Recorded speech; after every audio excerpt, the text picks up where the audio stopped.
You unlock this door with the key of imagination. Beyond it is another dimension, a dimension of sound, a dimension of sight, a dimension of mind. You're moving into a land of both shadow and substance, of things and ideas. You've just crossed over into the Twilight Zone.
Probe 7, log entry 1411.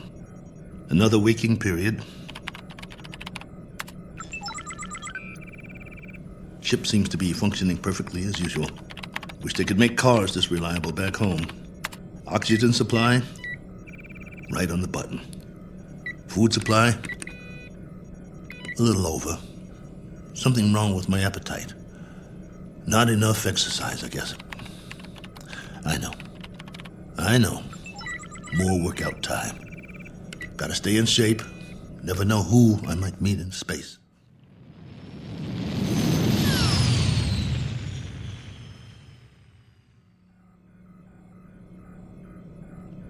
Coordinates on autopilot. Propulsion system humming like a top. Pressure flow, output, all right on the money. Oh, come on, guys. You don't need a pilot up here. Could have sent an unmanned probe. All I am is extra weight. Think how much farther this crate could go without me. Of course, you wouldn't have my brilliant observations.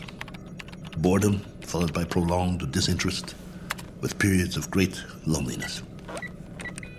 Must be fascinating. Here's an observation. All these blinking lights in the cockpit. They remind me of stars, or candles, or cigarette lighters. That's it. You remember cigarettes? Did you know at concerts people had these little lighters, and sometimes they'd hold them up and it looked like a sea of stars out there in the dark? I want to write a book, not this diary. Doesn't have enough plot. Just me remembering. That's who I am, boys. He who remembers. Oh, well. Better send you the numbers. Here goes the download. Transmitting now.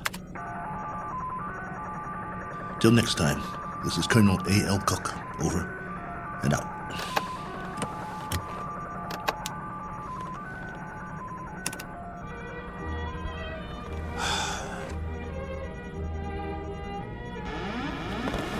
Hold on, I think we've got a malfunction here.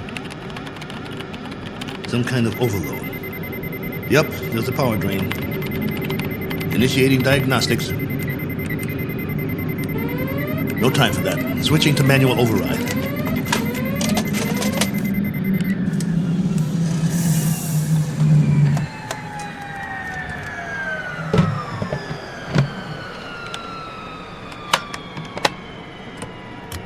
Base, this is Probe 7.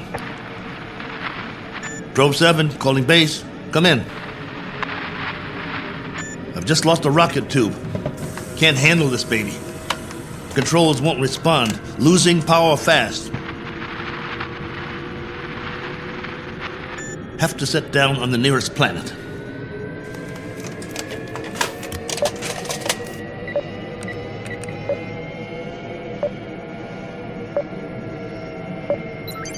Got one in view now. Not much choice.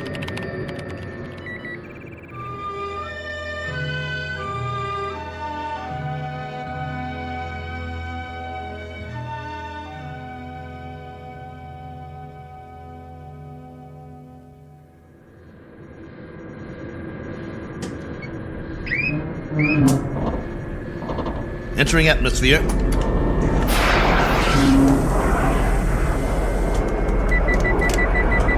Surface coming up fast.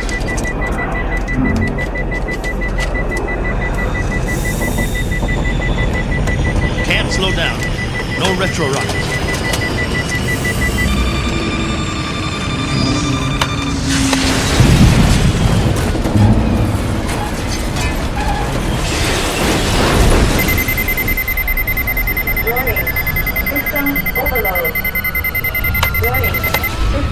Ship's about to catch fire. Base, do you read? This is Probe 7. Probe 7. Mayday! Mayday!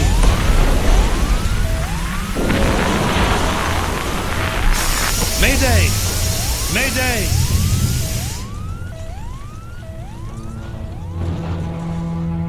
One Colonel Cook, a traveler in deep space several million miles from his point of departure and presently out of options.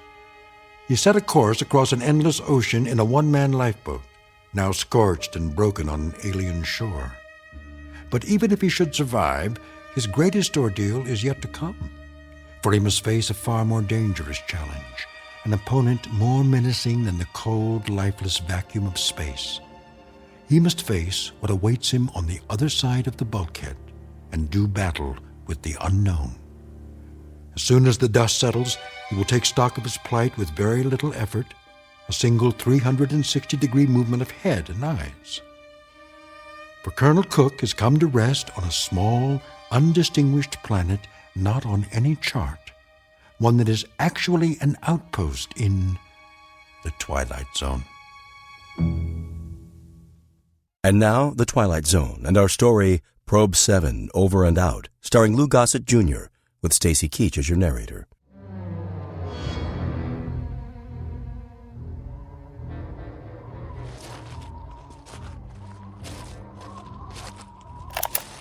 Log entry 1412. I'm alive.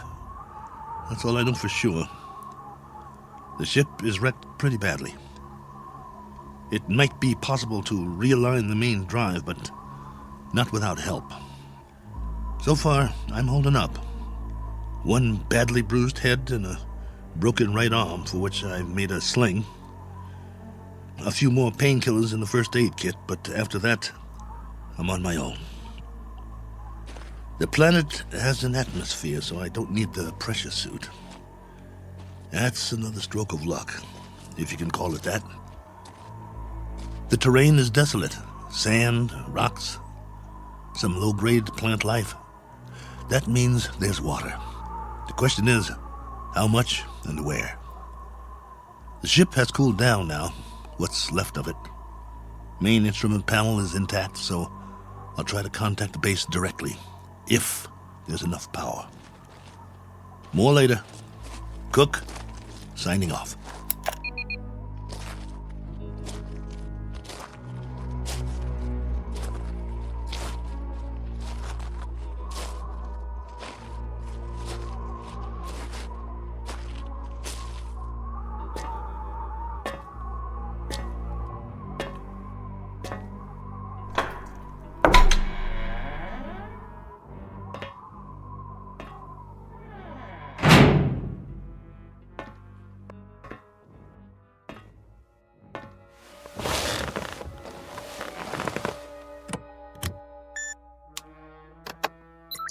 This is Probe 7.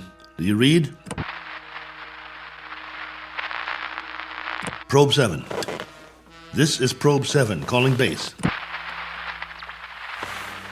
Probe 7, with a landing report and damage assessment. Over to you, base.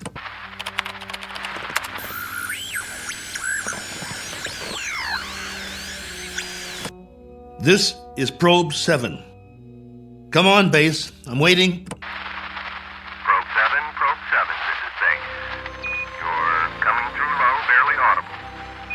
Blaine, is that you? Yes, this is Lieutenant Blaine. We read that you're... This is Cook, Probe 7. I'm glad to hear you. Cook? Cook, we thought we'd lost you. Your transmission was interrupted. Everything was interrupted. I'm lucky to be alive. Probe 7 made unscheduled landfall approximately 7 hours ago. What? Come again. Can't hear. I thought you said... I've crash-landed, Blaine, in another planetary system. Didn't have much choice. One of the thrusters broke off the ship. This planet is 92,900,000 miles from the nearest star. Good Lord, Colonel. We're having trouble seeing you on the monitor. Sorry, but I can't send or receive a visual.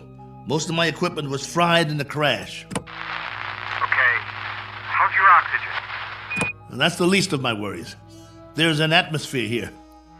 I don't know its density or composition, but it's breathable. Probe 7? Probe 7, your signal's drifting. Can you increase power? Not much chance of that. Far as I can tell, this is the last of my juice, at least for now. I've got half a generator and 3 solar cells working.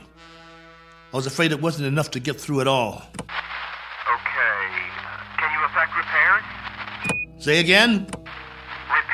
Repairs. Can you make repairs? If you give me maybe 20 years, a good right arm, and a new head while you're at it, I might make a start. The bottom line is, I need help. Got that, Base? Help. And right away. Probe 7, you're breaking up. Probe 7, are you there? Probe 7, we're having difficulties. All right, just stay there. Stay in transmission. Probe 7, we've traced your signal. We know where you are. Great. How soon can you send a ship? Colonel, I'm sorry to say we have nothing here that can reach you. What? You had several ships on the drawing board. Repeat, we have nothing available. Say again? All construction is suspended pending the current crisis. Ah, come on! Colonel Cook, I've been told you'll have to make the repairs yourself. Base, now hear this. I don't have fuel, no propellant at all. I left most of my rockets scattered across 50 miles of dirt and rock. All I have is a ship that looks like a jigsaw puzzle. As for the wiring, it's nothing but spaghetti. So when you say you've got nothing that can help here, you're telling me you're crossing off one spaceman permanently. Probe 7, we're having difficulty. Your words are breaking up. All right, Base. I'll give it to you in a few syllables. This ship isn't going anywhere. Not forward, up, down, or back home. Is that plain enough for you? Now I'm asking you again. Isn't there anything you can do to help me out here? Or are you just going to write me off? Colonel Cook? There's the low power warning. I'm losing transmission. Got to sign off for now. I'll make contact again in 3 hours. Roger that, will you please, Base? We will stay on this frequency, Colonel, and wait to hear from you. Oh, just a minute. There's someone here who wants to speak to you, Colonel. Colonel Cook, this is General Larrabee. We understand the spot you're in. We wish we could help. Thank you, sir. Well, there is a possibility that once you give us a full report on the ship, we can send you instructions for its repair and walk you through it step by step. That's still an option. Is it? Well, here's an option. Why don't I just build me a new one, General? I'll make it out of tin cans and chewing gum. I'll burn some circuit boards with a magnifying glass. That's a possibility, too. Colonel, I'm trying to be frank with you. Sorry, sir. I'll transmit again in 3 hours. Over and out. Heaven help me. Wonder if that's a possibility.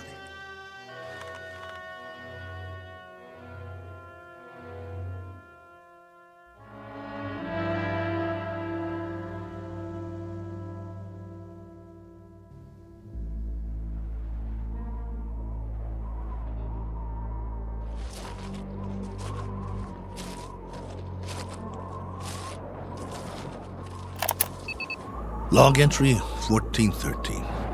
I'm standing on a hillside a few meters from the ship. You hear that? I think there's going to be a change in the weather. Back home we'd call it a sandstorm. Better head back soon.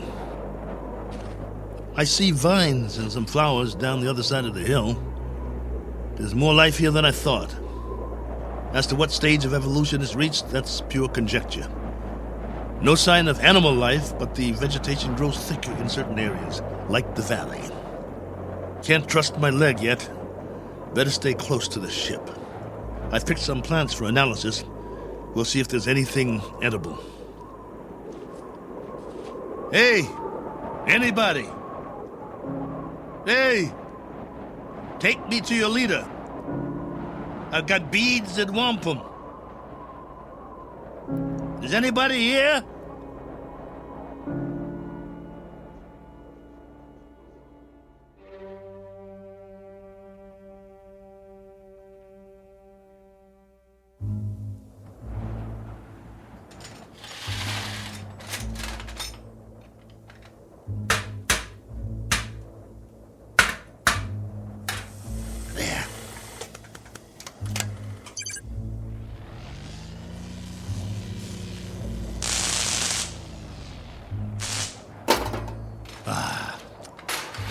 That's just great.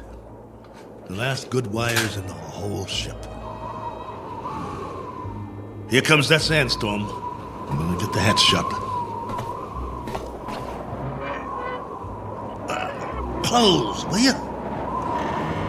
That's it. A little bit more. There.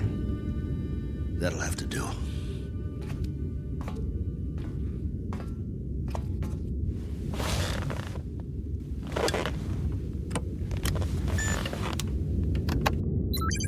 This is Probe 7, calling base. Probe 7, calling base. Over to you, if you read. We read you. We read you very well, Colonel. Ah, you've got the video going. For now, General, I've wired all the solar cells in the series. At the moment, I'm running off the storage batteries, though. It's almost night here. All right, tell us your situation, please. My situation? Yes, any change, Colonel? I've done what I can, but I'd have to call it unchanged. The power level's higher as long as I charge up during the day, but I don't know how long that will last. At least, I've got you on the screen. Got to see another face, both of you. You should be used to solitude. You've been in space a long time. Yeah, I should, but that was different somehow. I was a big something in the middle of nothing. This, though, I've landed and it feels like I'm supposed to be somewhere, and I'm not. My memory of home is fading fast. Colonel, and the condition of the ship, still a total loss? Probe 7 is no longer probing, General, unless it's the few feet of dirt I tore up when I crashed. There is life here, like I said, vegetable life, pretty elementary. I've explored the surrounding area in all directions, but I can't get down to the valley with this leg. The gravity is roughly the same as ours. From what I can tell, the atmosphere is similar as well. At least, there's no pollution. I haven't started coughing yet. Describe what's left of the ship. What's left of the ship, General, is a few feet of bent-up metal. I told you, it's unrepairable. You're sure, Colonel? You're absolutely positive? There isn't one other section that's still intact. She'll do for a museum or a junkyard. Take your pick. As for me, I don't have the luxury of making a choice. Nor do we, Colonel. Nor do we. Right. The crisis. Listen to me, Cook. We've got a major problem here. Oh, you do? Since you left, we've had an international incident. A serious one. There's talk of war. The next 24 hours will be crucial. As long as I can remember, there's always been a crisis, and there's always been talk of war. Well, hasn't there? Yes. last time, I'm afraid. You'll forgive me, General, but I've got a crisis too, and it's a very immediate one. I have the remainder of my rations and 2 broken bones in one arm. You have my location. I need to know that help of some sort is on the way, or would you call that unreasonable? Now listen up, Colonel. The rest of the fleet's been taken out. There isn't another ship, unless we build one. And if we go to hydrogen war in the next few hours, there'll be nobody left to do the building. Do I make myself clear? You're serious? That's the realistic view, Colonel. It may go down hard, but I'm giving you the facts of life. 10 hours from now, maybe 6, maybe 4, we'll be fully committed. I'm talking about 500 million people, not just one man. That's about as clear as I can put it. Very well then, General. I guess that's it. We don't see any alternative. Will there be any point in making further contact with base? Yes, Probe 7. For 2 reasons I can think of, both of some benefit to you. One, so you'll know that you're not alone up there. And 2, to confirm that your own world still exists. Though the latter is a moot question at this point. Over to you, Colonel. I can't think of anything else to say at the moment. Feel free to keep the signal open, if you like. Can't do that, General. I need to charge the batteries when it's light again. Here's that storm. Don't know how strong it'll be or how long it'll last. But I'll try to get through it. Nothing else I can do. Then for whatever it's worth, know that we're still here. For now. Over to you, Probe 7. Roger, base. And out.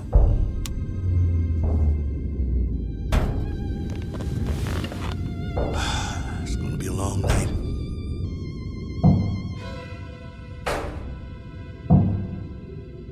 Wait. What's that? Hold on. Blaine? General?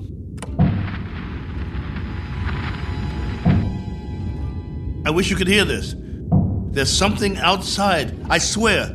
Something or someone.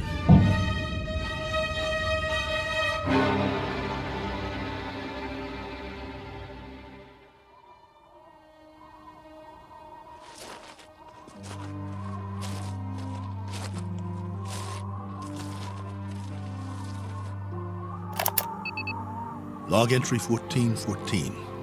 Just in case anybody ever hears this, I didn't get much sleep last night. I was waiting for the wind to die down. As soon as it did, I opened the hatch sometime around dawn. You see, I thought I heard something pounding on the hull, over and over. It couldn't have been an accident. It had to be something intelligent trying to signal me, to let it in from the storm. That was what I thought. Funny the way the mind works.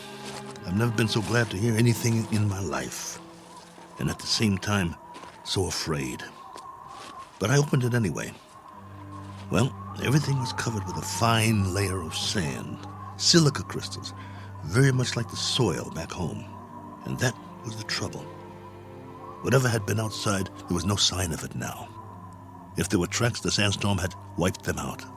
The ground, everything, smooth as a beach where no man has gone before. I did find something, though. A broken branch. So, it was only the wind, after all, blowing it back and forth before it broke off. Had me going for a while. So much for my man Friday. Now I'm back to the old routine. Reconnaissance, hunting, and gathering. Just think, a few million years from now, something on 4 legs, or 2, or 8, may actually walk this barren planet again. A few million more years, and it will grow a bigger brain so the species can start doing the same things I'm doing. Foraging for food, trying to survive. Wonder if there'll be anything left of the ship by then. Probably not. Me? I'll be a fossil at the bottom of a tar pit somewhere, and no one will realize I was ever here. Well, onward he marched, for want of anything better to do.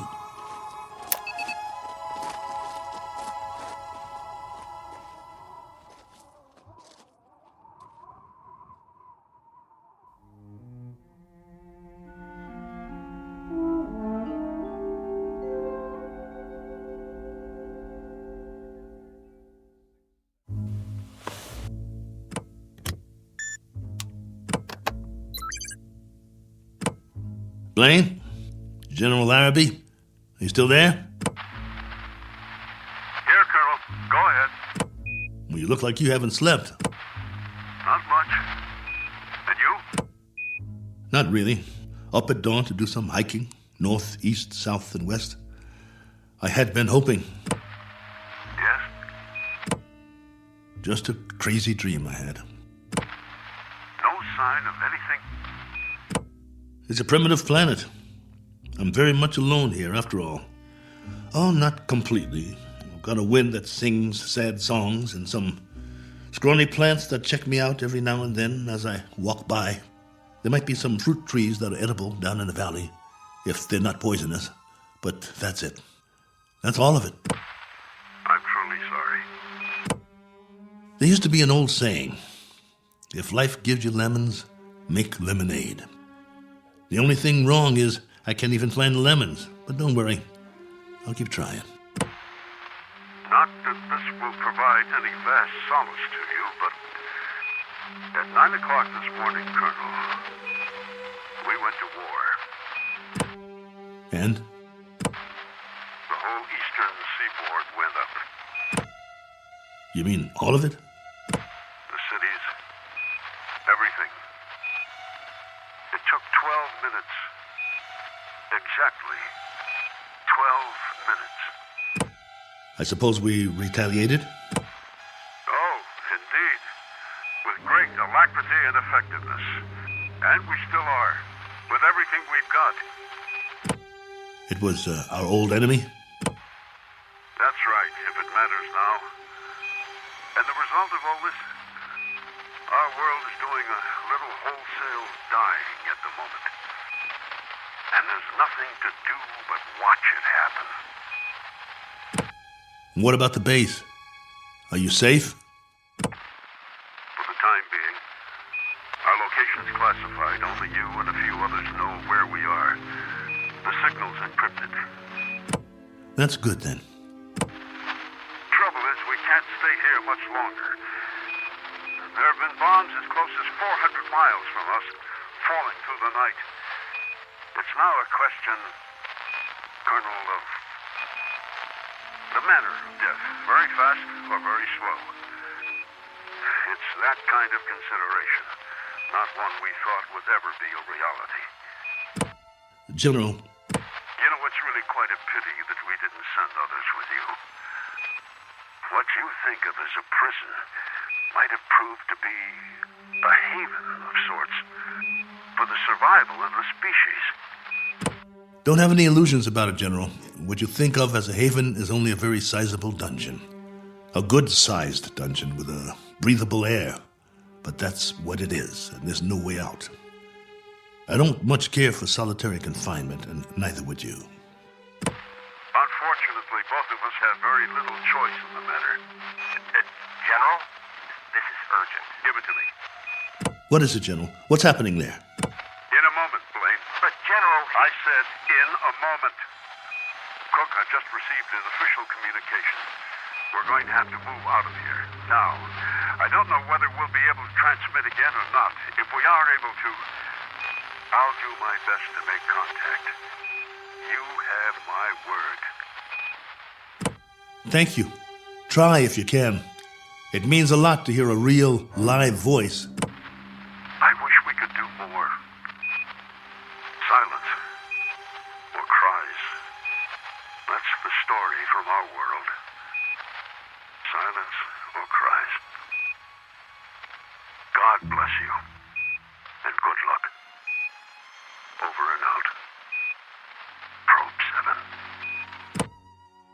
Yeah. Over and out. Not with a bang, but a whimper. Hell of an ending. To all my friends back home, take good care. Looks like I won't be seeing you again. Not in this life.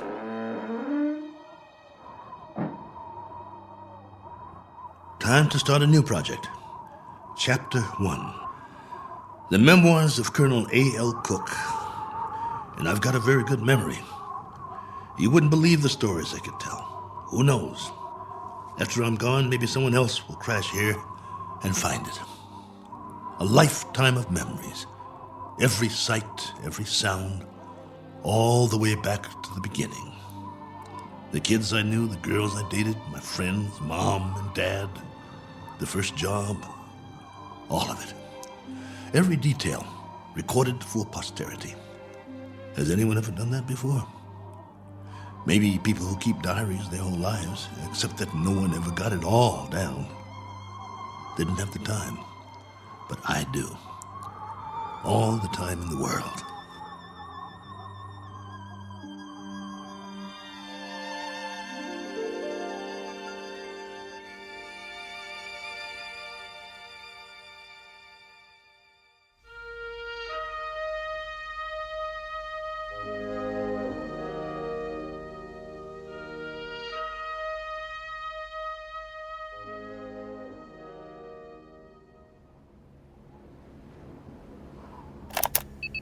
Log entry 1415. This one's for the record.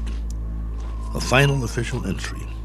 From here on, it'll be the life story of Colonel A.L. Cook. Me, myself, and I. If for no other reason than to keep from going batty. But for now, it's a beautiful day, here on Primordial World. Ship still standing, of course. You'd never know that's what it was. More like something from a scrap metal yard. The cost that went into building it, the man-hours, and for what? To come to rest here. A little way station that isn't even on the map. I'd call that a waste. Exhibit number 1 in the elephant's graveyard. Ever hear of that? They used to say there was a place where elephants go to die. Hundreds, thousands of them. A secret place off the beaten path. And there were bones and tusks. And once in a great while, someone would stumble upon it. Like the Sargasso Sea, where sailing ships caught in the kelp and were trapped forever. Well, maybe other travelers will end up here, gone to ground, never to move again. Eventually, there'll be a whole collection of them from all over. But remember, I was the first. I should scratch it in the metal. Cook was here. But I digress. This is still supposed to be my official report. The evaluation of the crash site coming up. The tail fin is all but covered by sand. Have to dig it out before the next storm. Then build some kind of windbreak or the whole ship might get buried. I could gather some branches, make one. There's more vegetation in the valley if I can get up and over. Now, that's odd. If there are no other trees in the immediate vicinity, where did this branch come from? The one that was banging against the hull last night. Unless something carried it here. The wind or Oh well, maybe I just didn't notice before. That must be it. Rocks to the left of me, rocks to the right of me. One very dry, broken off branch in the sand. And what great sand it is. None better in the known universe. On sale at closeout prices. Note the fine crunch under my boots as I walk the proud land. The rare texture, the superb body. Why, it's positively... What in the name of... It can't be. It looks exactly like... No, I must be hallucinating. But this impression, I could swear it's a footprint, a A boot print, to be precise. A lot like my boot, in fact. But it's not one of mine, about 4 inches shorter. But that's what it is. It is! Now hear this. Now hear this. I've got company. I've got company. Hey! Whoever you are, come on down. It's open house at my humble abode. It isn't much, but it's home. Drinks on me. Meet your genial host. Please. Please let me see you. Here's another footprint. And another. And another. Where do they lead? Up the hill? Has to be since the storm, so there was something here. I knew it! Hey! I don't care who you are or where you're from. Let's shake hands and be friends. Don't you need a friend? I do. Come on, friend. We can talk. I've got some stories, believe you me. Where you hiding? Behind that bush? Ugh!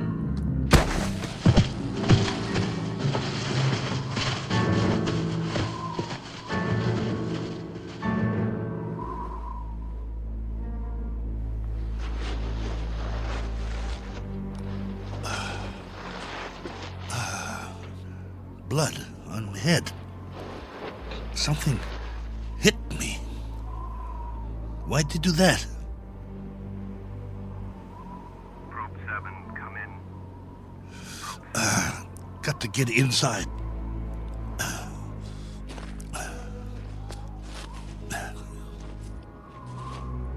Probe 7. Probe 7. Space. Get the hatch closed before they come after me. Probe 7. Space. Can't let them get in. This is Base. With our last transmission, we got ours a few minutes ago. A 500% increase in radioactivity. Not much hope for us. Colonel, this is General Larrabee. I wanted to wish you well. From what we can gather, the enemy got it just as bad as we did. We wiped them out. They wiped us out.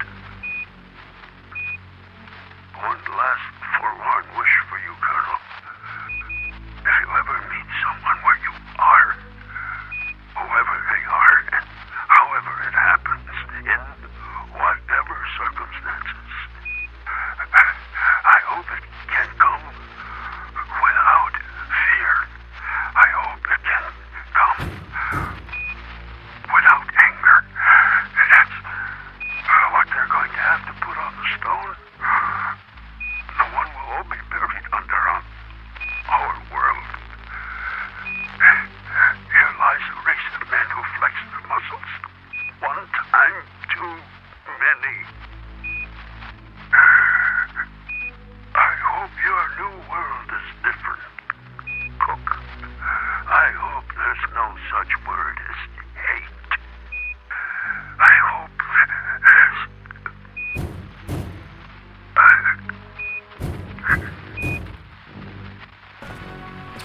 All right.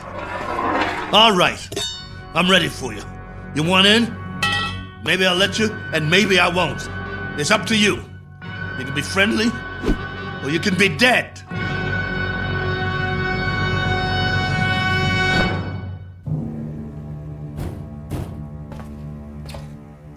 Hey, friend. You want to come in? Must be lonely out there. I hear you. What's the matter? Hungry? You're going to get a lot hungrier. Or don't you eat, friend? What do you say? Speak up. Can't talk, huh? No. You only know how to hit. Take more than that to put me down. What'd you use, a tree branch? Not very friendly, if you ask me. Well, I've got a nice piece of metal in my hand, and I know what to do with it. Won't catch me again. This has been going on for hours. I don't know about you, but I need sleep. I really need it. Understand? Sleep. And this king-size bump on my head doesn't help. Tell you what, we'll make a deal. I give you one more chance to get away. Go hide, I don't care. You may not understand the language, but maybe you get the message. I'll wait a while and catch some sleep. Then when I wake up, I'm going to have a nice freeze-dried dinner. If I don't hear you out there, we'll forget the whole thing. You stay up the hill, and I'll stay down here. Just remember to keep your distance. Otherwise, I might have to come up there and teach you a lesson. A man's got to have his boundaries. Oh, God, I hurt. Want to sleep just for a while.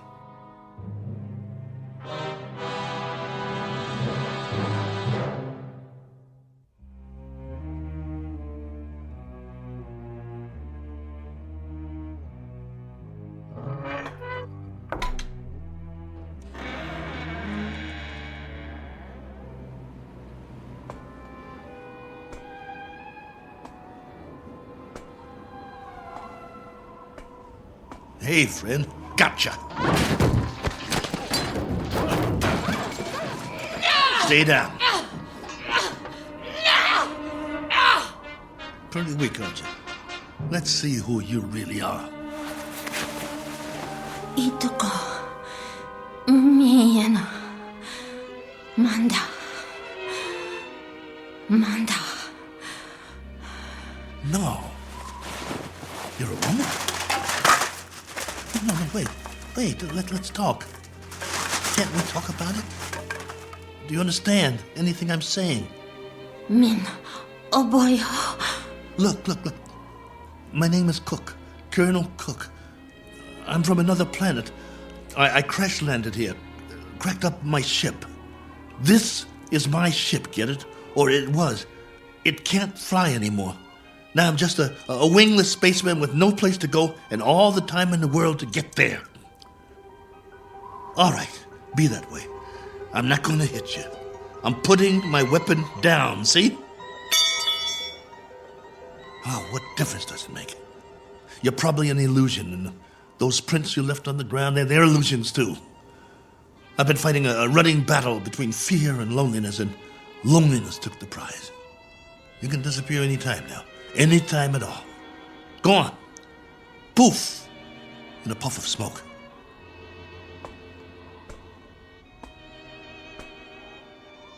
No, wait, please. Are you real? This knot on my head certainly is.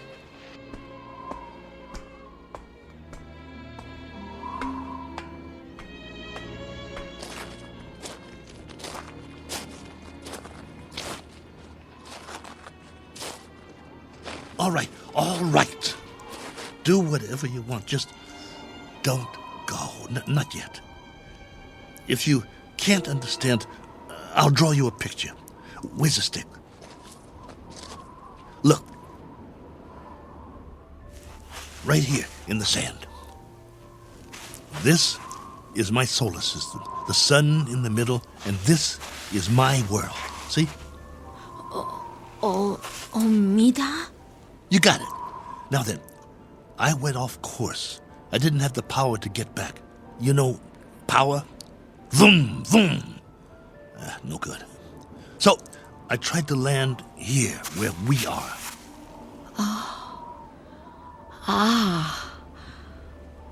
Mida korum. Go ahead, you draw. Korum mistum. Oh, that's your solar system and your world. You came from there. Let me see now. It went out of orbit. Is that it? Your planet left its orbit and moved away from the sun. And the line, that's where you went and where your world went, right? I'm sorry. What about now? Where's your planet now? I understand. Gone. Disappeared. Probably frozen by now. But you got out. How many others? How many got out? You got away. Any others? Min. One finger. That's a hard count, my dear. A very hard count. And you've been here a while, haven't you? Look at your suit. Your galaxy might be light years away. It would have taken years to reach here. Where's your ship?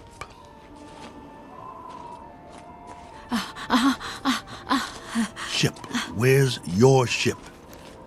It crashed too, didn't it? So you've been here a long time, a very long time. Me, Cook. Colonel Cook. You? Korava. Korava? Korava. Well, what do you know? Pleased to make your acquaintance. How does it figure? I thought you'd be a 50-foot flesh-eating ant or something. And you turn out to be a woman. Which is neither here nor there. Because however you slice it, we're stuck here. A one-armed man and one very tired lady. Quite a pair. What have you been living on? What food? You understand food? Eat? Well, I can offer you lunch or maybe it's breakfast. I'm not sure which. And some companionship. And we can spend the rest of our lives drawing diagrams in the sand, which will be somewhat tedious. But the brighter of us will have to learn the other's language eventually. I hope it's you.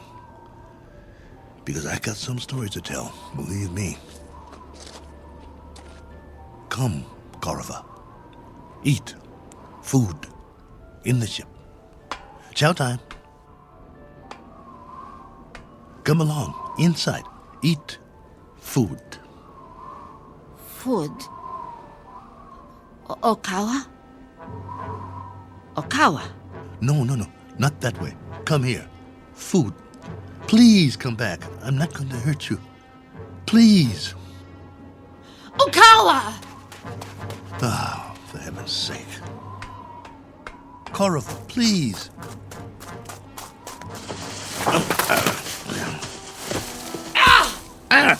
You scratched me. What did you do that for?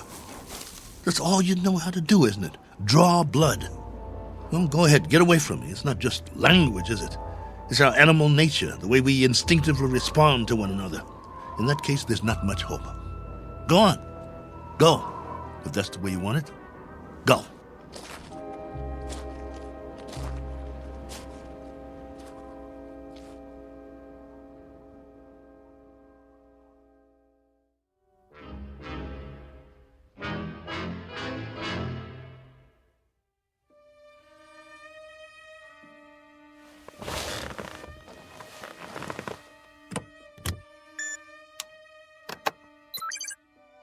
Base, this is Probe 7. The following is sent on faith, which is appropriate since this transmission is in the nature of a fairy story. I don't know under what heading you would classify it. Very likely space medicine or space opera. The long and the short of it is that I'm not alone here. There's a woman from another planet. Her name is Korova. I don't know much about her. I do know that she comes from another planet in another galaxy. A planet that left its orbit and moved out of space away from its sun. I suppose the inevitable happened. They just froze. She's not very old, so she must have been sent in a spaceship as a little girl. But now that ship is no more. They probably sent others too. God knows what happened to them.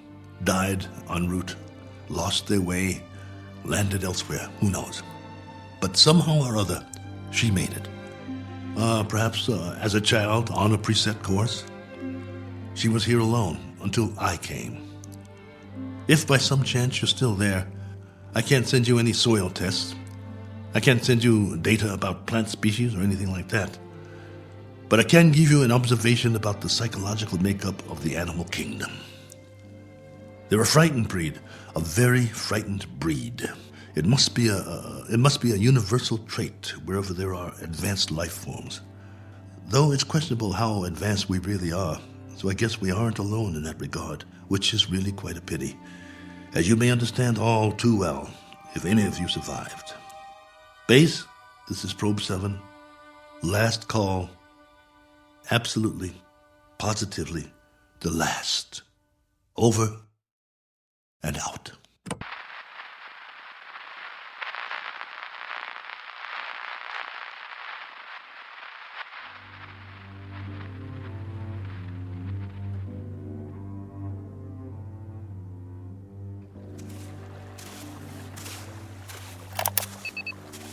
Log entry 1417.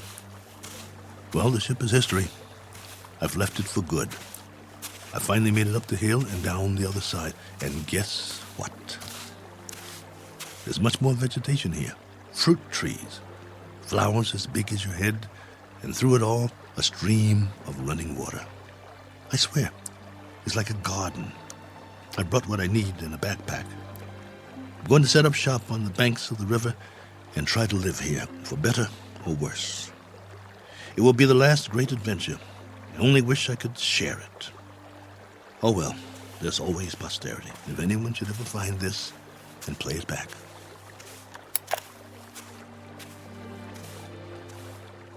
Cook. Oh, you. Never mind. Talking to myself. But you wouldn't understand. Why don't you just keep your distance? Cook? Ah. Cook. Not going to hit me, are you? No? That's a surprise. Well, you're just in time to say bon voyage, friend. I'm going that way. There are even more fruit trees over there. No reason to get in each other's way. Cook. You want to come? You may, if you like. We'll eat and we'll live. I don't know how or for how long, but we can try. Cook. What? Dirt? Soil? What do you call it? Earth. Earth? What does that mean? Earth. Is that the name in your language? All right. We've just given this place a name. We'll call it that. We'll call it Earth. Cook. Korava. Earth. That's right. My name's Cook. My first name is... But there's plenty of time for that. No need to rush things. Okay, Korova. This is our home now. This is Earth. What's that? Food. So that's what you've been eating. Some kind of red fruit. Any good? Food. Eat. All right.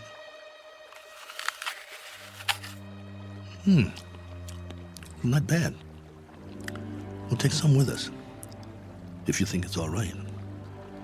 Come on. I wanted to tell you something, but now I've forgotten. I guess we'll have plenty to talk about, though. This place, a new life after all. And after a while, we'll have new memories to talk about. Things we can share. Come along, then. Let's go.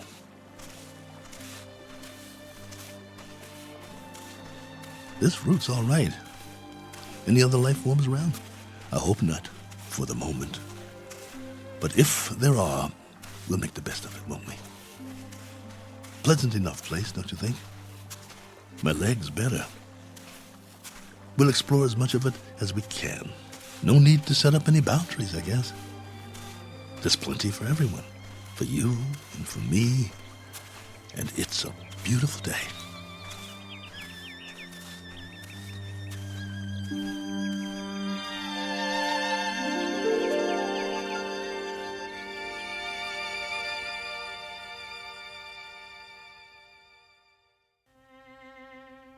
Do you know these people?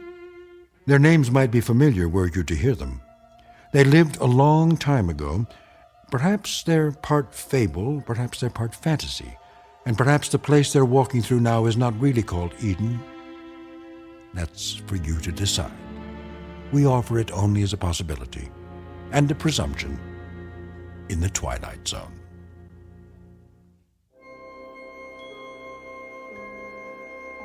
Hi, this is Carl Amari, producer of the Twilight Zone radio dramas. I'd like to take a moment to tell you about our official website at twilightzoneradio.com, where you'll get the latest news and information on these Twilight Zone radio dramas. Plus, at twilightzoneradio.com, you can digitally download 3 free episodes or any of our episodes for only $1.95 each. In this age of ever-changing technology, we've decided to make these episodes instantly available to you by making the Twilight Zone radio dramas a digital download-only series. This means that this series will no longer be offered on CD. The CD collections at our website are now being offered while supplies last at buy one, get one free. So be sure to get your favorites before they're sold out. Be sure to visit us often, and I'll see you in the zone.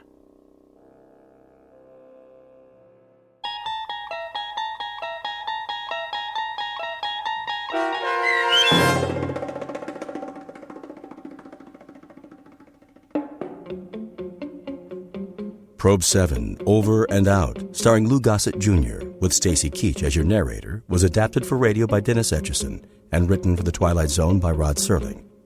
Heard in the cast were Tony Marcus Sr., Sam Darrence, and Oksana Fedanushin. The producers of The Twilight Zone wish to thank CBS Enterprises and the Rod Serling estate for making this series possible.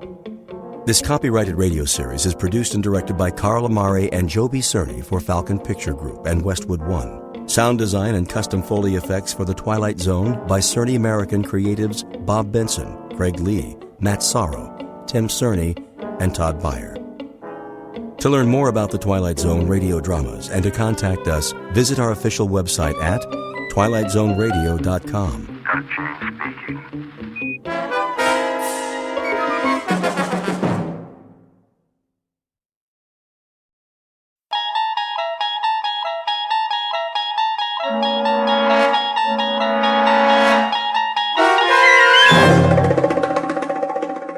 He's Alive, starring Peter Mark Richmond and Marshall Allman, with Stacy Keach as your narrator, was adapted for radio by Dennis Etchison and written for The Twilight Zone by Rod Serling. Heard in the cast were Roger Mueller, Jason Bradley, Christian Stolte, Doug James, Jeff Lupiton, Amanda Amari, Elizabeth Lido, Vince Amari, Alex Sopner, Frenette Lebo, Carl Amari, Kurt Nabig, Peggy Roeder, and Jason Mallow. This copyrighted radio series is produced and directed by Carl Amari and Jason Mallow for Falcon Picture Group. Doug James speaking.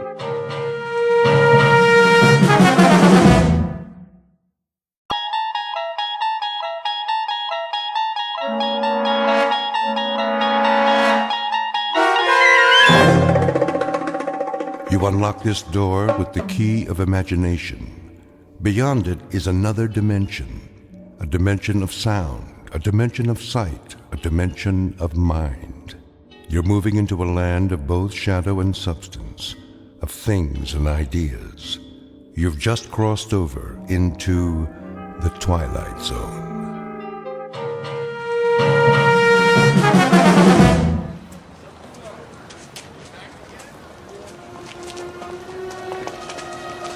That looks like a good spot. Where? Up ahead on the corner. Yeah, we'll set up some boxes. I don't know. It's perfect, I tell you. All these people taking a walk after dinner, they'll listen. Oh, they'll listen, all right. Just hand out the pamphlets for now. I have to work on my speech. What speech? You don't need one. Just say it the way you say it to us. These people, they don't know what we stand for. So tell them, Pete. We'll make sure they listen. Put the flag up against the building. Which one? Both of them. Ours and Old Glory. The big two. There's some boxes. You can stand on them. I'll go set them up. Man, oh man, this is gonna be the night, huh, Pete? Well, I guess it's now or never. Got that right. How's my uniform look? Here, straighten your tie. The cap, the boots, perfect. You look like a leader. Big time. Go, Pete. Give him a dose of the truth. Hey, mister. Excuse me, little girl. Are you in the army? No army you ever heard of, sweetheart, but you will. My daddy's a lieutenant. Are you a lieutenant? Better than that, kid. A lot better. Now stand back. You're in the way.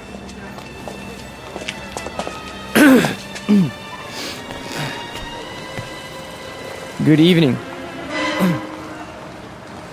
Good evening, neighbors. I have something of great importance to tell you. If you'll all gather round. Neighbors? Who's neighbors? Yeah, we're not your neighbors. I never saw him around here. Yeah, me neither. Look at those crazy outfits they're wearing. Yeah, they look like real idiots. I bring you a message that you'll all want to hear. What are you selling? Vegetable choppers? Because I already bought one. Well, hear me out, folks. Hey, what's with the goopy flag? Yeah, it's got lightning bolts on it. Well, maybe they're looking for a few good men for Halloween. I want to talk to you about international communism and the secret masters of the World Bank. I'm not joking, neighbors. Do you know who's really behind it? Look at our economy. It's falling apart. It's because of the bankers. That's right. The economics of the world, now, then, and forever, have always been the breeding ground for a certain type. An insidious type. The worshippers of the golden calf, whose religion is gold, whose loyalty, first and foremost, is to money, and only money. And we know who loves money more than anyone else, don't we? We know what tribe. He's just getting warmed up. Yep, in a minute he'll have him in the palm of his hand. The tribe of traitors. And they're here, in our homeland. They're in Washington. Those swine have captured the reins of government. Yeah, they're rotten apples, and I got an apple for you. Hey, knock it off, people. Yeah, show some respect. I'm talking about traitors. Listen. Boring. Ice cream. Get your ice cream. I want one. Come on, Angie. We'll both get one. Then we'll go home. Yeah, there's nothing happening here. No. Listen to this. What about foreigners? Huh? Foreigners. Take a look at the way that they're controlling us. The lines lead directly to Palestine and to the Vatican. Yeah, I've had about enough of this. Let's go. It's a conspiracy, I tell you. A conspiracy of men who aren't like us. Yellow men, brown men, black men. They come here and they infiltrate our economy. They're right here on our doorstep. If there's anybody sitting on your doorstep, buddy, it's the man in the white coat. Here, take a tomato with you. You think that's pretty funny, don't you? You think it's funny that your country can be sold out? That they can sell out your flag and your birthright? You think that's funny, huh? Well, the day will come. Oh, shut up. Let him talk. What's the matter? No more big talk? He's just a scrawny kid with a big mouth. Real big. As long as you got a couple of punks to protect you. We gotta do something. Where's Nick? Go on, get out of here. Back off. This here's a real American.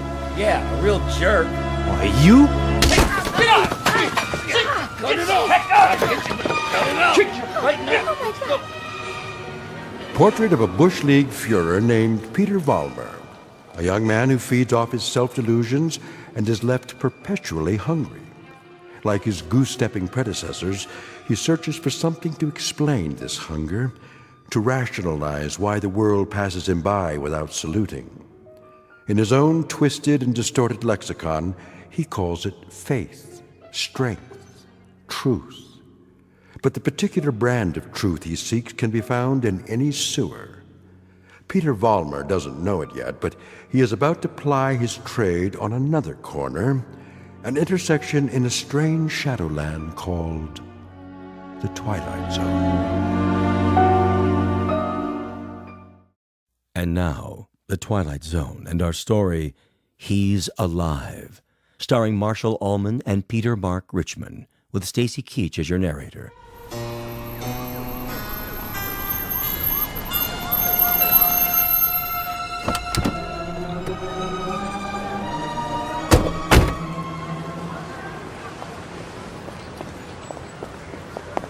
All right, folks, break it up. Party's over. Yeah, what's happening here? Looks like the boys in the brown shirts took a licking. No, we got him. We got him good. Said, what are you lying on the ground for? Problem, fellas? It was the communists. The communists did this. What? Which ones are those, Jack? All of them. They ran away like cowards. We want to press charges. What about names? We need names if we're going to charge anybody. Look, forget about it. We can take care of ourselves. Sure you can. You need some medical attention? No, we don't need your help. Come on, Peter, I'll help you out. Let's get out of here. Hey, Jack, you forgot your flag.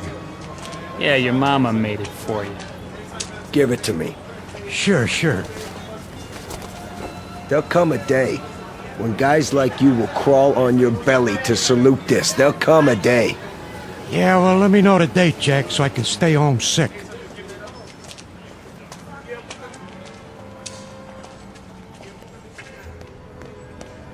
Hey, Pete! Pete! Are you okay? Yeah, we're fine. What are you doing in the alley? It cornered me. Must have been 10 guys on top of me. It was all I could do to get away. You sure that's what happened? Sure, I'm sure. Oh, mean crowd, Pete. You get a hot night, and you always get a mean crowd. Remember when I was telling you that? Remember when I was telling you that every time you get a hot night... All right. Okay, Pete. Okay. Why? I tried. I tried hard out there tonight, but I couldn't get through. I couldn't get them to listen. Words never come out right. You did good. Real good. Someday they'll listen. They'll have to. They'll listen and they'll cheer. Someday they will, Pete. You'll see. Someday.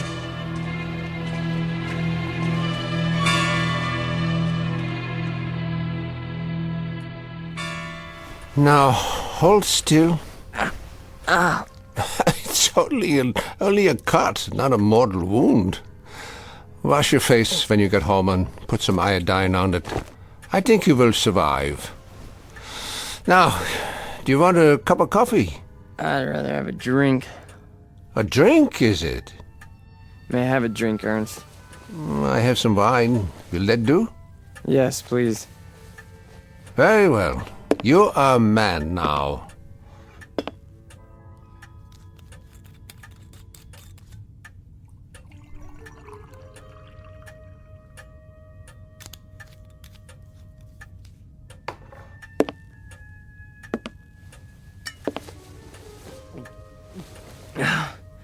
Thank you. Peter, one sips wine. That's not beer from a beer garden. Sorry. I'll remember that next time. The next time. Just how many next times do you suppose a human being has in the scheme of things? Oh, come on, don't lecture me, Ernst. I'm sick, I'm tired, and I took a beating out there. Did you? Yeah, can I stay the night? Yeah, the couch remains in the corner, as usual. You're a good friend, Ernst. You understand. Sad to say, I do. A man does what he believes in. A man usually does. I believe in certain things. Is that right? You know I do. I mean, we're friends. You've known me since I was a kid. When you were a little kid, Peter, and I used to find you crying at my door late at night, I could pity you then. And now? What do you think? Now you peddle hate on street corners as if it were popcorn. It's not hate. It's a point of view. A philosophy. Oh, I know the philosophy. I know it quite well. 9 years in a place called Dachau. And you know who put me there? Peter Vollmer. What? A lot of Peter Vollmers. Frustrated men, sick men, hungry men. But the result, the effect, never mind the cause, was 12 million bodies in shallow graves. And it all started with young men in uniforms, talking on street corners. Hey, you let me come here. You never sent me away. No, I never did. I never do. That's the weakness that you scream about on your street corner. The sentimentality, the softness, the weakness that makes a man his brother's keeper. So I must be one of the worst of your criminals, Peter. Sentimental, soft, and very preoccupied with my brothers. I should close the door on you, but perhaps this is my sickness. I only see the boy, not the man. Go ahead. Sleep on my couch. Look, why don't you understand? You're the only person in the world I ever had. What else have I had? What? A drunk father who used to throw me against the wall? An old lady who drank till she had no marbles in her head? She didn't even recognize me half the time. That's why I used to come over here to your apartment, because, I mean, you were gentle with me, you know? You'd talk to me. You'd feed me. You'd take care of me. Ernst, you're my real father. Ah, this is the boy speaking again. The little boy with so much fear in him. Yeah, you rest now, Peter. You rest well.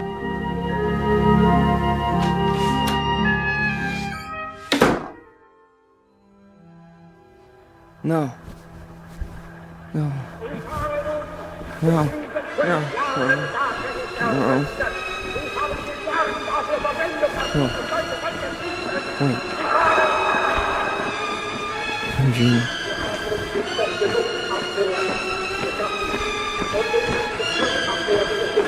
What?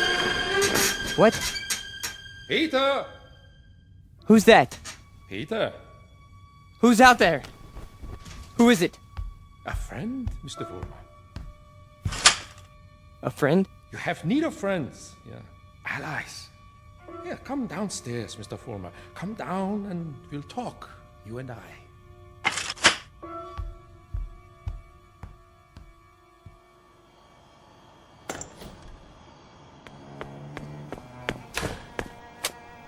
Hello, Mr. Vollmer. I heard people out here. Oh, did you? And your voice. Well, a dream, perhaps, of better days to come. Who are you? Take a good look. Do you not recognize me? Surely you have seen my picture. Wait. That hair. With the mustache. No. It can't be. You died a long time ago. Did I? Or perhaps I only wanted people to think so. But you're a great man. I am aware of your opinion. How did you know where to find me? I simply followed your tears, Mr. Vollmer. You said you have something to talk about? I do. I do indeed. I have you to talk about, and the things you believe in, which are the things I believe in as well. See, your success, Mr. Vollmer, will be my success. Are you interested? I am. I am. Please go on. Good. Then let us start by discussing a most important point. What are the dynamics of a crowd? How do you move them, Mr. Vollmer? How do you excite them? How do you make them feel as one with you? I don't know. I don't know, sir. How? Join them first, Mr. Vollmer. Yeah? When you address them, speak as if you were a part of the mob. Speak to them in their language, on their level. Make them hate the things you hate. How do I do that? If they are poor, talk to them about poverty. If they are afraid, talk to them about their fears. And if they are angry, Mr. Vollmer, if they are angry, give them objects for their anger. But most of all, what is most of the essence is that you make the mob an extension of yourself. Say to them things like, things like this. They call us hate mongers. They say we're prejudiced. They say we're biased. They say we hate the minorities. The minorities. Understand the term, neighbors. Minorities. Should I tell you who the minorities are? Shall I? We are. We are the minorities. That way, Mr. Warmer. See, you started that way. I think I understand. That's right.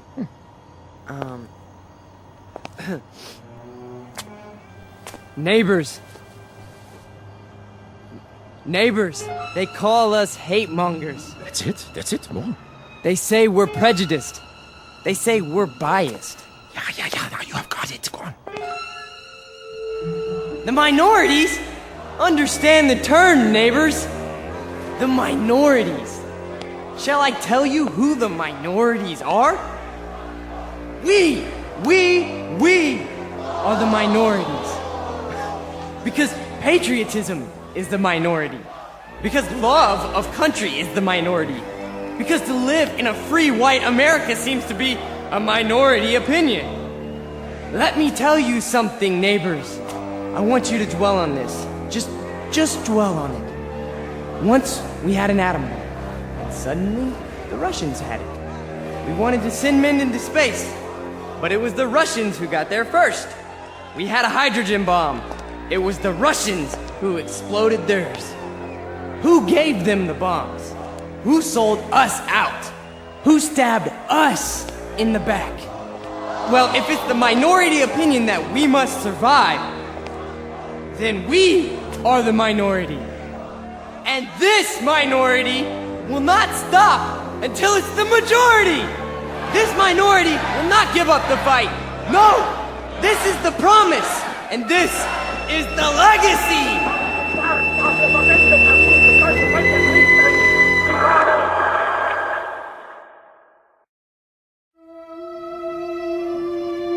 Look, I'm not gonna wait much longer, you understand? Gibbons, cool it. Pretty good crowd tonight, huh? Great crowd, and you were great, Pete. I mean it. Thanks, Stanley. They're finally responding. Responding? You had them right where you want them. Yeah. This here is my hall.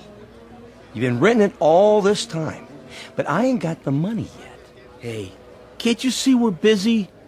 Okay, boys. I'll put it to you this way. If I don't get paid right now, you don't have the hall tomorrow night. You got that? I'll go count the donations. What's the problem? Oh, this is a hungry man here, Pete. He's got to have his shekels. You know the type. I told you guys you're 3 weeks behind on the rent. You said you'd give it to me a week ago, and all I got was a cigarette butts on the floor. After tonight, that's it. Excuse me. Am I to understand that you're going to lock us out of this meeting hall because of a couple weeks' lousy rent? Oh, you understand right. $600 due. $600 that ain't been received. We happen to be a young movement. We're still struggling. We need time to grow. I don't rent time. I just rent the hall. It's the money. Or you put up a soapbox in the street. A soapbox in the street? What do we do, Pete? We gotta do something. I don't see why we have to tiptoe around this guy. Why don't I just educate him?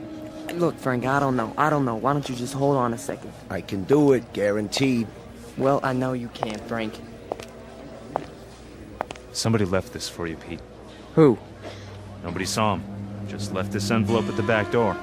Your name's on it.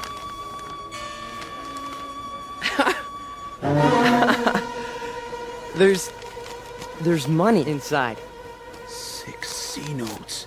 Hey, how about that? We need $600, and here it is. Oh, man, how about that? Hey, Gibbons, come and get it. Yeah, it's about time. You satisfied? Then don't bother us.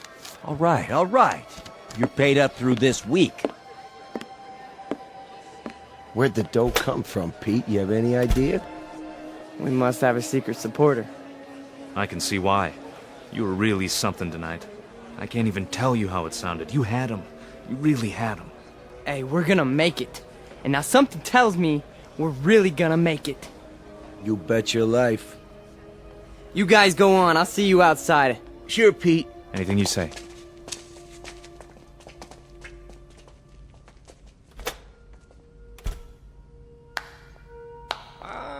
Excellent performance, Mr. Vollmer. Yes, very effective. Very effective. You learn quickly. Well, thank you. I didn't know you were here. I am always here. Pleased to be of help. You learned the style very well. You delivered it precisely as I told you. Well, I'm very obliged. And the money? Oh, it was the least I could do. We couldn't have you thrown out into the streets, yeah? I happen to feel that your work is very important. You're with us? With you? Oh, Mr. Vollmer, you might say I am you. Now, I have some suggestions. I'll continue to give you speeches, but there's a matter of importance that must be taken care of. What is it? An expedient, Mr. Vollmer. Oh, you might call it a cause célèbre. Something to cement the organization together. I don't understand.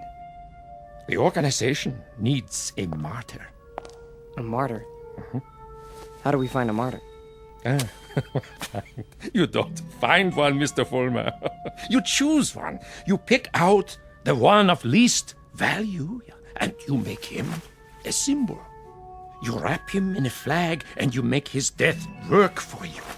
Find a man, Mr. Vollmer, who has no worth while he's alive, but who can serve you when he's dead. Like who? Oh, surely there is such a one. Pete, they're waiting. Be right there, Nick. Okay. Thought I heard voices. You talking to somebody? No. I'm just practicing my next speech. Look, hey, tell Frank to come in here, would you? Right away. Alone. Sure thing, Pete.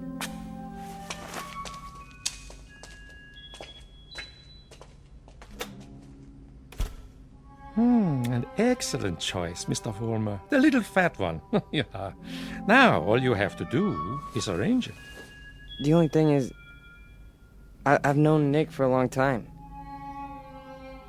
Isn't there some other way? Other way? No, there is no other way, Mr. Vollmer.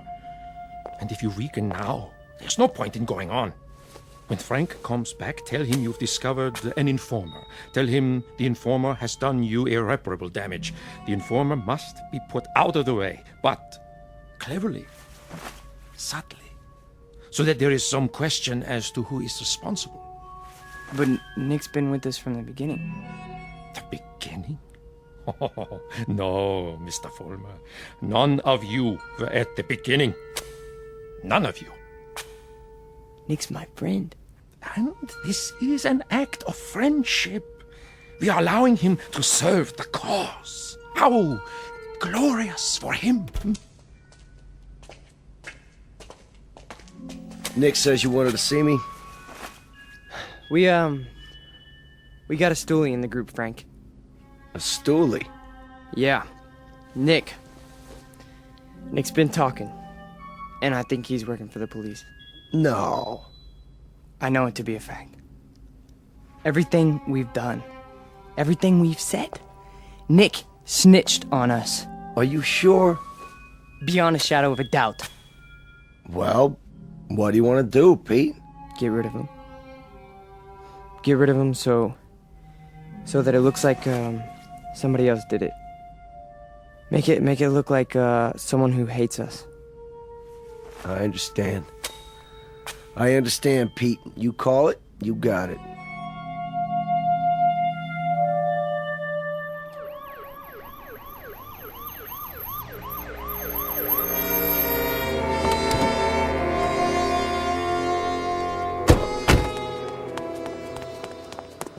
There you are, officers. Thank God.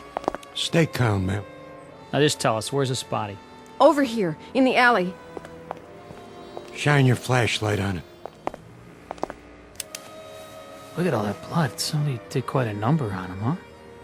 I've seen him before. It's one of those young hooligans. You can tell by the uniform.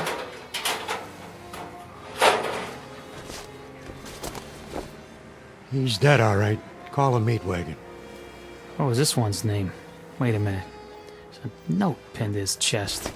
What does it say? A good fascist. What do you suppose that means? One of their enemies must have put it there after he beat him to death.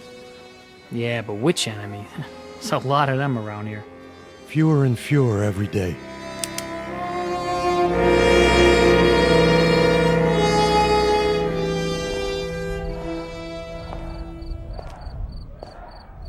Hurry up, Frank. We've been waiting for you. Is it done? Cross off the little creep. Anything else? Then, we finally have our martyr. Pete, you better go on. They're going nuts in there. It's a good crowd tonight? Right to the ceiling. What's the matter, Stanley? Oh, nothing. Then why the look? It's just that... Nick was a nice guy, Pete. I miss him. Stanley, you listen to me. You forget about Nick right now. He was a fat pig with no guts. He was a greasy big mouth who copped out every time he took a breath. A nickel and dime Judas who got exactly what he deserved. So don't mourn for Nick. He doesn't rate mourning. Not that pig. You got that, Stanley? Look at me, Stanley. You got that? Yeah. You have his poster ready? Blown up bigger than life. Just like you said. Good. When I give the signal, unveil it behind the podium.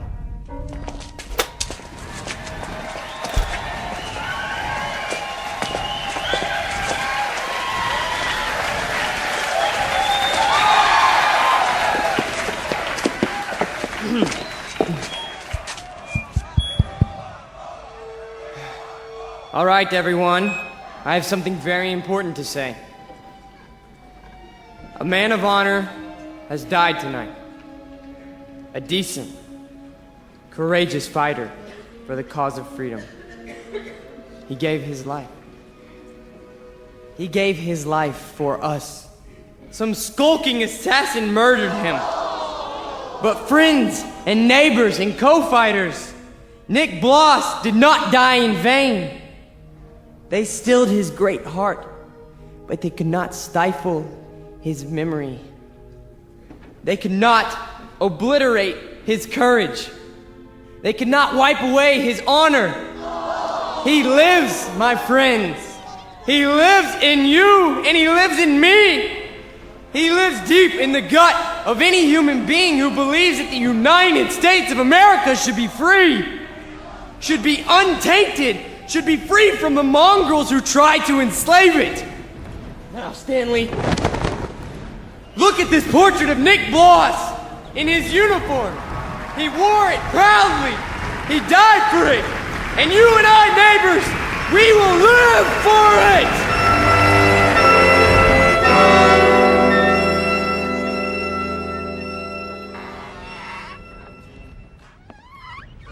Oh, hiya, Mr. Gans. How do you do? How are you tonight?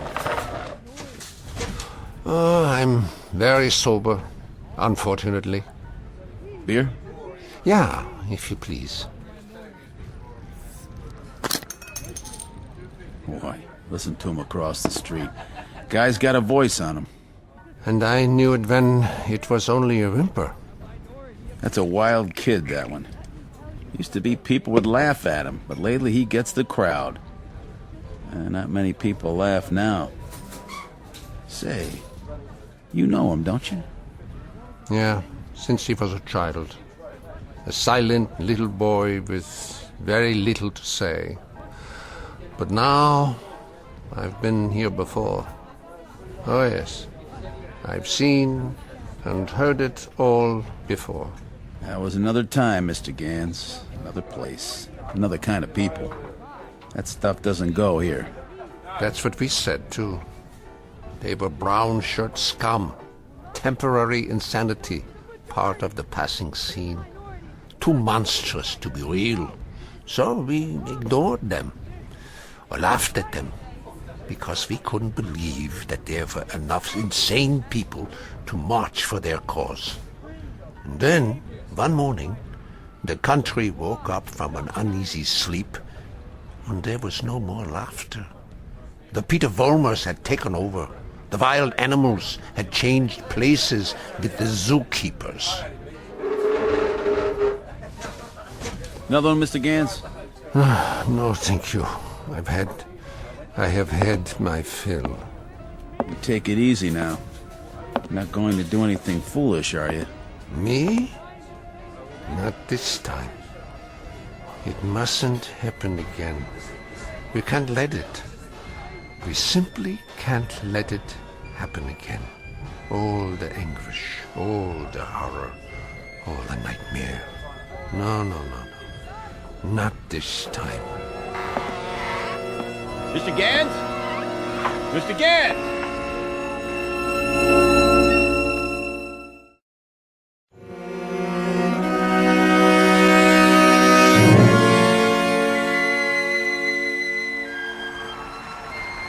And so I tell you, my friends, we will take it to the streets.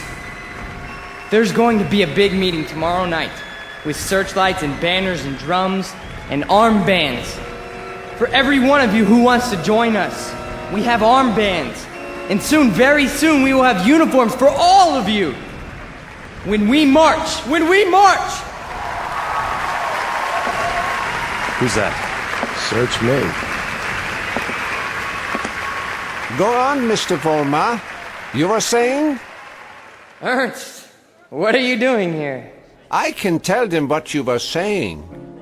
I have heard it all before. I have heard it 1,000 times before. In Munich, in Berlin, on 100 different street corners. It was drivel then, and it is drivel now. Ernst, you've got to stop. And what is this one here? The latest model? A new Führer right off the assembly line? Well, this one isn't so new. He is just a cheap copy. Oh, let me tell you about this one. About the breed, the species. They are all alike. Problem children with delusions. Sick, sad neurotics who need applause like a needle. That's enough, Ernst. Please. Please. Listen to me, Peter, and let them listen, or I will tell them about a quaking, whimpering boy who cried on my couch, who still cries on my couch. Ernst, don't! They need parades and torchlights and slogans like therapy. They need uniforms and armbands, because without them they are naked and pitiful.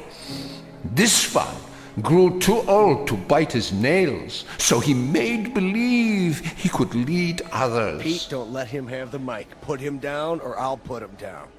Yeah, put me down, Peter. Shut me up. Stifle me, huh? Why don't you? Why can't you?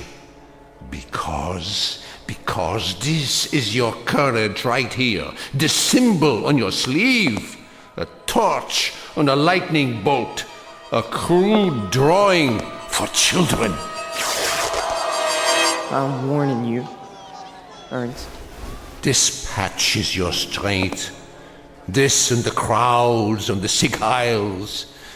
And if I tell you to your face, Peter, that your courage is made out of cloth, that your ideas are filthy garbage, and that you are something less than a man, what do you say to that? How do you answer me? Like this! Oh, the rebuttal.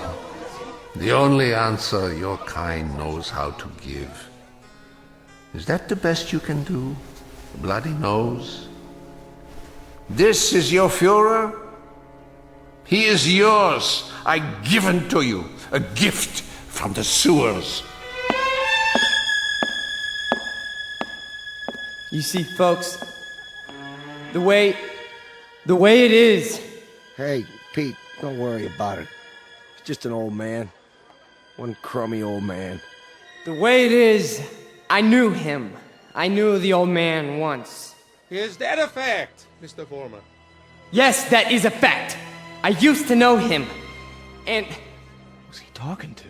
Mr. Vollmer, I have no interest in who he is. My concern is in what he is.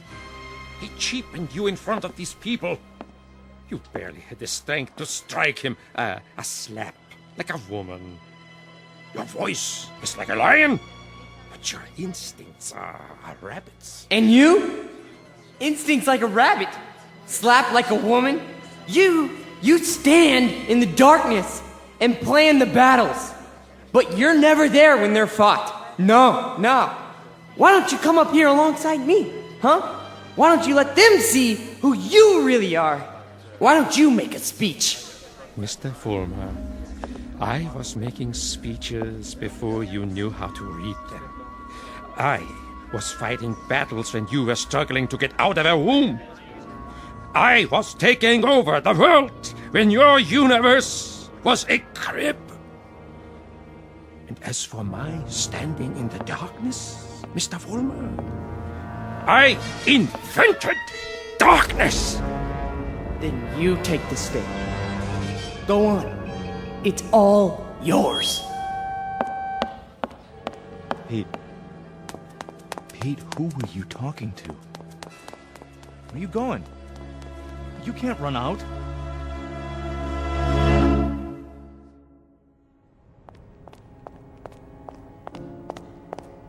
Ernst!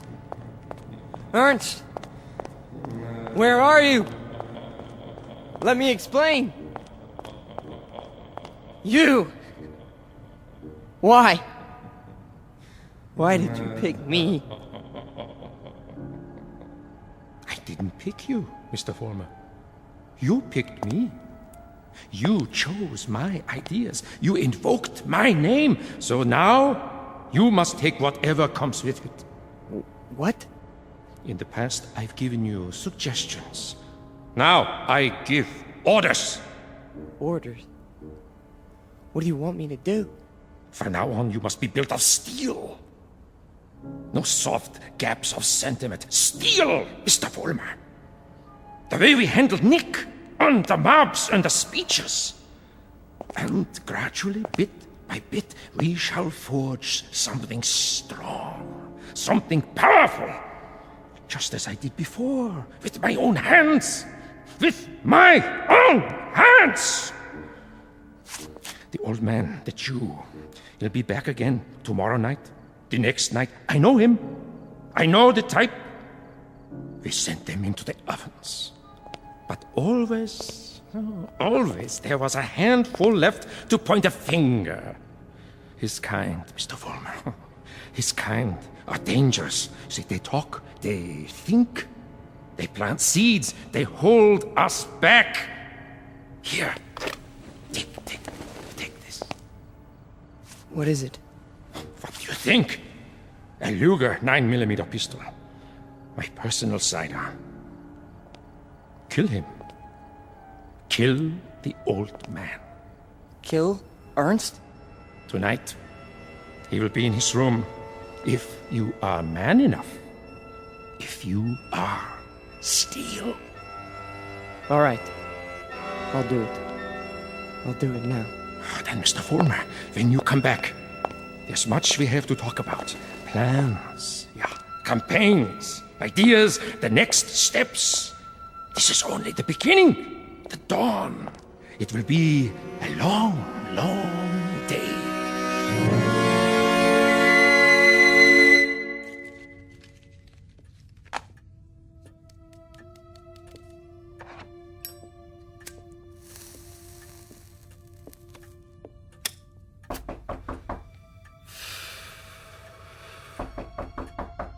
Yeah?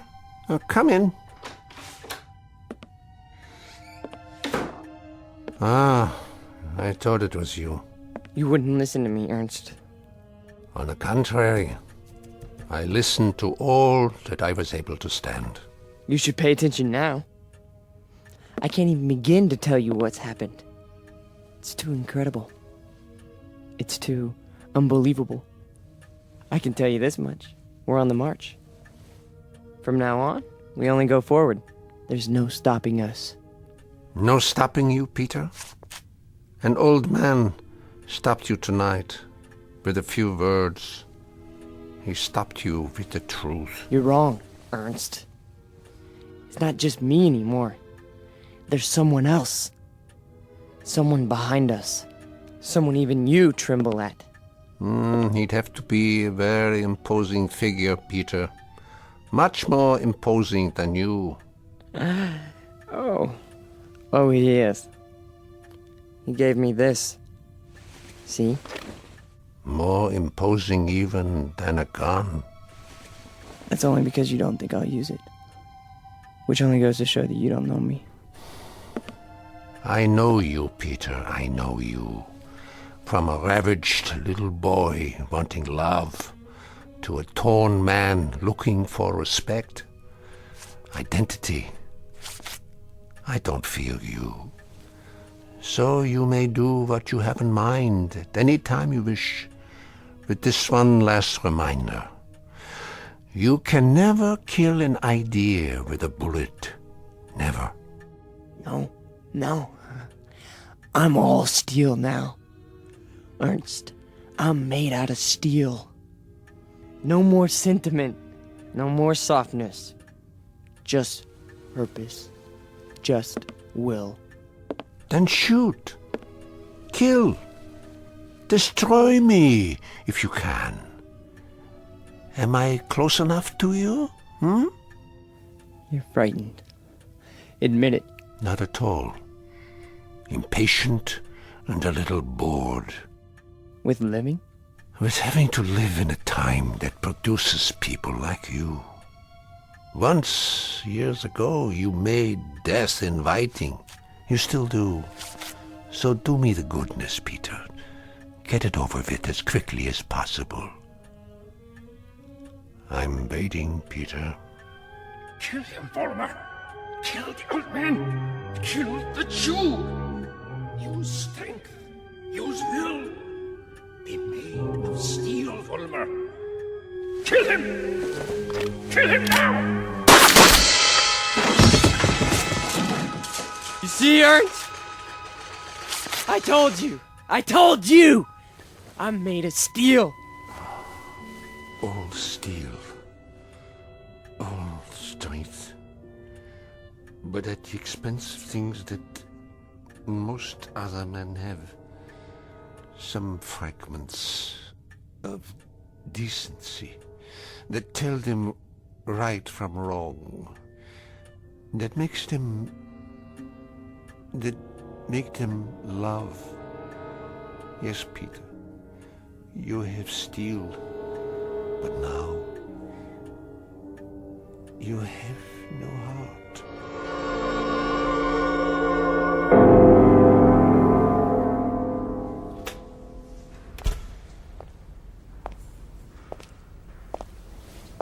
Where is everybody?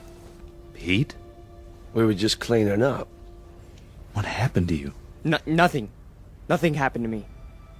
You tell them. You go out there and you tell them. But they've all gone home. Tell them I'm still in charge. I'm number one. You serve, I lead. Understand? You serve, I lead. Come on, Pete. Let's go. No, he picked me. Out of everybody, he picked me. What's wrong? Don't you believe me? He did. He picked me. So long, Pete. See ya. Don't you walk away from me! Frank! Frank!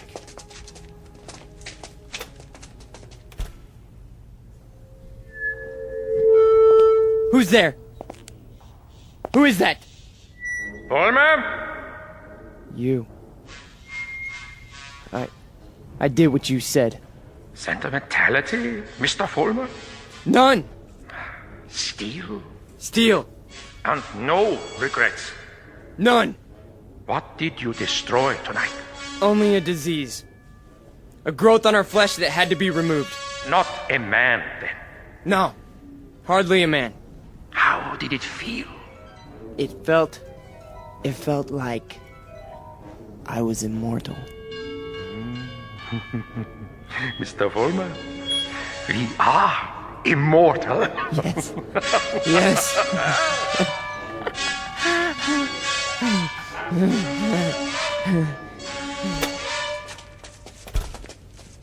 There he is. Don't move. What do you want? Peter Vollmer? Yes. We have a warrant for your arrest. That's impossible. The charge is conspiracy to commit murder. Your two friends are outside in cuffs. The victim's name was Nicholas Bloss. Get away from me. He's got a gun. Drop the gun! Now! Walk toward us with your hands up! Hey, look, he's going to the other door. Tell them to cover the alley. Halt! Halt, or I'll shoot!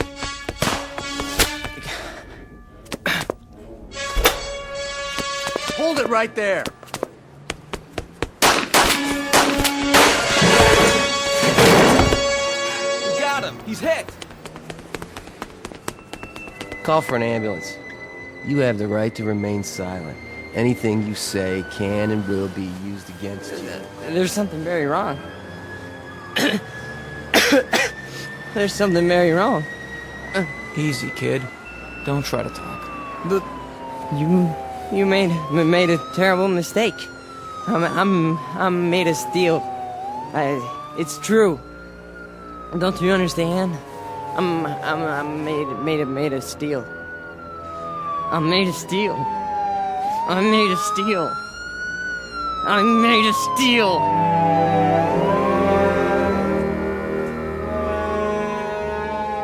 Where will he appear next? This phantom from another time, this resurrected ghost of an old nightmare. Chicago? Los Angeles? Miami, Florida, perhaps. Vincennes, Indiana. Syracuse, New York. Any place, every place where there's hate, where there's prejudice, where there's bigotry. Because he's alive. He's alive so long as these evils exist. Remember that when he comes to your town. Remember it when you hear his voice speaking through the mouths of others, no matter who they may be. Remember it when you hear a name called a minority slandered. Any blind, unreasoning attack on a people or any human being. He's alive.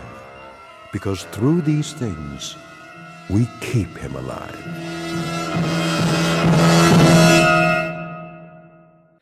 The Twilight Zone continues in just a moment. You are about to enter another dimension. A dimension not only of sight and sound, but of mind. A journey into a wondrous land of imagination. Next stop, the Twilight Zone. Hi, this is Stacy Keach. I'd like to take a moment to tell you about our Twilight Zone website at twilightzoneradio.com. At twilightzoneradio.com, you'll find the latest information on these Twilight Zone radio dramas, including behind-the-scenes photographs, plus the newest product releases, trivia contests, ways to contact us, other Twilight Zone-related info and merchandise, plus links to other fascinating websites. So make your next stop twilightzoneradio.com. Visit twilightzoneradio.com to purchase these Twilight Zone radio dramas on cassette and CD, or call toll-free 1-866-989-ZONE. That's 1-866-989-9663.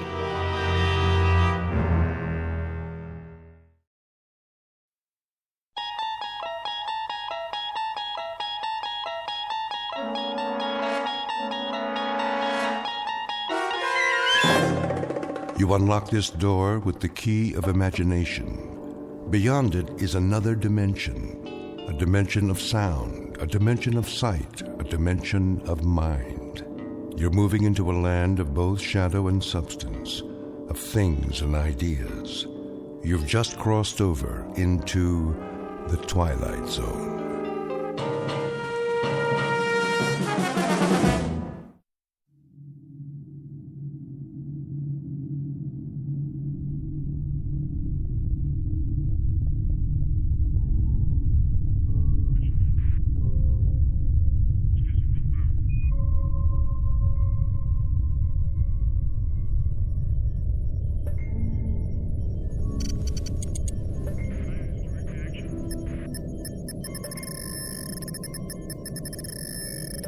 Captain.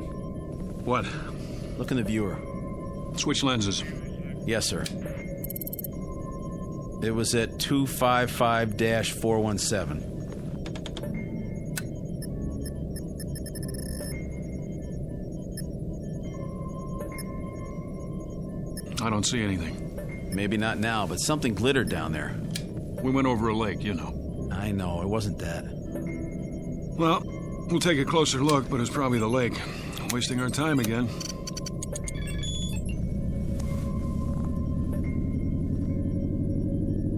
What are we turning for?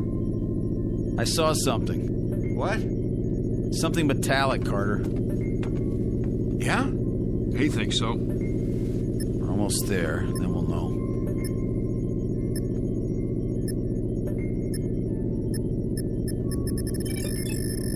Will you look at that? Trees, rivers, a regular incubation lab on this planet. I know what you're thinking. Don't. It's gotta happen sometime. Yeah? Who says? Only the astrophysicist, the biologist, and... Mason, you've got aliens on the brain. You're contact happy. Maybe we've been out too long. Do you really think man is the only intelligent... All right. So we're going to meet another race. Great. It would be great. It's going to happen sooner or later. Why not to us? Man, that would be something. Another... There it is, in the viewer. Looks like it might be a ship. Don't count on it. Well, let me see that. We're passing over, aren't we going to... Will you please... We should at least stop and take some specimens. Mason's right, Captain. But it's your call. In your flight chairs, we'll set down.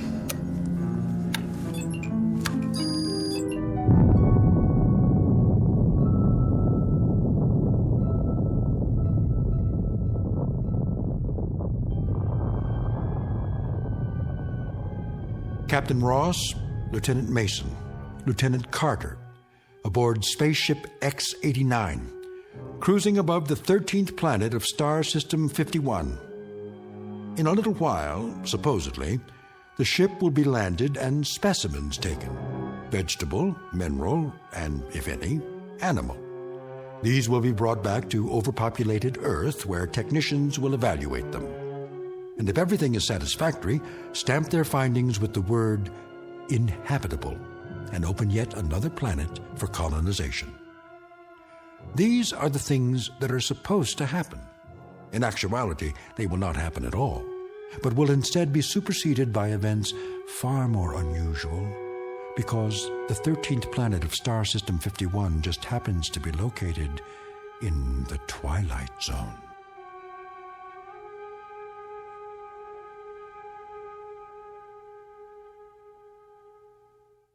And now, The Twilight Zone and our story, Death Ship, starring John Schneider with Stacy Keach as your narrator. You heard the man. Strap in. We're going down. What's the matter with the captain? Beats me. I can hardly talk to him anymore. He has been acting pretty strangely. You said it. As if he's fighting something. Yeah, us. You really think it's a ship? If it is, I don't see how it could be from Earth. We've got this run all to ourselves. They might have gotten off course. Not this far. Setting down. Right, Captain. Retros.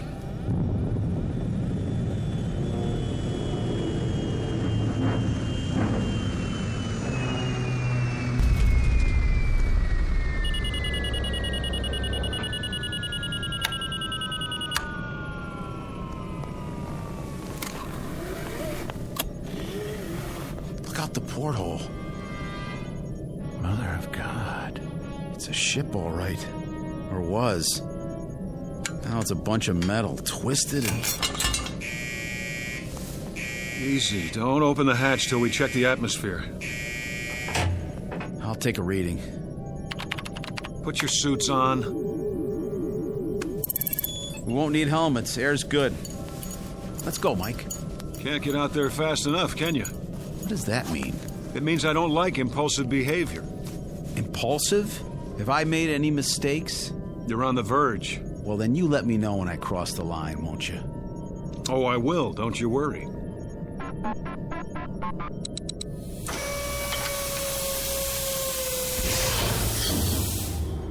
We stay together, nobody takes any risks. That's an order. I understand, Captain. Carter? Yeah? All right, then. Let's go.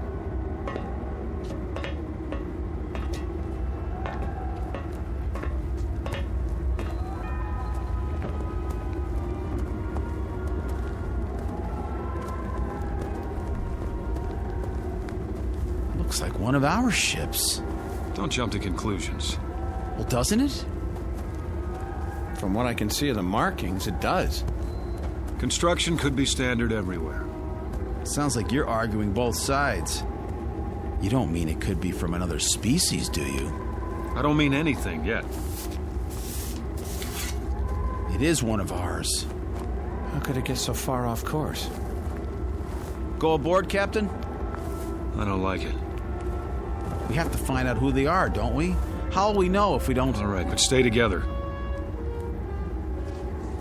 Let's put our gloves on. Sure thing.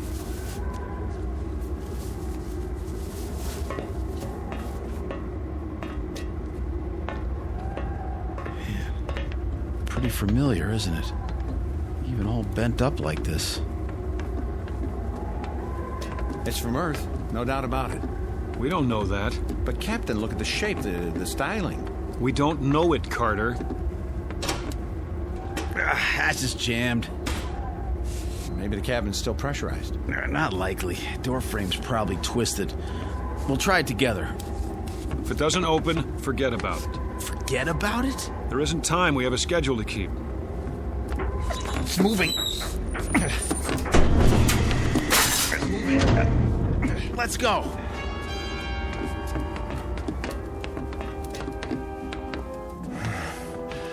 Well, this must be the main cabin. Looks like our ship. Use your flashlights. Over here. What? It's a body. Turn him over. Don't. Give me a hand. Dear God. Wait a minute. Do you see what I think I see?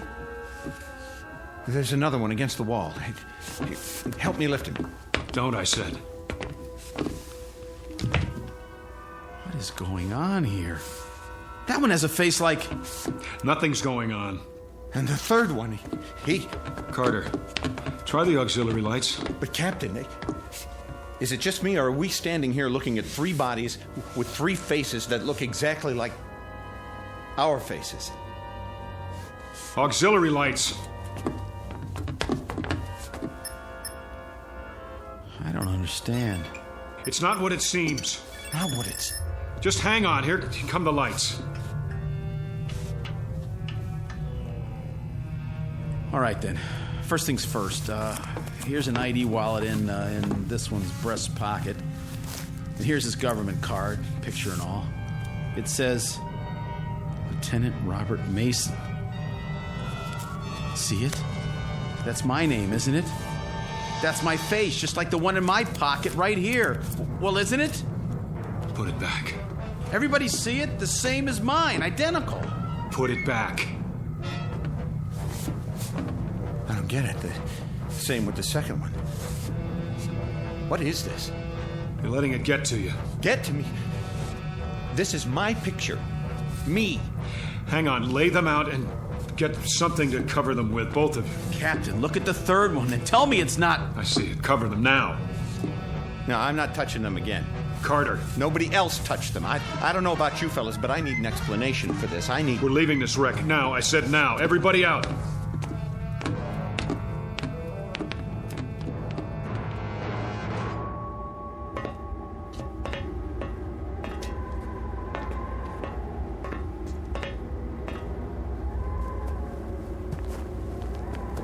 That's us in there. We're dead. Our ship is where we left it, just as we left it. Look ahead of you, 50 yards. What do you see? That's our ship over there, the same place we left it a few minutes ago. Not this one. And those bodies aren't ours. But they are. No. You saw them. I don't know what I saw, and neither do you. You agree with him, Mason? What? We're going back to our ship and radio the base. They'll tell us what to do. Will they? Shouldn't we... What? Bury our... dead? They're not ours. Get that through your head. Now let's go. You too, Mason. Right. Move! We're alive, I tell you. Alive.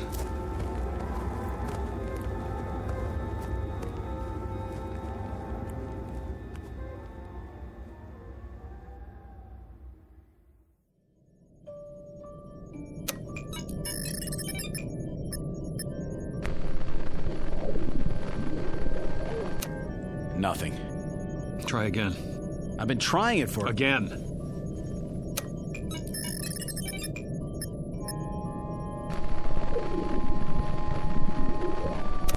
Captain, there's no point if it won't... What is this? It was working before. Maybe it's this planet. What are you talking about? Maybe there's an interfering field of... That's ridiculous. Try the radionic signal. Captain, it's not going to. It's... Will you do as I say? Yes, sir.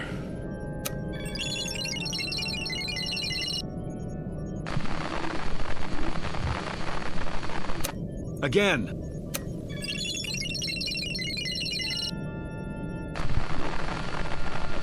Again. If it doesn't work the first time... They didn't hear us. The return signal is automatic. Do I have to tell you that? All right, let's go over this again. There's an answer here somewhere. Those bodies in the other ship aren't ours. That much we're sure of.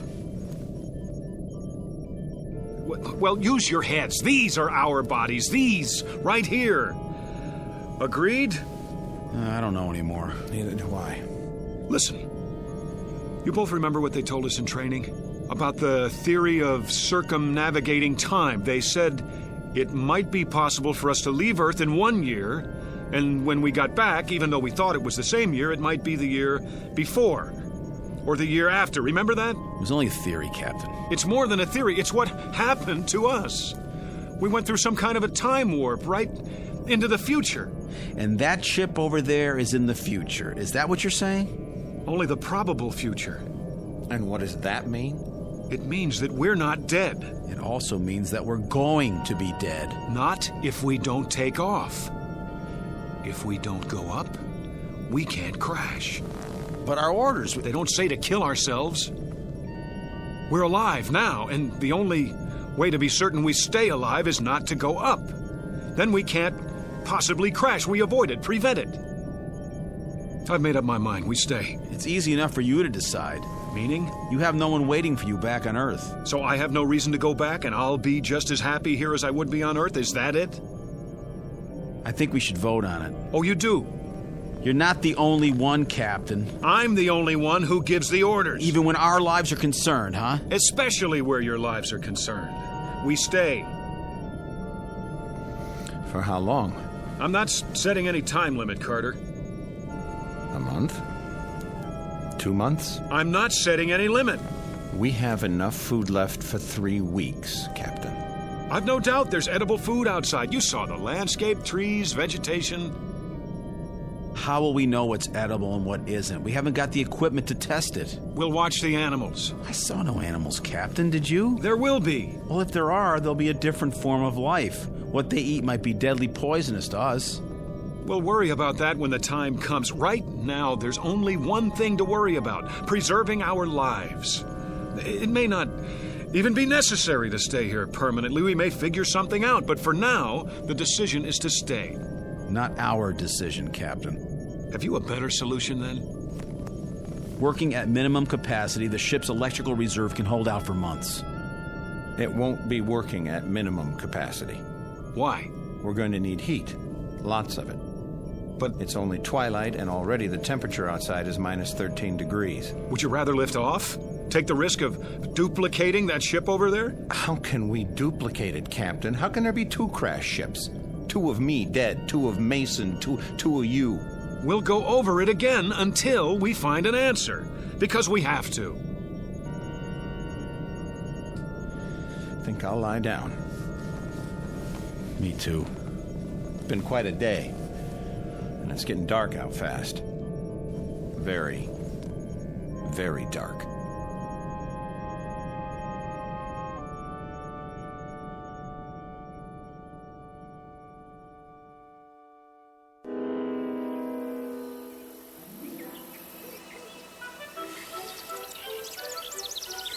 Where am I? Mike? That's you, boy? Mr. Kramer? How did I... When did you get home? Home? On leave, are you? You're looking fit. I expect Mary's mighty pleased to have you back. Wait, did you say Mary? She don't know? I have to go. Oh, wait up. I'll walk you. I don't understand. How long you been home? I just got here. Oh, you rocket boys sure travel informal these days. Mary know you're coming? I don't think so. Gonna surprise her, huh? Yes. Surprise her. How long you got? I'm not sure. You all right, Mike? Hello, Mike. Mrs. Nolan? Home on furlough? I don't know. Old Mrs. Nolan still makes that long walk to town every day. She'll go on forever. Forever. Hey, maybe we can do some hunting while you're home, huh, Mike? Got my shotgun with me. Always carry it now in case I see something. Not that I ever hit anything, but... Hey, where you going? Oh, I get it. In a hurry, huh? The house. Mary! There's a car still parked in front. Mary! Mary, I'm home. In the living room, the kitchen. Mary! Where are you? Mary! Mary! Are you upstairs?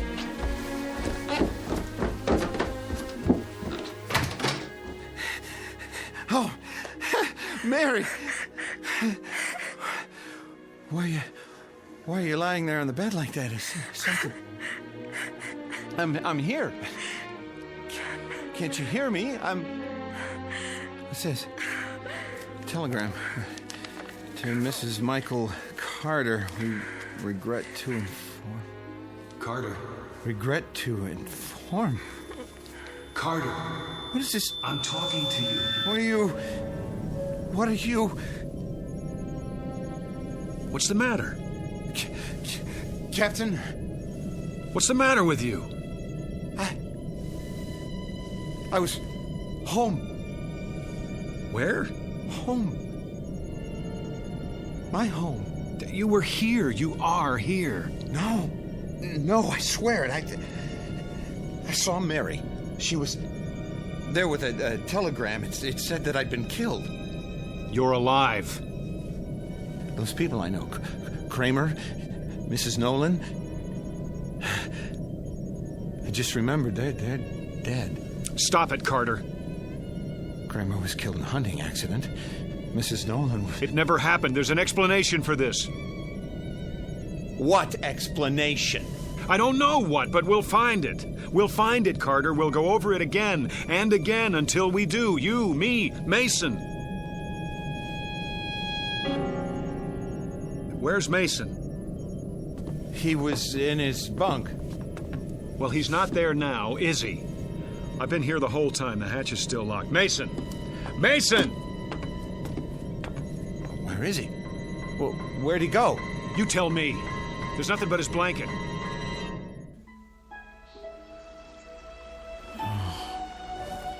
My blanket. My blanket. What's it doing on the grass?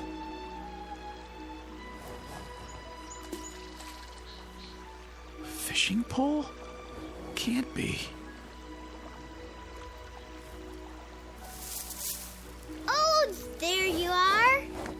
I thought I'd never find you. Jeannie. I looked and looked. I found him. Can't be. Lunch is ready, Daddy. And mine's hungry. It's all your fault. Jeannie, is it really you? What's the matter, Daddy? Come here. Oh, come here. Oh, Jeannie. What is it, Daddy? Oh, it is you. What's wrong with you? Oh, nothing. I'm just glad to see you, that's all. Oh. That wasn't your mother you were just calling just now, was it? You're acting weird. Jeannie, was it? Yes, Daddy. You know that. Where is she? Over by the table. Where?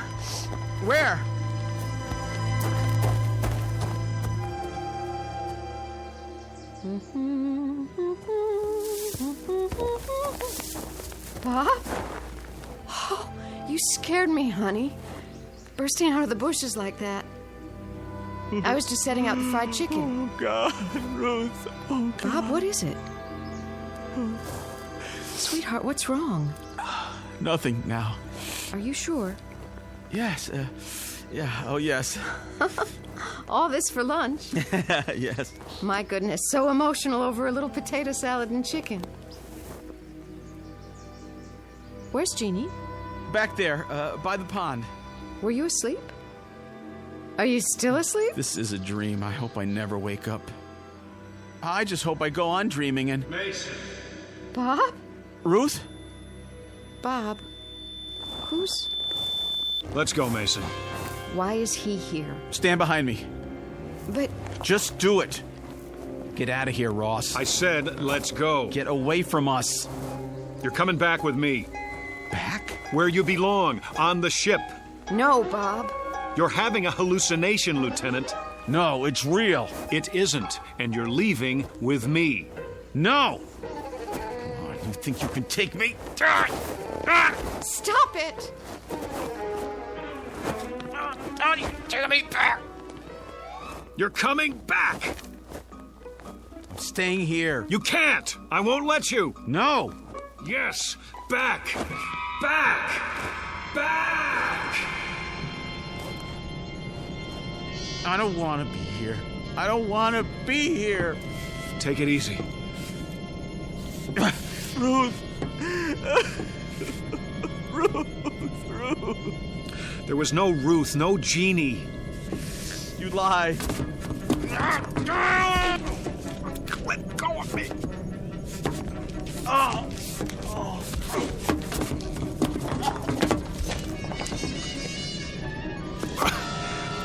Look in your billfold. Look. What does the clipping say? Read it. Leave me alone. I'll read it for you.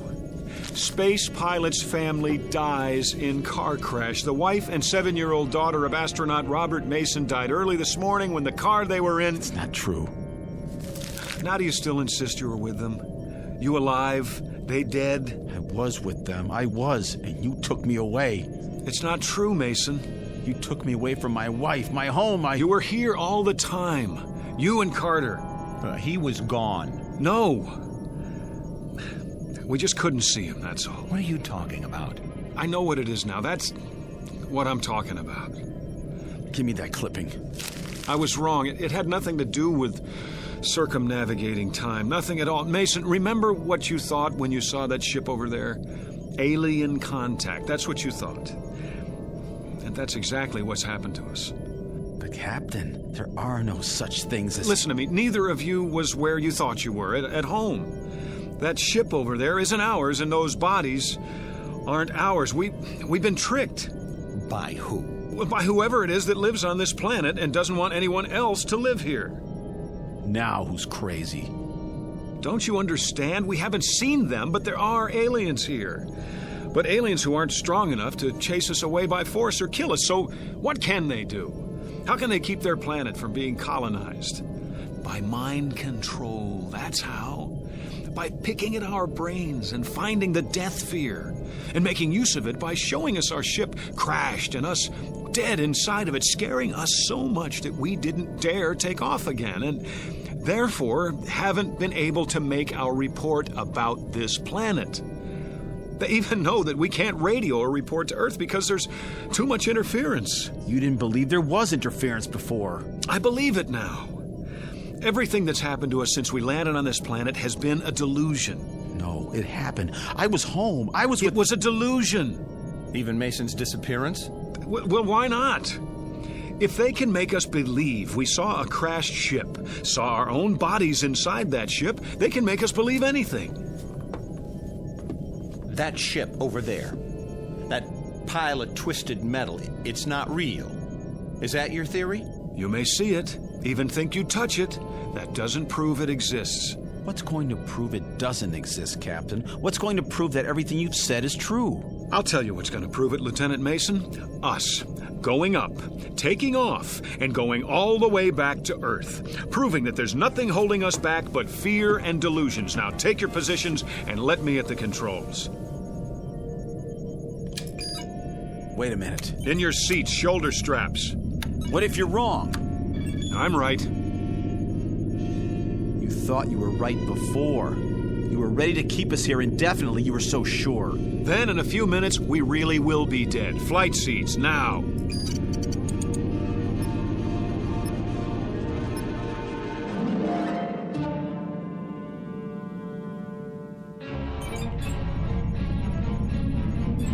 No. What do you think you're... I'm with Mason on this. Get your hands off those switches. That's an order. Are you so arrogant that you'll take a chance on killing us just to prove your point? I'm still the captain of this ship, and you'll do what I say. You're not the captain of our lives. Put your sidearm away. You're not taking us up. You want to stay here then? Starve, freeze, never see Earth again? Put it away, Mike. That's no answer. Then what is? I suppose he's right. You agree with him now? He's got a point. It's a big one. We can't just stay here. We do that and we know what'll happen. That's a given. It's a matter of food and the power supply and the temperature at night. We don't have a choice. I guess we don't. There's only one place left to go, and that's up. God have mercy on our souls.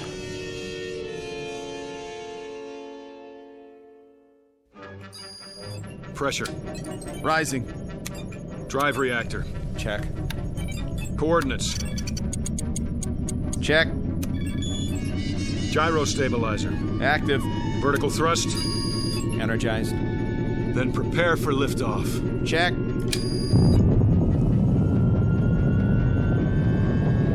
$200, $300, $500. Here we go. 1,000, 1,250, 1,500, Captain. Look at that. 2,250, 2,750, 3,000, 4, 5, 6,000. We're out. Release shoulder straps. We did it, boys. Check the viewer. Checking.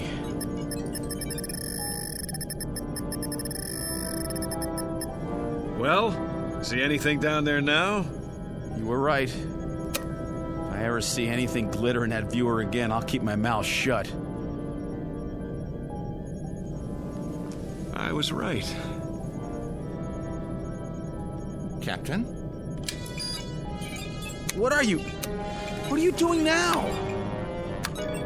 Taking her down. We're landing. What? Say that again. Now that we know what it is, there's no reason we shouldn't go back, is there? No reason? Are you out of your mind? Captain, for God's sake! Think. The other ship, the bodies that looked like ours, all an illusion. That's what we were afraid of, but none of it was real. Maybe. That's still a hypothetical. We have to get out of here while we have the chance. Now stand aside. Get your hands off the controls. We have orders, Carter. Pick up specimens for analysis. We are going to pick them up. No, we're not. You're not going to. Now you've done it. Now you've done it. Let me at the main controls. You were right the first time. That was us down there. We're going to crash.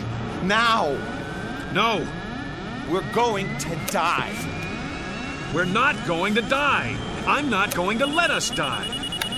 Auxiliary thrusters. It's no use. The stabilizer. The stabilizer. Heck.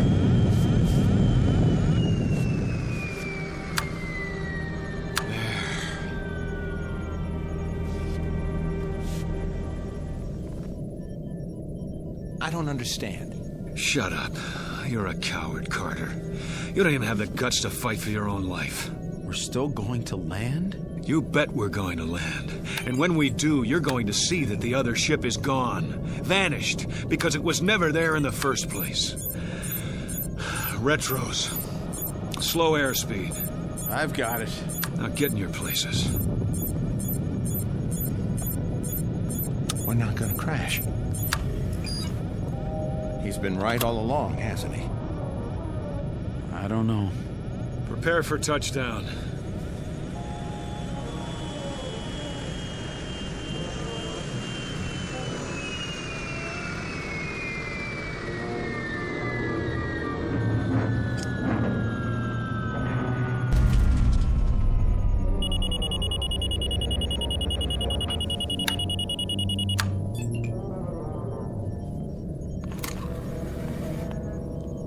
Now, take a look out the port. It's too dark to see anything. Use the spotlight. Looking. Well? Landscape looks the same. Clear? Clear, but how do we know we're facing in the right direction? Give me that. Go on, take a good look. Hills, trees, and... What is it? Let me see. Oh, no. No, no. Gone, Captain? Vanished? Is that what you said? All right. It's still there. I'll say it is. The same wreck. That doesn't mean... I'll tell you what it means. It means you're wrong. Dead wrong. Hang on. There's an explanation for this. And that would be? I don't know yet, but... You'll never know. And neither will we. Now we'll have to go up again, and this time we'll really crash and be killed and end up looking just like those four... No. What did you say? We're not going to crash. How do you know? We're not going to crash because we already have crashed. Explain that.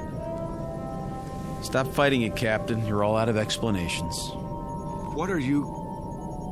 There's only one explanation left, and you know what it is. Mason? I know nothing of the kind. Yes, you do. Carter was home, and that telegram was really there. I was with my wife and daughter, because I'm like them now. No. Accept it, Captain. Accept what? Stop trying to prove that we're alive. We are alive. I don't know what it is that's happening here, but there's an answer somewhere. Somewhere. I've given you the answer. I don't accept it. We're going over this again. We're going to find the real answer. Maybe you should listen to him. Can't you see that's what we've been doing? Going over it again and again? Then we'll just have to keep going on until... What happened to the lights? Mason, Let us die, Captain. I can barely see you. It's like I can see through you. Let go of us. Let us die. No. No! We're alive. Alive. We're going over it one more time from the beginning. You hear me? One more time.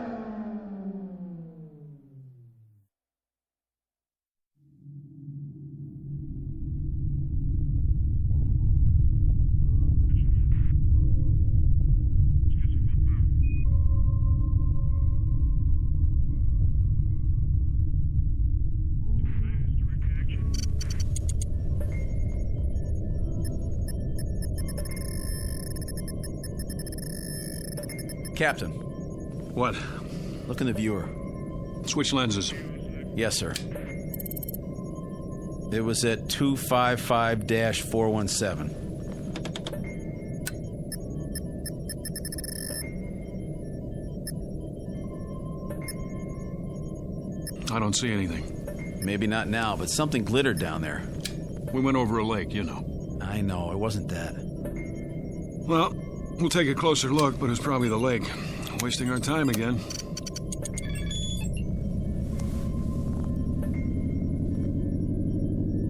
What are we turning for? I saw something. What? Something metallic, Carter. Yeah? He thinks so. We're almost there, then we'll know.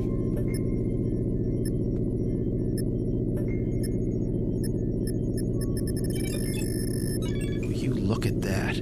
Trees, rivers, a regular incubation lab on this planet. I know what you're thinking. Don't. It's gotta happen sometime. Yeah? Who says? Only the astrophysicist, the biologist, and... Mason, you've got aliens on the brain. You're contact happy. Maybe we've been out too long. Do you really think man is the only intelligent... All right. So we're going to meet another race. Great. It would be great. It's going to happen sooner or later. Why not to us? Man, that would be something. Another... There it is, in the viewer. Looks like it might be a ship.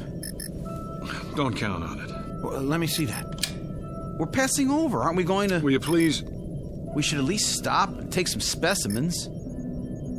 Mason's right, Captain. But it's your call. In your flight chairs, we'll set down.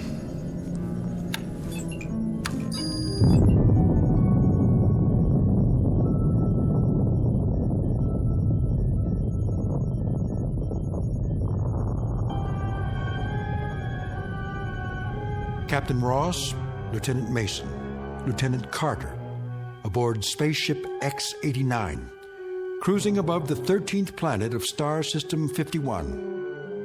In a little while, supposedly, the ship will be landed.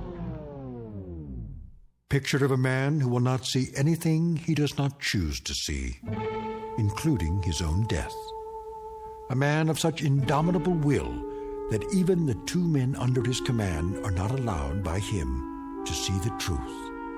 Which truth is that they are no longer among the living, that the movements they are now about to make, the words they are now about to speak, have all been made and spoken countless times before, and will be made and spoken countless times again, perhaps even unto eternity. Picture of a latter-day Flying Dutchman sailing into the Twilight Zone.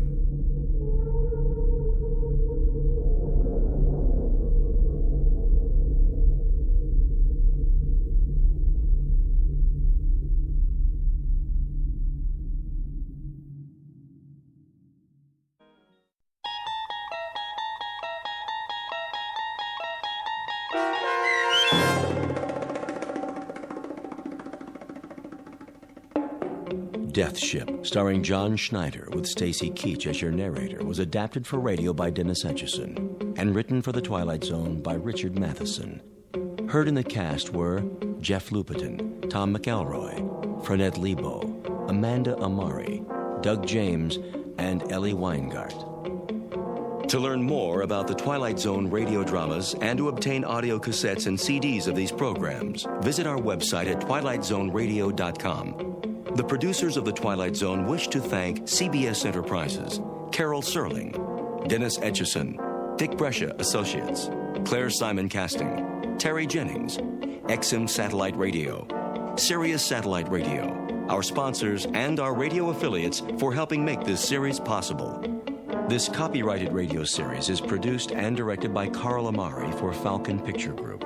Audio editing, sound design, Foley effects, and mix for the Twilight Zone radio dramas are by Cerny American creatives Craig Lee, Michael Slaybach, Bob Benson, and Jason Rizzo. To learn more about the Twilight Zone radio dramas and to contact us, visit our official website at twilightzoneradio.com. Doug James speaking.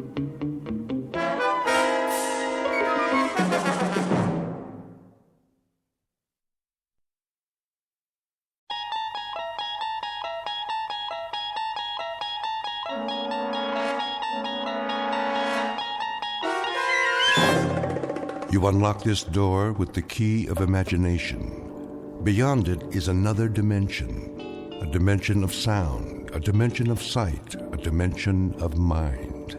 You're moving into a land of both shadow and substance, of things and ideas. You've just crossed over into the Twilight Zone.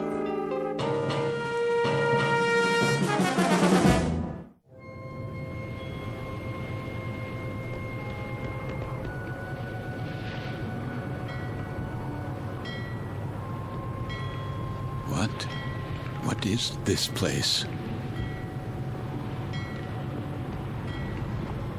The time. It must be late. Very late. Light in the salon. Let's black out down there. Who?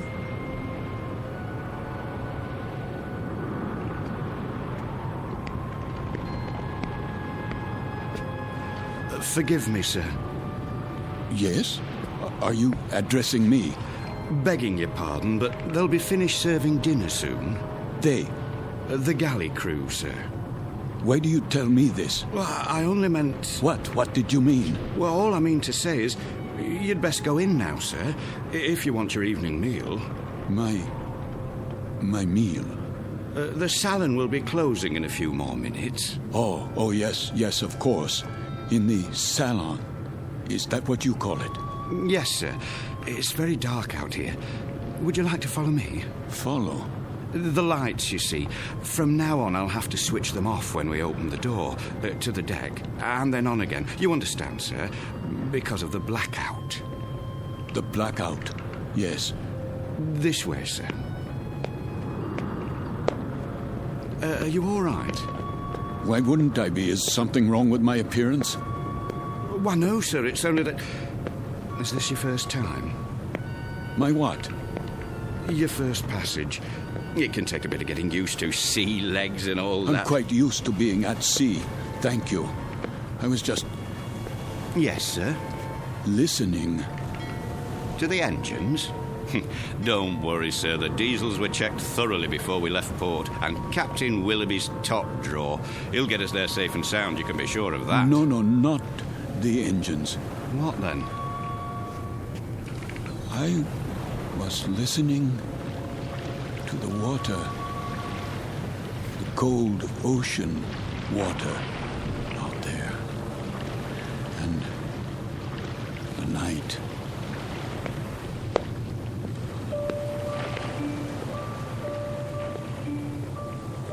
This is the deck of a small freighter, the SS Queen of Glasgow, located somewhere in the North Atlantic. Her registry, British. Gross tonnage, 5,000. Age, indeterminate. At this moment, she is 1 day out of Liverpool. Her destination, New York. Duly recorded in this ship's log is the sailing time, course to destination, weather conditions, temperature, longitude, and latitude. But what is never recorded in such a log is the fear that washes over a deck like fog and ocean spray. Fear like the throbbing strokes of pistons from the engine's diesels, each one a heartbeat, parceling out every hour into breathless minutes of watching, waiting, and dreading. For the year is 1942, and this particular ship has lost her convoy. Now she must travel alone like an aged, blind thing groping through the unfriendly dark, stalked by the unseen periscopes of steel killers, enemy U-boats that also watch and wait. The Queen of Glasgow is therefore a frightened ship, and she carries with her a premonition of death. In a moment, her crew and passengers will find out just how real that premonition may be, when a course is set that leads them all into an area known as the Twilight Zone.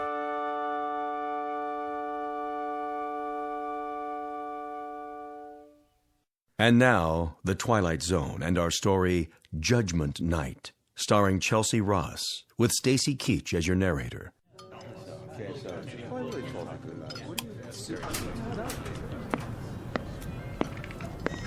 Why does he keep playing with the lights? Thought I'd gone blind for a second.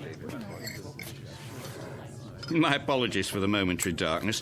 Wartime regulations, you know. Think nothing of it. Perfectly understandable. Wasn't it a lovely meal? Yes, indeed. Glad you enjoyed it, ladies and gentlemen. Something more, perhaps? Not for us, thank you, steward. We were just leaving. Come along, dear. Wait, Mommy, where's my doll? Why, here you are, little girl. You dropped it by your chair. Can you thank the nice man? Thank you. You wouldn't want to leave your dolly behind now, would you? Come along, Joanna. It's well past your bedtime. Yes, Daddy.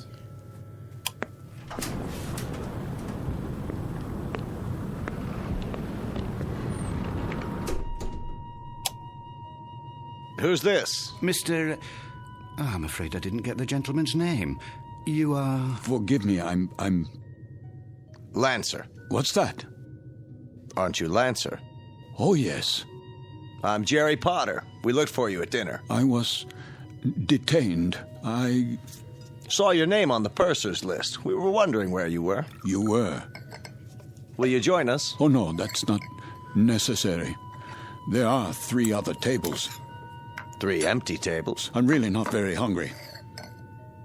Well, the captain wasn't able to join us tonight, so there's plenty of room. Come on over, I insist. Very well. Coffee, sir? Yes. Thank you. I believe I would like some coffee. Here's your seat, Mr. Lancer. The more the merrier, I always say. The coiner of phrases. We could do with a bit of merriment. Let me help you, sir. I'll get the coffee. Wait. Do I know you from somewhere? I don't think so, sir. But your face, I'm sure. It might well be. I've travelled this line for a number of years. Perhaps it was on another ship before the war. Before the war? Seems like a long time ago, doesn't it, sir? Are you quite certain about the food? What? The cook can still prepare something. No, I don't have much of an appetite. Not even with all this salt air? Makes me hungry enough to eat a horse. Jerry! Would that be a seahorse, Mr. Potter?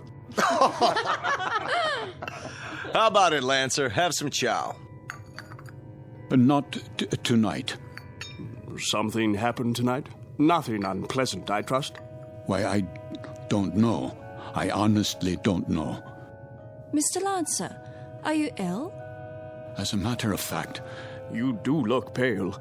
A bit of the old mal de mer, perhaps. You might do well to take the meal in your cabin. My cabin? Your quarters, Mr. Lancer. This is all rather disorienting, isn't it? But a good night's sleep can do wonders. I could prepare a tray, sir. No. I'd recommend a cup of hot broth at the very least. I'm fine, I tell you. It was just a temporary dizziness. You're all very kind. I shouldn't intrude. Nonsense. Then let me do the honors. This is my wife. Madame. Hello. And across the table are our dinner companions, Major Devereaux. How do you do? And his secretary, Miss Stanley. Are you going home, Mr. Lancer? Home? Or away from home? Why, I'm heading away from home. We are as well, I'm afraid. The Major is heading up a military mission in Washington. Now, Barbara, loose lips. Oh, sorry. I was just telling them that I took this trip once before, when my wife was alive. Spring of 38. How different it was. The Queen Mary, most elegant. Where do you suppose they dredged up this one? She looks to be 300 years old. The Queen of Glasgow. Long live the Queen. Oh, hear. What do you do, Lancer? Me? When I saw your name on the list, I tried to figure out what you'd look like. It's a game I play. Try to connect a face with a name. I thought you were probably an old language professor from Oxford or something. A regular barrel of laughs. Well, I'm... There goes the light again. Well, good evening, Captain Willoughby. No, please. Remain seated. I don't have much time. I thought I'd just stop for a cup of tea and say hello to those who are still here. Don't worry on our account. I'll get you tea, sir. Thank you, steward. We did miss you, though, Captain. I must apologize. We have a miserable fog out there. No kidding. And I thought I'd best take my meal on the bridge. And the rest of the convoy, Captain, are they in sight? They'd have to be 3 feet off the bow to be in sight, Major. That fog is quite thick. Oh, dear.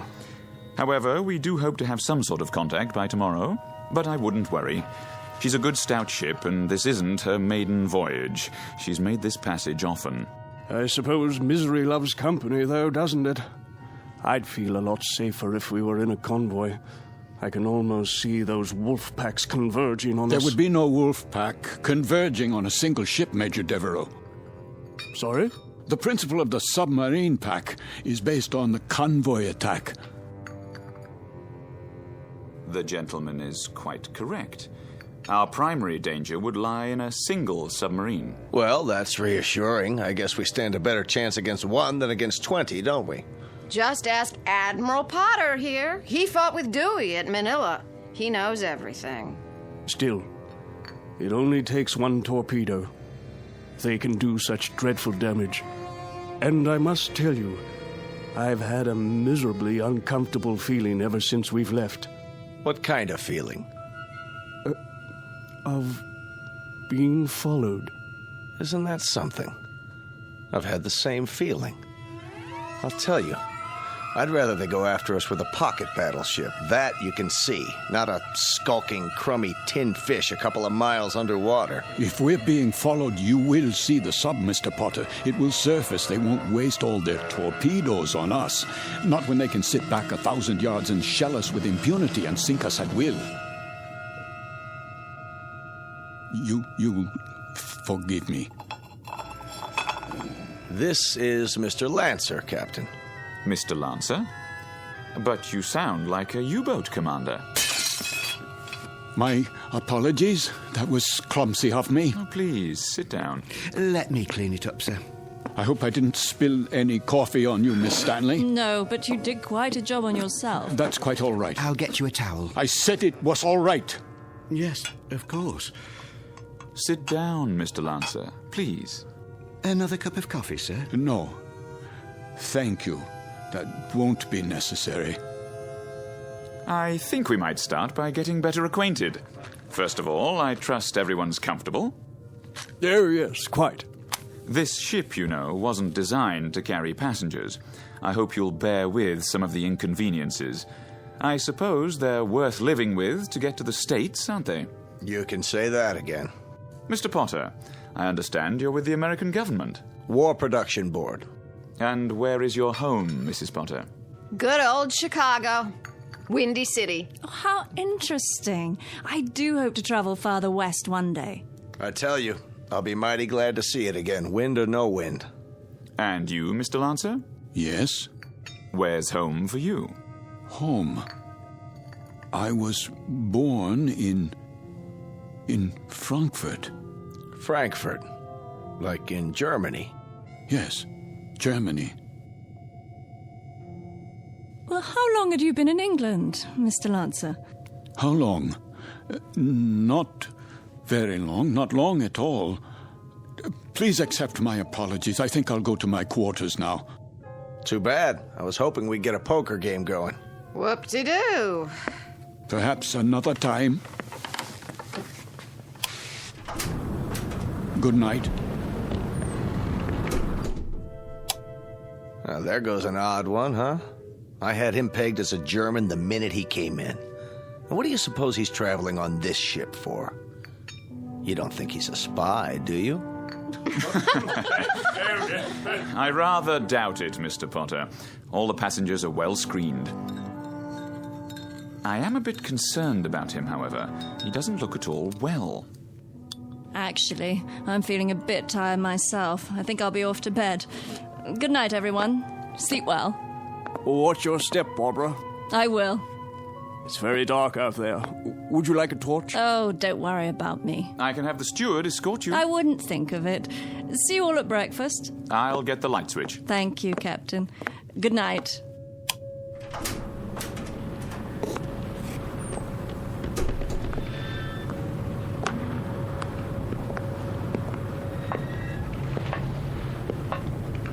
Hello? Is someone there?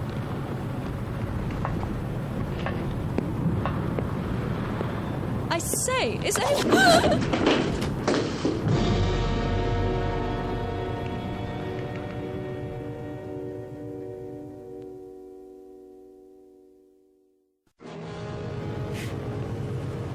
Who's there? Watch your step, Miss Stanley. Oh, Mr. Lancer. The stairs are quite slippery from the fog. So I see. I was afraid you'd lose your footing. Thank you for your help. The fog can be treacherous at sea. And it carries quite a chill, doesn't it? Yes. Yes, it does. It's best to stay off the deck at night. Why are you here, Mr. Lancer? What? I thought you'd be in your cabin. I'm still a bit unsettled. Not quite ready to sleep yet. Miss Stanley? Yes. May I ask a question? Please. Have we met before? I don't think so. Why?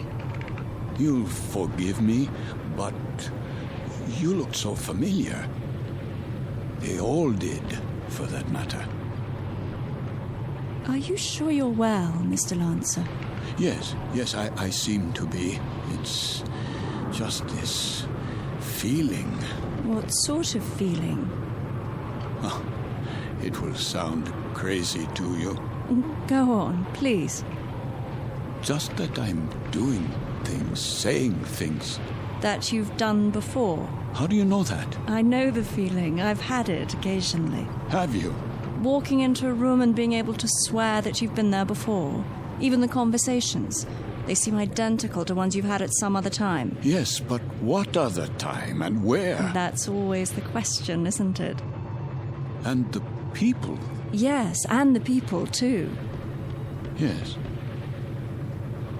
That's extraordinary. What is? I don't recall. I don't seem to recall boarding this ship. Don't you? Or anything else, for that matter. How I got here, or why I'm here. There was a film about that. Pardon?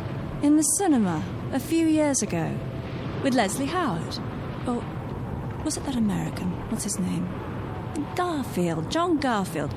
I believe the title was Outward Bound, something like that. I don't have time to see many films. I don't either. But in this one, the people all found themselves on an ocean liner. Of course, it was a cruise ship, not a freighter. But none of them could remember anything.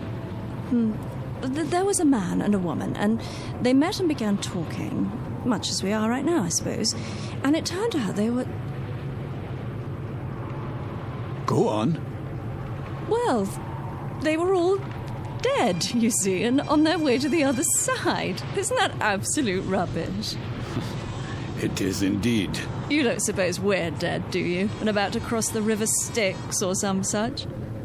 No, that's ridiculous. I, for one, remember everything. A cab to the docks, and carrying my bags, my passport, the security clearance. My passport? Of course. It must be in my cabin. If we were dead, I'm sure the meal would have been followed by a lovely dessert. Mr. Lancer, may I make a suggestion? Why don't you see the ship's doctor? I'm sure they must have one, even on a freighter. For what purpose? It has to be some form of temporary disorientation. I was standing on deck, and it was as if I suddenly woke from a deep sleep. I heard your voices from the salon. Amnesia? Not really. I know who I am. I'm Karl Lancer. I was born in Frankfurt, Germany. I'm in the... In the what? In the... You were going to tell me. You were in the something or other. Was I? I don't remember now. Mr. Lancer, perhaps if you got some sleep, that might be all it takes. It wouldn't help. I don't think I could get to sleep. I feel as if this were a nightmare. I feel strange. I feel as if there were a disaster waiting out there, some doom that's about to happen. As if we were being stalked. I know we are. It's stalking us. Yes, there's a sub out there, a U-boat. I know it. I know it's out there. I know. Who's there? Mr. Lancer? Yes, I'm Lancer. Would you come with me, please? Where? The captain's compliments, sir. He wonders if you could join him in his quarters. For what purpose? He'd like a few words with you. Go on, Mr. Lancer. I'll see myself to my cabin. Sir, this way.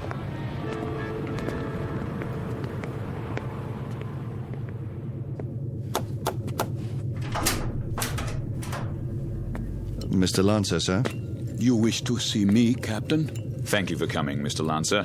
You've met my first officer, Mr. Danbury. Yes. What is this about? I wonder if you'd mind answering a few questions. No, not at all. First, would you mind showing us your passport? My passport? If you don't mind. Just routine, Mr. Lancer. On our passenger manifest, it seems that your passport number was somehow not included. Yes, of course. Oh, I'm afraid I don't have my wallet in my pocket. It must be down in my cabin. Well, that's perfectly all right. Sometime during the next few days, if you think of it, say tomorrow. You can show it to me whenever it's convenient. Are you feeling better, Mr. Lancer? Yes, much better. Is there anything I can get you? No. Then, is there anything you'd care to talk about? How do you mean? Anything on your mind? Something you'd care to tell us, perhaps? There's very little I can tell you. And why is that? Because I don't remember very much. No? Actually, to tell the truth, I don't know how I got here. I don't recall anything about it. Is that right? I seem to remember only a few odd, disjointed things. I know, for example, that my name is Karl Lancer. I know I was born in Frankfurt. So you said. Please continue. Continue where? That's it. At this moment, that's all I know. Mr. Lancer. Yes? At the table, you exhibited a rather unusual working knowledge of German submarines. Could that, perhaps, stir your memory? I wish it could, but it doesn't. I see. In that case, why don't you go on to bed for now? Have a good night's rest. We'll talk tomorrow, you and I. Very well. That will be all for now, Mr. Lancer. Good night. Good night.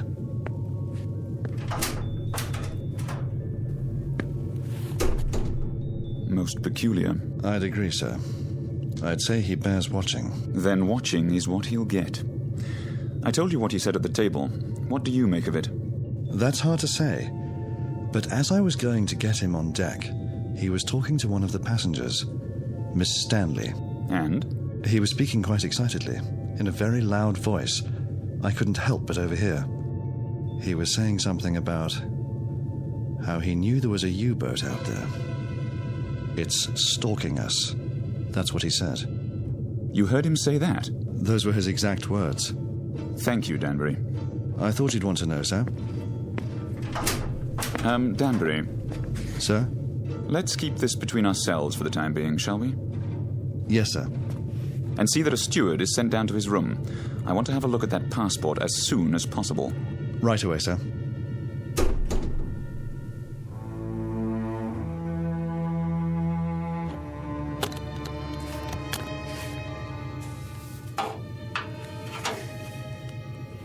There you are, sir. All your clothing hung up, I believe that's it. Anything else I can help you with? No, that will be all. Ah, your shoes. I'll just put them in the closet. Hold on, what's this? Where? In your bag. Looks like an officer's cap, but not one of ours. War souvenir. What are you talking about? This, sir. I was wondering if it was a war souvenir. Let me see that. Yes, sir. It's a naval officer's cap. Foreign by the style of it. Don't touch things that don't concern you. I only thought I'd put it away for you. That won't be necessary. I'll put it away myself. Yes, sir. That will be all.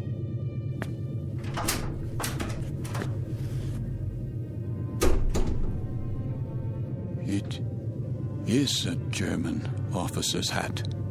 A submarine commander's. What does it say inside? It must have an identifying label. Yes, here. But this can't be.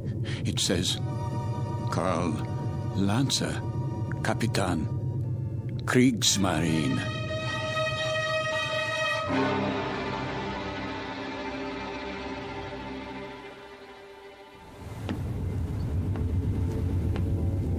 Mr. Danbury? Yes, sir? We've slowed down again. See if you can impress upon that very temperamental engineer the rather dire necessity for speed. Engine room. Engine room. McLeod, can we get any more revs? We're losing speed badly. Begging your pardon, sir, but I've got these blooming engines strained to the limit now. Kindly tell the captain that if I keep them going at this rate, they'll be a breakdown before morning. In that case, We'll be going a precious lot slower in a drift than under power. MacLeod, we simply have no more revs. If you can give me maximum speed for another 12 hours... Captain! These engines needed to be overhauled a month ago, and instead of an overhaul, they're getting worked to death. Well, do what you can, man. Aye, aye, sir.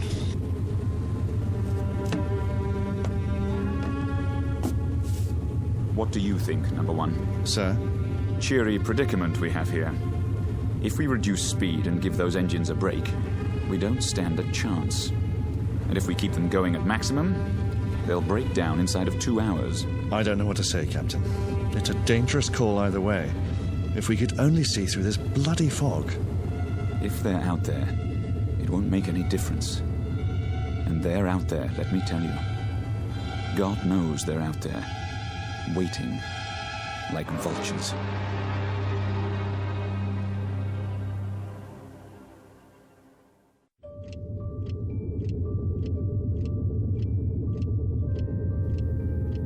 Another drink, please. Begging your pardon, sir, but it's very late. Don't beg my pardon. Just put the bottle on the bar. Go to bed if you're tired, but leave the bottle.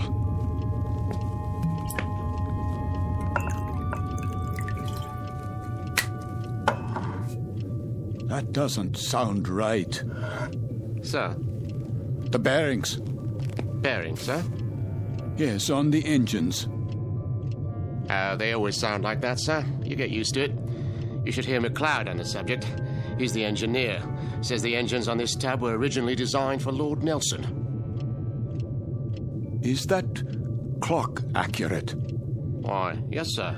She's a real antique, that one. Captain Willoughby had her on the old Harcourt Bay. Keeps perfect time, she does. It says 5 minutes past 12 at 1:15. Not for a while yet. No, but at 1:15, something will happen at 1:15. Something, sir? What might that be? I don't know. I really don't know, except the hour and the minute, 1:15. It sticks in my mind. The tray for the bridge, please. Just being made up, sir. The cook will be done in a minute. Have a seat at the end of the bar. Been here long, has he? Sitting like that for 3 hours. One drink after another. Just sitting there, drinking. Wiping the sweat off his face and asking for more. And not getting drunk, mind you. That's 3/4 of a bottle gone. I'd swear it was lemonade. I've never seen the like.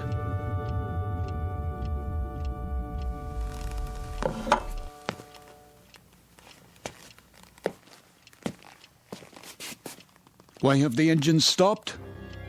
Probably just routine maintenance, sir. Don't give me that. They've broken down. I don't think it's serious, sir.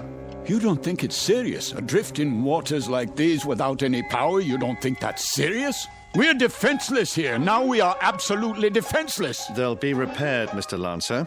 We'll be underway again soon. No, we won't be underway soon. We'll drift until 1:15. That's what he's been saying all night long. You know, of course, how easy it would be for a submarine to... You're a nervous man, Mr. Lancer. I'd suggest you call it a night. I'm a nervous man. I can assure you that I am suffering from something a little more serious than nerves. I'm suffering from knowledge. I'm suffering from knowing what's going to happen. Really? Now? My affliction comes from waiting and knowing that inside of an hour, a U-boat will surface off our bow with searchlights and a deck gun.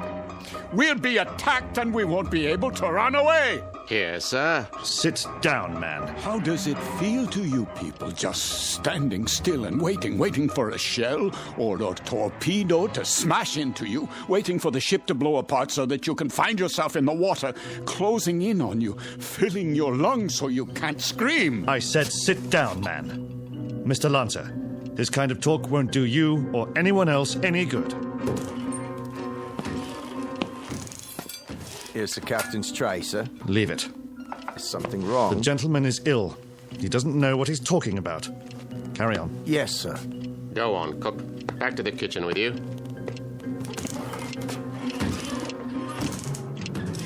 The U-boat's coming. We must get the engine started or abandon ship. That's what we must do. Yes, we must abandon ship. Do you hear me? Why has the clock stopped? Where did you go? Where have you all gone? Why have you left me alone like this? Where? Where is everyone?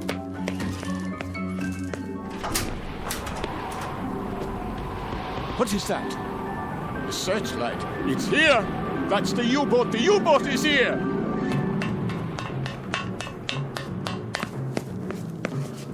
We've got to get out. Off the ship, everybody. There you are. All you passengers, out of your rooms. Listen to me.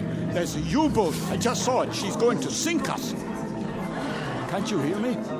Why don't you move? Are you all out of your minds? What do I have to do? Do I have to grab you and carry you up on deck? Do I have to throw you bodily into the lifeboats? Do I have to knock you unconscious? They're gone. But where? Is the entire ship empty?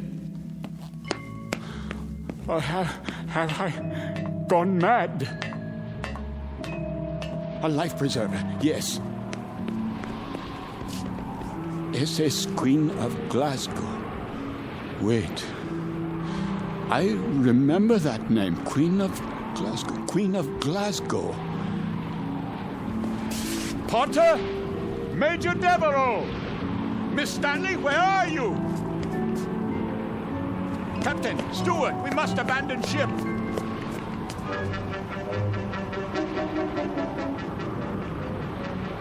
Feuer frei! Ja, Kapitän. Feuer!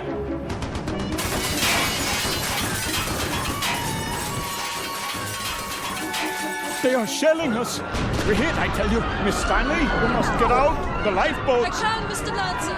The roof's collapsed. The door won't open. Climb through the porthole, quickly. I'll try. Where are the lifeboats? Over here, Mr. Devereaux. We'll have to climb down. Help us, please, my wife. I'm coming, Mr. Potter.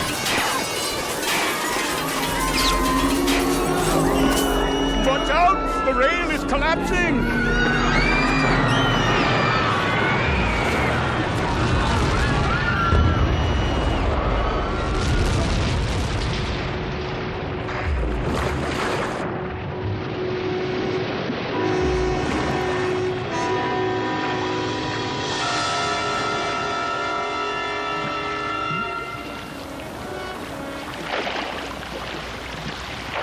Family, the little girl. Where? The doll. Here, I have it. Who could do such a thing? Who? Who?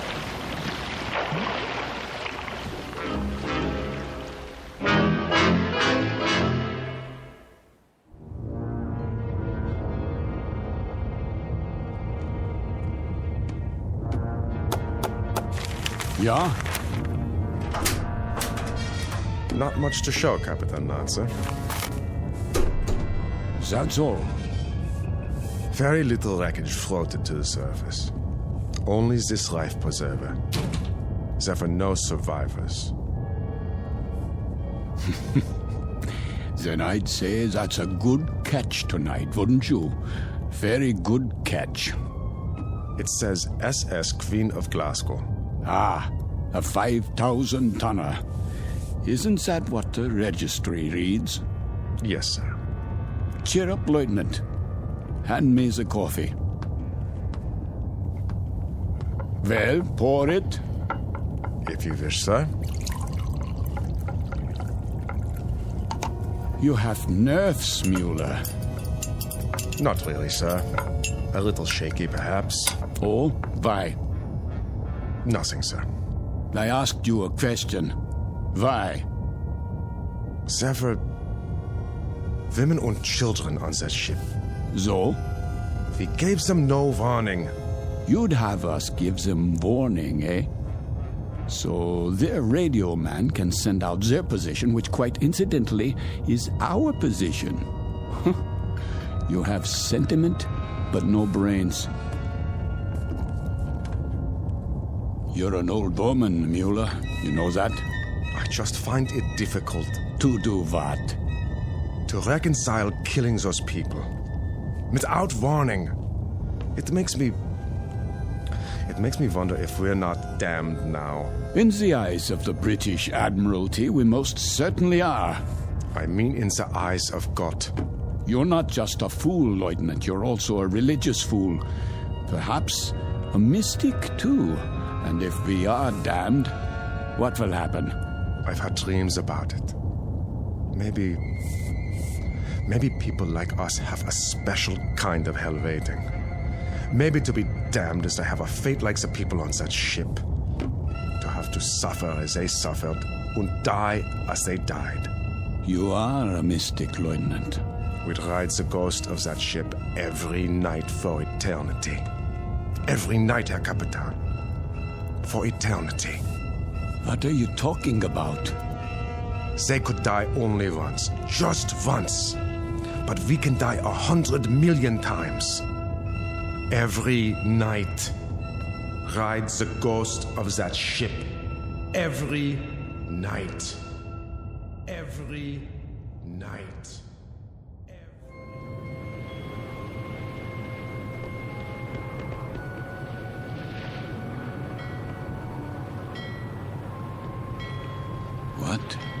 What is this place?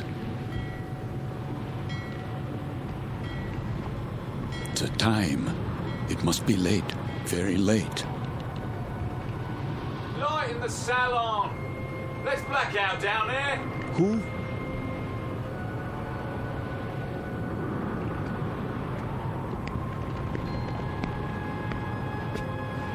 Forgive me, sir. Yes? Are you addressing me? Begging your pardon, but they'll be finished serving dinner soon. They? The galley crew, sir. Why do you tell me this? I only meant... What? What did you mean? All I mean to say is, you'd best go in now, sir, if you want your evening meal. My meal? The salon will be closing in a few more minutes. Oh, yes, of course. In the salon. Is that what you call it? Yes, sir. It's very dark out here. Would you like to follow me? Follow? The lights, you see. From now on, I'll have to switch them off when we open the door, to the deck and then on again. You understand, sir? Because of the blackout. The blackout? Yes. This way, sir. Are you all right? Why wouldn't I be? Is something wrong with my appearance? Why, no, sir. It's only that... Is this your first time? My what? Your first passage. It can take a bit of getting used to. Sea legs and all that. I'm quite used to being at sea. Thank you. I was just... A special kind of hell waiting. Maybe to be damned is to have a fate like the people on that ship. To have to suffer as they suffered and die as they died. We'd ride the ghost of that ship every night for eternity. For eternity. For eternity. For eternity. Yes, sir? Just listening. To the engines? No, not the engines. I was listening to the water. The cold ocean water out there. And the night.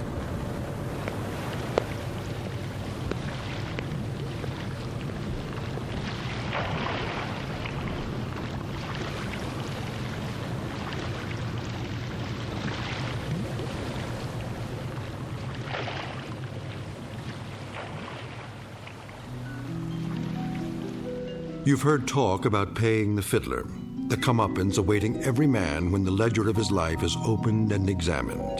The credits and debits added up, a tally made, and then the reward or the penalty paid.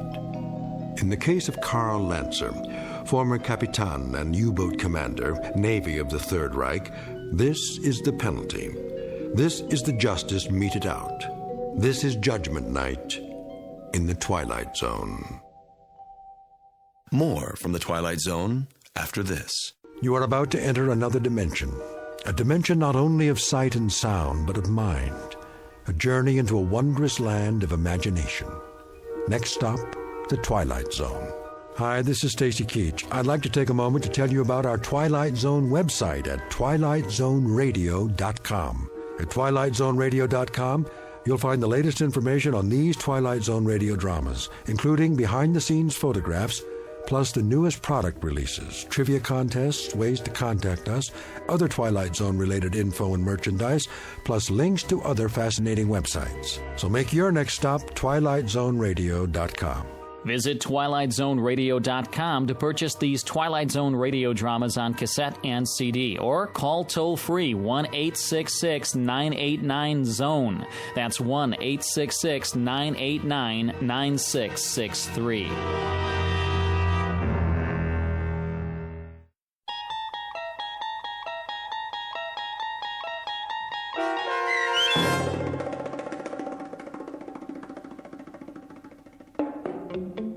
Judgment Night, starring Chelsea Ross with Stacy Keach as your narrator, was adapted for radio by Dennis Etchison and written for The Twilight Zone by Rod Serling.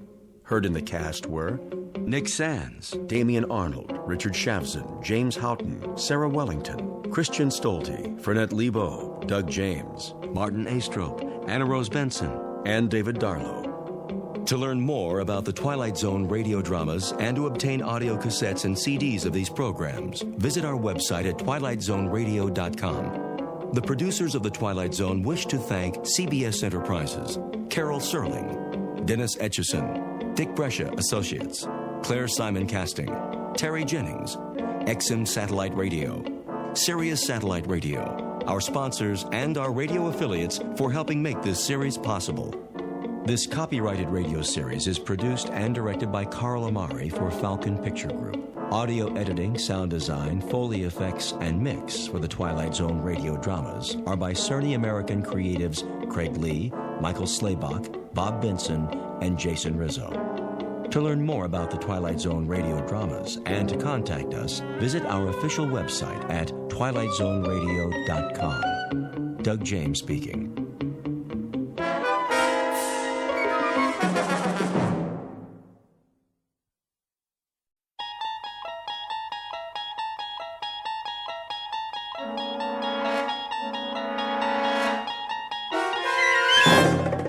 You unlock this door with the key of imagination. Beyond it is another dimension, a dimension of sound, a dimension of sight, a dimension of mind. You're moving into a land of both shadow and substance, of things and ideas. You've just crossed over into the Twilight Zone.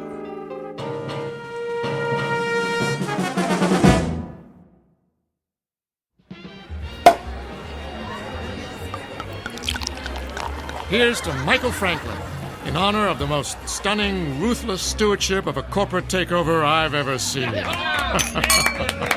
Thank you. Thank you, Alan.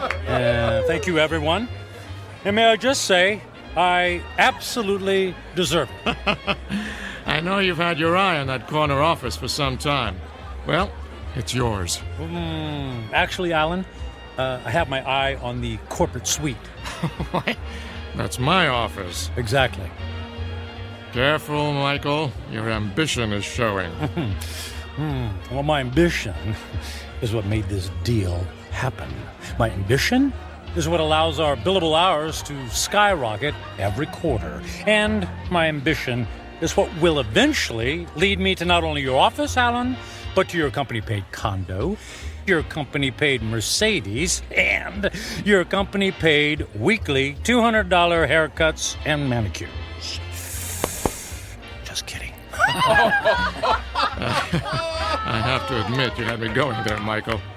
I have no doubt that someday you will occupy my seat in the company. We'll have to wait and see what the future holds. Tut, tut, no harm in celebrating. Speaking of the future, check out that wild-looking old woman sitting behind the table. Wearing that colorful headscarf with all the jewelry? She looks like a contestant for Best Halloween Costume. No, I think she's telling fortunes. See how she's looking at that guy's hand? Let's go see what she has to say. Alan, you don't believe in this stuff, do you? Of course not. It's just for fun. On the other hand, maybe she can give us a hot tip for our next takeover target.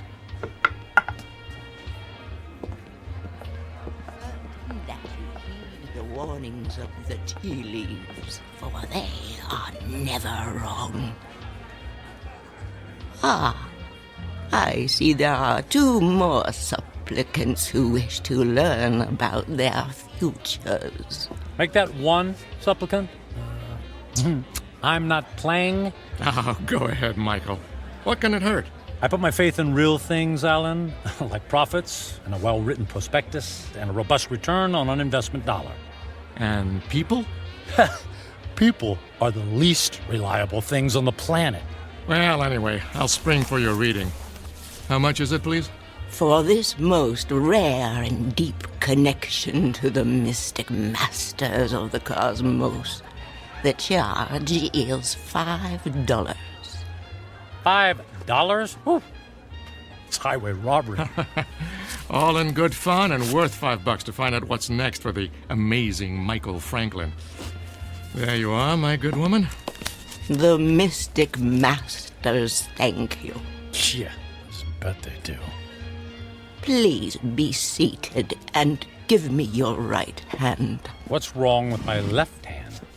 The right hand crosses the body's meridian, connecting directly to the humors of the heart through the intercession of the soul.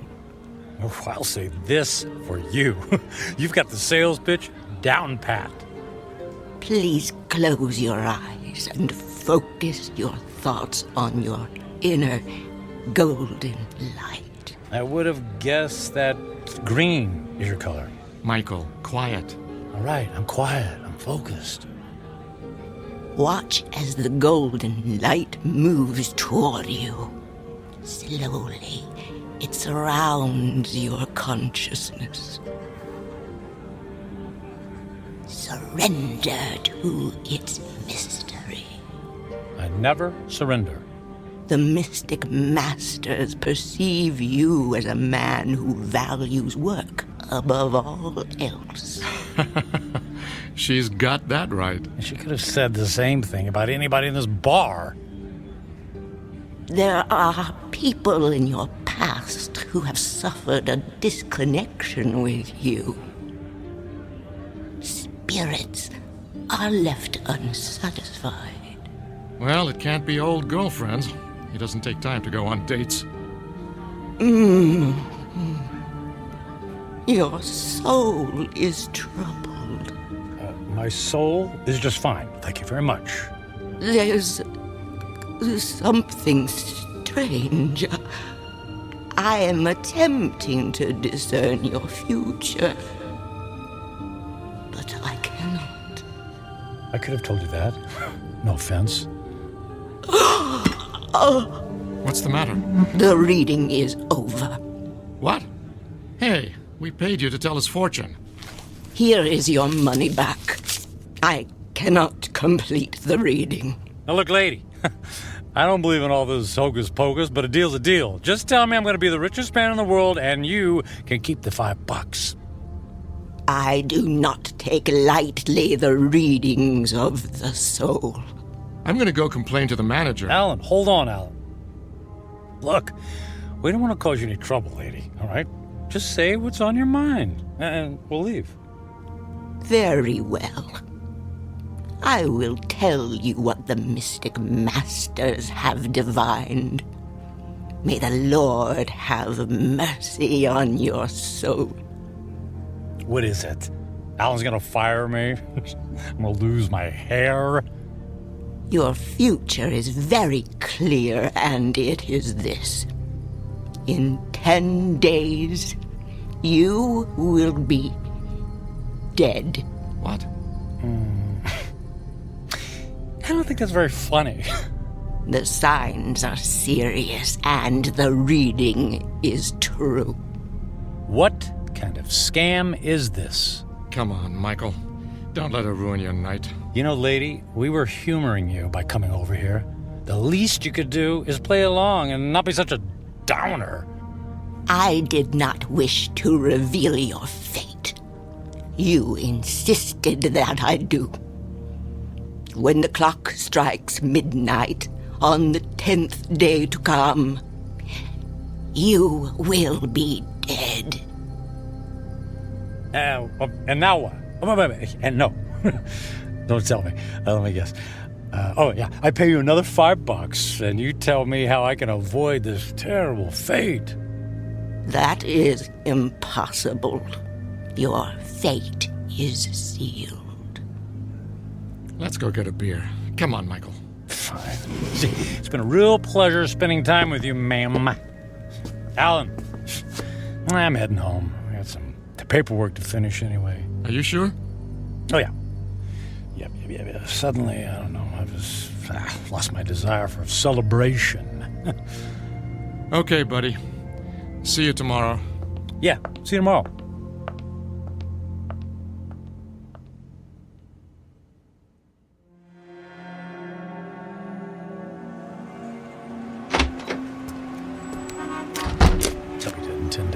I'll be dead in 10 days. Jeez. Yeah.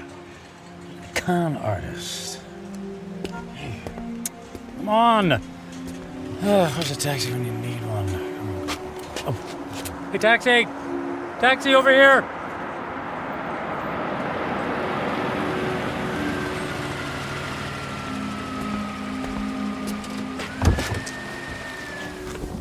Hey, where to, buddy?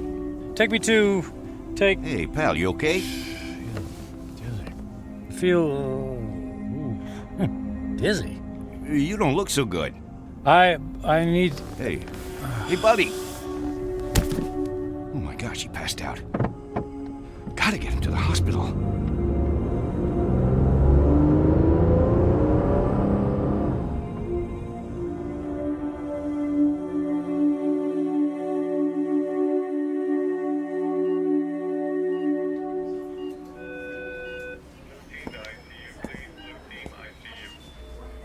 Mr. Franklin, can you hear me? Where am I? You're in the emergency room at Samaritan Hospital. What? What happened? What's going on? Easy, please. Don't try to sit up right away. You're still recovering from the anesthesia. Anesthesia? Yes. For what? You were brought here because you passed out in a taxicab. Do you remember that? Vaguely. We performed some tests on you. Blood pressure, heart. Everything was normal. Well, then, I don't get it. Then why am I... In an abundance of caution, we gave you an MRI. I'm afraid we found something unusual. Oh. Well, what does that mean? There's a dark spot on the X-ray of your brain. We don't know what it is until we perform more tests, of course, but I must impress on you.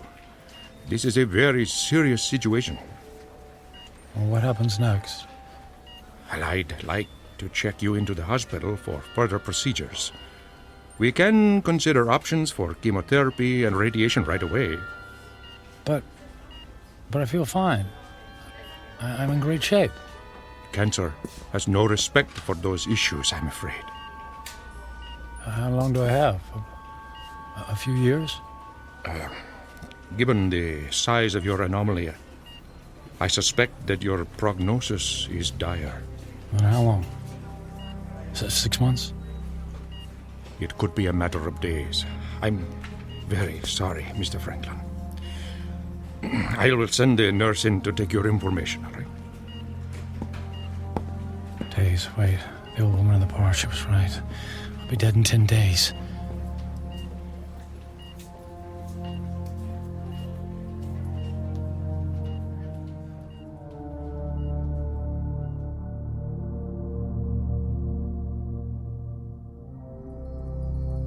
Portrait of a man frozen in the amber of fear. Michael Franklin, workaholic captain of industry, ruthless to his enemies and dismissive of routine human interaction. Given a prognosis that would send a chill of terror down the spine of the most stalwart of men, he is faced with the rising specter of his own mortality. But even worse, he stares into the rear-view mirror of a life only half-lived. Devoid of true friendship, with only a string of consummated business deals to mark his measure, Michael Franklin is about to embark on a frightful journey of self-examination that can only be experienced in the land between regret and insistent memory, a land we like to call the Twilight Zone.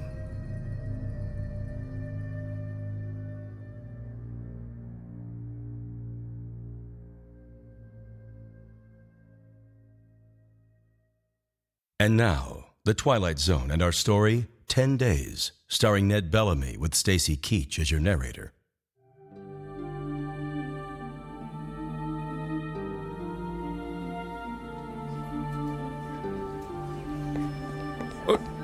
Nurse! What happened to the patient who is in this bed, Mr. Franklin? I just saw him a moment ago, Doctor. I have new information about his condition. Oh, I certainly hope he isn't about to do something foolish.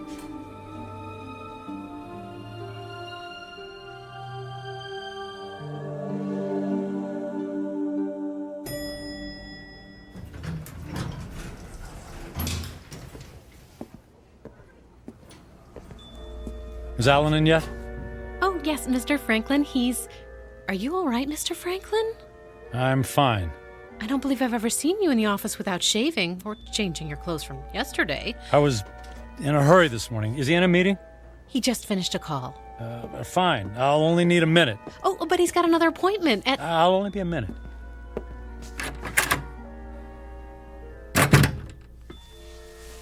Michael, you look like you haven't been to sleep all night.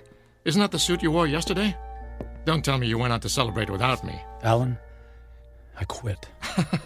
Yeah, me too. Alan, listen to me. I'm quitting. This is some kind of joke, right? I would appreciate it if you would expedite the disposition of my account. I want to close out my portfolio. I'm cashing in my stocks. I need my retirement funds and my annual bonus, every bit of it. Michael, you're talking crazy. What are you doing? What's this all about? What part didn't you understand? I mean, you can't just quit. But I just did. What on earth for? Personal reasons. Personal reasons? After all these years of working together, you offer me that? Correct. Michael, if this has something to do with that crazy old woman who told your fortune last night... It's not that. I just decided to take my career in a different direction. I've just been thinking about making this move for a long time. I don't believe you. Alan, no offense, but I don't care if you believe me or not. I've made my decision, and I'd like you to honor it. You realize that if you disassemble your corporate portfolio early, there will be substantial penalties. Not to mention the perks you'll be losing. The company car, the country club membership, the center court basketball tickets. Can you have the accounting department wrap everything up right away? Oh, and I'd appreciate all of the various income streams to be folded into one check. That check will be worth several $1 million. Yes. Well, I can't say I approve of what you're doing, and I can only hope you have a good reason, even if you won't tell me. Could you make the call, please? I'm in a bit of a hurry.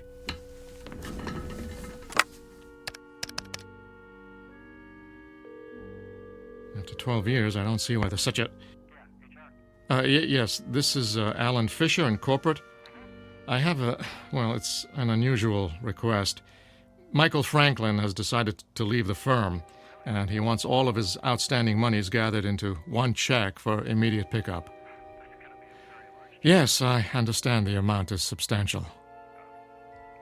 Very good. He'll be right there. All right, Michael. The check is being... Michael? Michael? Where did he go?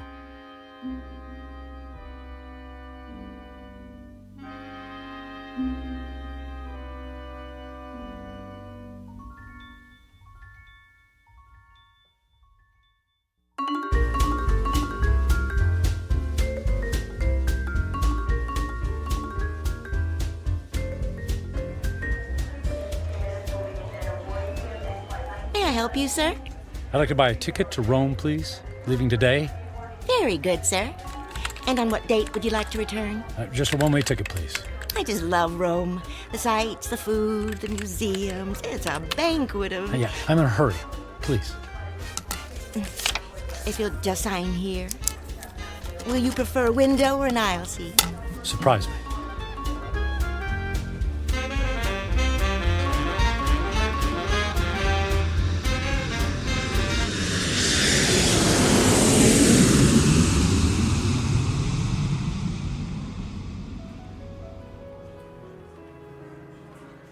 Ah, Mr. Franklin, welcome to the Grand Hotel, Rome's premier destination. Our presidential suite has been prepared. All 3 fireplaces are ablaze, the champagne is on ice, and your veranda opens onto the courtyard where Rome's finest string quartet is waiting to play for you.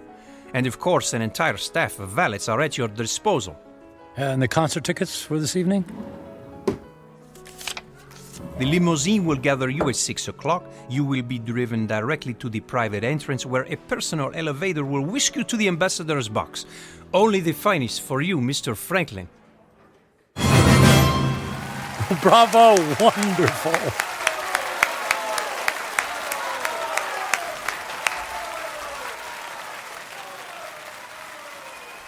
Excuse me, Mr. Franklin. The young lady in the next box has sent this fine wine to you. Well, please ask the lady if she would care to join me. Right away, Mr. Franklin.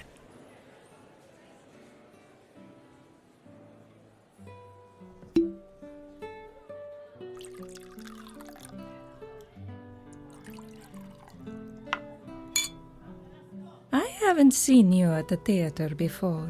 Do you come to Roma very often?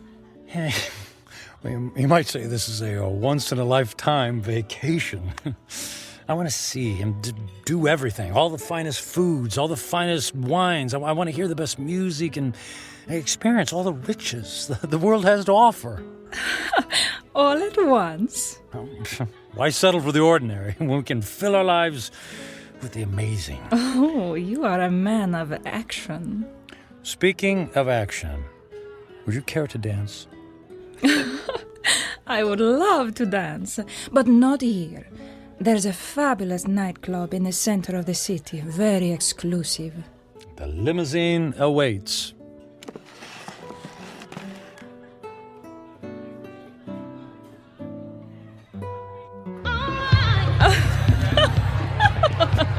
What a wild dancer! It's not me. It's a champagne. You're so funny. I believe I'm slightly tipsy too. Oh, tipsy. What does it mean? It means I've had too much to drink, which means I'll probably have a ferocious hangover tomorrow. Oh, that is too bad. Oh, but no worries. The way to prevent a hangover is to keep drinking. More champagne! More champagne! More champagne! And more dancing! And more dancing!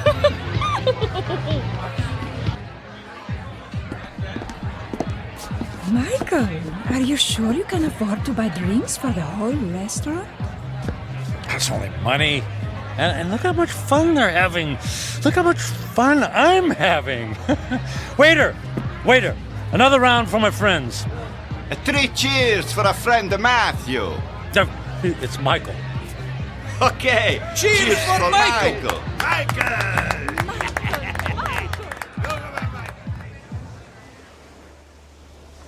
Michael, are you able to walk? It's not me. It's the streets that keep moving. You danced the night away. And we'll do it again tonight. The sun rises over the ocean. If I see 1,000,000 mornings, I never grow tired to seeing that sight. Imagine if you only had a few more to see. I'm sorry, what did you say? I said, would you care for some breakfast? I'm starving. Then let's go to the best restaurant in the city and order everything on the menu. I've never met a man like you, Michael. If you want something, you just take it. Of course. What's that old saying?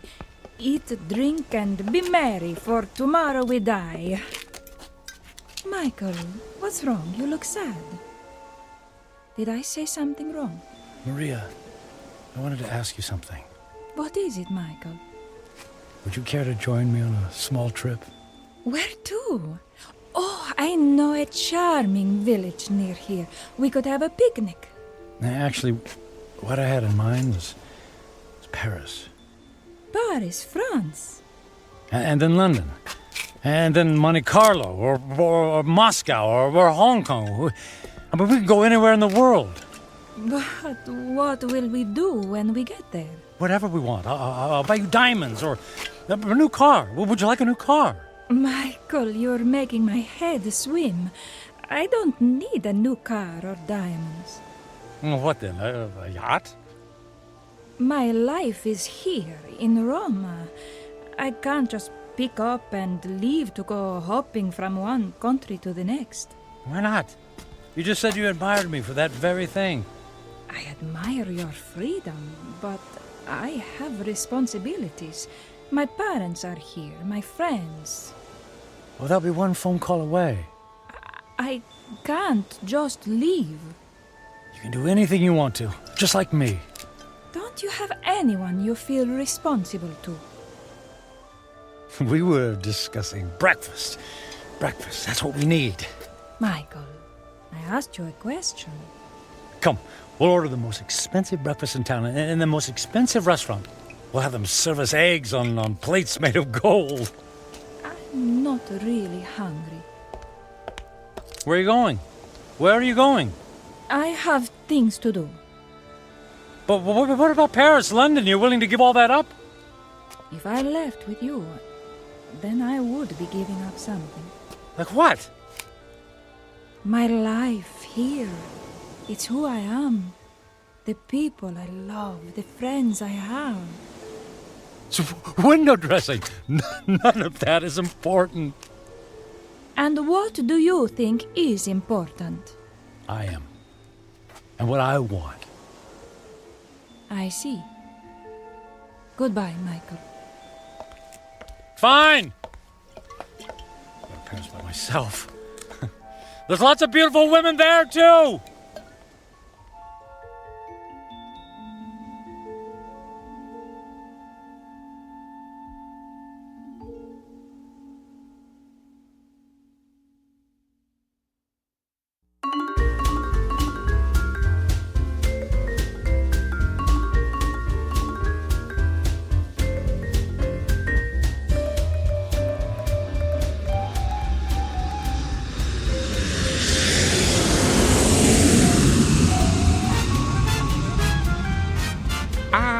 Bonsoir, Monsieur Franklin. Welcome to Paris. Your suite is prepared for you with a view of the Seine and a bottle of champagne on ice, right? Mais oui.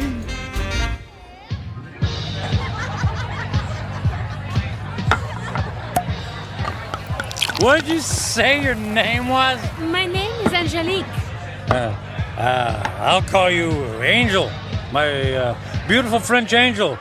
What about you, my dear? I am called Giselle. Ah, Giselle. Giselle, I knew her well. Oh, you are so silly. I'm Michael. But why don't you call me Mike? Nobody ever calls me Mike anymore. Not since I was a little boy. Were you as naughty then as you are now? I was a good boy. Very smart. In fact, I was smarter than everybody. Did you know that? I was better than all of them. Oh, you are a good person, Mike. Nobody ever bought me a pearl necklace on the same day I met them. I'll buy you another one tomorrow. Hey, we need more caviar here, garçon. More caviar, s'il vous plaît. But Mike, we have 2 bowls full on the table already. They're 10 minutes old.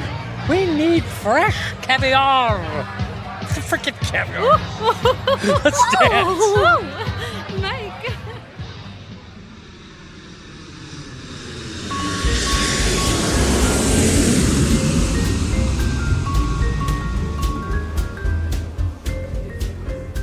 Welcome to London, Mr. Franklin. Your suite has been prepared for you and... Bottle of champagne on ice. Got it. Let's say, on second thought, cancel my room. Book me on a flight to Monaco. I got an itch to gamble. Right away, sir.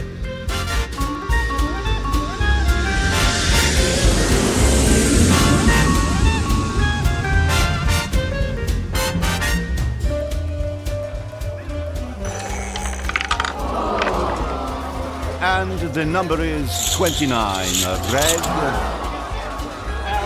Don't worry about it. It's only money, and there's plenty where that came from. Another 10,000 in chips, please.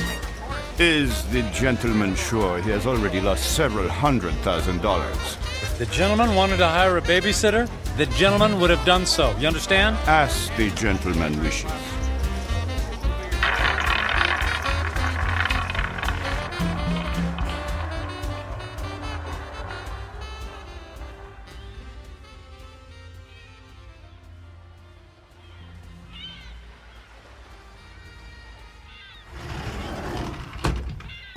Mr. Franklin. Good morning, Mr. Franklin. Mr. Franklin? Hello? Mr. Franklin, your branch is here, sir. Shall I place the champagne bottle next to the bed? Shall you... Who are you? Where am I? I am Captain Philippe Duchette. This is the Fandango Dancer, the luxury yacht you rented last evening. I rented? Was I alone? The gentleman was escorted by several very attractive ladies, and there was a request for the boat to take you to Australia. But, as you may know, that trip is beyond the range of this vessel. Wanted you to take me to Australia. After we received the Alaskan crab, Russian caviar, and of course, the champagne. I hope I never see another glass of champagne. What shall I do with the cases that are on the deck? How many cases did I order? 10. They're yours. Merry Christmas. Do you wish to proceed with the cruise? No, I don't think so. Very good, sir. All right. For a week, I've eaten the finest foods, drunk the most expensive champagne. I've slept in the most exquisitely comfortable beds with the most luxurious silk sheets. I've held beautiful women in my arms. I should be the happiest man on earth. I should have a permanent grin tattooed on my face. Why am I so miserable? I'll have a few days left to live. A few days. I need to be somewhere where someone knows me, where I don't have to pay for the company of people. I need to go home. I need to go home.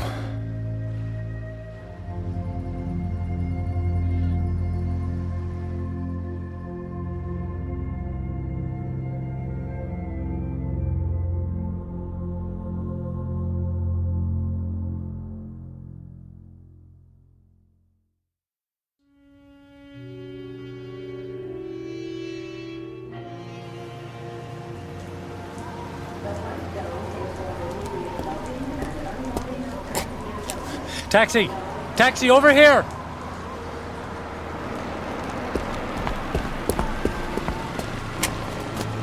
Hey, where to, mister? 1020 Clark Street. Hop in.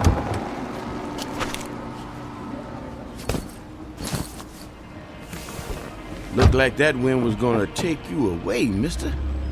We flew in through the storm. It was quite a bumpy landing. Well, it'll probably blow over soon. Say, I don't think I've seen you around here before. Well, I haven't lived here for quite some time. That must be it then. Oak Grove being such a small town and all, I know just about everybody around. Yeah, well, as I said, it's been a few years. Just visiting? That's right. Family? Not really. What'd you say your name was? I did, but it's Michael Franklin. Your dad was the high school teacher. That's right. Oh, I don't think I remember seeing you at the funeral. What was it, 4 years ago? I wasn't here for the funeral. You didn't come to your own father's funeral? Not that it's any business of yours, but I had meetings in Japan and couldn't fly all the way back here. Is that all right with you? Is it okay with you? Look, if you don't mind... You'd prefer if I stopped flapping my gums, right? Well, I wasn't going to put it like that. Not to worry. The wife says I'm 99% hot air. It's just that I've been flying for the better part of 24 hours. Jet lag and all that, you know. Well, say no more. My lips are sealed. Anyway, here we are. 1020 Clark. Let me help you with your bag. It's all right. I can manage. Here you go. Keep the change. Mister, do you know you just paid me with a $50 bill? Huh? Oh, yeah. Yeah, that's fine. Well, you have yourself a really fine day, because I sure will. And you be careful in that wind, you hear? Well, something tells me it's not the wind I'll have to worry about.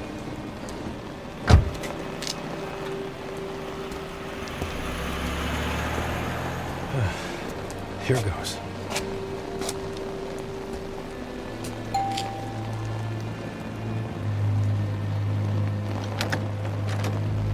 Hi, Carrie. Surprise. Michael? What are you doing here? It's a long story. May I come in? Well, It's pretty windy out here. I suppose so. Thank you.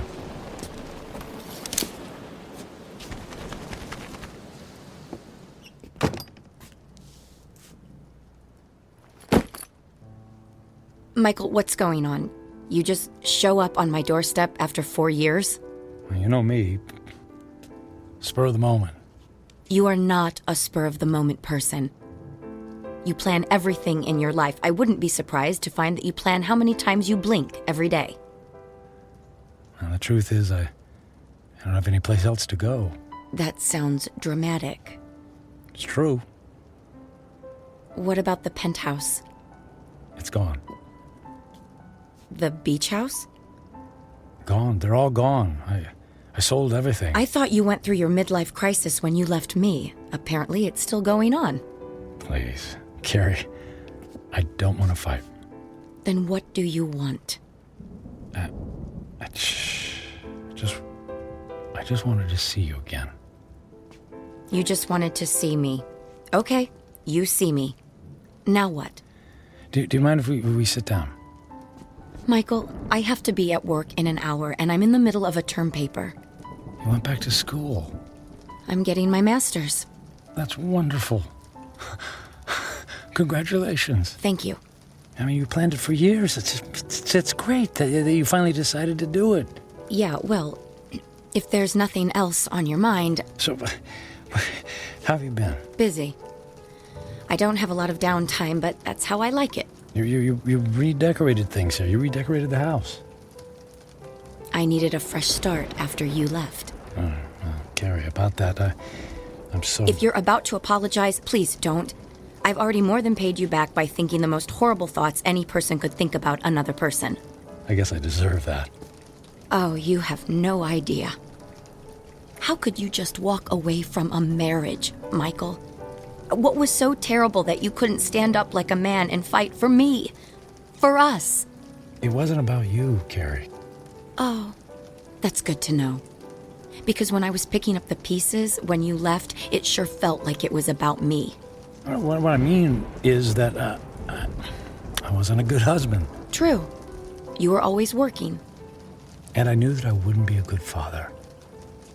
True. You never even walked the dog. So, I didn't give up on you. Or us. I gave up on myself. Well, that makes everything all better. You can go now. Carrie, please. Oh, I could just clobber you for coming back here. It isn't fair for me to have to dredge up these old feelings again. Well, maybe a civilized conversation without any bickering would do both of us some good. I don't think so. Please, Carrie, it's more important than you know. For what purpose, Michael? So you can go back to your high-powered, big-shot job in the city and feel good about yourself? I just don't want to leave loose ends. Please, for better or for worse, can we just talk? I'm not looking for forgiveness, just closure. Well... 1 cup of coffee? I'll even make it. All right. 1 cup, and I'll make the coffee. Yours always tasted like motor oil. Thank you. Thank you so much. Thank you.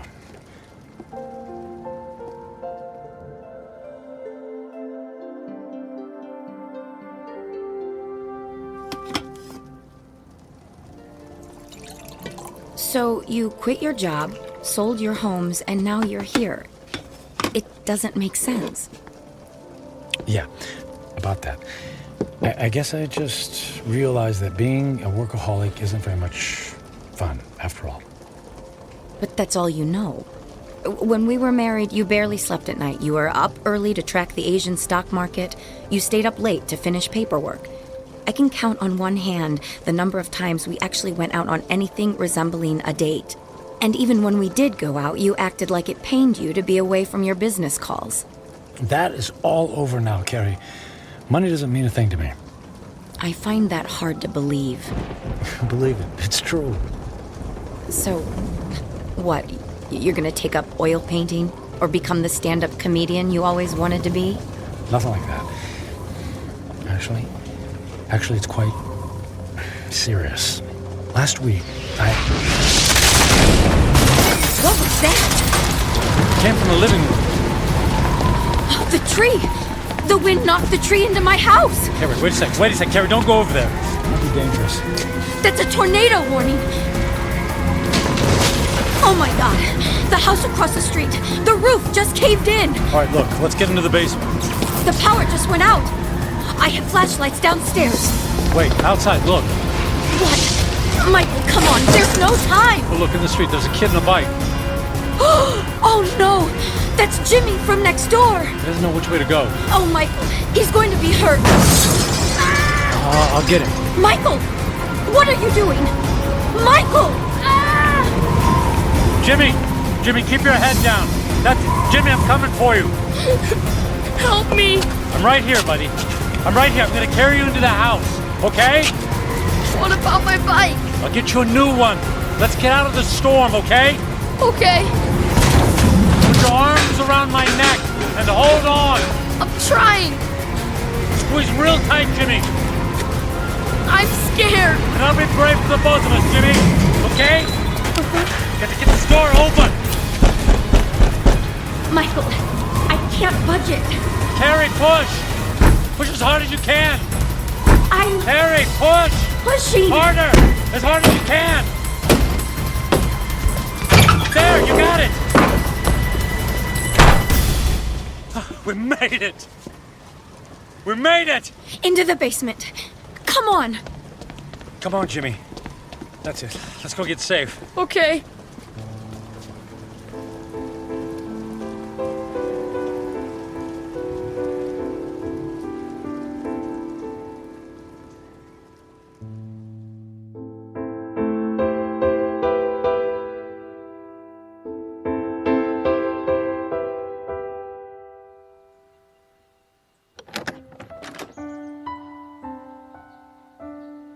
Storm's cleared. It's over.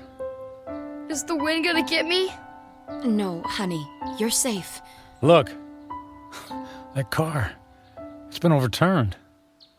At least there's no more damage to the house. Mom! Jimmy! Jimmy! Oh, Jimmy, we didn't know where you were. We had him in the basement with us. I was so scared. And then the wind came, and then this man came and saved me. You saved my Jimmy? Well, not really. Yes, you did, Michael. You ran right into the path of the tornado and brought him inside. Oh, come here and let me give you a hug. You don't have to. Okay. How can I ever thank you? You don't have to. It was my pleasure. Is our house okay, Mom? Yes, sweetie. We were very lucky. Jimmy, you're a very lucky little boy. Yes, and thank you again for my son's life. Yeah, thanks. You're welcome. Michael, you saved Jimmy's life. You're a hero. I didn't even have time to think. I just saw him and ran. It was still amazing. When the chips were down, you really came through. I'm proud of you.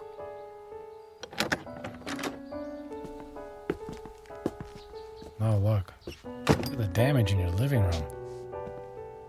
No, it's okay. All of that can be fixed. The main thing is that we're all safe and healthy. Right. Listen, Carrie. Those repairs, they're going to be expensive. I have insurance. Yeah, but that will only cover the basics. Let me take care of the costs. Michael, you don't have to do that. No, but I want to. And I can afford it. But you can't just drop that kind of money on a problem that isn't yours. And listen, all I know is that when I helped Jimmy just now, it felt good. It felt better than anything I've done for a long time. And the idea of helping you out with bills feels good, too. So please, just let me do this. Well, I'm not in a position to turn down a gift like that. But what about you? Before the storm hit, you were about to tell me something. You said it was serious. It doesn't matter now. Are you sure? Yes, I'm sure. Here, let me write you a check before I leave. Are you going so soon? You just got here. Yes,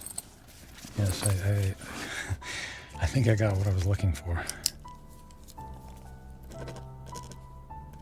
Here you go. Now listen, don't you look at it until I leave, okay? I promise.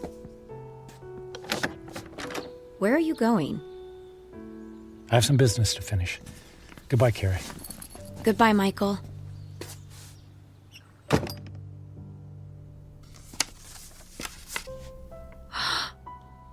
$1 million? Michael! Michael!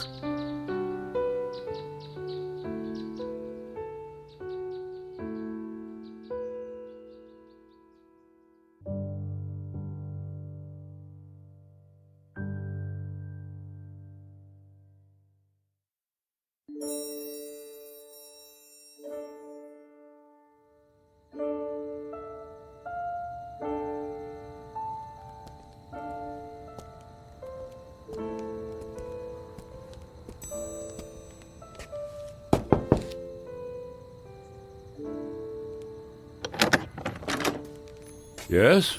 What is it? Forget the late hour, Reverend. I realize it's nearly midnight, but I wanted to visit the chapel and the door's locked. Unfortunately, in these times, we must protect ourselves against theft. The doors remain locked overnight. Is there any way I could just go inside for a few moments? No, I'm sorry. If you can come back in the morning, yeah. But you see, tomorrow morning will be too late. I only have tonight. Mm-hmm. It always seems that way, my son. But have a little faith. Please. Go home. Get some sleep. I don't have a home anymore. I've just come in from the airport. I came straight here. Please, it's more important than you know. All right. You seem to be in great need. Thank you. Thank you, Father.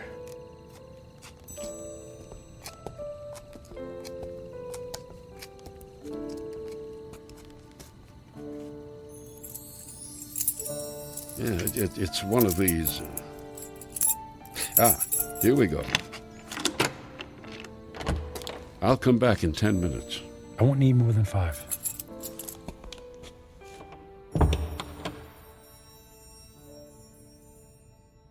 And now that I'm here, I don't know what to say. It's been a long time since I've set foot in a place like this. In fact, I can't remember the last time. I suppose it's true. People come back when they're in trouble, but I'm not exactly in trouble. In fact, all my troubles will be over in just a few minutes. Then why am I here? Maybe I just wanted to see if I could find a moment of peace before everything ends. Just a single solitary moment when I don't have to feel so alone. The truth is, I'm alone because of my own actions, by the selfishness of the man I've become. I was given love, but I turned away from it in favor of my career. I gave up friendship in favor of business colleagues who couldn't care less if I lived or died. So what did it all mean? What is the sum total of my life? I have no job, no home. I'm gonna die without a single friendly voice in my ears. I did have some good times with Carrie. Thank goodness for Carrie. I don't blame her for being angry. And despite her anger, she took me into her home. She forgave me. And Jimmy, I saved his life. He'll have a chance to grow up, to have a family and a little boy of his own. I gave that to him. I did make a difference after all. Maybe I had to go through it all so that I could be there to save his life. If that's true, then it's worth it. I'm glad things turned out the way they did. I did something worthwhile. My life mattered after all.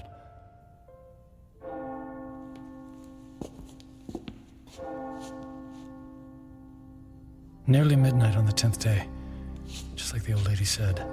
When the clock strikes midnight on the 10th day to come, you will be dead.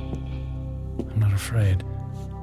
I thought this moment would be terrifying, but I actually feel ready. No regrets. I'm prepared to say goodbye to everything.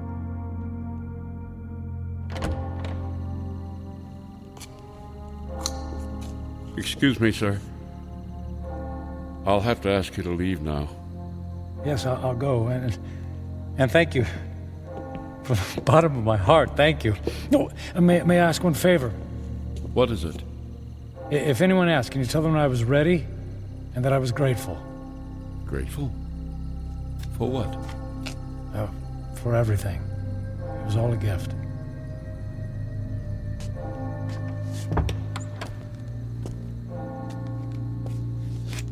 Okay, it's time. I don't know what to do. I mean, if I should... How do I... Church bells. They stopped. Okay. It's midnight on the 10th day. I'm still alive. Nothing happened. Okay. Nothing's happening. The old woman said I had 10 days to live, that I would die at the stroke of midnight. She lied. She lied.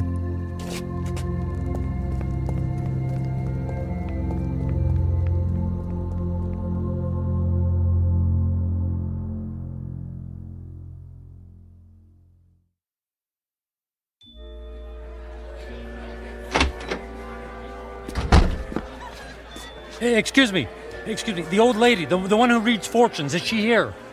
She just left a few minutes ago. She walks to the bus stop down in the corner. Oh, which corner? Which way? Up that way, go left.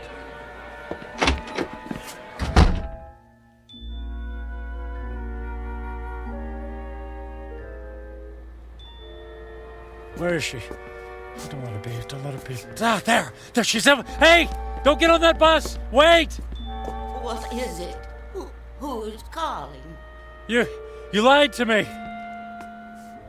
Who is it? Who are you? What do you want? Look, I'll stand in the light so you can see my face. Now, do you remember me? Ah, yes. The angry man. And I'm still angry. You told me in 10 days, at the stroke of midnight, I'd be dead. 10 days are now over. I sold my home. I shut my life down because I believed in you. Yes. I told you that in 10 days you would be dead. So? And I was correct. The man I spoke to 10 days ago is dead. What do you mean? That man was selfish and cruel. That man was friendless and meaningless. Can you say the same things about yourself today? I guess not.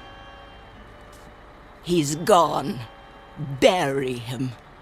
give yourself the rarest of all gifts in life. A second chance. A second chance? Huh. Sounds too good to be true. And yet, here it is, yours for the taking. You're right, things are different now. I don't know how to thank you.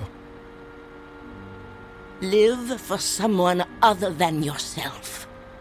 That's the best thing any of us can do. Actually, there might be someone willing to let me try. And her name is Carrie. Thank you. Thanks for the second chance. Thank you.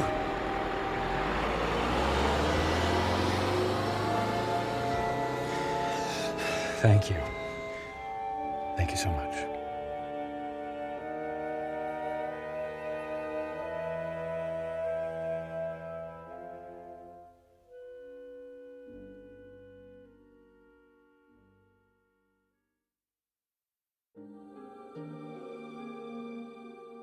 Michael Franklin, a man on a mission to burn every bridge even before he made his way across. Stung by the terrible knowledge of his impending demise, his journey toward redemption faced a detour of intoxication and self-indulgence. As he now knows, such things are not the stuff of satisfaction, only empty calories and heartache. Ironic, then, that a man who placed such a premium on personal wealth could only feel full upon losing everything. A stark, lonely truth, but an eternal one. Upon such truths are built second chances, here in the Twilight Zone.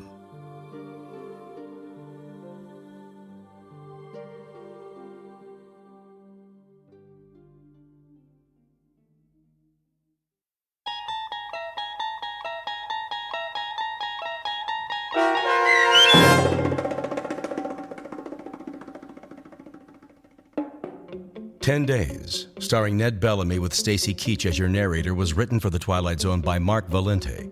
Heard in the cast were Linda Reiter, David Darlow, Ernest Perry Jr., Roger Mueller, Tony Makis, Saskia Bellori, Joby Cerny, Elizabeth Lido, Martin A. Strope, C.J. Amari, Molly Glynn, and David Pasquesi.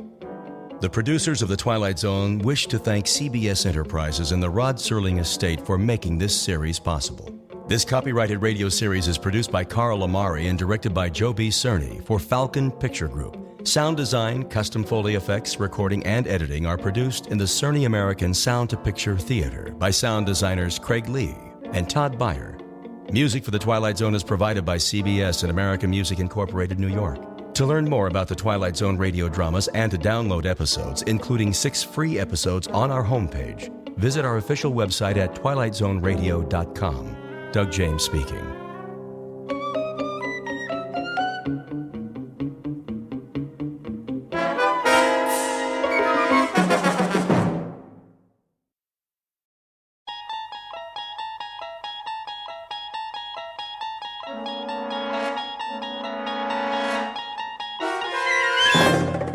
You unlock this door with the key of imagination.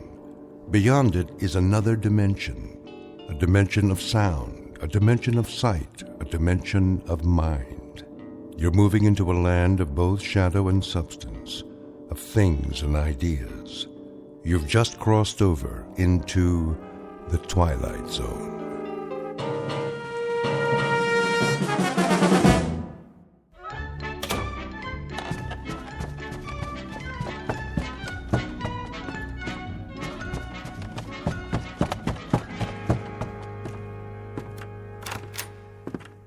Morning, Mr. Poole. Morning, Mrs. Sullivan. Off to work? You know it. Oh, Mrs. Sullivan. Yes? I meant to drop off the rent last night. Oh, no hurry. It isn't due yet. I know, but I don't like debts.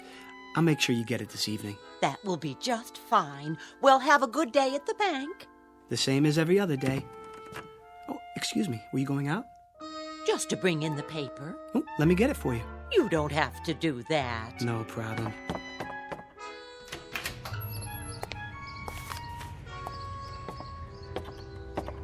Here you are.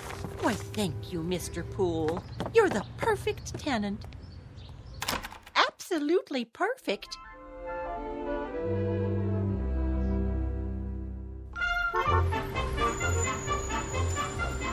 Paper, get your paper. You have the morning sports final? Sure thing. 25 cents, $1/4 of a dollar. Here. Thanks, pal. Paper, get your paper. Who wants a paper, morning final? One here, Marty. Sure thing, Mr. Poole. Always got a copy for you. Let me see if I have the right change. Yep. Here you go. Hey, look at that. Something wrong? Your quarter.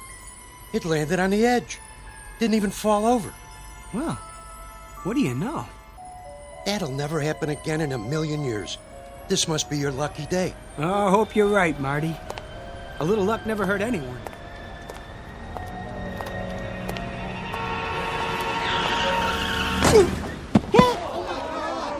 Oh, that poor man.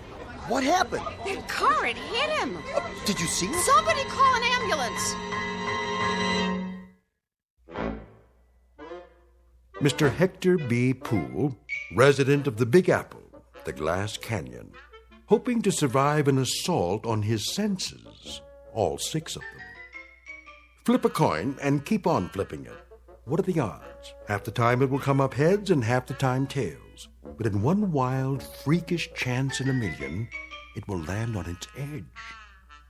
Mr. Poole, a bright human coin on his way to the bank in the Twilight Zone. And now, The Twilight Zone and our story, A Penny for Your Thoughts, starring David Eigenberg, with Stacy Keach as your narrator. Stand back!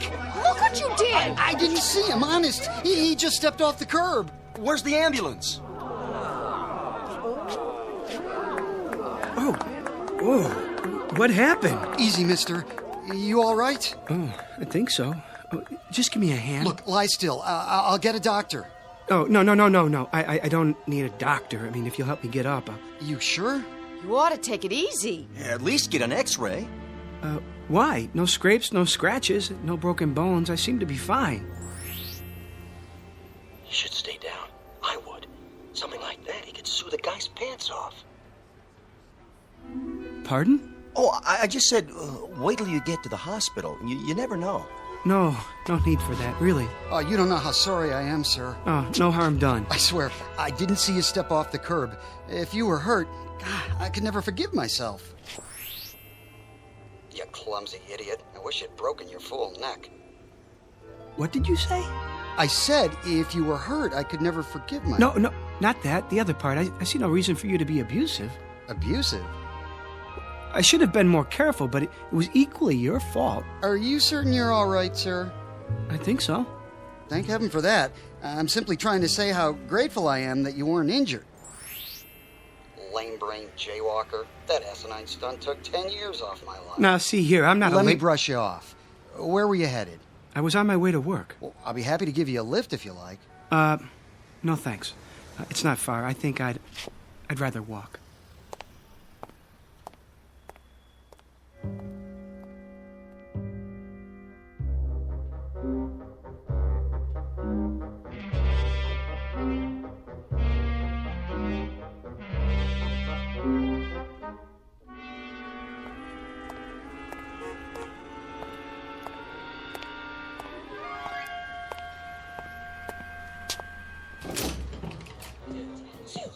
Why do I always pick the line with the slow telling? I've got to borrow against the life insurance as long as they don't call my husband. Wow, I hope they don't check my credit history. Did I turn the iron on?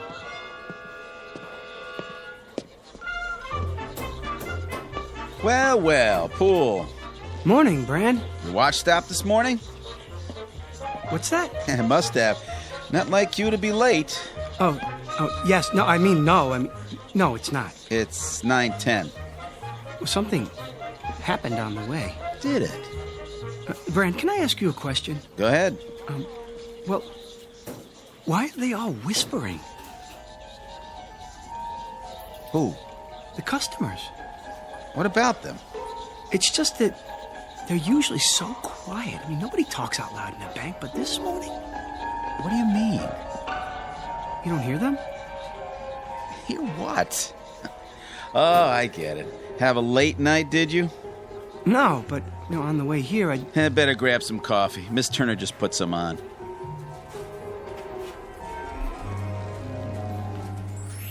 Boy, look at him.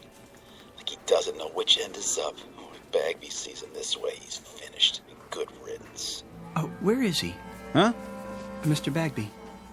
In his office. Where else would he be? Oh, thank you, Brand. Well, I better get started.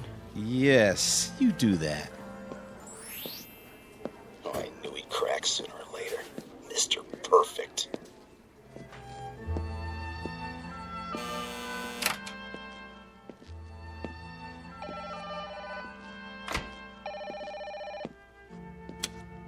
Hello?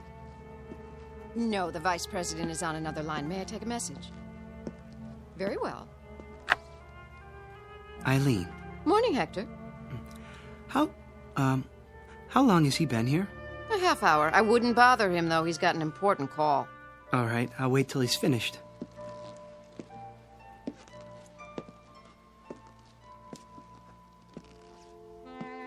Oh, Felicia, baby! You know I care. But how would it look? And besides, Gladys has a nose for these things. Of course she would. I can see the headlines. Prominent banker divorces wife to marry chorus girl. No, Felicia, you misunderstand. I love chorus girls. I mean, not all of them. Only you. Yes, that's right. Look, how about this weekend? Just you and me. Yes? Mr. Bagby? Come in. Hold on. Someone's at the door. Yes, what is it, Poole? Mr. Bagby, sorry to interrupt you, but I'd like to explain. Explain what? Why I was late, sir. Were you? 10 minutes to be exact. I didn't notice. Well, as you know, sir, my record for being prompt is spotless. I pride myself on attention to duty. Yes, Poole, everyone is aware of your devotion to the bank. Well, you see, a strange thing happened, a very strange thing. Yes, uh-huh. Get on with it, you simpering idiot. You think she's going to stay on the line forever? If you ruin my weekend with Felicia, I'll string you up by the thumbs. Your weekend, sir. What? Spoil your weekend. Oh, I wouldn't want to do that. What are you mumbling about? Look, I've got an important call here. Very pressing matter. Get on with it, man. No, of course, I understand. He said weekend. Good Lord. You don't suppose he knows about Felicia? It's impossible. I've been so careful, so discreet. There. I've placed it on hold. Now then, you had something to tell me? Poole? Another time, sir. I can see that you're busy. I'd better get to my work.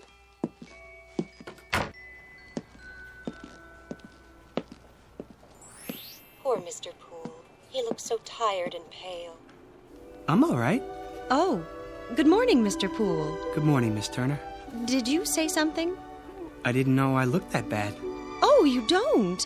You look very well today. As do you. Oh, I thank you. Would you like some coffee? Not just yet, but thanks for asking.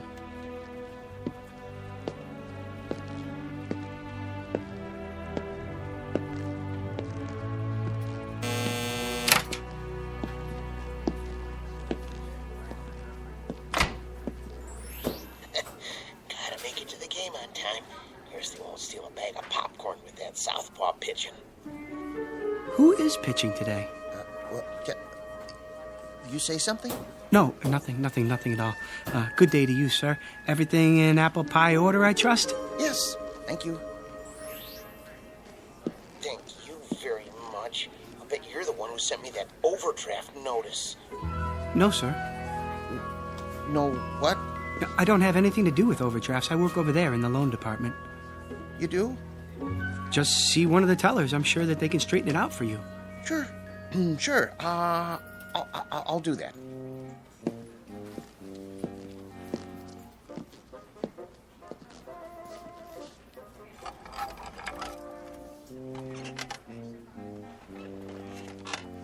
Pool? Yes? You know Mr. Sykes of Ajax Cement? Oh, yes, Mr. Sykes. How do you do? His loan has been approved. Will you see that the papers are in order? Of course. When do I get the check? Mr. Poole will take care of that for you. Here's the file. Certainly, Mr. Brand. Won't you sit down, Mr. Sykes? Everything's there. Oh, I'm sure it is. The check's for $200,000. I see. A loan for $200,000. That's quite a sum. Expanding the business, Mr. Sykes? That's right. Wrong. Well, which is it? Huh? You are aware that this loan must be repaid within 90 days? Sure I am. In full? Yeah. If I put the money right, it'll come out to over $1 million. $1 million? No, 200,000. That's all I need. Put half on Lucky Lady in the 6. Split the rest between Nimble Runner and Crinoline at 5-1. Nobody will ever know I can pay back the loan with enough left over to save the company. It's gotta work. There's no other way. Or what? Bankruptcy? What did you say? Nimble Runner and Lucky Lady. Now look here, young man. And Crinoline at 5-1? What? That's a funny name. I don't have time for this. Am I gonna get the check or not? Everything all right here? It better be. I'm not sure. What's going on, Poole? Something wrong, Mr. Sykes. I don't know, Mr. Bagby. I signed everything. Well, then what's the problem? He just told me he's borrowing the money to bet on the horses. What? That is what you said, isn't it, sir? I said nothing of the kind. Well, and then he said that Ajax Cement was bankrupt. Ah, he's mad. Poole! Doubtless there's been a mistake. There certainly has. If you'll come with me, I'll correct it at once. I'll talk to you later, Poole. But Mr. Bag... In my office. Yes, sir.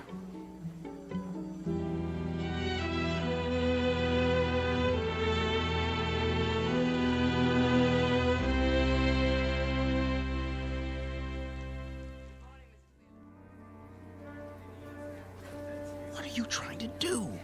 My job. He said. I heard the whole thing. I'm the one who took his application. What's going on, Poole? Will you tell me that? What?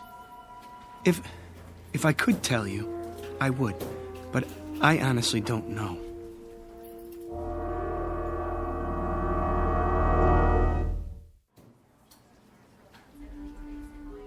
How would you like that, ma'am? Can I have it once, please, and some quarters for the laundromat? Of course. 180, 190, 200. Just a moment, I'll get your receipt. I want it in the form of a cashier's check. Oh, I'll need to get it countersigned. Money order, then. Yes, sir. That can't be all I have. Check the balance again. I've already checked it twice. If you'd like a printout of your transactions... I would, yes, so I can compare it to my records. There must be some mistake. 401, 402, 403. 20 years, the same window. Not one promotion. Nope, not me. Hello, Smithers. Oh, hello, Mr. Poole. Don't worry, you'll get that promotion. Do you really think so? I mean, what promotion? Stick with it. You'll see. Yes, of course, but how? Have a little faith.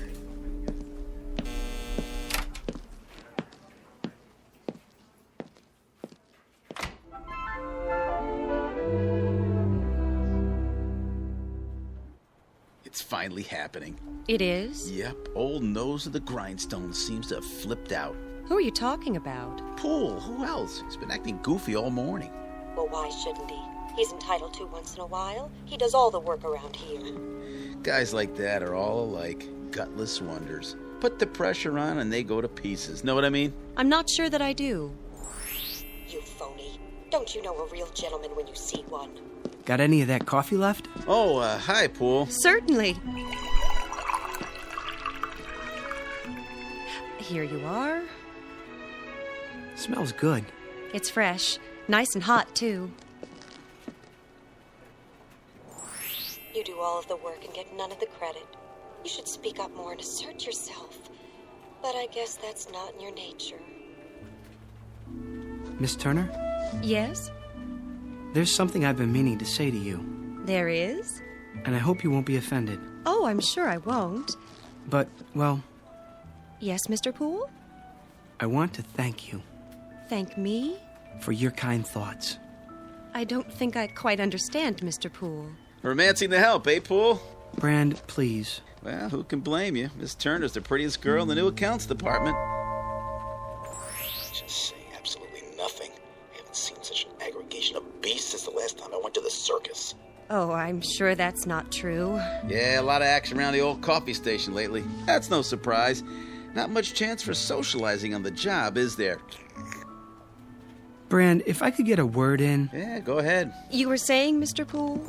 She's probably a tiger.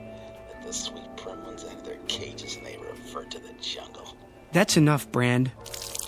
Hey, watch it! Oh, sorry. You spilled coffee all over my shirt. I'll get a napkin. It was an accident. No, it wasn't. You did that deliberately. He said it was an accident. I'll see you later about this, Poole. Good for you. I really didn't intend to do that. I'm sure you didn't. He was only joking. Maybe he was and maybe he wasn't, but he sure had it coming. Well, I suppose I should get back to my desk. Yes, I suppose so. Or else it will be time for lunch. Will it? I mean, oh, it will.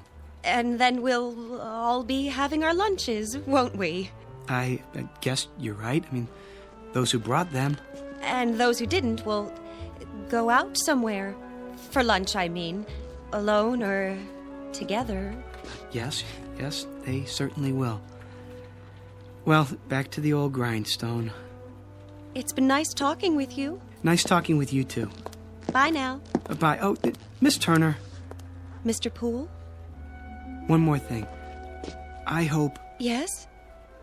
you have a nice day. I feel the same way. Exactly. Such a gentleman.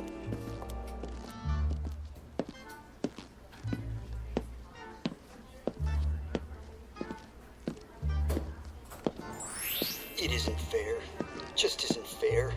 I said, don't worry, Smithers. Who? Oh, Poole, were you speaking to me? Mr. Bagby's a fair man. Mr. Bagby? Yes, I'm sure he is. Good things come to those who wait. What's he watching me for? Oh, no reason. Don't let it distract you. They'll be sorry. Not much longer now. At 4:30 this afternoon, I go into the vault like I always do. I'll take my briefcase with me. No one will suspect a thing. I'll fill it with currency and be on a ship to Bermuda by nightfall. Yes, indeed. All that money. As much as I can carry. I wonder how long it will take them to discover it's gone. It's not possible. Smithers?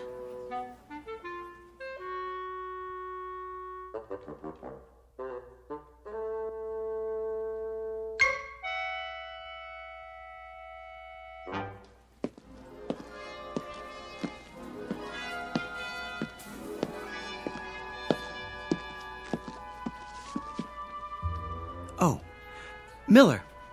Hi there, Mr. Poole. Got a minute? Sure do. Pretty quiet morning. Is that what you call it? Well, as opposed to payday, then everybody and his brother shows up. Get a little rowdy sometimes, trying to cut in line and everything. But I keep 'em in order. Teach 'em respect for the uniform. You can count on me. I know I can. That's why I wanted a word in your ear. What's up? How long have you been a guard here? Quite a few years now. Get my pension before long. And that gun in your holster, is it the same one you've always had? Sure is. Nothing beats a 38. Keep it oiled up real good. You could use it then. I mean, if you had to. Well, what do you think I got it on my belt for, Hector? To hold my pants up? Good. That's good. Why you ask? I'm not sure, but I suggest taking up a post by the door, keep your eyes open, and don't say anything to anyone just yet. I get you. Mum's the word. There he is. Was he waiting for me? Hello again. Miss Turner. I was just going back to my desk. Perfect timing. Isn't it? I mean, it is. Miss Turner, may I speak to you? Any time at all. What I have to tell you is very important. Yes, Mr. Poole? Not here in front of everyone. Dreadfully important. Come with me. Where are we going? Somewhere private. I like the sound of that. Mr. Jones's office is empty since he transferred. Next to Mr. Bagby's, no one ever goes in there. Perfect. That seems like a good idea. If you're sure you don't mind. As long as you can spare the time. This won't take long. Take all the time you want.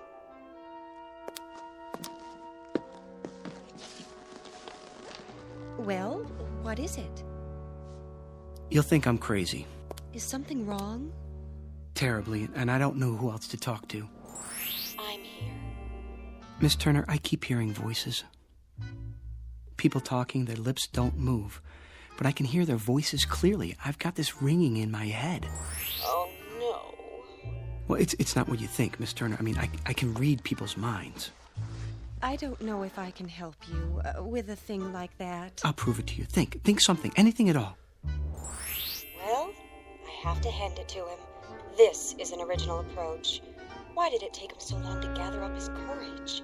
Because it only happened this morning? What did? At least that was the first time I noticed it. He didn't notice me until this morning? No, not you. The voices. Mr. Poole... They won't stop. Perhaps you should lie down for a few minutes. Maybe later. I'm trying to tell you something. I know you are. No, this is serious. Do you think I enjoy hearing people's thoughts? I'm sure I have no idea. Well, try to imagine. It's like seeing people with their clothes off. Which people would that be? Well, Miss Turner, I have reason to believe that someone may try to rob the bank this afternoon. Mr. Brand was right. He's coming unglued. No, I am not unglued. It's true. I mean, at least I think it is. You heard them say that? Well, in a manner of speaking. Well, then, in that case, you should do something about it. But what if I'm wrong? You have a responsibility to the bank, to the stockholders and depositors. I suppose I do. We could talk about it over lunch. I mean, one could, two people, whoever they might be, if they wanted to, that is. Otherwise, just one, alone, talking about it to himself. Of course, that might be a bit lonely, for some people at least, unless... There's no time to waste. No, definitely not. I have to get out of here. Why? I mean, what's your hurry? Have we finished our conversation? I thought... I've got to tell Mr. Bagby.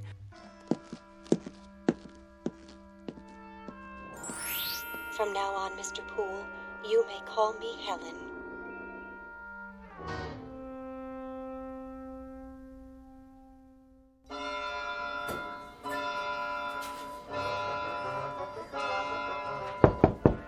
Come in. Mr. Bagby. Oh, there you are, Poole. I want to talk to you. Sir, I'm worried about you, Poole. About me? But sir... I've always considered you one of my best men. So why, Poole? Why what? Just tell me straight out. We lost the Ajax cement account this morning because of that nonsense a while ago. Something wrong at home? The wife, perhaps? I'm not married. Oh, well, something's bothering you. Yes. Have a seat. I'd prefer to stand. Then out with it. Well, I don't know how to put this, Mr. Bagby. Speak up, Poole. I'm with you. You won't believe me. Of course I'll believe you. You're as honest as the day is long. Well, you've been like a son to me. Well, a son-in-law, at least. If you were, which you're not, legally speaking. But nonetheless... Mr. Bagby, Mr. Smithers is... Smithers? Well, what about him? He's planning to rob the bank. Say what? See, I told you. Would you mind repeating that? Smithers. Old Mr. Smithers? Old Mr. Smithers. He's sitting on his stool right now, planning it out. At precisely 4:30, he's going into the vault. He does that every day. Exactly. But this time he'll have his briefcase with him, and he'll fill it up with banknotes, as much as he can carry. And by tonight, he'll be on a boat to the Caribbean. How do you know? I heard him talking about it. But he's one of our oldest and most trusted employees. Well, he was here when I took over the bank. I absolutely refuse to believe. I swear it, sir. He has it all worked out. Wait a minute. I take your point. Who's the one who ends up stealing the company funds? Isn't it always the most trusted employee? The man you'd least suspect? The man who's completely reliable for years until that one moment when everybody relaxes their guard and... Gotcha! He strikes. Good work, Pool. I wish it weren't true. I sort of admire Mr. Smithers. He's always there, steady as a rock, going his own way. I wouldn't have believed it if I hadn't overheard it myself. Well, no time for sentiment. Quick now, tell me the details. Well, at 4:30 on the dot, it starts. Okay, and Mr. Smithers will finish counting out his drawer as he always does, by the numbers. Thank you, folks. Good night now. Don't work too hard. And as soon as we lock the doors... See you Wednesday. You take care now. Good night, Rich.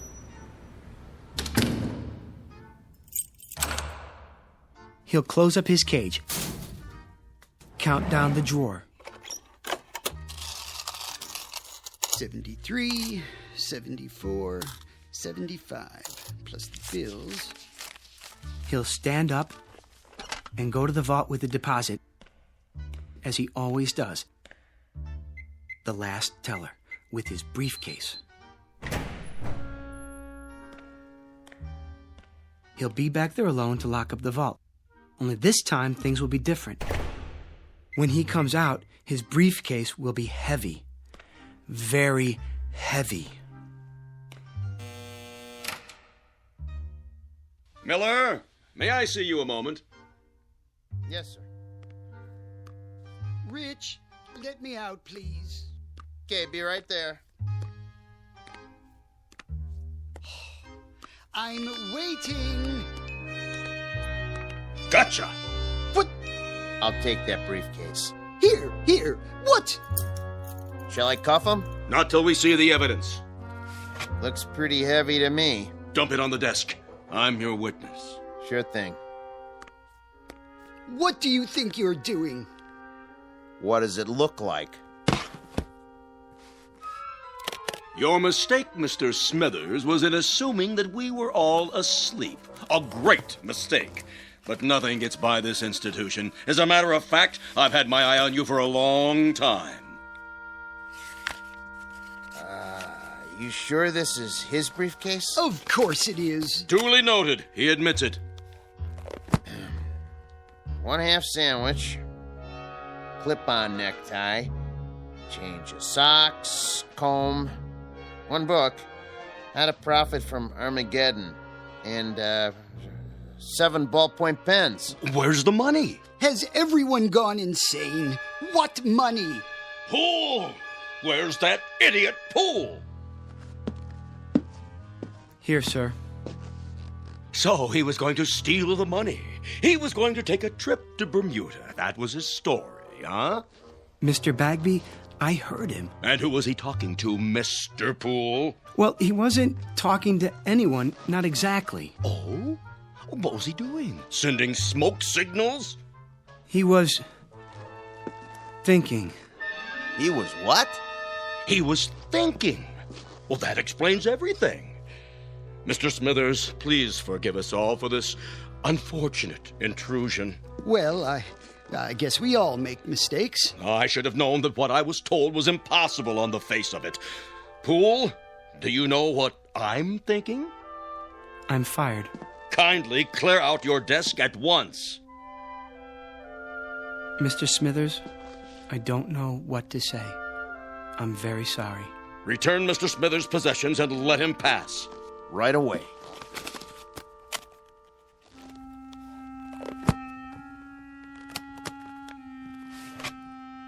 How did you know? What? It's true, of course, Mr. Poole. Yes, it's a little dream of mine. Have you ever had a dream? I have. Often. People look at me and all they see is a funny little man, frayed and old, and they never know. I have the dream almost every day. I had it yesterday, and the day before that. Well, I don't always plan on Bermuda, though. Sometimes it's London, Paris, Fiji, beautiful, exotic places, thousands of miles from here. Places where there are no ledgers to keep, where I'm not a little man with no future and no past. I think of filling my briefcase with the bank's money, but I never go through with it. Do you know why? I've lived with it too long. I'm old and set in my ways. And besides, Mr. Poole, I'm a coward. Smithers, please. Will you open the door now, please, Rich? Sure. Take care of yourself.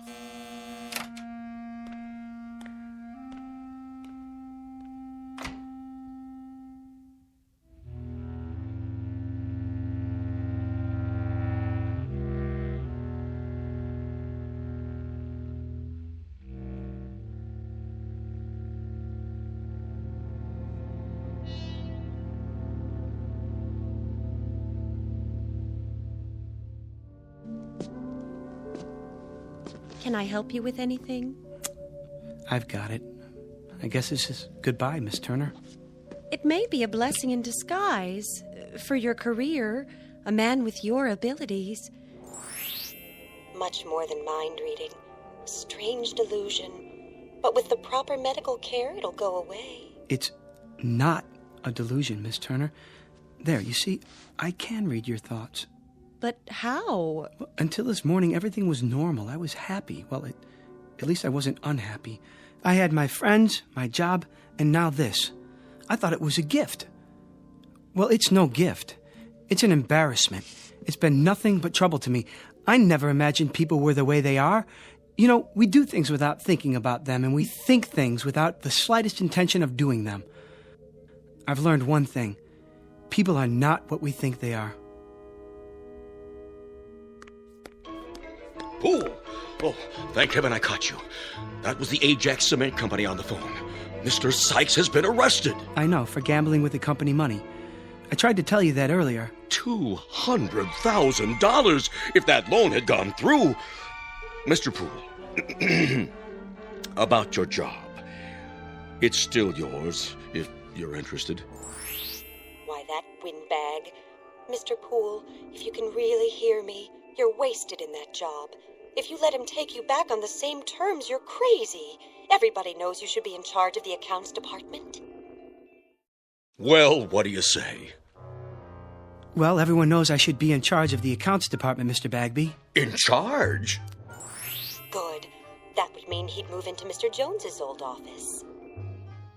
That would mean I'd move into Mr. Jones's old office. Now, really, Poole. This is absurd. What am I standing here wasting time for? Don't let him bamboozle you. Felicia's waiting. Man, oh man, what a weekend this is going to be. Stand up for yourself. He needs you more than you need him. Would you excuse us, Miss Turner? We have some business to discuss. All right, if you're sure. I'm sure. Business? What business? The business of Felicia and your wife, Gladys. What? I know all about it. I know where you're meeting her and when. It's impossible. No one knows about the trip or the apartment on Riverside Drive. Riverside Drive, Mr. Bagby. Am I right? Oh, all right, you win. In charge of accounts in the office next to mine. You won't say anything to anyone, will you? Not a word, Mr. Bagby. Not a word. Oh, and I forgot, there's one more thing. At the bank's expense, I'd like you to buy a round-trip ticket to Bermuda. Have it made out in the name of J.L. Smithers. I think he'd like a vacation. Are you out of your mind? Mr. Bagby? Oh. One ticket to Bermuda. Shall we go, Miss Turner? If you like. I'd go anywhere with you, but I wish you'd call me Helen.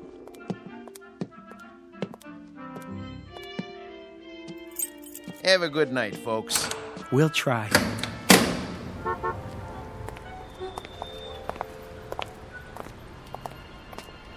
May I see you home, Helen? Well, I don't know. Of course you can, Hector. What do you think I've been waiting for?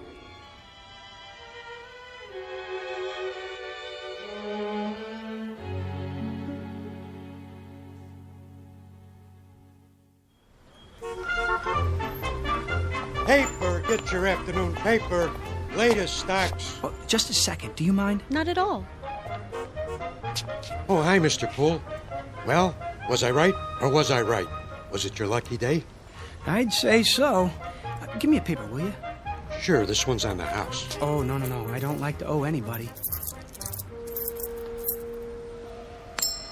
Heads. You win. Hey, why'd you do that? I had that other quarter standing up all day, and nobody knocked it over till now.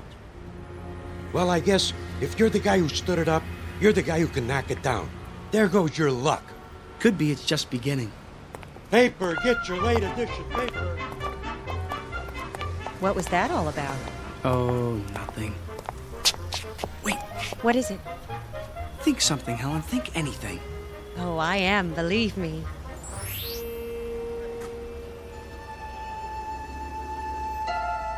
Did you get that? No, I didn't. I didn't hear anything at all. It's gone. Isn't that wonderful? If you say so, dear. Toss a coin, any coin, and one time in a million it will land on its edge. But all it takes to knock it over is a slight vibration, a light blow, or even a vagrant dream.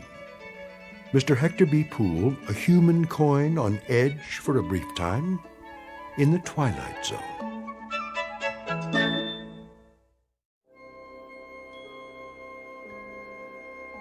Hi, this is Carl Amari, producer of the Twilight Zone radio dramas. I'd like to take a moment to tell you about our official website at twilightzoneradio.com, where you'll get the latest news and information on these Twilight Zone radio dramas. Plus, at twilightzoneradio.com, you can digitally download 3 free episodes or any of our episodes for only $1.95 each. In this age of ever-changing technology, we've decided to make these episodes instantly available to you by making the Twilight Zone radio dramas a digital download-only series. This means that this series will no longer be offered on CD. The CD collections at our website are now being offered while supplies last at buy one, get one free. So be sure to get your favorites before they're sold out. Be sure to visit us often, and I'll see you in the zone.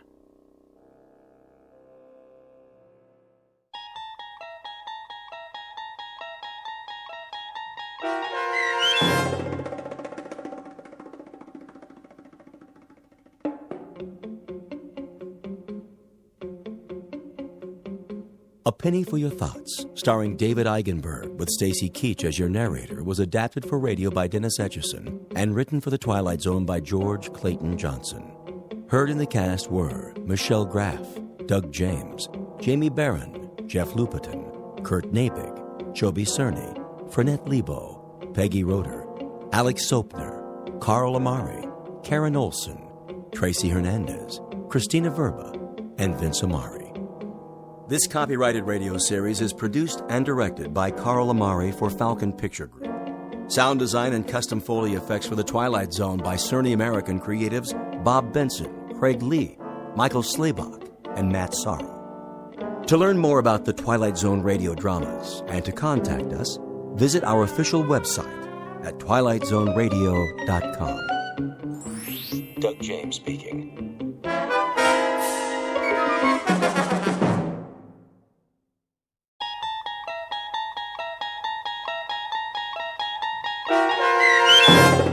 The Jeopardy Room with Stacy Keach as your narrator was adapted for radio by Dennis Etchison and written for The Twilight Zone by Rod Serling. Heard in the cast were Yasin Peyankov, Jamie Vann, Terry Berner, Katrina Lenk, Ned Noyes, Anna Sverutza, and Lisa Dotson. To learn more about the Twilight Zone radio dramas and to obtain audio cassettes and CDs of these programs, visit our website at twilightzoneradio.com.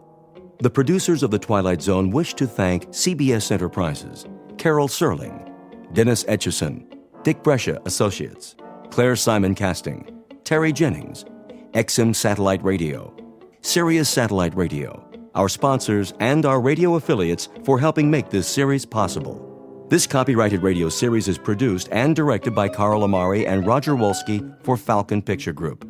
Doug James speaking.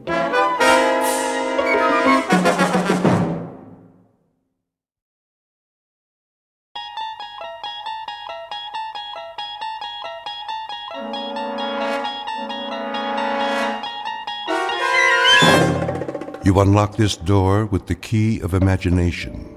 Beyond it is another dimension, a dimension of sound, a dimension of sight, a dimension of mind.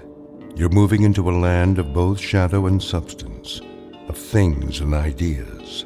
You've just crossed over into the Twilight Zone.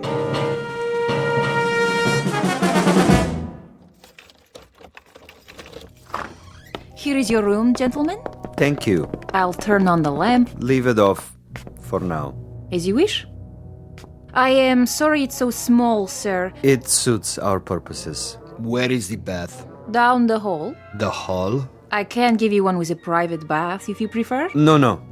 I said this will do. I'm afraid the dining room is closed at this hour, but you may take a meal at the cafe down the street. We're not hungry, my friend and I. Then I bid you good evening. Good night. Check the window, Boris. You chose the right room. Of course. There is Kuchenko, in his room, across the alley. Binoculars? Right here, Commissar. Yes. See? The Major lies on his bed, but he does not sleep. He will sleep very soon.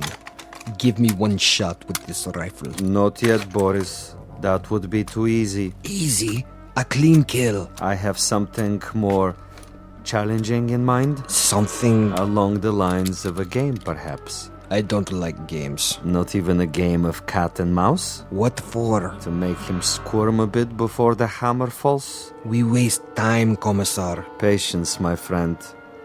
Hand me the phone. Who are you calling?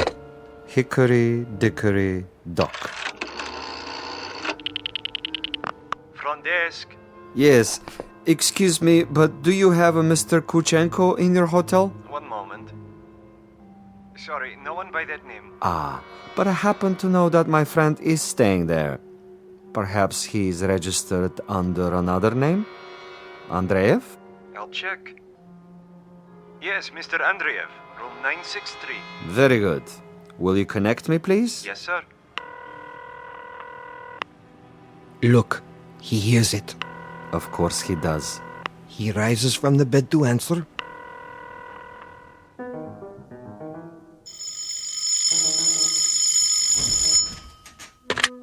Yes? This is Major Kuchenko. Hello? Major? Are you there? Major?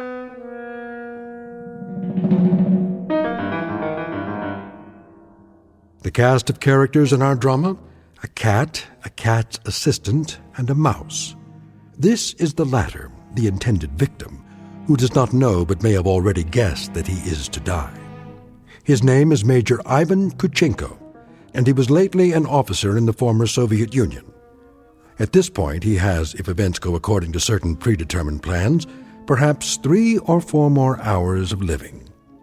But an ignorance shared by both Major Kuchenko and his executioner is the fact that both have taken rooms at adjacent hotels in a section of the city located beyond the checkpoints of the Twilight Zone.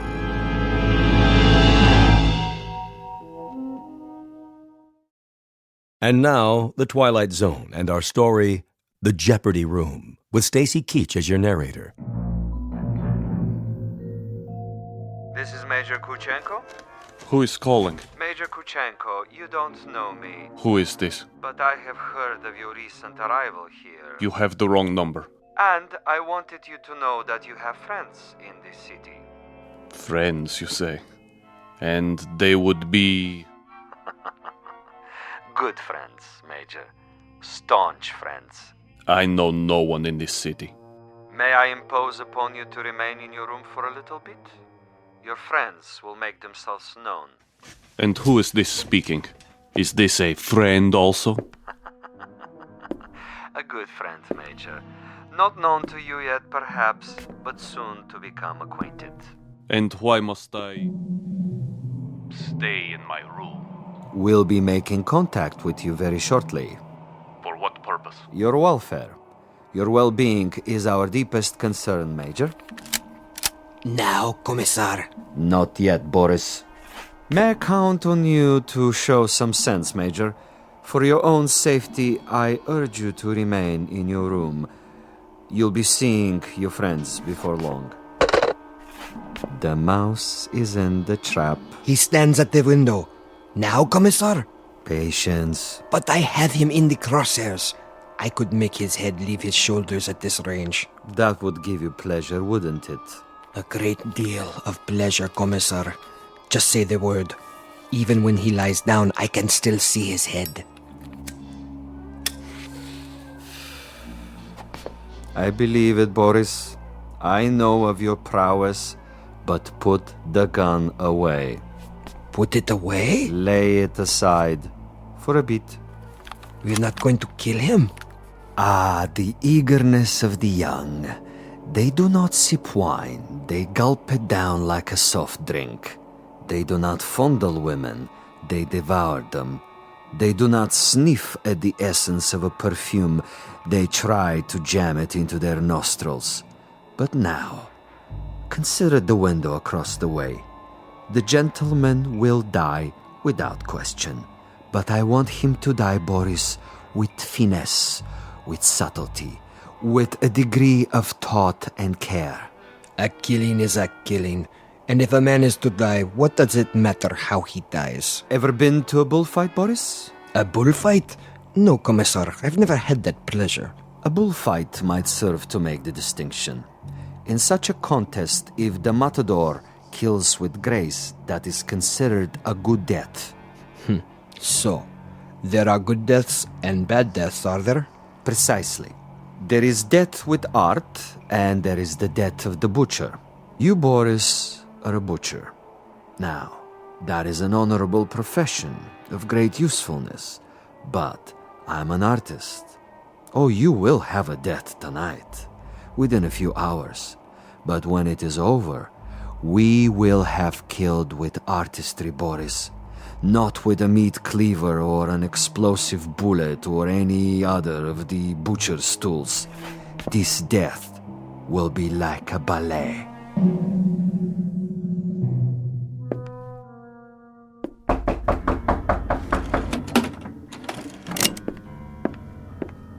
Yes? Major Kuchenko? Who is it? A friend, Major. If you prefer, you can turn off the lights and find a hiding place. I'll come in with my hands up, palms open. Major Kuchenko? And you are? I am a friend. May I? For a moment. I would prefer that you put the gun away. Not a chance. Were you the one on the telephone? We had a brief chat earlier. Quite a place you have here. Who occupied it before you? A rat? I have no luxury of choices. Indeed not. In this respect, you are a very poor man of late. However, you have a bed, you have some pictures on the wall, and the floor without so much as a throw rug. An adequate accommodation, and a view of a brick building alongside. I suppose there are worse places to spend an evening, Major? I know. I've been to many of them. Indeed. Indeed you have. Siberia is cold this time of year, is it not, Major? I'm told it's a most uncomfortable climate. You've been told quite correctly. It's a freezing jungle. A freezing jungle. Marvelous. Lovely imagery. Siberia is a freezing jungle. It was. When it was part of the Union. You make reference, of course, to the people who inhabited it. I make reference to some people. Those who were in charge of that private resort. It must have been unpleasant for you? At least sufficiently unpleasant to motivate you to renounce your native land and try to seek asylum elsewhere? For a time. Asylum is no longer necessary under the new regime. Ah, but of course the old ways die hard. Some of the same people remain in charge, and they might be concerned about their public perception in this new world.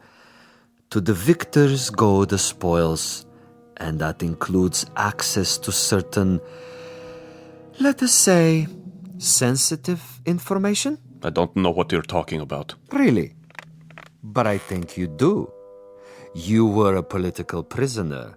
You served a term of 12 years. You escaped and you moved quickly when the borders were opened.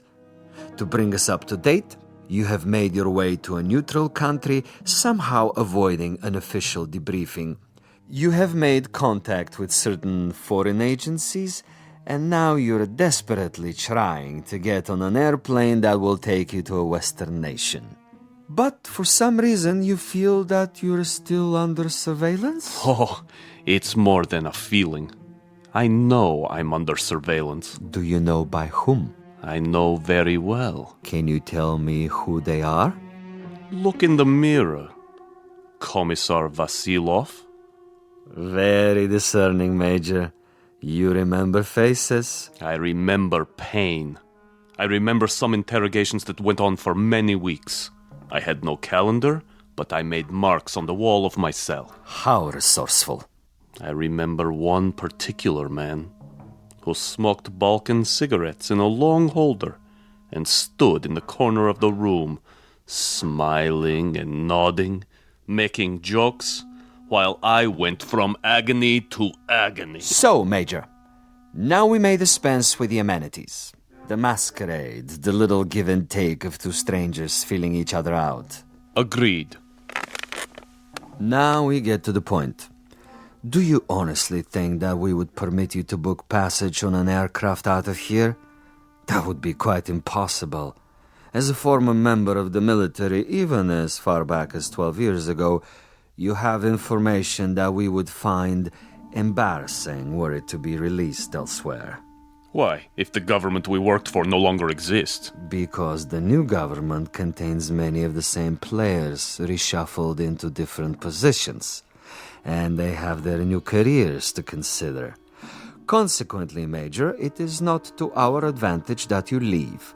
It would, of course, be simpler and more convenient if you accompany me back to our embassy.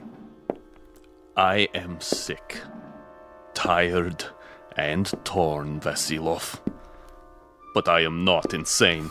I would sooner cut my wrists over a sink and bleed to death. That would be my choice in the matter.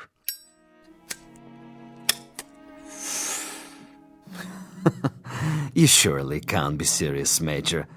I'm rather a connoisseur of the several hundred ways for a man to depart the earth. And you can believe me when I tell you the cutting of the wrist is not a particularly felicitous modus operandi. Quite apart from the pain, which of course must be attendant, is the fact that one dies slowly, and because of this, he has to be an eyewitness to his own demise. No, my dear friend, I'm afraid we are of two minds about that kind of death. But enough. I have brought you a small gift. Consider it a peace offering. Careful. Gently, Major. Gently. This happens to be a bottle of Amontillado. Quite rare and most pleasing to the palate. I have to repeat what I told you before, Commissar. I'm not insane. I'm quite aware of what would happen to me if I drank any of that. Why, Major? I'm disappointed in you. With your kind indulgence, allow me to use your own water glasses. If you assume this is to be cyanide or some other poison, you're quite wrong. Am I? Undoubtedly. You see, I don't share your death wish. I'm a healthy man with excellent expectations as to my longevity. No, indeed, Major. I was about to propose a social drink. The two of us. I'll drink first, and then you. Satisfactory? Such ritual, Commissar. Such tribal rites. Yet you have only one purpose with me. Why don't you get it over with? If you're trying to disarm me and make me get rid of this pistol, it'll take more than a social wine. Indeed, Major. Now, as to my business with you, we both know what that is. Go ahead and say it. Very well. I'm to see that you're dead by tomorrow morning. Is that plain enough? quite plain. And you shall be, Major. With a degree of immodesty, I can say that I've killed 800 times you. But I've done it, Major, with subtlety, with originality, with ingenuity. I'm the last of the imaginative assassins, an artist of the profession, as it were. Excellent. Flavor. Bouquet, just the proper dryness. Really quite an exceptional wine. Join me, Major? And now? And now I will tell you something else. I will tell you something about you and me. Please. You, Major, are a malcontent, a genuine curiosity, a rebel with no cause to speak of. You have to go to prison camps, to interrogation centers, or hide in filthy little rooms. You can never accept that which is ordained. And you? I, on the other hand, am a survivor. I adapt to my situation. I haven't a large salary, and my job, at least the way it's laid out, is a rather dull one. Finding defectors and traitors and subversives and doing away with them. Now, I could do that with a high-powered rifle. I could do it with a homemade bomb. But I choose to exercise imagination and taste. In your case... In my case? In your case, I choose to prolong the game. And in the process of this prolongation, I've come up with what I think is a most bizarre and novel method of execution. One designed especially to challenge your talents. For we are worthy adversaries, you and I. I feel weak. I feel... Tell me what you feel, Major. Exactly. I want to know. Why, you monster. You drugged me after all. Indeed I have. And that poses an interesting question, doesn't it? How is it that we both can drink of the same wine, and yet I'm unaffected? Isn't that an interesting question, Major? Major?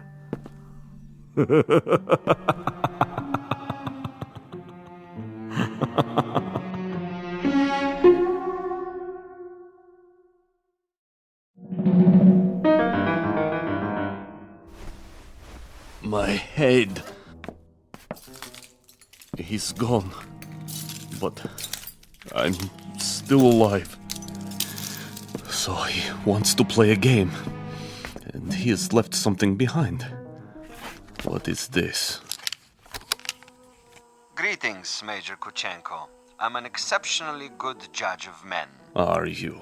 And in my judgment of you, I made an assumption that you are sufficiently observant to see the tape recorder on top of your dresser and curious enough to play it. How could you resist? This will also suggest to what complicated ends I'm willing to go to make a simple execution different and imaginative. First of all, to clear up one point. You may remember our discussion. Before I left you, I proposed a question.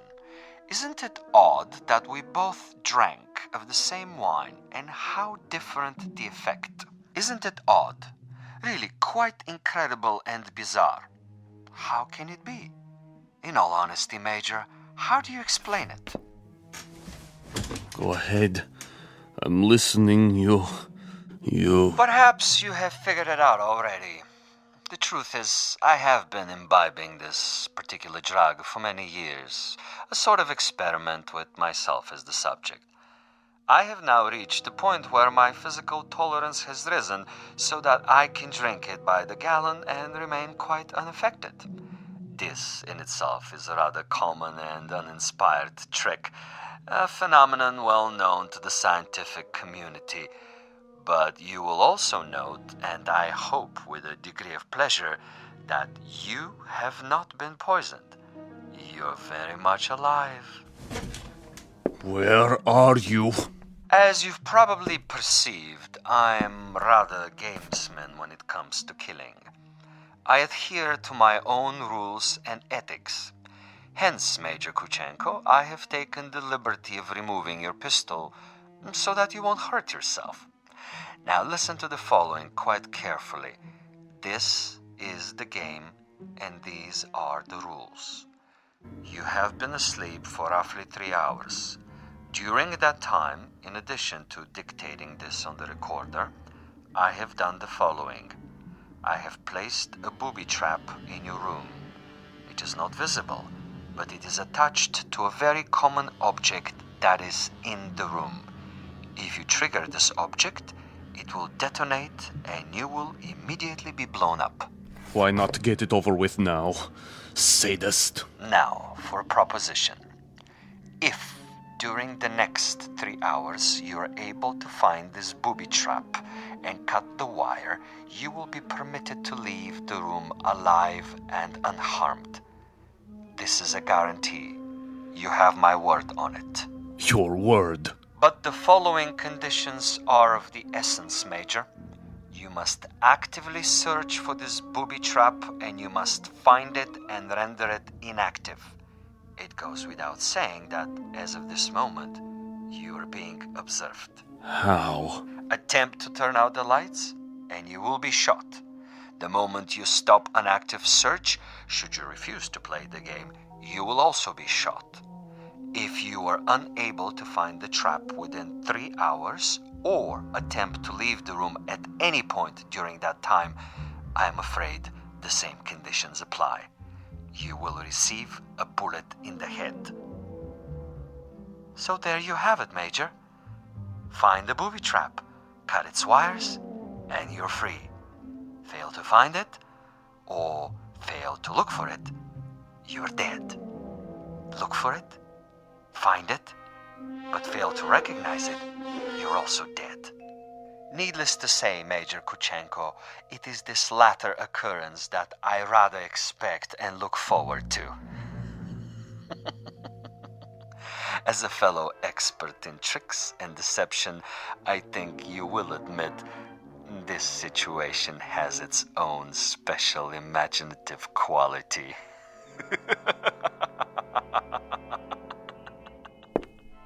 Where are you?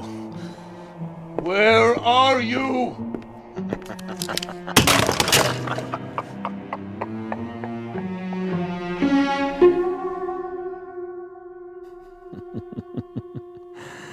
Over here, Major.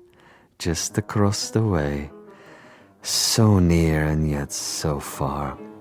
Can't you see me? Doesn't the light reflect in my binoculars? Look, Major. Please look. Try, I implore you. Where have you been, Boris? I brought food from the cafe. Food is of no consequence. Quickly, he's awake. Don't worry, Commissar. I have a clear shot anywhere in the room. Hold your fire until I tell you. But why? Such an easy target. Too easy. That is the difference between us, Boris. You are a marksman, but I am a gamesman. And the game is afoot. The picture frame? No. Too obvious. The ceiling. The light fixture. Possibility. Nothing. Oh, you think you are so clever, Commissar. So clever. The bed, then. Under the mattress. The bed springs? It might be. Not the chair, though. Still possible. Where? Ah, that would be telling. Go ahead and eat, Boris, before it gets cold. He's busy with the hunt for now.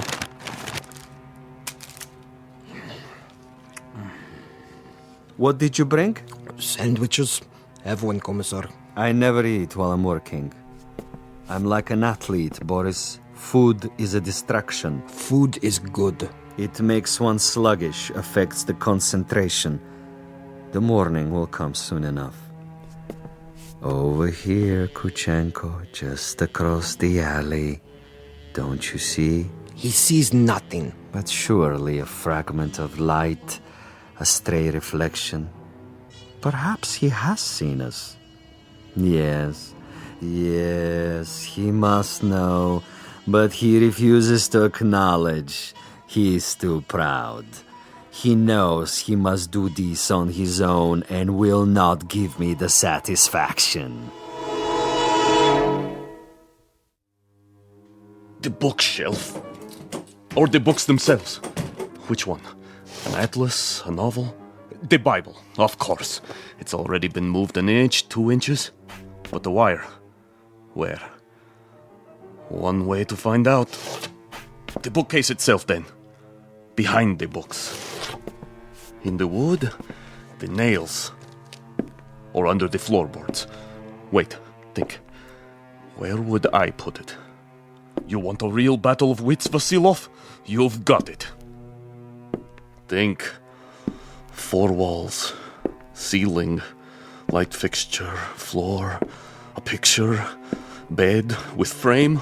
Box springs. Mattress. Headboard. A night table. Bookshelf. Dresser. Window. Desk. First the drawers. The top one. Slowly. Slowly.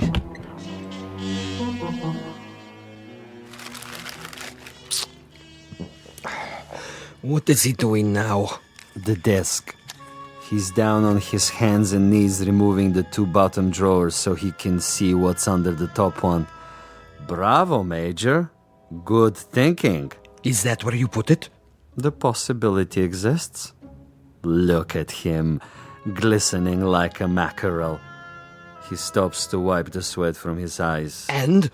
And now he looks under the top drawer, crawling on his back. Yes! I think he's got it. Let me kill him. Don't be a fool. There are rules. Now he sees a length of wire. He grasps it between his fingertips very, very carefully, and he has removed it. Something is wrong with the bomb? I doubt it. Then it was not in the drawer? Oh, there is a piece of coat hanger I placed there. A decoy. A drawer would be common, uninspired. And I'm not, you'll forgive the modesty, a common executioner. Where is it, Commissar? In a most ingenious place. Really, quite an ingenious place. Not in the books, the desk, the mattress. Think of another common object in that room, Boris. I have it. Yes? The doorknob. Interesting idea. Then where? I'd rather not tell you at the moment, Boris. I think you'll enjoy the next few minutes more if you share the Major's ignorance. You seem very sure. Sure? That he'll find the trap. You take a risk. Not at all. That's not what I'm sure of.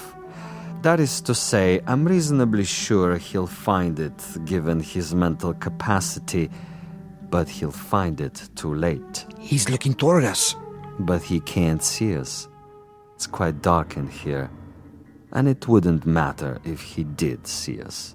Now he's returning to the table. You're getting warm, my young friend. The ashtray.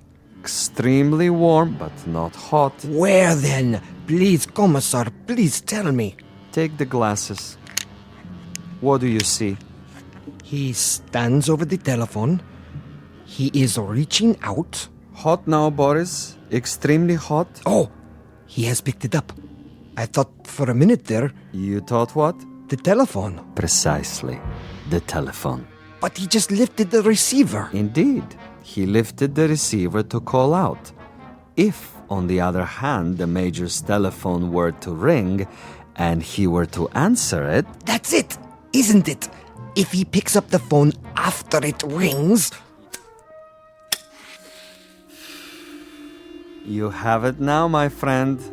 When the Major's phone rings and he answers it, I have placed a tiny bottle of nitroglycerin inside the mechanism.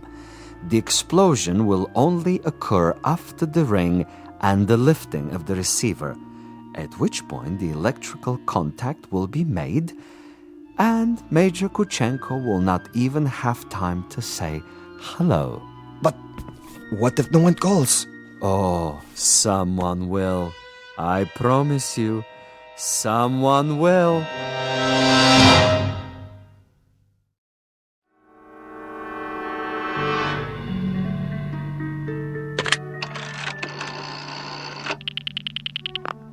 front desk. This is the party in 963.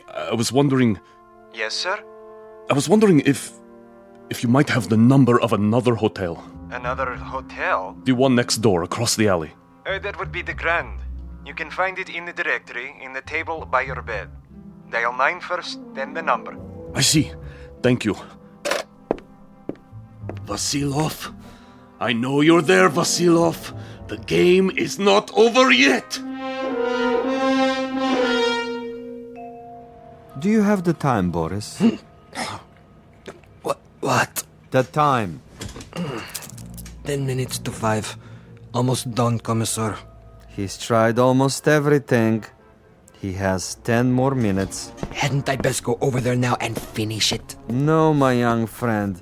That would be impetuous. It would also be a bit embarrassing if someone were to see you. At this hour, the streets are empty. Quite apart from the fact that I wanted this to be imaginative, I also wanted subtlety.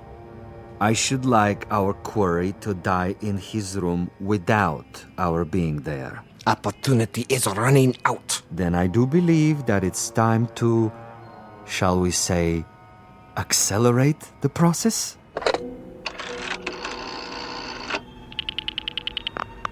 Hotel Mont Blanc? Would you dial room 963, please? Thank you. I'll wait. There it goes. He's walking toward it. What's the fool doing? Why doesn't he answer it? I can't tell. He has his back to the window. Turn around so I can see. Now, Commissar? No. Would you dial 963 one more time, please? Yes, I know it didn't answer. Ring it again. What's he doing, Boris? His back is still to me. It can't be busy. I don't know. What's he doing? Use the glasses. He's turning around, lighting a cigarette. He's mocking me. Now, he suddenly dropped from sight. Kill him. I can only see the top of his head. He's moving across the room. Do it! You missed, you fool. He's at the door. Again. He's gone out of the room. And you missed him. You missed, you idiot. Flight 17 to Rome, Paris, and New York, now pre-boarding. Ticket, sir. Ticket? Oh, yes. Mr. Andreev. Passport? Right here. I see. Is anything wrong? No, sir. Everything seems to be in order. How many bags? No luggage. Not even a carry-on? I'm traveling light. Then here's your seat assignment. Please go to gate 17. How much time do I have? Boarding for coach class begins in 5 minutes. Good. Sir? Thank you. I'll be there.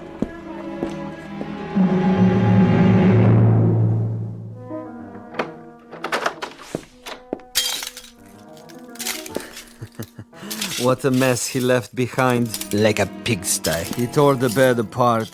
And the furniture. Oh, just look. Oh, even my poor little tape recorder. Commissar? Yes, Boris? It would have been better, wouldn't it? What would? If I had taken his head off in the first place. You mean if we had slaughtered him like an animal? I love your style, Boris. You should have been a pig farmer. Our man would have been dead by now. He would have been dead if we had beaten him to death with mallets too. But anyone can die that way. And any stupid, insensitive fool can kill that way. No, this is a man of quality, with a resourceful mind, similar, you might say, to his executioner. He deserves a better ending, as do I. But that's all right. I have time. I'll get him in the next city, now that I know my adversary. We will be able to track him? Most certainly. The old network still functions, though in a much different way. I have the same contacts, no matter what they now call themselves. Importers, exporters, businessmen of various stripes, here and abroad. It's marvelous, you know. Really marvelous. Think of the possibilities. Other, even more ingenious methods of doing away with Kuchenko and his kind. I still think we should have chased him. Not at all. He would have gotten away. And even if he hadn't, it would mean that a thick-headed clod like you is more efficient than I. And this I reject, Boris. This I reject in toto. Look at this. A bottle of wine. I can only find one glass. Throw it away. One drink, Commissar. I said no. But there is more than half left. This is not for you. But why?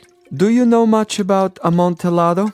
I know about vodka. Of course, you and all the other potato growers. Give me the glass. Here. Believe me, it wouldn't agree with you. It's an acquired taste. Yes, Commissar. If you say so. I say so. There are some secrets that you're not ready to learn. But in time, Boris. In time.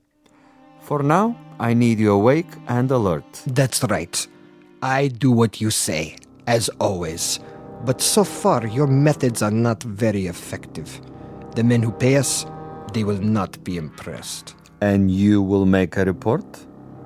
Only I can do that.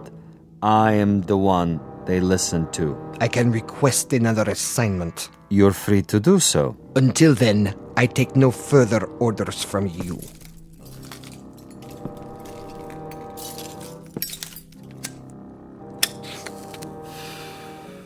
As you wish. You might want to reconsider, though.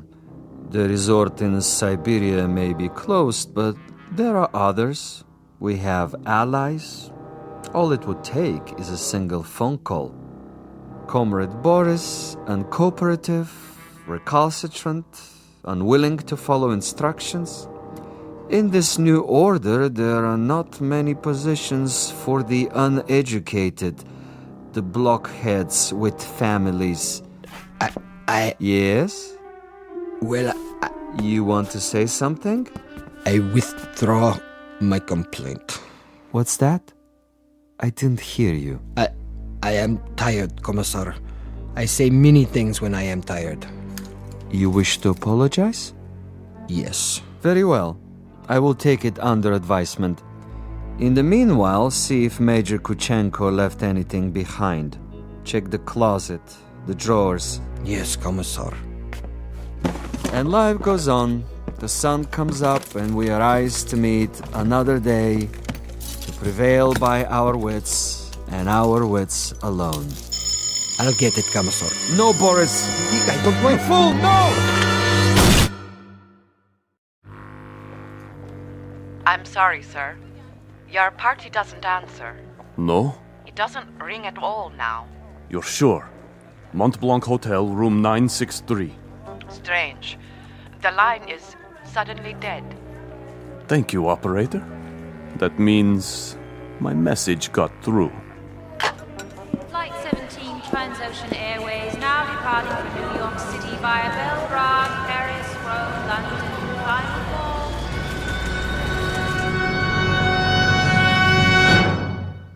Major Ivan Kuchenko on his way west, on his way to freedom. A freedom bought and paid for by a most stunning ingenuity. Exit a gunman named Boris and one Commissar Vasilov, who forgot that there are two sides to an argument and two parties on every line. This has been a collect call, placed direct to you from a phone booth located somewhere in the Twilight Zone. More from the Twilight Zone after this. You are about to enter another dimension, a dimension not only of sight and sound, but of mind, a journey into a wondrous land of imagination. Next stop, the Twilight Zone. Hi, this is Stacy Keach. I'd like to take a moment to tell you about our Twilight Zone website at twilightzoneradio.com. At twilightzoneradio.com, you'll find the latest information on these Twilight Zone radio dramas, including behind-the-scenes photographs, plus the newest product releases, trivia contests, ways to contact us, other Twilight Zone-related info and merchandise, plus links to other fascinating websites. So make your next stop twilightzoneradio.com. Visit TwilightZoneRadio.com to purchase these Twilight Zone radio dramas on cassette and CD, or call toll-free 1-866-989-ZONE. That's 1-866-989-9663.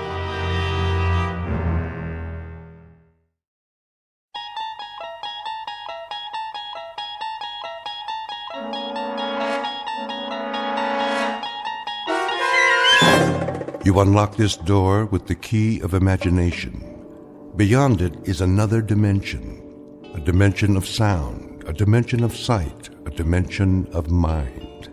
You're moving into a land of both shadow and substance, of things and ideas. You've just crossed over into the Twilight Zone.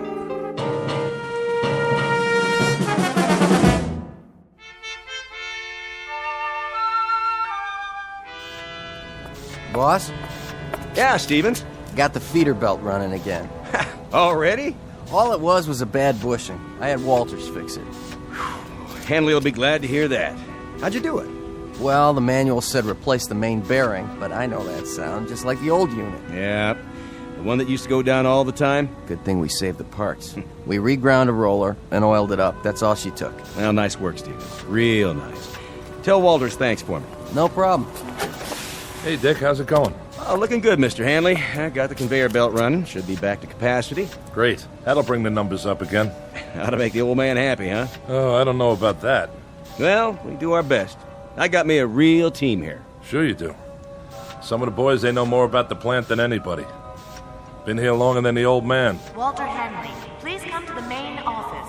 Supervisor Hanley to Mr. Whipple's office right away.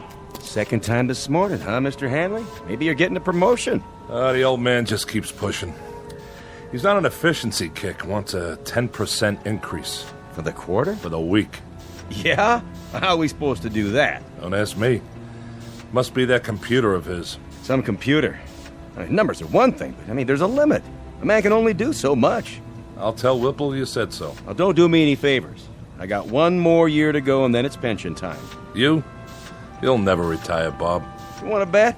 I got a date with some big mouth bass waiting right up at the lake. I can hear him calling. That's not fish. That's the old man. Telling you to whip your boys like government mules. Well, then you can tell him this. You tell him to come down on the floor and work a shift sometime. He'll find out what it's like. We're not machines. I know you're not, and I'm glad of it. You're doing great, Bob. Try to squeeze out another 5% if you can. That ought to keep him happy for a while. And tell the boys I appreciate the good work. From all of them.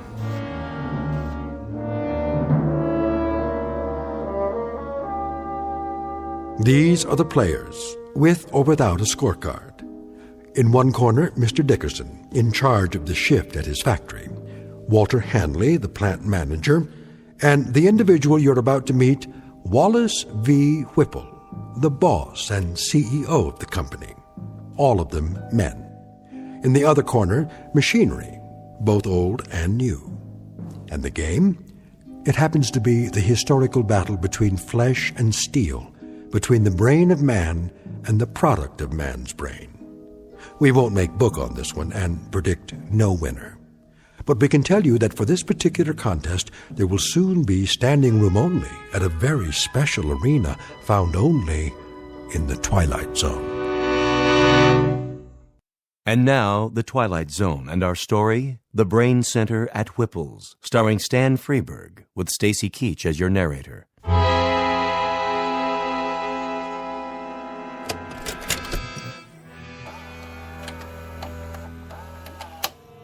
Greetings to our happy family of shareholders from the Whipple Manufacturing Corporation. This year, we are proud to bring you the story of your company's progress by means of this special video, produced by yours truly, Wallace V. Whipple. And I can assure you, family members, that what you're about to view represents a stunning, exciting new direction. But first, let's visit our main plant here in the Midwest, where our employees are busy manufacturing pipe fittings, automatic temperature control devices, and the various accoutrements of our product line. This is one of 11 principal assembly facilities, I call your attention to the vast number of workers required to maintain and operate just one facility. In this plant alone, your company employs 3,827 able-bodied men and women. Added to the 10 other Whipple plants across the country, we employ a total of close to 30,000 personnel.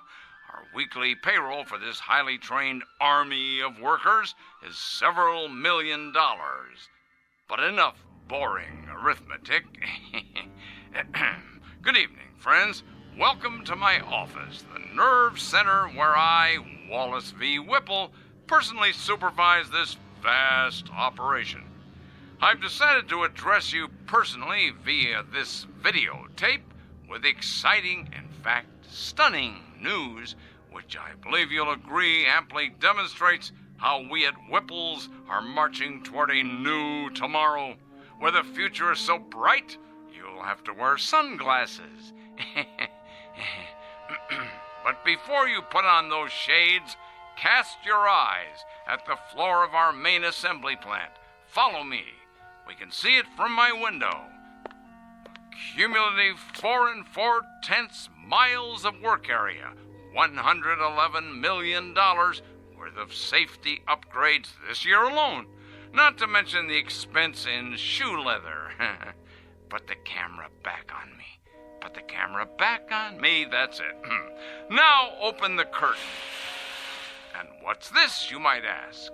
This sleek, futuristic object behind me?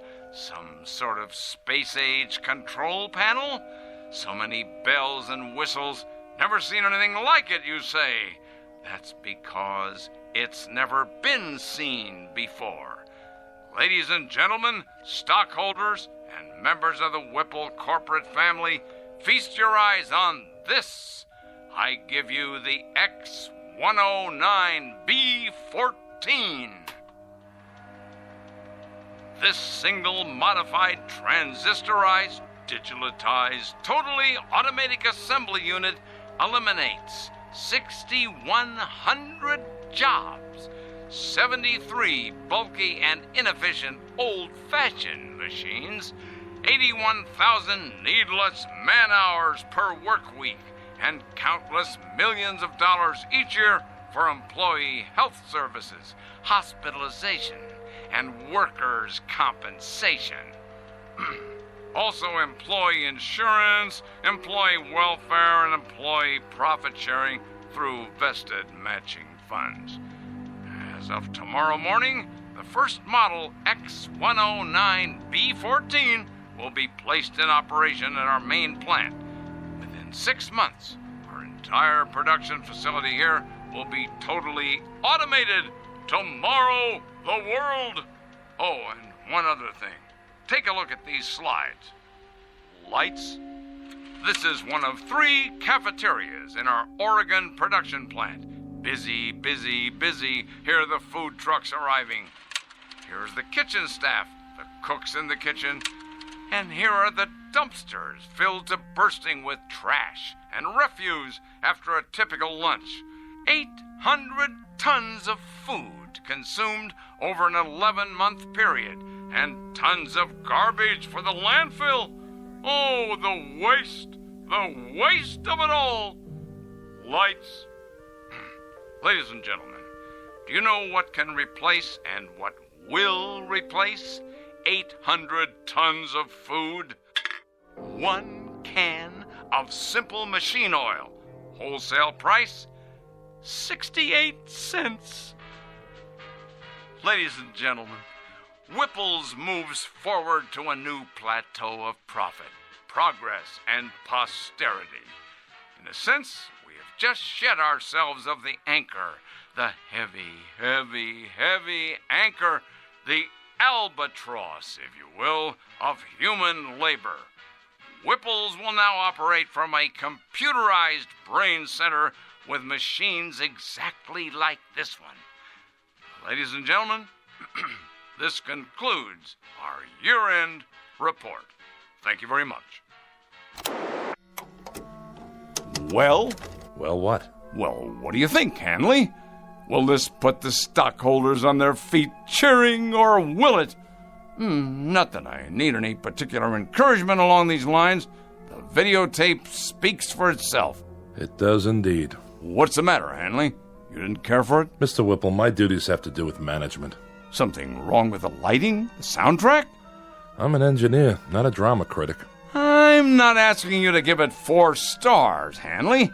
But as a plant manager, I would assume you'd have a point of view as to the content.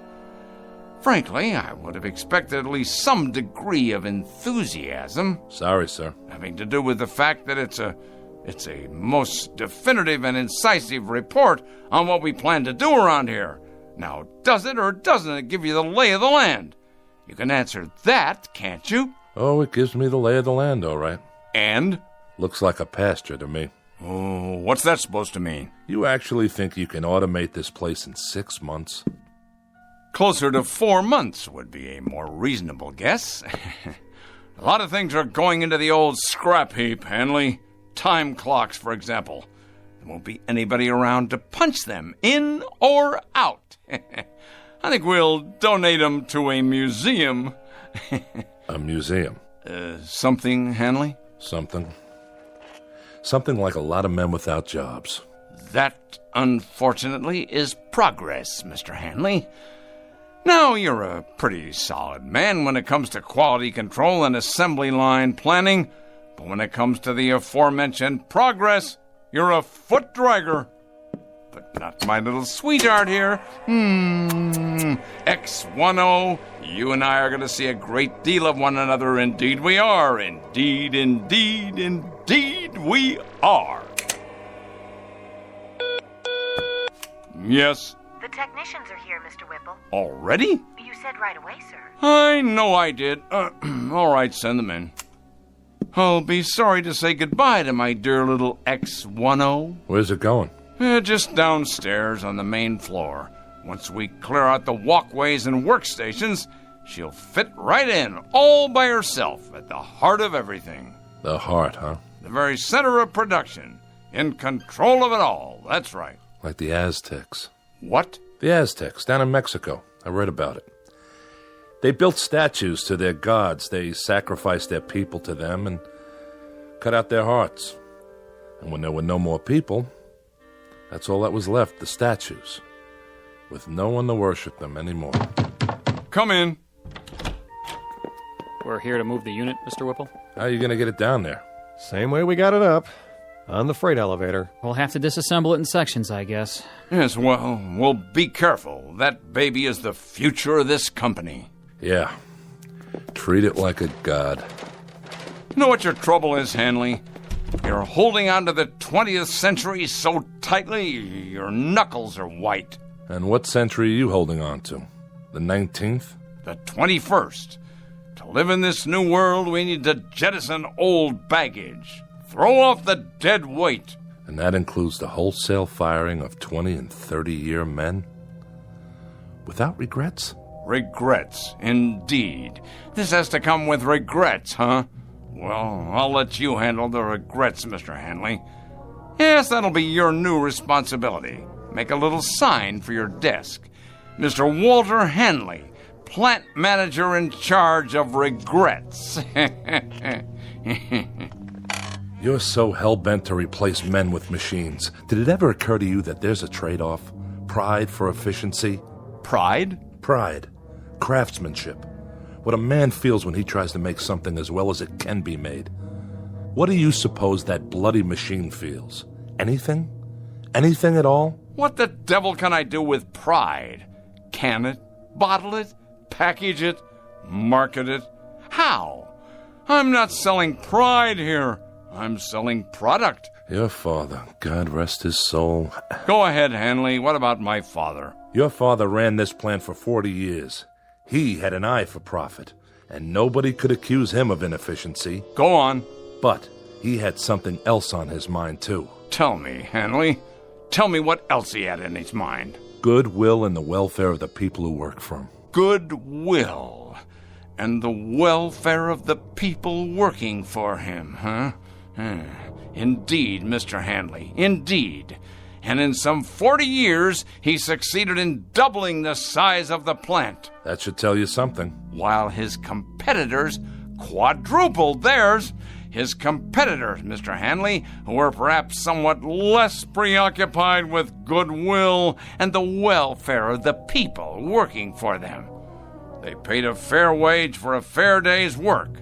But if they could put in a machine capable of doing a job better than a man, they did it. They didn't look backwards, they looked forward. Maybe the difference was this. They didn't have plant managers who succumbed to crying jags every time a pink slip got pinned to a time clock. I'm not crying. Good. You asked for my opinion, I'm giving it to you, that's all. Then we can begin. The foreman of the day shift, let's see, I believe his name is... Dickerson. That's it. I will now engage in some of that heart-filled compassion you value so highly. I will give Mr. Dickerson and his shift not 30 or 60 or even 90 days, but a full 4 months' notice. I put it to you, Mr. Hanley, what could be more compassionate than that? You make it sound like you're doing them a favor. Be good enough to send Mr. Dickerson in here, would you? Hold his hand, if you like. Pat his head, dry his tears, but get him in here.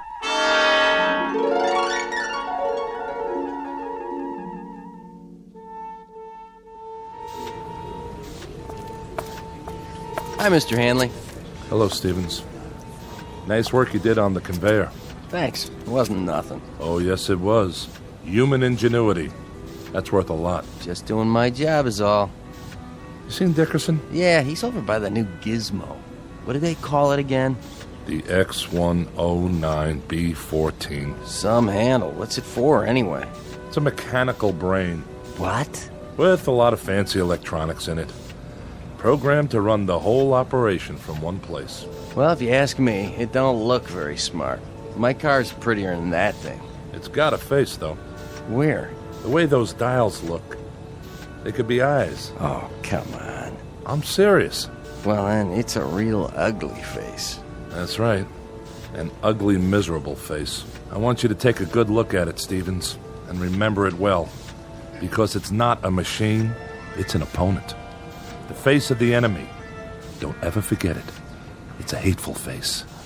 This time we've got ourselves an enemy worth hating.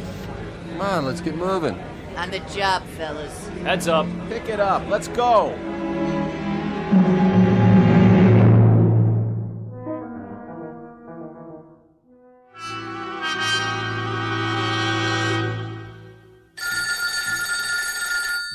Yes. Walt, is that you? This is Walter Hanley. Oh, I'm so glad. This is Virginia, Dick's wife. Oh, hello there, Mrs. Dickerson. How are you? I'm just fine, but it's not me I'm worried about. Dick hasn't come home yet. No? No, and I'm concerned. He's never been this late before. Take it easy now. He's probably on his way. Do you know what time it is? Maybe he had some errands to run. He didn't work late then. No, he got off same as always. Listen, Virginia, don't you fret now. He hasn't even called. I'm worried sick. Well, don't be. Might have stopped off with some of the boys. Stopped where? I have a pretty good idea. Give me a few minutes. If I can find him, I'll tell him to call you. Oh, would you? Thank you, Walt. Don't mention it. I'll call you one way or the other. Sit tight. Ah, Dick. Did you go and fall off the wagon again?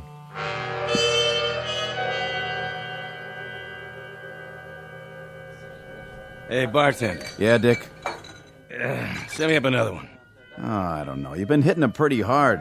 Just one more. It's getting awful late. It should have closed a half an hour ago. Why don't you go home and sleep it off? You know what these are? Pair of hands? Sure. Pair of hands. My hands. You know what else they are? I think you're gonna tell me. They're obsolete. They're off the market now. They're like little wooden wagons trying to roll down the freeway. Flesh, bone, muscle, nerves. But that doesn't cut the mustard anymore. I'm gonna tell you something else. Well, whatever it is, make it short. I gotta wash up everything and count the till.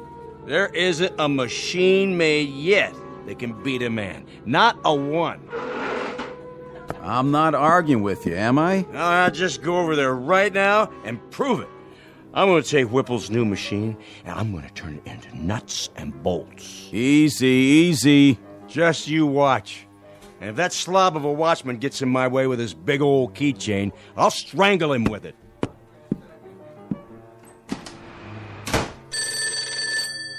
Mike's pub.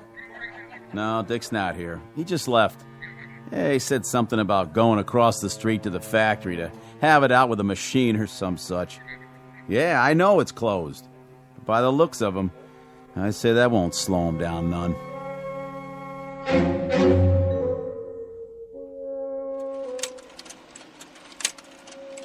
Sorry to make you stay so late, Marianne. Well, that's all right, Mr. Whipple. But take a look at these slides. I had the advertising department make them up. That's the one I like. Which one, sir? This one. I want your honest opinion, Marianne. Does this look like an image for the 21st century, or does it? Well... You don't like it? Oh, yes, sir. I like it fine, only... Only what? Well, the way you've got that machine behind you in the picture. The X-109B14? What a beauty, huh? I guess so. But it looks like it sort of has a face, doesn't it? Where? What face? Like it's carved in stone or something. You know, like those tiki things on Easter Island and nobody knows how they got there. Huh.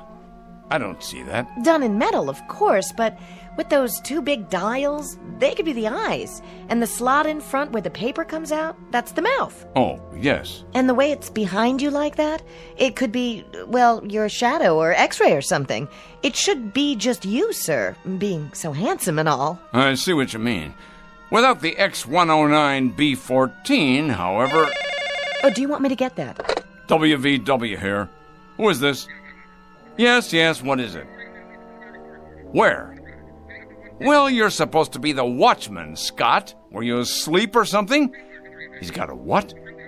Well, why didn't you shoot?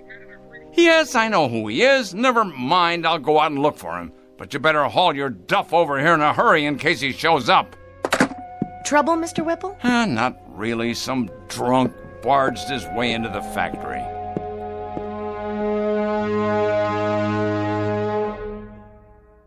There you are, you shiny piece of crap. Stand up and face me. What's the matter? Cat got your tongue? Well, let's just turn on the juice here once. Say what? Speak up, Frankenstein. I can't hear you. Dickerson.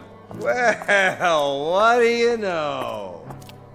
I just got a call from Scott, the night watchman. Did you now? Said you were drunk and forced your way in. Forced, is it? Well, I am drunk. And I did come in without waiting for permission. Your permission. All right, what is it you want? I've worked here 30 years. Been a foreman for 17. In my book, that gives me some rights, Mr. Whipple. You've got the wrong book, Dickerson. Mine reads as follows. You're drunk, disorderly, and guilty of trespassing. I got here as fast as I could, sir. Scott, if this man isn't out of here in 1 minute, you're to have him arrested. I'll escort him out. Come on now, Dick. Arrested, I said. The man is armed. Guilty on all counts. Of course, it's only a crowbar. But if a man knows how to use it right, it could do enough damage. Okay, give it to me now. You don't want to make any trouble. Stand back. Tell me something, Whipple. I don't have to tell you anything. When you're dead and buried, who do you get for mourners? Who cries for you? This blind steel thing without a heart? Careful now, Dickerson. It's just a machine. You said so yourself. A very expensive machine. You wouldn't want to damage it, would you? Oh, no. Why would a man want to do that? Shall I tell you the difference, Mr. Dickerson, between this machine and you? It costs a few cents an hour for electrical current. It lasts indefinitely. It will. If there's people around to fix it. It gets no wrinkles, no arthritis, no hardening of the arteries. No, that one machine is a lathe operator, a punch operator, and 2 drill press men. The one that goes next to it is a 5-axis milling machine that can produce 6 different parts simultaneously. 2 more of these machines will take the place of 114 men, and they won't use up sick leave, coffee breaks, or vacations with pay. So in my book, Mr. Dickerson, they'll be worth considerably more than you are. Somebody should have stopped you a year ago. Somebody should have held you down, stuck a drill in your head, and poured in some sense. Men have to eat, all right? And that's one reason why you can't stack them up in the junkyard like surplus tanks or put them out to pasture like old bulls. I'm a man, Whipple. Hear me? A man. That makes me better than any hunk of metal. Better, you hear me? Better. No, now, Dickie, look what you've gone and done to your hand. Let's try the crowbar then. Steel against steel. Scott, stop him! Yes, sir. I tell you, stop him! Move! Give me your gun. Careful, Mr. Whipple, it's loaded. Of course it's loaded. I said give it to me. No, Mr. Whipple, you can't. Can't? We'll see about that. Oh! See that machine? It took more than you to get me. It took another man.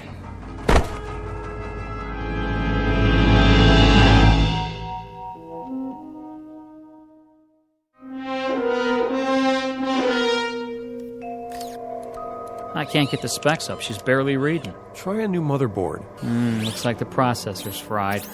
Better check the drives while we're at it. I don't understand it. What kind of nutcase would do this? He was no nutcase.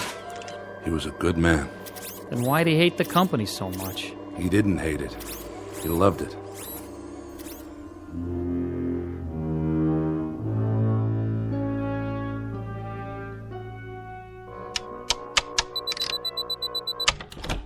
Oh, hello, Hanley. I've been expecting you. No doubt. I was told you were at the hospital. I just came from there. Fortunately for you, Mr. Whipple, Dickerson's going to live. Fortunately for me? My dear Hanley, aside from my protecting my property, I have no involvement in that at all. Are the technicians repairing the machine downstairs? It appears so. Good, good. This should interest you. A tape-controlled 7-axis, what they call a sentry. Know what it does, Hanley? It is connected to every single plant section, tooling complex, and assembly line in the factory. It keeps absolutely accurate data on quality control, product rejects, man hours, machine hours, cost factors, and everything else. It's one of the most sophisticated machines I've ever seen. How many men does it replace? Well now, this should please you, Mr. Hanley. It'll only replace one man. You. That's only right, Mr. Whipple. Since the point of my coming here tonight was to give you notice. I suspected as much. You're a practical man, Hanley. An industrial team has to be compatible. When two men, well, when they rub one another the wrong way, it's unrealistic that they stay on the same team. Needless to say, Hanley, despite the fact that you think of me as some kind of heartless Scrooge, I don't intend to forget the many years of service you've put in here for my father and for me. So I'm giving you a liberal severance pay. What I think you'll agree is a far better than average pension. That's very decent of you, Mr. Whipple. And I'd like to give you something in return, if you don't mind. And that is... you struck me. That was for you, Mr. Whipple. Directly from me. For your insensitivity, your lack of compassion, and the fact that you're a cold-blooded manipulator of men as well as machines. You may take my severance, my pension, and your goodbye speech and stick them into the nearest metal orifice that's handy. When I walk away from you, I walk away clean. And that, Mr. Whipple, is one hell of a trick. What's that for? To keep people out or in? A new Watchman device, much more reliable than the old one. Now, if you will swipe your ID card, just don't try to use it after tonight. Your code won't work the next time.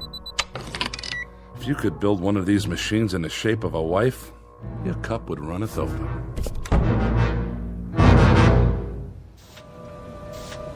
Hey, Stevens. Yeah, Wilson? When's lunch? Same as always, 12:30. Well, I was just wondering, are we going to take an extra break today? Not yet. Try to look busy. Yeah, but there's nothing left to do. I mean, we drove the forklift, loaded the machines, and now I'd say everything's running itself. You're right. It is. Then why does the old man keep us around? He has to. Labor laws. But we won't be here much longer. And then it's Unemployment City, huh? This isn't the only factory. Yeah, but if Whipple's keeps it up like this, pretty soon there won't be any competition. Monorail crane, 4th floor. Crane in position. It's like those machines are talking to each other. They have to talk to each other. Nobody else would listen, except maybe Whipple. Strip stacks picked up by monorail cranes. Activate conveyors. Monorail crane fully operational. Strip stacks delivered. Reposition for next load.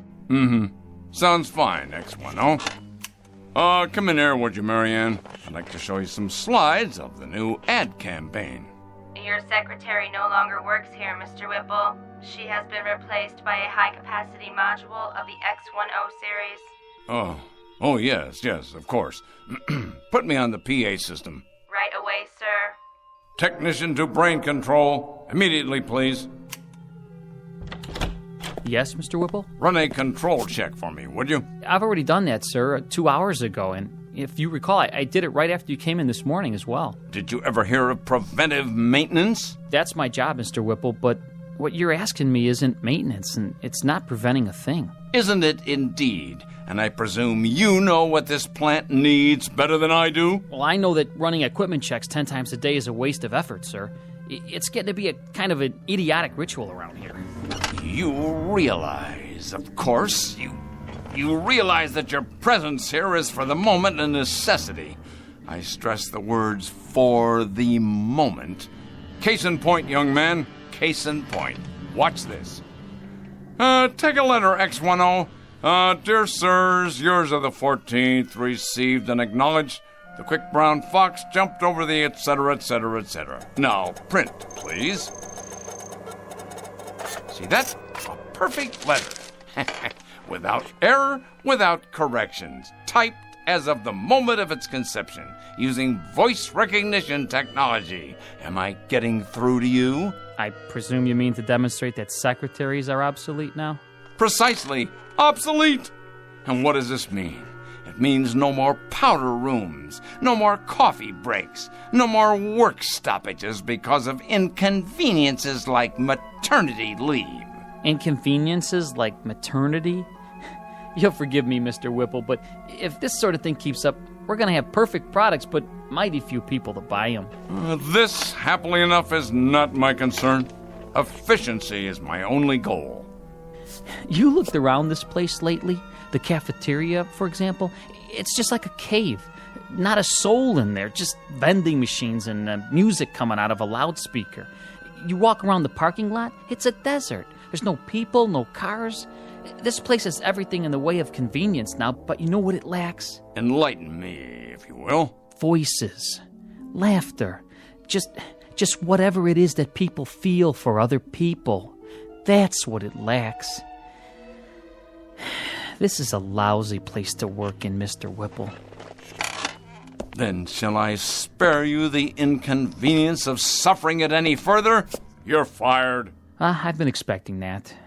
As a matter of fact, I've been wanting it. I can't work here anymore. It's too darn lonely. Pick up your check at the front office. Yeah, just one more thing, Mr. Whipple. I think it wouldn't be a bad idea if you got an equipment check on yourself. Equipment check on myself?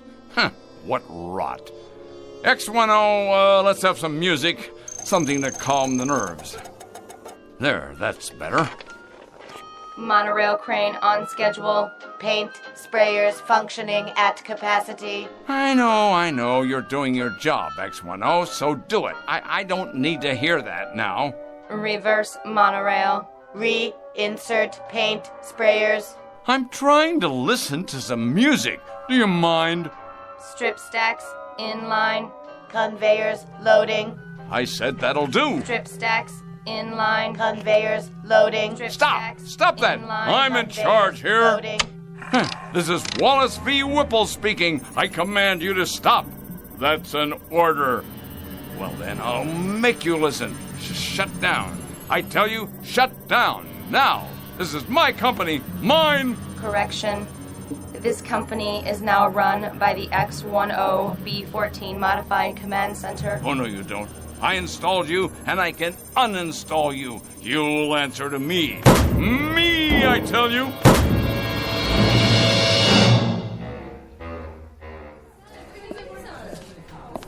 What'll it be, Mr. Whipple? Beer, please. One beer, coming up. How about you, Mr. Handley? One more? No, thank you. Well, 2 other days, Hanley. I'll drink to that, Mr. Whipple. How are you finding your retirement? Tolerable, Mr. Whipple. I managed to keep busy. Not as much as I'd like, of course, and my wife says I'm underfoot all the time. But I'm doing all right. It's kind of nice to sleep late in the mornings. Yes, it's a good thing, though, this retirement, I mean. Man should have time for leisure as he gets older. It's important he has time for leisure. That's so, Mr. Whipple. When the board of directors decided that I was overtired and could relinquish some of my responsibilities, well, if the truth were known, I did feel a certain resentment toward them. But actually, they were quite right, quite right. You don't have to explain. No, I want to. With the perspective of time, I've begun to realize that when they moved me out of there, it was nothing personal. Of course, I'm not married, and, well, it's somewhat dull for me at times. Oh, I manage to keep busy, but there are times that I wish they really had no right, no right at all. They chuck a man out in his prime like he was some kind of machine part. Said I was neurotic. Said being with the machines like that all by myself had warped me. That was the expression they used. Warped. Like a piece of metal. Well, really, Hanley, it isn't fair. It isn't fair at all. A man has worth. A man has value. And they just snap their fingers and bring in a replacement.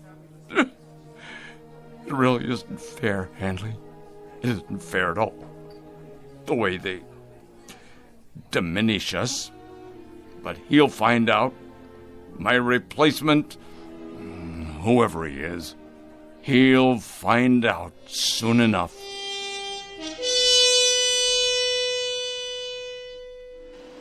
This is the new addition for the East Wing, where the parking lot used to be. And this is the electronics lab. It replaces the cafeteria. And here's the ad campaign for the fall season. No human figures, only the X10 line. Series 2. What do you think of it? Very nice, so clean and efficient. But will humans respond to such imagery? Of course they will. It is progress. It is the future of manufacturing. Yes, the future. Do you have a name? My model number is... I will call you Mary Ann. From now on, you will work here in my office. Thank you, Whipple X10. It is an honor. Do you have more slides? Yes. This is a view of the main floor. So much more room for expansion. I see. And this is...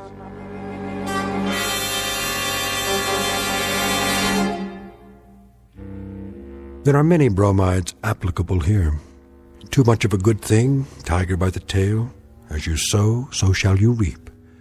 The point is that too often man becomes clever instead of becoming wise.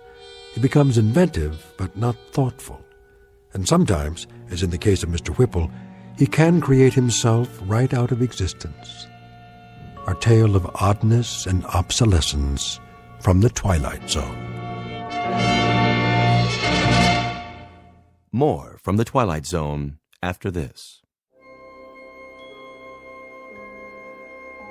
Hi, this is Carl Amari, producer of the Twilight Zone radio dramas. I'd like to take a moment to tell you about our official website at twilightzoneradio.com, where you'll get the latest news and information on these Twilight Zone radio dramas. Plus, at twilightzoneradio.com, you can digitally download 3 free episodes or any of our episodes for only $1.95 each. In this age of ever-changing technology, we've decided to make these episodes instantly available to you by making the Twilight Zone radio dramas a digital download-only series. This means that this series will no longer be offered on CD. The CD collections at our website are now being offered while supplies last at buy one, get one free. So be sure to get your favorites before they're sold out. Be sure to visit us often, and I'll see you in the zone.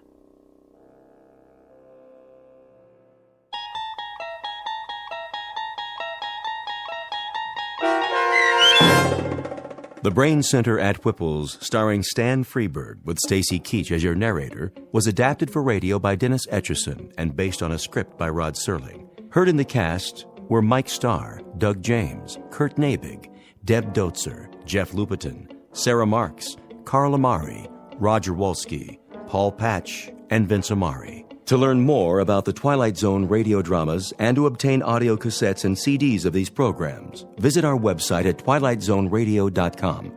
The producers of The Twilight Zone wish to thank CBS Enterprises, Carol Serling, Dennis Etchison, Dick Brescia Associates, Claire Simon Casting, Terry Jennings, XM Satellite Radio, the American Forces Radio and Television Service, Sirius Satellite Radio, our sponsors, and our radio affiliates for helping make this series possible. This copyrighted radio series is produced and directed by Carl Amari and Roger Wolski for Falcon Picture Group.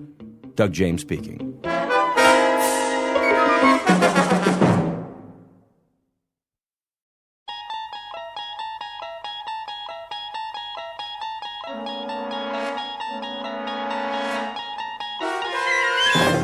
There is a fifth dimension beyond that which is known to man.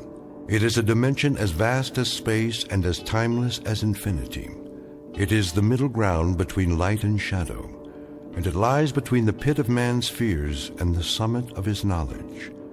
This is the dimension of imagination. It is an area which we call the Twilight Zone.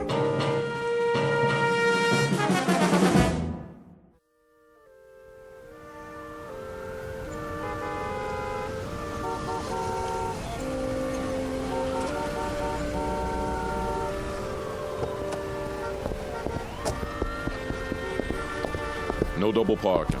Move it, son. Yes, I heard you. I said move it. Oh, but you see, I'm not double parked, not at all. Then what are you doing? That's a yellow zone, ain't it? So it is. But I won't be a moment. I just have to use the payphone. That one right there on the corner. All right, officer? Loading and unloading only. One call. That's it. I've been driving up and down for blocks, 10 blocks to be exact, in search of a phone. And there's phone booths all over the place. Yeah, and they're all out of order. Hard to believe. I know. In a city like this. Ain't my problem. No, but it's mine. I have a call to make, a very important call. Why don't you go home? You got a phone, don't you? Of course I do, but it can't wait. Layla might go out for the evening, and I gotta catch her first and tell her, ask her if it would be all right to. I'll give you 10 minutes. That's it. Or you get towed. You don't want that to happen, do you? Oh, no, not at all. $87 plus the ticket. Take my advice. Find a parking space. I tried that, but there aren't any. 2 minutes. You'll see. I'll be right back. Go on around. Keep it moving.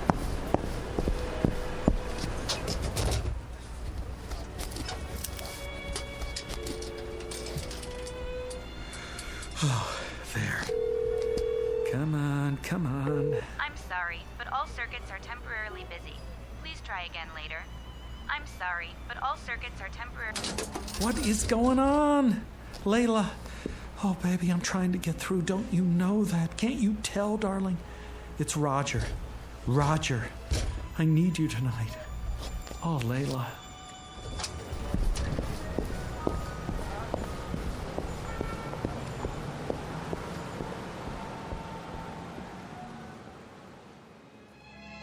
Mr. Roger Shackelforth, age youthful 20s, occupation being in love, full time.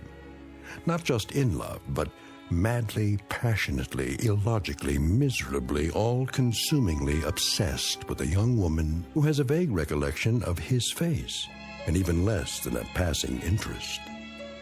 In a moment, however, you'll see a switch in attitude, because Mr. Roger Shackelforth, the young gentleman in question, will take a short but very meaningful journey into a calling area known as the Twilight Zone.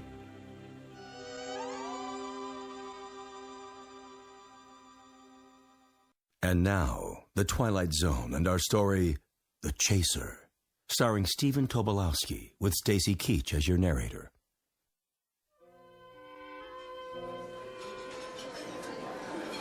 More coffee, Jenny. No thanks, Margie. Well, maybe just a smidge or it'll keep me up. Miss, can I use your... All the way in the back. No, not that. The telephone. Do you have a public telephone? Sure do, on the wall. Good, I'll need some change. Here. Better get in line, though. What? The young man's been at it for... I don't know how long.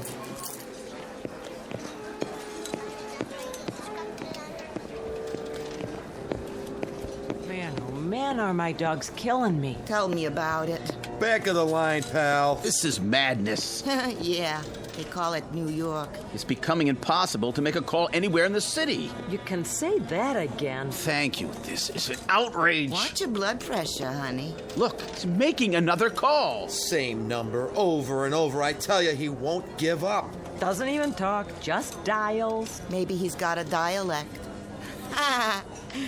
Gonna have to soak his finger in Epsom salts. Oh, I simply can't stand this. I must use the phone. Well, la-di-da. Who are you, Mr. High and Mighty? I have a business appointment and I'm late. Stand aside. Oh, no. We're all in this together. Look, I'll buy your place in line. $1 to get in front of you. $1? Are you kidding? All right, $5. Well, since you put it that way. How about you? Got another $5 on you? Certainly, certainly. Who's next? Don't look at me. But I am looking at you. Have you ever made $5 so easily? That ain't the point. I should first pay the same as place and show. How much do you want? Nothing less than a sawbuck. 10! That's... Then take your business elsewhere. I don't come cheap. I can see that. Here we are. After you, sweetie. Time, young man. I've had quite enough.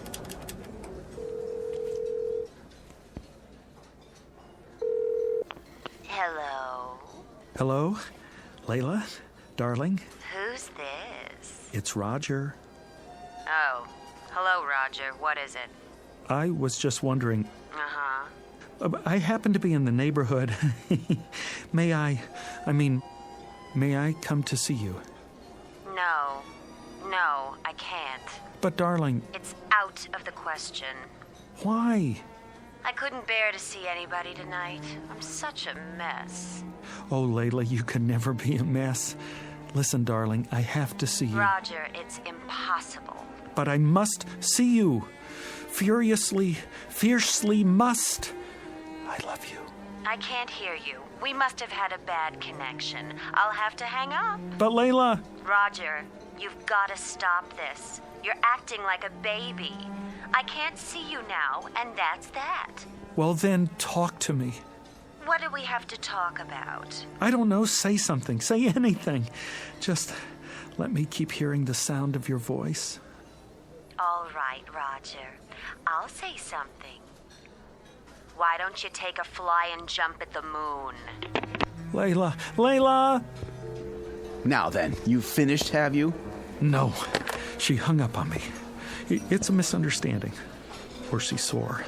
I better call back and make sure everything's okay. No, please. I have an emergency. So have I.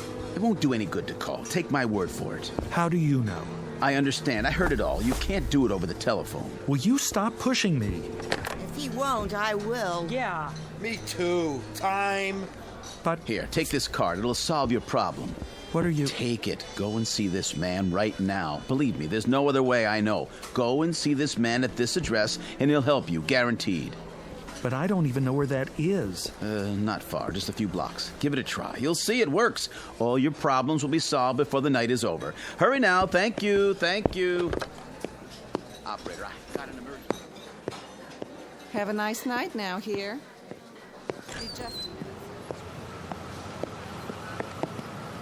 Hey! Where's my car?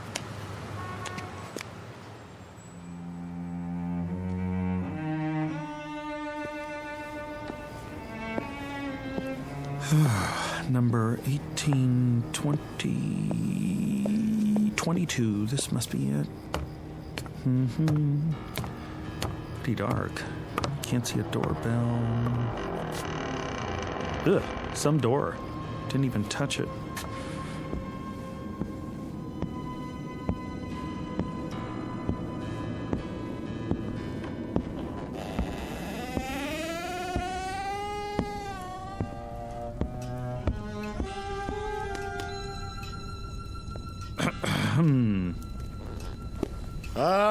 All right, I see you there. Stop skulking around. I wasn't skulking. I just didn't know if... Common disease, not knowing if. Well, don't just stand there. Sit down. Okay, where? Try that pile of books. Oh, you sure do have a lot of them. I never saw so many before. Is this a library? You might say that. A private one. Have you read all these? Some of them. The others are for reference. You never know what people will need. No, sir. Do I know you? A man gave me your card. It says, Professor A. D-A-E-M-O-N. How do you pronounce that? Damon? If you prefer. And this address. I guess I'm in the right place? Oh, then you haven't come for a bottle of the glove cleaner. Glove cleaner? No. As a matter of fact... Perhaps another time. Well, as a matter of fact... You keep saying that. Come to the point. Well, the point is, I don't know why I came at all. You see, the man who gave me your card was a complete stranger. Oh, yes. Satisfied former customer, most likely. But I don't know why he gave it to me. I was standing there in the restaurant trying to make a call when... I know why you're here. You want what I've got. But how could I? I don't even know what you've got. A little bit of everything. Name your poison. Ointments, salves, powders, sovereign remedies, nectars, lotus blossoms, toxins, tonics, antitoxins, decoctions, concoctions, and potions. All guaranteed. Oh, well, I don't need anything like that. Well, don't be hasty. You're here, aren't you? Yeah, but I don't need any medicine. Son, you just might. You look feverish. Oh, that.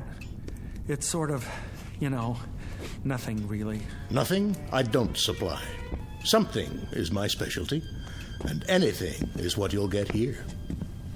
You're ambitious. Is that it? You want success? Money like Midas, the world at your feet? No, it's not that at all. Power. You want power. You don't understand. All I want is Layla. Layla? Yes. Oh, if I had Layla, I could do all the rest myself. Layla? I might have known. I offer him practically anything, and all he wants is Layla. I guess there's nothing you can do about that. That is the simplest of all, the elementary parlor trick of my science. You disappoint me. No, you still don't understand. You see, I am in love with someone named Layla, but she's not in love with me, and I don't know why I'm telling you this. I do. I can arrange it so she'll love you. How? I promise you, she'll never leave your side. When she isn't telling you she loves you, she'll be gazing at your loving face. She won't even eat before you do, and nothing will be too much for you to ask of her. Really? She'll worship you. She'll beg for kisses and weep for joy at your touch. And if in passing time you should perhaps look at another girl, or even do a little more than look, she'll feel hurt, but she'll forgive you and love you just the same. Frankly, you'd get the same shake from a Cocker Spaniel. Oh, but that's wonderful. That's all in the world I want, my Layla's love.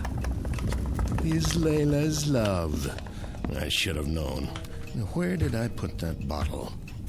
If it isn't his Layla's love, it's his Dorothy's love, or his Rhea's love, or his Gwen's love. You keep it up there, on the bookshelves? away from prying eyes. Tell me one last time. Are you sure you wouldn't be interested in the glove cleaner, as I call it? What is it? Well, there are many names for it, including the Eradicator. But glove cleaner is a nice, nondescriptive title. Clean, colorless, tasteless, unidentifiable, and sure. I'm not very interested in glove cleaners. Why not? It's easy, it's swift, it leaves no trace. It's perfect for its purpose. You're not making sense. Why, boy, that's all I make. Which is why I'm such a lonely man. You're absolutely sure you don't want to try the glove cleaner. It is very expensive. Perhaps you can't afford it. For instance, this little bottle costs $1,000. $1,000? Are all your prices like that? Some are, some aren't. What about the other one? The one that will make Layla love me? Oh, that's only $1. $1? Love potions are my cheapest items, and they're overpriced at that. $1 for my Layla's love? It won't hurt her. If anybody gets hurt, it'll be you, but I don't expect you to believe me. How do I use it? Put it in anything. A drink, tea, soup, coffee, water, anything at all. Makes no difference. You'll get exactly what you claim to want. Professor, you got a deal. I really don't believe any of this, but I'll try it. I'll try anything. What do I have to lose? If it works, I'll be the happiest man in the world.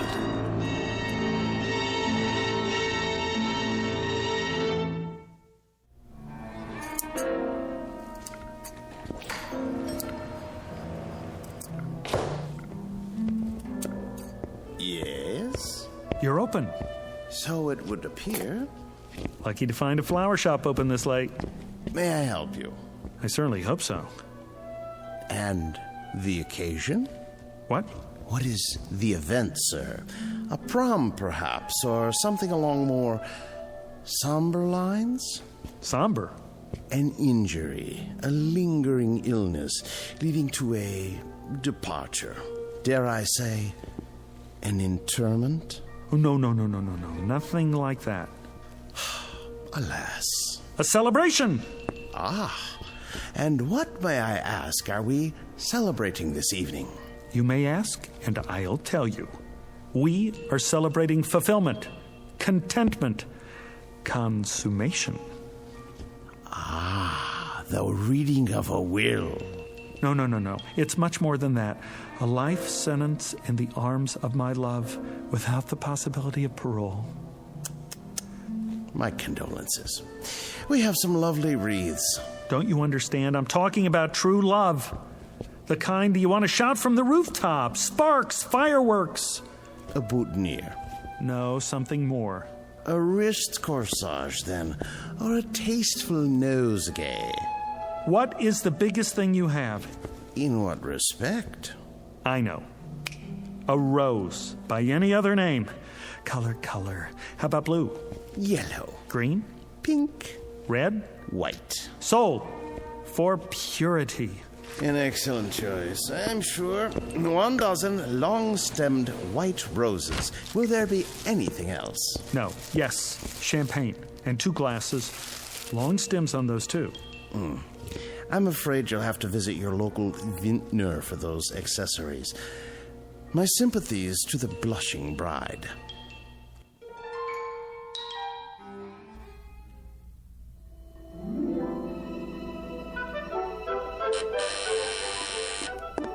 Who could that be? Yes? Layla, it's me. Roger, I told you I was busy tonight. Busy? How busy can you be in a dressing gown? I'm just about to put on my dress. Call me. When? Tomorrow. Just a minute, just a little minute. Flowers, see? And champagne. That's very nice, Roger. Thank you. Now, if you'll just run along. I couldn't have lasted the evening without seeing you, Layla. I'm sure that's not true. You don't know what it's like to love somebody, to love anybody so much, so desperately. No, I suppose I don't. It's good champagne. Just enough for the 2 of us. Now, that's not asking much, is it? All you have to do is give me 5 minutes for 1 drink. Roger, you are acting like a clod. A silly, stupid, sophomoric clod. I love you. Stop saying that. But you don't know what I went through to get here. My car was towed. I've been walking for the past hour. How can you be so cruel? All right, 1 drink. 5 minutes, and then you go. You won't regret it.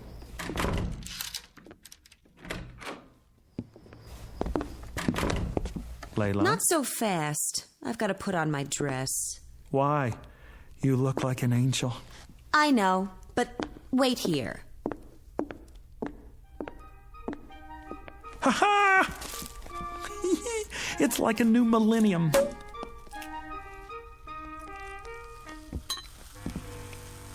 Don't be too long, darling.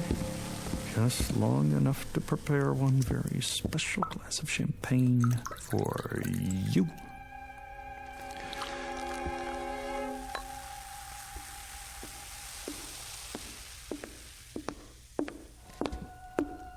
Well, let's get this over with. Wait, this one's yours. What's the difference? There's a little more in this one. If you say so. To us, darling. Well, time's up. Not so soon. Thank you very much for the drink and the flowers. Be sure to put them in water. Would you like me to do it for you? Goodbye, Roger. Excellent champagne, wasn't it? It'll pass. Very good year. No aftertaste. I suppose so. What are you looking at me like that for? In case it's my last look. All right, you've had it. The show's over. One last little kiss. Don't press your luck. But Layla... Roger, please, let's not prolong this. I haven't the time. All I'm asking is... Please go. Now. Look, I don't love you. I don't want you here. I don't even like you at the moment. Now go, please. If you're sure that's what you want. You look like a whipped dog. Oh, here. That's the best I can do. And it took all my strength. Thank you, I guess. Oh. What is it? I don't know. All of a sudden, I'm feeling a bit peculiar. You are? Roger, wait a minute. Perhaps I am being cruel. I don't mean to be. I understand. Do you? I'm sure I can do better than that. Let me make it a little nicer. If that's what you want.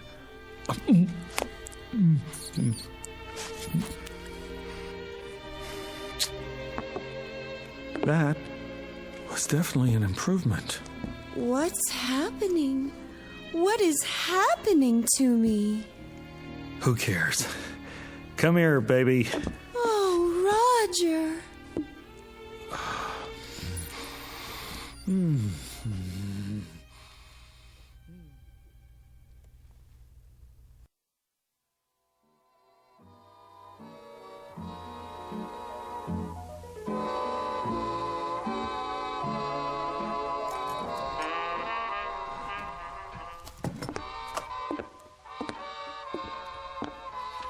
Can I get you anything, darling?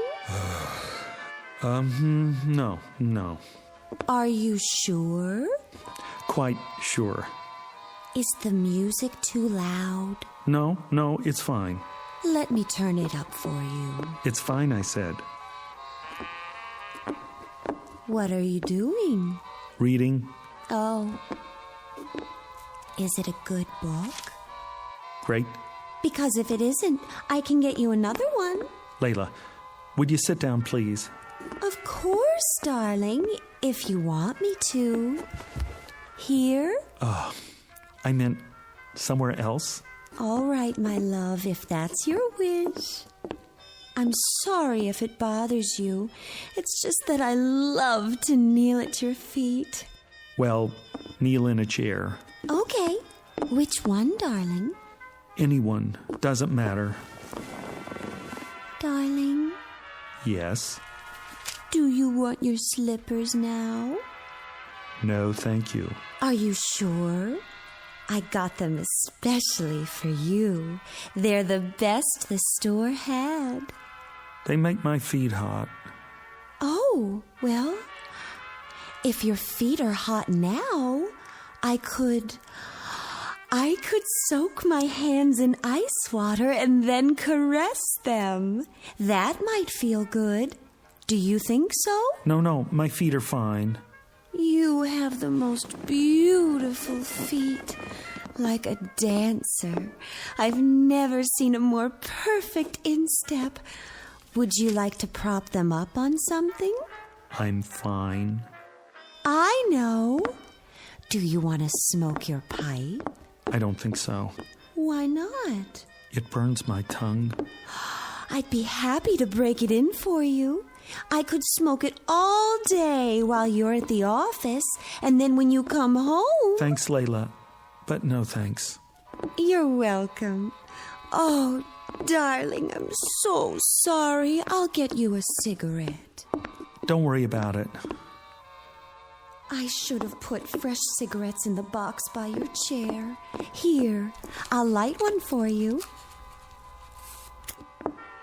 Am I doing it right? Fine. Would you like me to rub your back, darling? You just finished rubbing my back. I know. It's just that I adore touching you, and I'd be glad to rub it again. Maybe later.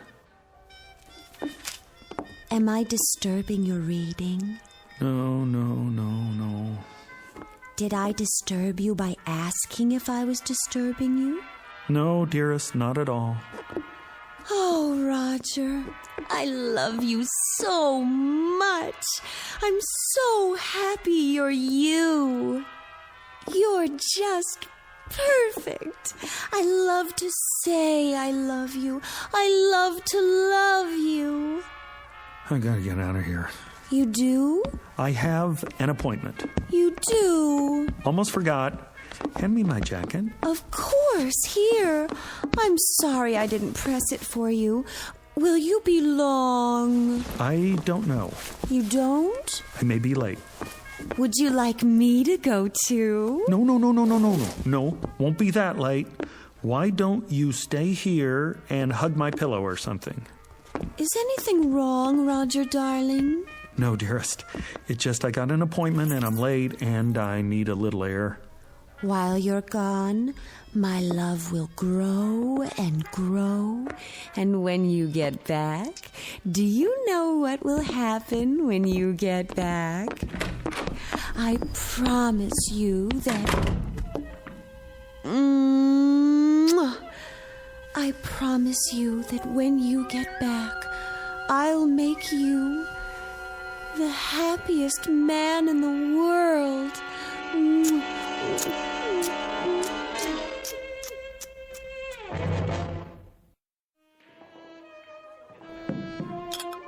There you go, buddy. Thanks. It's too bad it's not a happy hour. You're running up quite a tab. Happy hour. Haven't had one of those in 6 months. Let me guess. Your old lady? That's just it. She's not old. She's young and beautiful. Perfect face, perfect figure. What's to complain about? I don't have any complaints, except that she's too perfect. Huh? Waits on me hand and foot, sees to my every need, ready to drain off my tension at a moment's notice. Nice work if you can get it. Hey, take my advice. What's that? Sit back and enjoy it. Ain't everybody's got what you got. Guys would kill for that. Luck had nothing to do with it. How do you mean? What, you make a deal with the devil or something? Sometimes I wonder. That's it. Maybe I did. Maybe I did after all. Where is this guy so I can make a deal myself? Here's a piece of advice for you. If anybody says he's got the solution to your problem, tell him to get lost. Keep the change. Thanks, buddy. See you next time. I doubt it. With any luck, there won't be a next time.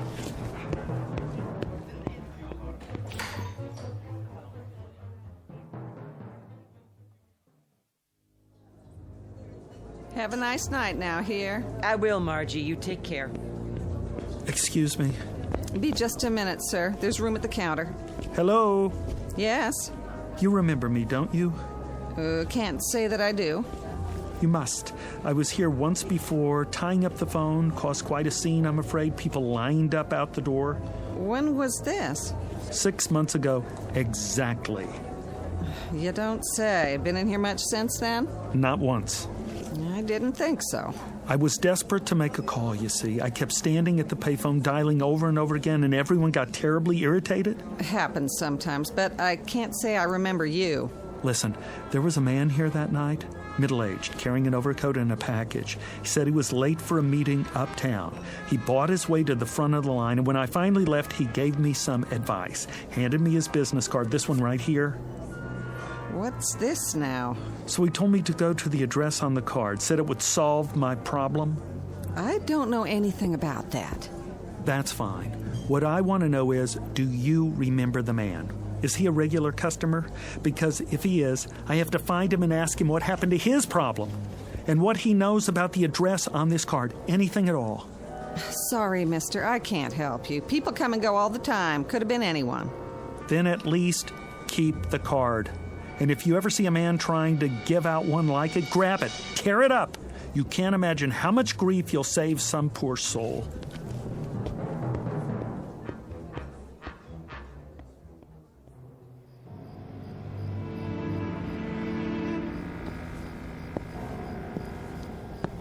Here, number 22. Yep, same as before. Now the second set of doors. Here we go.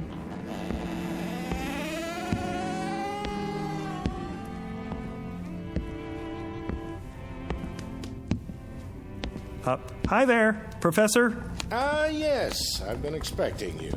You have? Yes. If not later, then sooner. So you remember me? I never forget a face. I rather thought you'd like to hear how things turned out. Oh, I know how things turned out. That potion really works. Why am I not surprised? Well, how are things with you? Things haven't changed with me in years. Pretty ugly situation we got. What situation is that? In the world, I mean, with China. You don't look so good either. Me? Oh, I'm just as you would expect. That's what I thought. I just dropped by to tell you. I'm glad to hear it. Is this what you're looking for? That's the bottle of the glove cleaner? Mm-hmm. You sell much of that stuff? Now and again. What's in it? See for yourself. No color, no odor, nothing that leaves a trace, no way to detect its presence. And it's sure. Guaranteed. It's what you came for, isn't it? Me? No. Not at all. How much did you say? $1,000. And it's painless. Of course, it's perfect for its purpose. The only thing of its kind in the world. Interesting. She loves you as I said she would, doesn't she? A constant love, and nothing you can do to her will change it. You took the words right out of my mouth. She worships and adores you and hangs on your every syllable. To put it bluntly, yes. The price is non-negotiable, I'm afraid. Professor, I don't know what else to do. I'm going out of my ever-loving mind. I'm sure you are. I can't stand it anymore. It's only natural. I never imagined there was such a thing as being loved too much. Well, you wouldn't. Isn't there an alternative? Some way we could just quiet it down a little. If there were, I'd be out of business. You must have a potion that will transfer a little of her love to someone else, like a nice little teacup chihuahua, for instance, a Labrador retriever, St. Bernard. Not a chance. She's all yours. But she's so nice to me. So very good, night and day. The glove cleaner is the only way. I'll put it back. I can't do that. There must be another way. This is the only way. You don't know what it's like. All the time. Love, love, love. It's enough to give you diabetes. I do know. How do you think I came to invent the glove cleaner? But $1,000, that's all my savings. It's always that way. No trace. Absolutely undetectable. I take checks and credit cards. All right. Made out to... cash.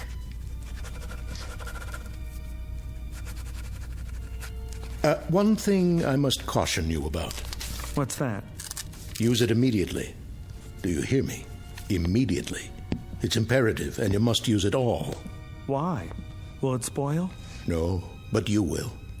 Once you delay, you're lost. Believe me, if you fail the first time you try to use it, you'll never have the courage to try again. Never. Goodbye, Professor. Farewell.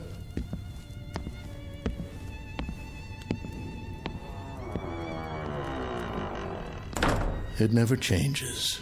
First the stimulant, then the chaser.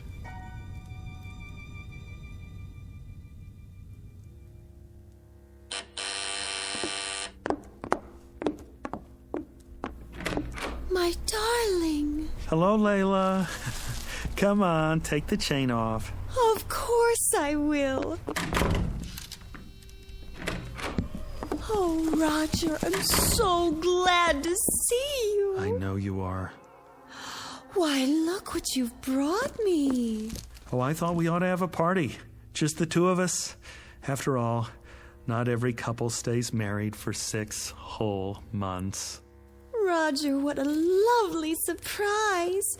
You said you might be late, and instead you come back with champagne and flowers. I'll put them in water. Later.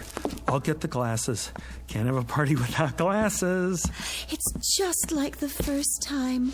Only tonight you don't have to beg to stay. Why don't you sit over on the couch? I'll open the champagne. Go on. If that's your wish. Do you want candlelight? It would be so romantic. Let's have candles, all right? Sure. Candlelight, schmandlelight. Anything you say. Oh, darling, it's so wonderful being married to you. I've never been so completely happy in my whole life. I live to love you. Only you. That's nice. I mean, that's nice. Really. Do you need any help? No. I'll serve you.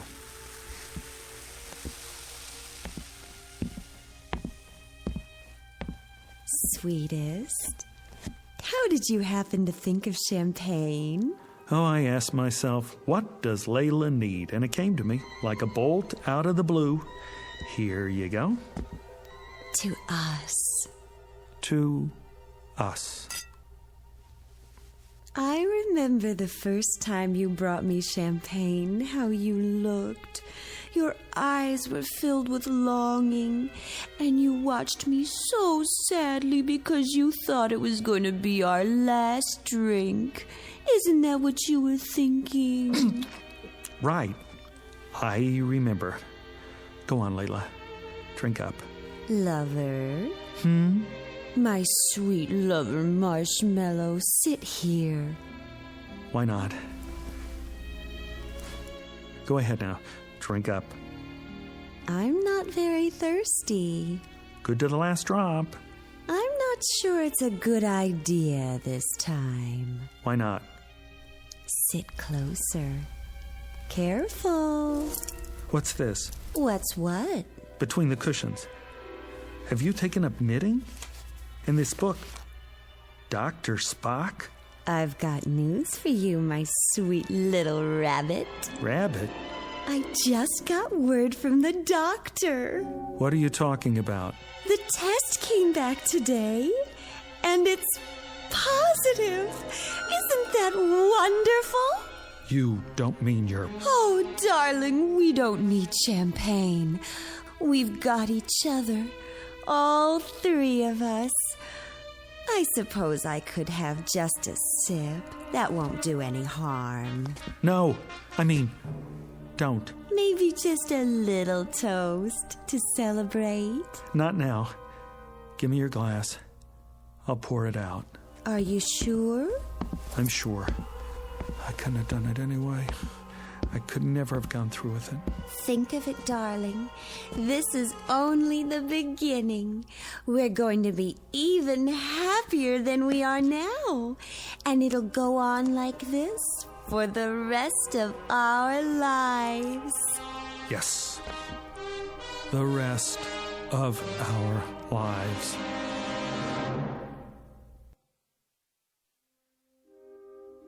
Mr. Roger Shackleforth, who has discovered at this late date that love can be as sticky as a vat of molasses, as unpalatable as a hunk of spoiled yeast, and as all-consuming as a 6-alarm fire in a canvas tent. Case history of a would-be lover boy who should never have ventured into the Twilight Zone. We'll return to the Twilight Zone in just a moment. You are about to enter another dimension. A dimension not only of sight and sound, but of mind. A journey into a wondrous land of imagination. Next stop, the Twilight Zone. Hi, this is Stacy Keach. I'd like to take a moment to tell you about our Twilight Zone website at twilightzoneradio.com. At twilightzoneradio.com, you'll find the latest information on these Twilight Zone radio dramas, including behind-the-scenes photographs, plus the newest product releases, trivia contests, ways to contact us, other Twilight Zone-related info and merchandise, plus links to other fascinating websites. So make your next stop twilightzoneradio.com. Visit twilightzoneradio.com to purchase these Twilight Zone radio dramas on cassette and CD, or call toll-free 1-866-989-ZONE. That's 1-866-989-9663.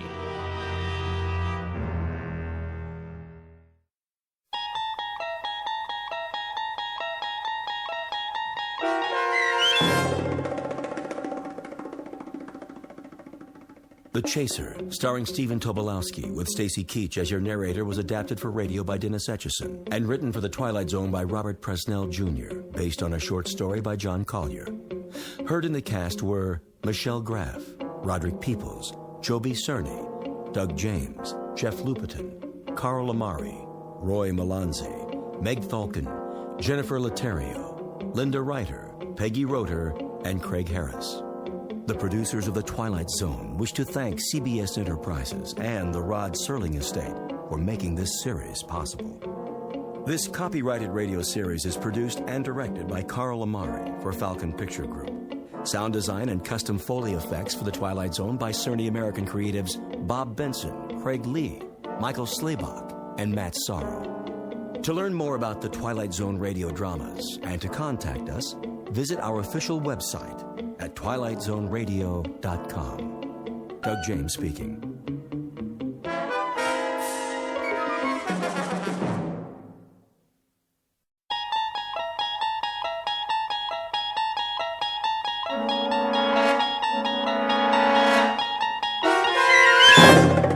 You unlock this door with the key of imagination. Beyond it is another dimension, a dimension of sound, a dimension of sight, a dimension of mind. You're moving into a land of both shadow and substance, of things and ideas. You've just crossed over into the Twilight Zone.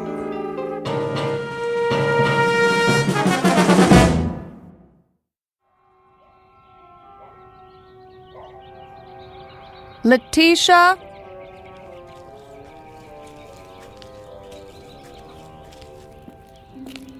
Yes, Miss Winter? Would you get me my sun hat? Right here. I knew you were going to need it, so I brought it from the house special. Thank you, Letitia. What about my dark glasses and my sun lotion? Right over there by the wet bar. Get them for me, will you? Yes, ma'am. Can I bring you some iced tea? No, thanks. How about a nice glass of lemonade? A vodka and orange juice would be more like it. Yes, ma'am.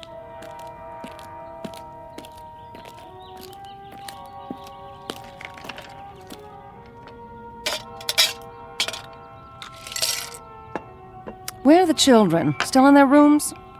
Well, now they were. Just changing into their swimsuits after school. They should be down in a minute. That's nice. Is my book over there? Sure is, right where you left it this morning. Bring it to me. Coming right up.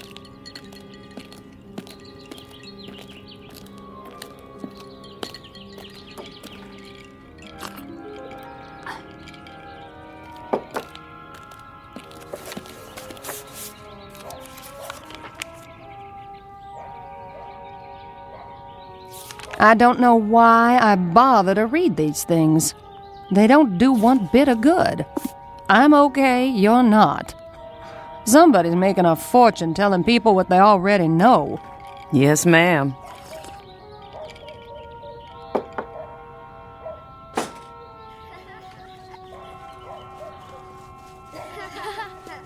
No running now. Whatever you do, children, do it quietly. Mother has a king-size headache. Okay. Sport, where are you off to?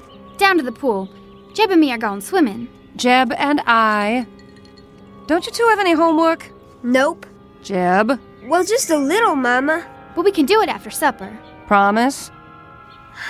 We promise. Can we go now? Yes, you may. Be careful. Your brother's not as good a swimmer as you. Am too. Come here, young man. Aw, Mom. Kiss your mother hello. All right. That's a good boy. When's Daddy coming home? Don't ask me. That man keeps his own hours. Bye, Mom. Keep an eye on your brother. No diving off the deep end, and no shouting.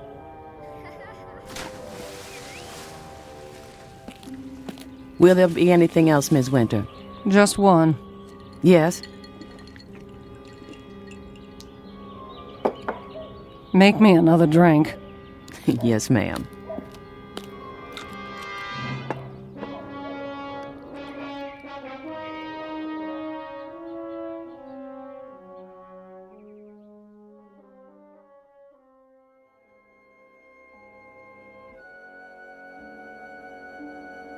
To have children, to love them and watch them grow, is the most precious gift life has to give.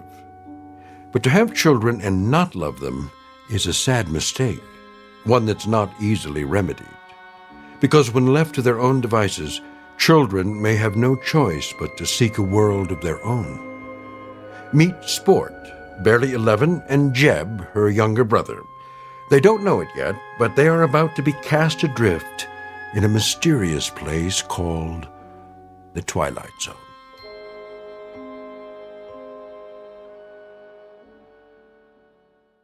And now, The Twilight Zone and our story, Bewitching Pool, starring Karen Black with Stacy Keach as your narrator.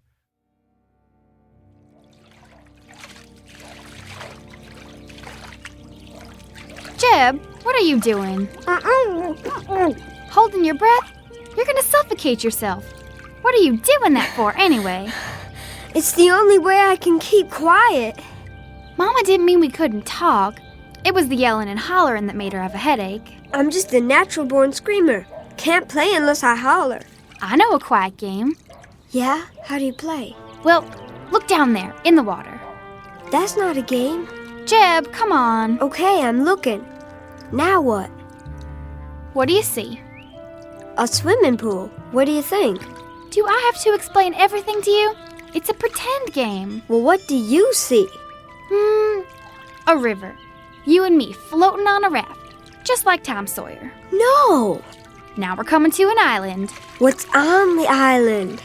It's all full of caves and rattlesnakes and pirates. And witches? Well, I guess you can have one witch. Just one. A fat one! Who ever heard of a fat witch? I don't like skinny ones. They're scary. They don't make fat ones. It's my witch. I can make her fat if I want to. It's my game. You loud-mouthed kids! Pipe down over there! I better shut up. Mama will get mad at me. No, she won't. She loves you. Then why does she yell like that? It's just the way she acts. 'Cause of her headaches. You know something, Sport? What? I love you. You're the best sister I ever had. You're silly. Come on, let's go swimming. Yeah!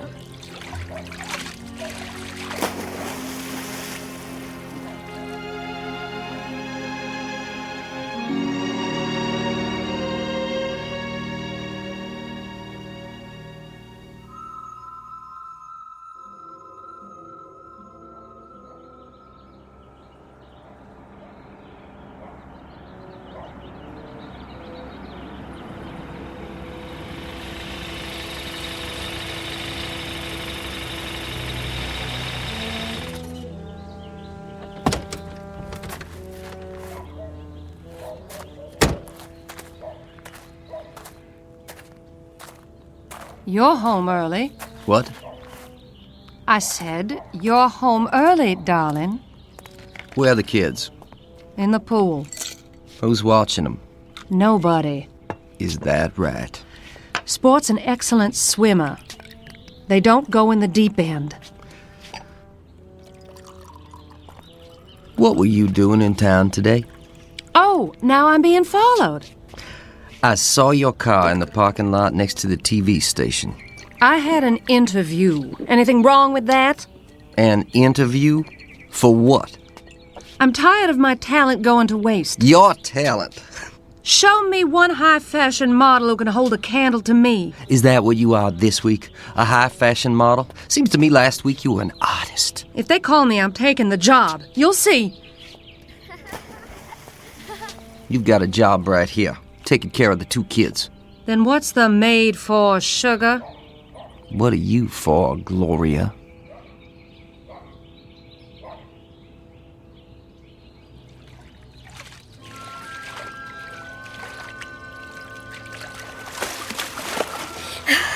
I can see it. Can you? Yeah. In the yard is a big old swing made out of a tire. You're good. Then what happens? Well, the little boy gets tired of swinging and goes in the kitchen. It smells like chocolate cake. There's a lady there. She picks up the little boy and hugs him. The little boy feels happy. The lady gives him a piece of cake and... You might as well know here and now I'm fed up with the whole mess. What mess are you referring to? I'm referring to the fact that I'm tired of footing a bill for your every little whim. Art school, modeling, dance lessons, guitar lessons, acting lessons. You've got time for anything and everything except being a mother. There's old Tom Sawyer again. He's in the cave trying to rescue Becky Thatcher from Injun Joe. See, Jeb? I think so. I got a business to look after. I know what kind of business you're looking after. Now Tom's leading Becky along the cliff. Must be about a 1,000,000-mile drop, but Tom isn't scared. Jeb, are you listening? If that's what you think, why don't you come on down to the office? Come down to the office. That's what you said when I married you. Well, I came down to that stinking factory of yours, and all I could see was pretty little secretaries flirting with everyone in sight. Are they yelling because we've been bad? Heck no. Maybe I was bad and I didn't know it. Don't worry. They'll stop in a while. I don't know why I bother even talking to you. Then don't. Hey! What's that? Hey, yourself. Who are you? Want to have some fun? Where'd you come from? Yeah, how'd you get in our pool? Never mind that. Just dive down. Come on.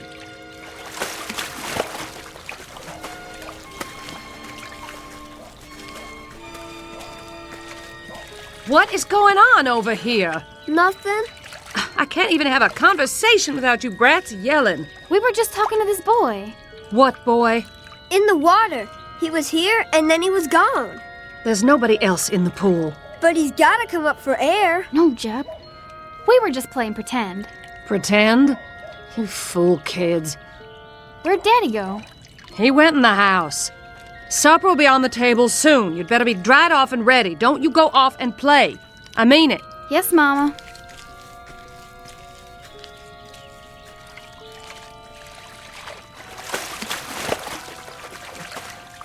What's the matter with you guys? You coming or not? Where? A secret place. Secret?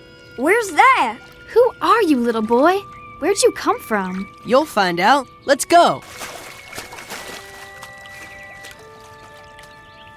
Do we have time? Well... I'll have my supper now. You think I'd cook for you after the way you talk to me? You can drink your supper. Oh, like you? I wish I'd left you years ago. Well, what's keeping you? Come on, Jeb. Let's go with that boy. She said not to leave. When I think of the career I gave up for you, it makes me sick. Career?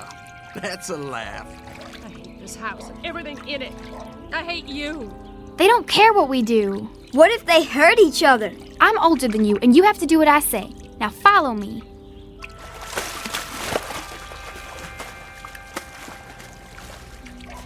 Well, here goes.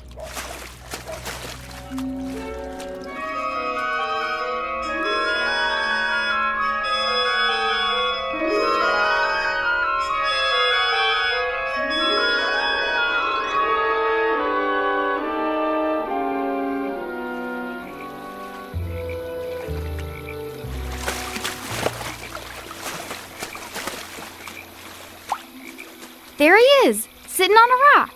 What's he doing? Fishing? Don't you know anything? Hey, you guys, come on out. He looks just like Tom Sawyer. He does, kind of. Hey, where are we? Come on, Jeb, let's find out.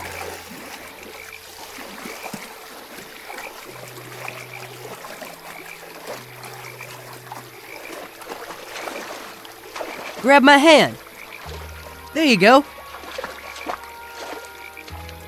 Here, take these. One for each of you. Where'd you get these big old towels?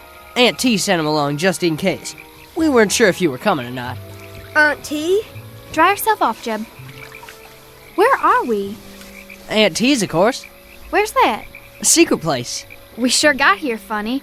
Just dived in our pool and came out here. Want to see a minnow? What's a minnow? A fish. Sure. I keep it in a jar over here. Where'd you get it? I caught him. You can catch all kinds of fish here. At least always when no one's swimming. Can I catch one? You don't know how. How do you know I don't know how? I saw where you live. Went to fishing hole for miles. I do too know how to fish. Don't die, sport. Boy, I want to know something. Don't call me boy. I got a name. What is it then? I told you. Wit. Wit who? Just Wit.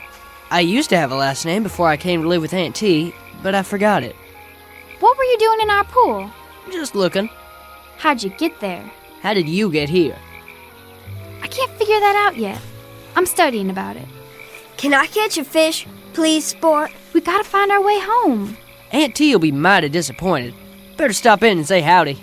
Well, I got no time to go around saying howdy to people. Sport, I'm cold. Yeah, the sun's going down. We can't be far from home. We'll get back there somehow. Sport, how did we get here? Well, the way I figure it, there's a hole in the bottom of our pool that nobody knows about. Maybe we got caught in the tide. That's a good one. Don't you laugh at my brother. I will if I want to. And don't you laugh at me either. You're just a girl. I'll chew you up and spit you out in little pieces, boy. Ha, let's see you. All right, then. You better put your hands up, boy, because I'm going to sock you right in the jaw. Ha, can't catch me. Just you watch.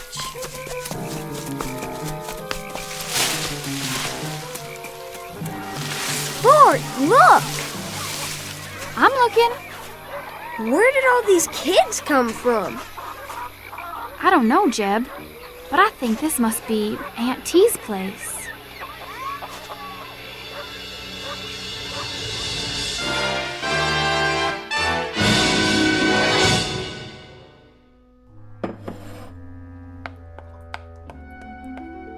There, lots of frosting. And a fine cake, if I do say so. Aunt T! Aunt T! Why, whatever's the matter with it? She's gonna beat me up, Aunt T. I sure am, boy. She'll do it, too. Will you really, child? I aim to. Yes, ma'am. Very well. But I'll have to ask you to fight outside and not in my kitchen. You're liable to break something in here. Aunt T, it ain't fair. It is if it's a fair fight. Here now, you both take these boxing gloves. I'll keep some put away just in case. And remember, don't hit a man when he's down. No hitting below the belt. You know the rules? I do, but maybe she doesn't. My sister knows everything. Is that right, little man? What's your name? Jeb. Well, Jeb, I'll tell you what. While they're settling their grievances, you can finish icing the cake. Would you like that? Can I? And then, if those two have any teeth left in their heads, they can help us eat it. Go on outside now. Jeb and I have work to do. Is this real chocolate? Why, it sure is. Nothing but the best in my kitchen. Chocolate's my favorite. Mine, too.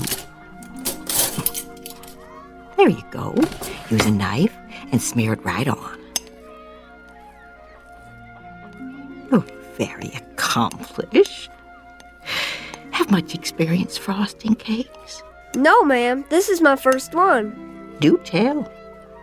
I'd never have guessed. Why, what are you two doing back here? back already?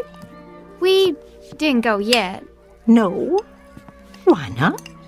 May I try that too? And me? I thought you couldn't wait to beat each other up. Later. We'd rather do this. That right, Whit? Yup. I mean, yes, Auntie. Very well. Here's a knife for each of you. Take your time, Jeb. Do it right. I am. My, you are such solemn children. Don't you know how to laugh? Sometimes. But not now. What's there to laugh at? Oh, you have eyes? Take a look around. I'm a rather ridiculous old party, wouldn't you say? You could laugh at me. You're not funny. You're nice. Thank you. Out of the mouths of babes. Riddles, then. Who knows a riddle? I do. I do. Me too. You. Let's hear it. Why wouldn't the mommy horse let her baby go outside and play? That's a good one. Why? Because he had a sore throat and he was feeling a little hoarse. That's a good one, Jeb. Me next. Me. Young lady. What is the laziest mountain in the world? The laziest mountain in the world? Who has the answer? Give up? The laziest mountain in the world is Mount Everest. Oh. My turn. All right, Whit. What do you call someone who crosses the ocean twice and doesn't take a bath either way? Oh, that is a hard one. Somebody who crosses the ocean twice and doesn't take a bath. A dirty double-crosser. Oh. Aunt T, all the frosting's gone. And just in time. What a handsome job you've done with the cake. Looks kind of lopsided to me. Nonsense. It's perfect. While it's cooling, I'll assign you new children your chores and show you where your rooms will be. Come along. This way. What's the matter? We didn't come here to stay. My dear, children always come here to stay. What? No. But I want to. Jeb. What are you hugging me for, boy? I want to stay. You come back here. I'm staying with Aunt T. She's a kidnapper. Oh, no, my dear. Mind you, I've seen children I would have stolen if I could. What for? To get them away from unworthy parents. But I've always resisted the temptation. Then why are all these kids here? Because their families didn't deserve them. All they wanted was to be loved, so they could grow up right and get out on their own. But some moms and dads didn't realize what they had. Somebody needed to give these little ones a chance. How about me? Oh, I found you on a doorstep when you were only a few hours old. It was a lucky thing I came along on that cold winter's night. What did I look like? You were as red as a beet. From crying, you know. But you were so cold. Somebody had to do something. Sport! Jeb! They're calling us. Who is? Our mother and father. I don't want to go. You darn kids, where are you? It's that way for a lot of kids.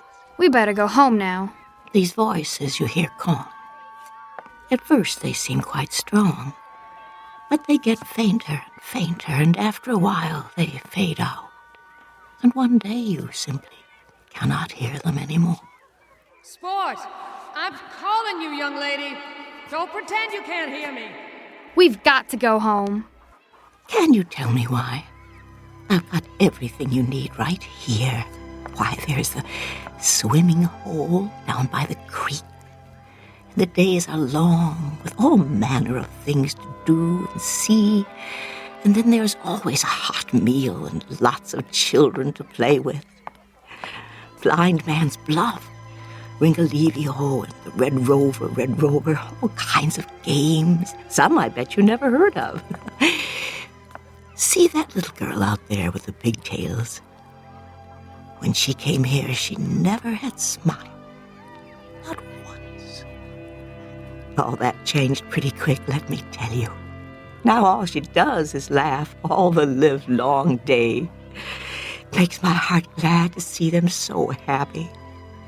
That's why I bake a big cake every day, just the way they like it. We've just got to. Because that's where we belong. They're children and they love us. And well, we love them. In that case, you must go back. No. You too, little man. Your sister's reasons are good ones. I cannot argue with. Can you tell us one thing? What's that? How do we get home? Oh, the same way you got here. But I don't know how we got here. I think you do. Try to remember. It isn't far. Come on, Jeb. We'll come see you again real soon, won't we, Sport? No, my darlings, I expect this is our goodbye. Finding your way back here would be difficult, if not impossible, but I want you to know that I consider it an honor to have met you, however briefly. You will always have a place here, in my heart.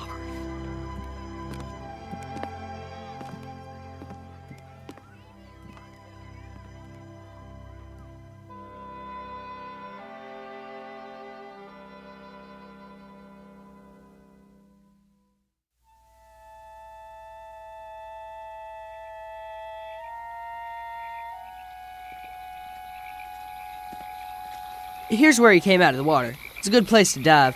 Just stand out there on that rock, take a deep breath, and jump. You'll see. It's easy.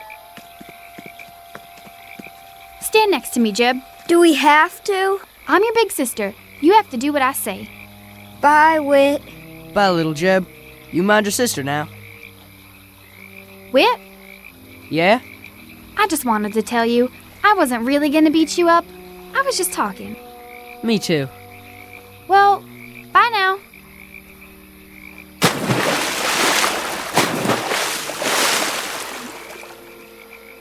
Bye, Sport. Don't let the bugs bite.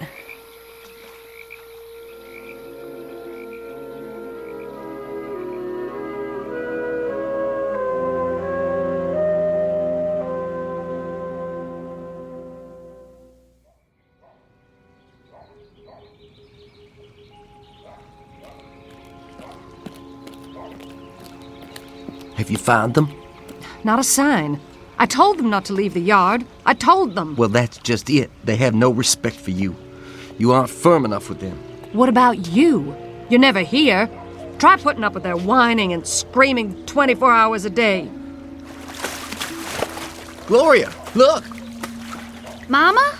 Sport, where's your brother? Here.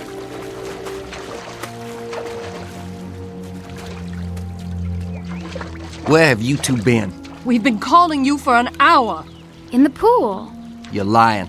I looked in the pool. We really were, Daddy. And we came up on the other side, and we helped make a cake with Aunt T. What's he talking about? And we caught a fish. He's not making things up, Daddy, honest. He's lying to cover up whatever devilment the two of you have been into. Jeb, come here. But it's true, Daddy. Come here, I said. Look at me. I want the truth out of you. No more lies. You understand? It wasn't a lie. It wasn't. It was. Now you listen to me. Get in your room and stand in the corner till you can tell me where you've really been all this time. Do I make myself clear? Yes, Daddy. He understands now. It was a game, Daddy, that's all. Just a game. We were pretending. There isn't any Aunt T. I should hope not, but I want to hear it from him. Do as your father says. Go to your room. And forget about any dinner tonight. You've missed it. Both of you.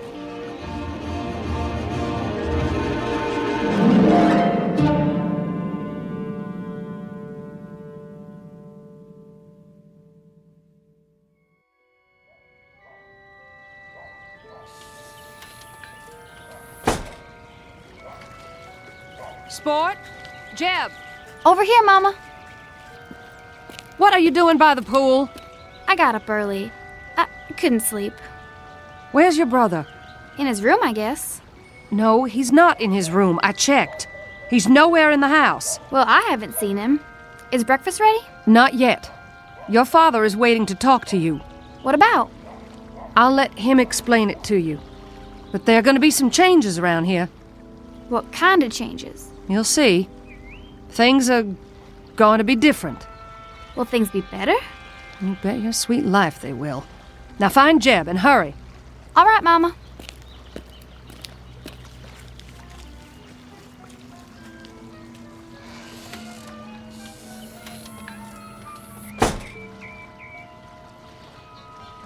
Here goes.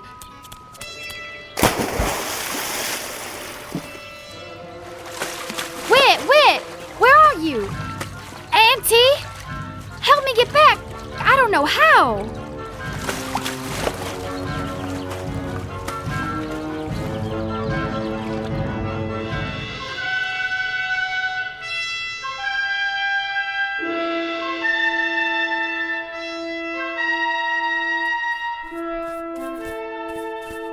Auntie?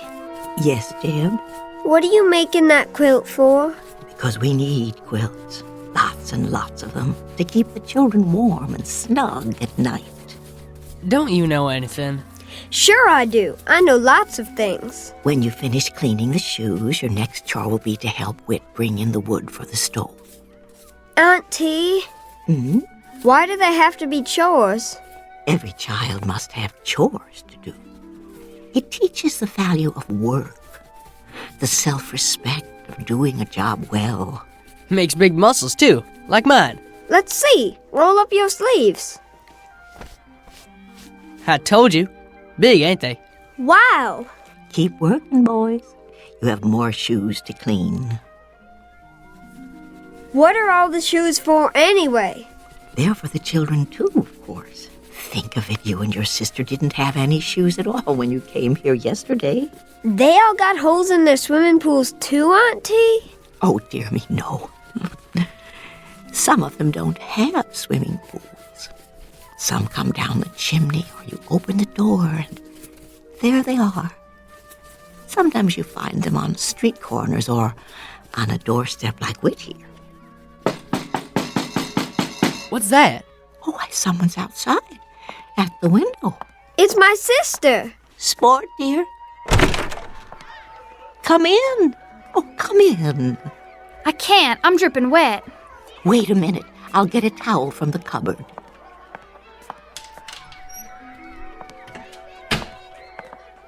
Here you are, my dear. Thanks. I told you she'd come. I'm surprised that either of you made it. It's very rare for anyone to find the way here a second time. I'm sorry to bother you, ma'am. You're not bothering me in the least. As a matter of fact, I'm delighted to have someone here who can help me with the quilting. You do so. No, ma'am. Oh, well, you'll be surprised at how quickly you'll learn. I can't stay. Oh? I only came to get Jeb. I ain't going. It'll be different at home now. Mama told me. Told you what? They aren't going to yell at each other anymore. Is that all? We're going to take trips together. Where? Oh, everywhere. Disneyland and Ohio and Australia and the North Pole. Anywhere we want to go. I don't want to go to those places. Jeb Sherwood, are you coming or do you want me to throw you over my shoulder like a sack of potatoes and carry you home? Have things changed where you live? Yes, ma'am. Everything's going to be better now. In what way? They're going to love us. Really? Mama told me, and she wants to tell Jeb too. You know, Jeb, it would look quite undignified if she threw you over her shoulder like a sack of potatoes. Don't you think so? If I were you, I would go willingly. I'm staying. If we live this time, we won't ever get back here again. Besides, I've got chores to do. If what Sport tells us is true, Jeb, then you are not meant to be here at all. You are meant to be home with your mother and father. Do I have to go? I strongly advise it. You'll see, Jeb. It won't be so bad. Jeb, listen closely. There is only one truly precious thing a person can give, and that is love. If I were a young person on his way to receive such a wondrous gift, I do believe I would go with a smile on my face. Much better. Now, don't dawdle. If love were waiting somewhere for me, I would run to it as swiftly as the wind. You ain't kidding me? I ain't kidding. Then, bye, Whit. Bye. Don't worry about us, Aunt T. Everything's gonna be just fine. I sincerely hope so. Goodbye, love.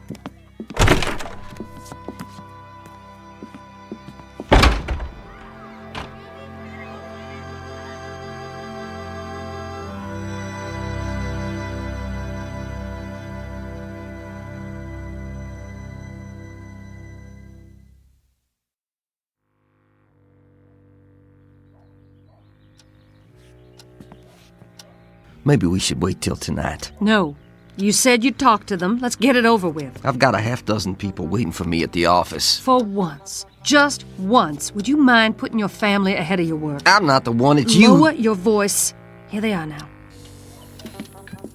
Sorry. You're wet.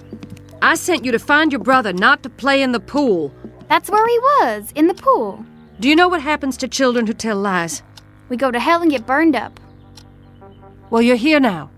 Sit down. Your father has some good news to tell you. Sport already told me we're all gonna be happy again and go on trips and... I can't do this, Gloria. You tell them. Very well. Your father and I are getting a divorce. If you don't know what that is, it means he's going to live in one place and I'm going to live in another. Where?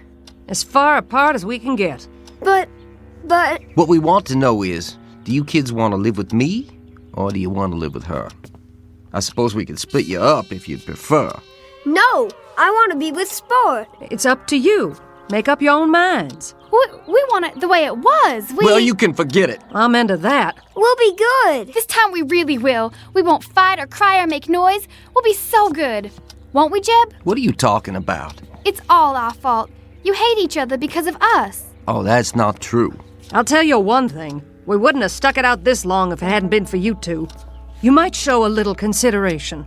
I don't have to stay with either of you. Me neither. Come back here. We're not through with you. Hurry, before they catch us.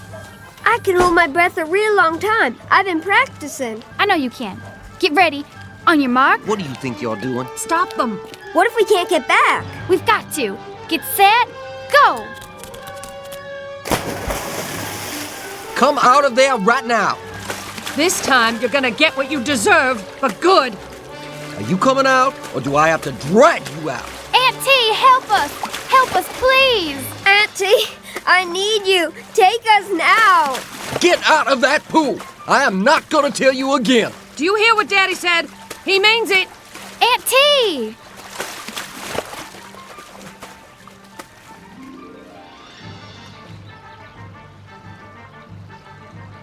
Gil, they're staying down there a long time. I know. Do something. They're drowning. All right. Don't let them drown. Don't let them drown. They're not down there. But they've got to be. It's broad daylight. They can't just disappear. Where could they go?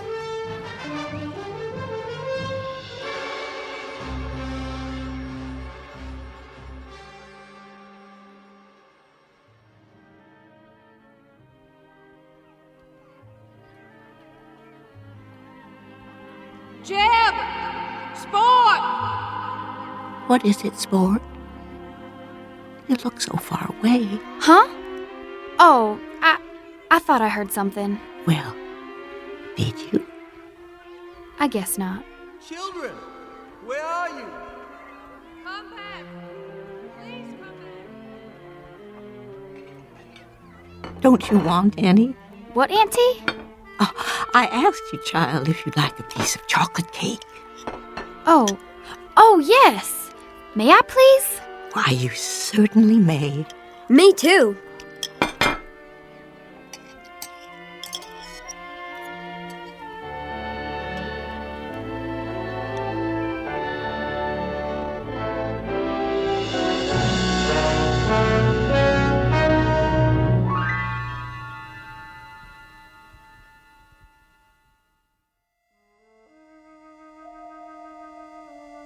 The end of an odyssey for two children who were cast adrift for a time. They took a chance searching for love and finally found it in the Twilight Zone.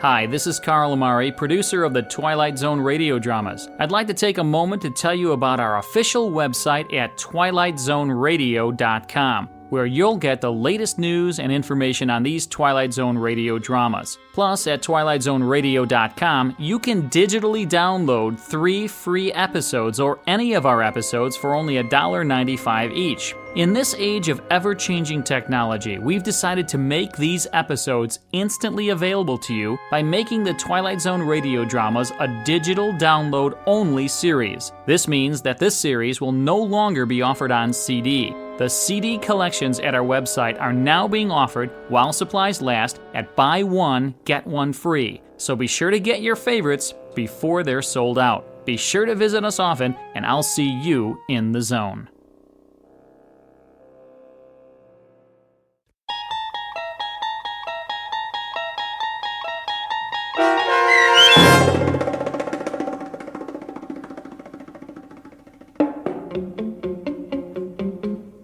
Bewitching Pool, starring Karen Black with Stacy Keach as your narrator, was adapted for radio by Dennis Etchison and written for The Twilight Zone by Earl Hamner Jr. Heard in the cast were Haley Nabig, Eli Newman, Evan Armacost, Kurt Nabig, Reagan Alte, and Ora Jones. The producers of The Twilight Zone wish to thank CBS Enterprises and the Rod Serling Estate for making this series possible. This copyrighted radio series is produced and directed by Carl Amari and Jeff Lupetin for Falcon Picture Group and Westwood One. Sound design and custom Foley effects for The Twilight Zone by Cerny American Creatives Bob Benson, Craig Lee, Matt Sorrow, Tim Cerny, and Todd Beyer. To learn more about The Twilight Zone radio dramas and to contact us, visit our official website at twilightzoneradio.com. Doug James speaking.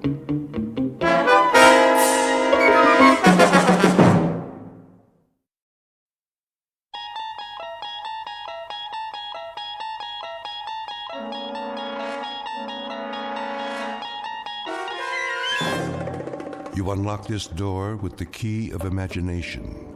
Beyond it is another dimension, a dimension of sound, a dimension of sight, a dimension of mind. You're moving into a land of both shadow and substance, of things and ideas. You've just crossed over into the Twilight Zone.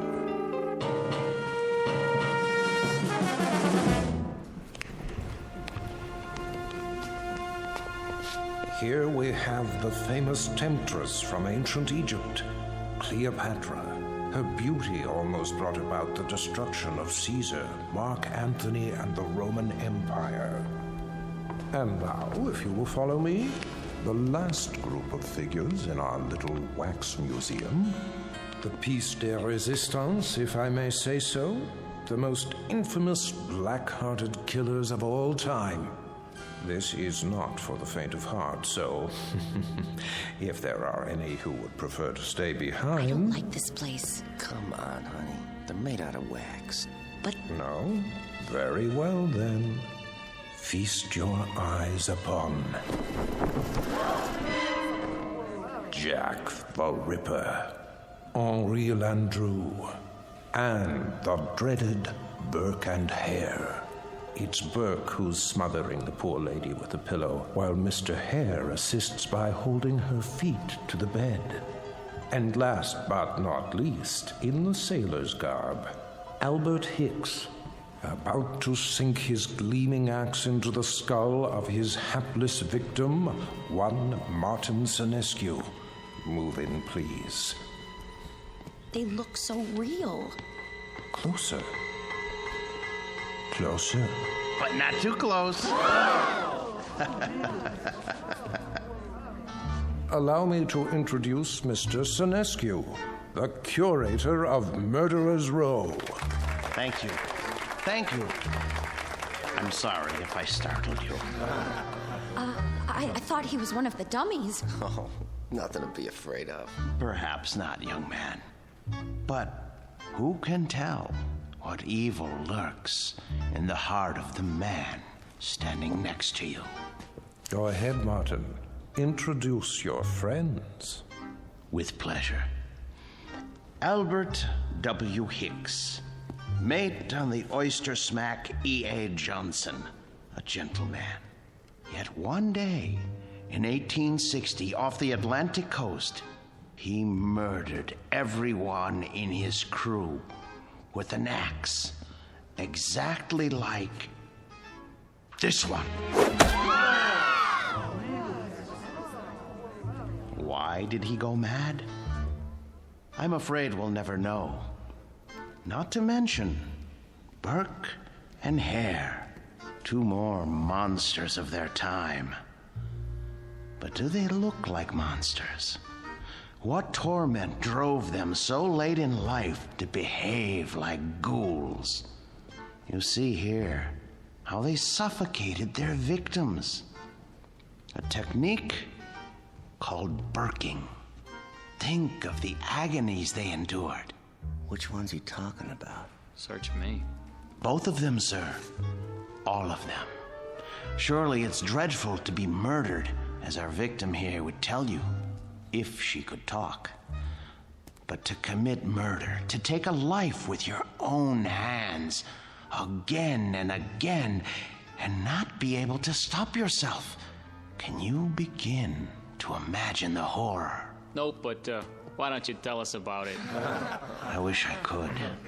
But somewhere in the world, now, at this very moment, there is someone who can. Yeah? Who? Well, no one knows yet. But if his torment is great enough, and he kills as these poor creatures did, then future generations will know, for he will end up here, immortalized in wax, remembered as you and I will never be, like Henri Landru, so filled with love and hate. He loved nearly 300 women in his lifetime, spinsters and lonely widows. He too must have felt agony as he strangled the life out of them. A master of the garret, identical to the one you see in his hands. That looks like some kind of cord. Just a piece of string. Let me see that. Get away from there. Get away from there. I was only... Mr. Sinescu is right. The figures are not to be touched. They are too rare and valuable. Besides, the museum can't be held responsible for what might happen to you. And here, another soul in torment. The Ripper himself. Of all the faces in London's Whitechapel district, which was his? And why did he feel driven to kill those pathetic drabs with one sweep of his knife? Identical to the blade you see before you. Step closer, young lady. What? Go on. It's only a prop. Lean forward. There. That's quite all right. Look deep into his eyes and remember them so you'll never fall prey to such a man yourself. A man who carried a long, sharp weapon which he slashed across women's throats. Like this. That knife, it swung at me. It almost... Spring in the arm. Pretty good trick. A trick, yes, but one that serves to remind us how near death is to all of us. When we look at Hicks, at Burke, and Hare, at Landru and the Ripper, we see what appear to be ordinary men. What devils pushed them to their bloody fate? We can only guess. Thank you for your kind attention. Thank you, Mr. Sinescu. Ladies and gentlemen, this concludes our tour of Ferguson's museum. Exit to your right, please.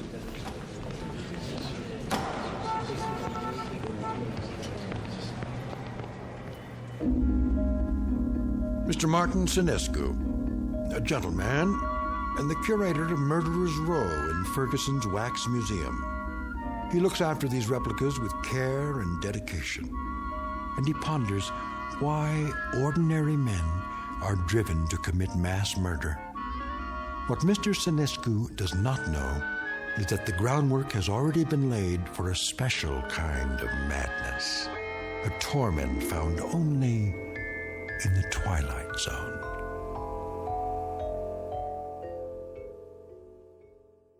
And now, The Twilight Zone and our story, The New Exhibit, starring Joby Cerny with Stacy Keach as your narrator. There now, Mr. Landrew. Collar turned up just so. Easy to see why you're a real lady killer. We have to do something about that suit. Martin? Yes, Mr. Ferguson? I'd like to talk to you. All right. I'll be through here in a moment. That can wait. What I have to say to you is rather important. You know, sir, I think Landrew needs a new suit. This one is 10 years old and shows it. Something wrong, Mr. Ferguson? Well, yes and no. I think we'd better discuss it in my office. All right, if you like, sir. Is it something I've done or haven't done? No, nothing like that. Sit down. Very well. Martin, I'm abandoning the museum. Abandoning? I'm afraid so. Is this a joke, sir? No. But you can't. You mustn't, sir. I know how you feel, Martin, but there isn't any choice. I don't understand. I've been offered a large sum of money for this property. Some people want to build a supermarket here. A supermarket? When I first opened the museum 30 years ago, I'd never dreamed I'd see this day. But the day is here, Martin, and we will just have to face it. 30 years, sir. No, for heaven's sake, don't make it more difficult than it is. I'm sorry. I hate this, Martin. You're the best employee a man could have. The way you've run the Murderer's Row exhibit, why, I don't think you ever missed a day's work. No, never. How many more days? None. This was the last. They start wrecking the building next week. What about the wax figures? I haven't decided yet. Sir, we can open another museum. We'll move everything somewhere else. I'm not as young as I once was. I could use a rest. But, sir, I'll do all the work. You won't have to lift a finger. I appreciate that, Martin, but it would be foolish. Foolish? Foolish? Why? We have become passé. People aren't interested in wax museums anymore. Look at the numbers. It's all here. Our attendance figures, our profits, but mostly our losses. This year has been the poorest of all. There's even a news story about the closing of the Grand Guignol. Surely not. The handwriting's on the wall. Seriously, what do we offer? The great lovers of history? The discovery room? Scientists? That isn't why people came here. That isn't why at all. What they really came to see was your Murderer's Row. We've always known that. But they've been coming in decreasing numbers. And you know why? Because the evening news offers them fears we could never match. The wars, the atrocities, the perversions, they've all ruined our chamber of horrors. People are blasé. They think they've outgrown the need to be frightened. They already live in fear day in, day out. It's the world, Martin, and the world has changed. No, it would be foolish to open another museum. Maybe it's the location or the exhibits. Remember how people came after we installed the Ripper's arm with the knife and the spring mechanism? That was years ago. They're simply not interested anymore. But what's going to happen to them? Landrew and Hicks and the others. If I could sell them, I would. But there is no market for wax figures. Mr. Ferguson, you're not thinking of destroying them, Are you... I mean, they were meant to live forever. Martin, I tell you, I don't know what I'm going to do. You're forgetting something. Come with me. Martin... Look at Landru. His eyes. Don't you see the shy, frightened little choir boy he once was? The bookkeeper who so longed for freedom. Of course, but... Even the cheek feels real, like flesh with pores, and the mouth. Isn't it about to say something?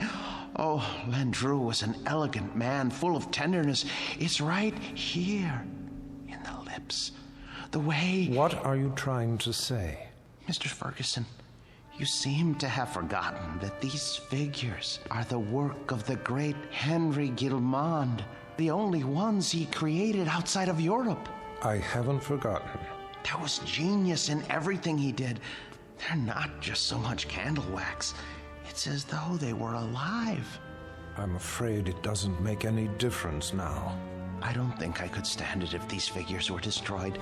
It would be like losing 5 close friends. I won't destroy them, Martin. I give you my word. But where would I store them? You know how vulnerable they are to changes in temperature. I could take them. You? Yes. What would you do with them? I wouldn't put them in an ugly warehouse, I'll tell you that. They need constant care. I'll put them in my basement. That's ridiculous. Think about it. What would Emma say to having the figures of 5 famous murderers in her basement? Oh, she wouldn't mind. She rarely goes in the basement. It's my space. She'll understand. I'll put air conditioning down there and a heater for colder days. Oh, you'll see. I'll take care of them, just as I always have.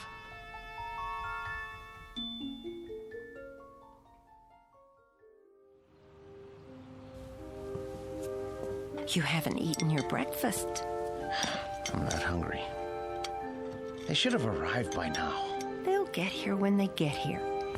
Now, how long do we have to store them? Not long. What time is it? You asked me that 5 minutes ago. Oh, maybe something happened. It's not like moving furniture, you know. They should have let me ride in the truck. What if they dropped one of the crates? There they are now. Just relax. You Martin Sinescu? Yes, are they all right? The boxes? They okay. They didn't break, right? Nope. No bumps? No bumps. Where do you want them? Look, carry them to the rear of the house and down to the basement. Carefully. Take your time. Oh, wait a minute, how much time will it take? I don't know, an hour maybe. You gotta pay by the hour, you know. Sign here. With pleasure, and please, hurry. You see? All here, safe and sound. Easy! Please, don't jiggle them. Will you stop worrying? It's getting warm. What? I say, it's getting warm outside. They're very delicate. They can't stand more than 80 degrees. I didn't think they were so big. They're not. The boxes are big. The actual figures are not any bigger than you or I. See? Landru's in the first one. The next is Jack the Ripper. Oh, Emma, I'm so sorry I got mad. But it's going to be like opening Christmas presents. Mr. Sinescu? Yes? Miller's Appliances. Got your air conditioner in the van. Where do you want it? Oh, good. I'm glad you're here. Look, put it there, the basement window. Oh, please, hurry. I'll do my best. Thank you. You bought an air conditioner? I had to. They can't stand the heat. How much did it cost? Don't worry about that. Well, I am worried about it. Please. Leave me alone. Just leave me alone with my friends, all right? Now, if you don't mind, I have to go downstairs.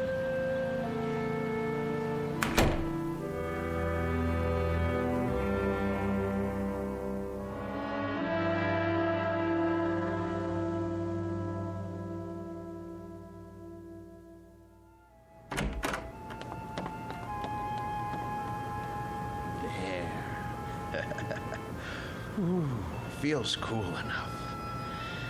Now then, gentlemen, Bloody Jack, Jack the Ripper, how are you today? None the worse for wear, I see? Oh, my. Cape's a bit shabby, though. Martin, are you down there? Yes, sir. Positively threadbare. Martin! Yes? Are you fussing with the Ripper's cape again? No. Yes. No. It's his hat. His hat is going to need cleaning and blocking before long. In fact, all their clothes could stand it. It's been almost a year since Mr. Ferguson let me do that. Martin! Emma, listen to me. The truth is, these men need clothes. But the Ripper here, his are the worst. Part of his coat back's come undone and... Martin!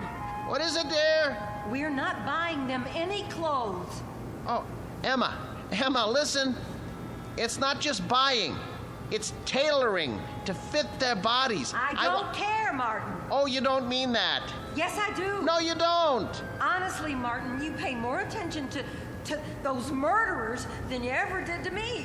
Oh, Emma, listen, that's not true. You practically live down there. Emma, they're a trust, a sacred trust. These figures were made by Guillemont. They're masterpieces.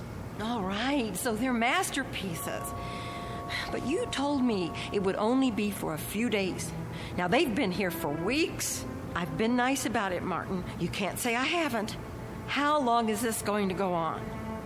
I'm sorry, dear. I didn't lie. I thought they'd be here only a little while. I really did. But, well, I can't find anybody to finance the museum. How can you find anyone if you spend all your time down there? Well, I phoned, but everyone I talked to never even has heard of Henry Guillemont. Can you imagine that? What's that? The electric bill. You see how much this air conditioner is costing us running around the clock? Well, you know how hot it's been. Oh my. That is high, isn't it? I'd like to know how we can go on paying it. Martin, there's no more money in the bank. I know. But you mustn't worry. I promise you, I'll think of something. There must be somebody somewhere. Mr. Ferguson. No. Why not? You've told me he loves these things as much as you do. Besides, isn't it up to him to take care of them? Emma, I don't know anyone in the world I respect as much as Mr. Ferguson. And I would never trust these figures to him. I couldn't be sure they were cared for properly. I don't even think I could sleep if I... So we're stuck with them. Stuck? Emma, it's an honor, a privilege. For you, maybe. But how do you think I feel? I am afraid to go into the basement because of these monstrosities. I mean, I just about get a heart attack, Martin. The way they stand there and stare at me, they're frightening. They're supposed to be frightening. Live with them as long as I have, and you'll come to love them. Love them? One day, they cease to be strangers to you, and you want to say good morning to them and ask them how they passed the night. And when that happens, Emma, I tell you, Emma, where are you going, Emma?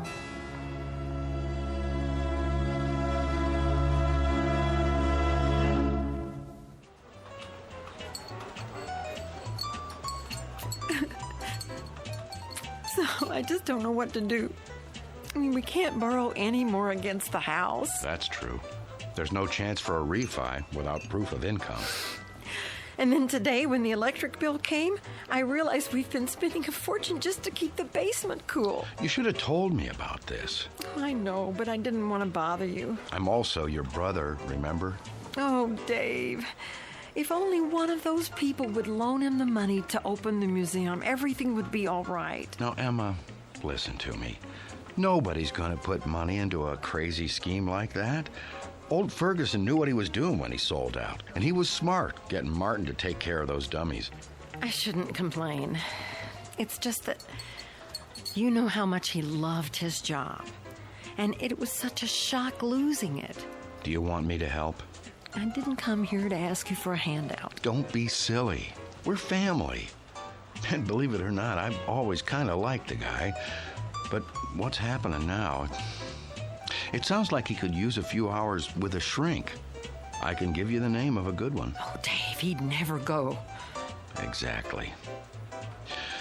So what we've got to do is get Martin away from those things. Does he have them all? Only a few. How come? Ferguson had 200 or 300, didn't he? Yes, but these are special. Some man in Europe made them. Well, they can't be too special if they're not worth anything. They are to him. It's the first time that anything has come between us. I hate those murderers. I'll stop by and talk to him. It won't do any good. Then you talk to him, Emma. But not the way you have before. Lay it on him. Tell him it's those stupid dummies or you. And if that doesn't work, well, there is another way. What? Air conditioners break down.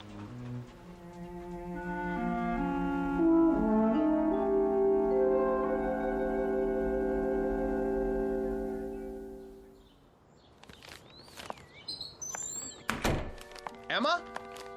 Emma? Is that you?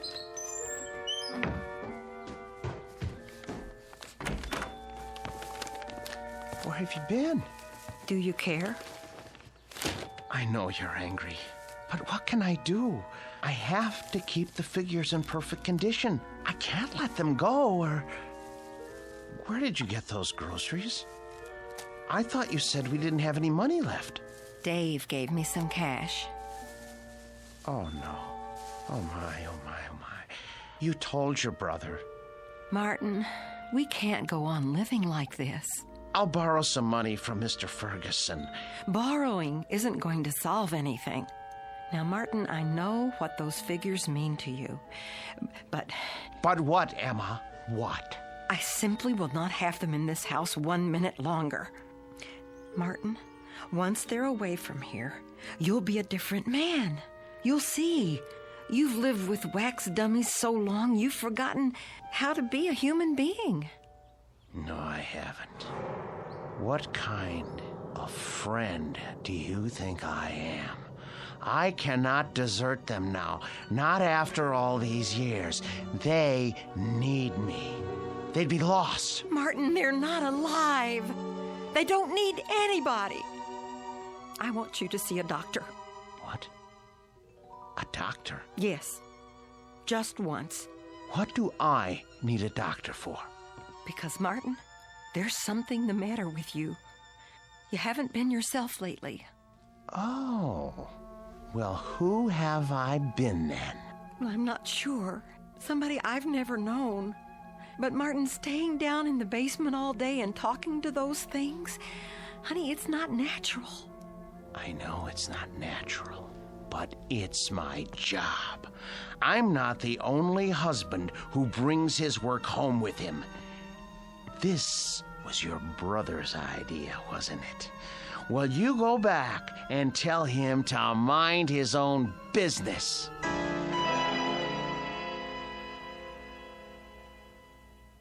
So it's hard to know where it's heading. Chances are we're in for another ride tomorrow.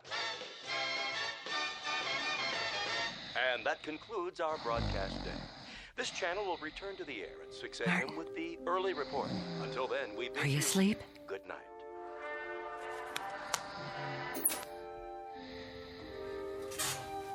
God forgive me. It's time for the air conditioner to break. Oh, it's so dark down here. And cold. Well, it won't be for much longer. Oh, where's the fuse box?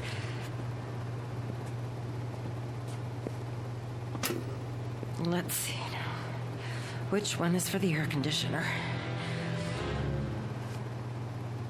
I should have brought a flashlight. I can't see a thing. Here it is. Good.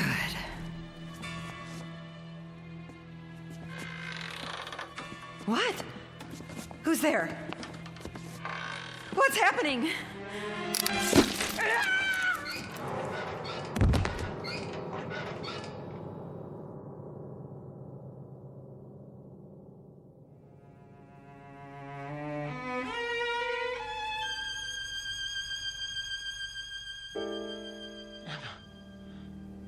Where are you? Emma? Emma? Are you down in the basement? What are you doing? Emma? I asked you not to go down in the basement alone, Emma.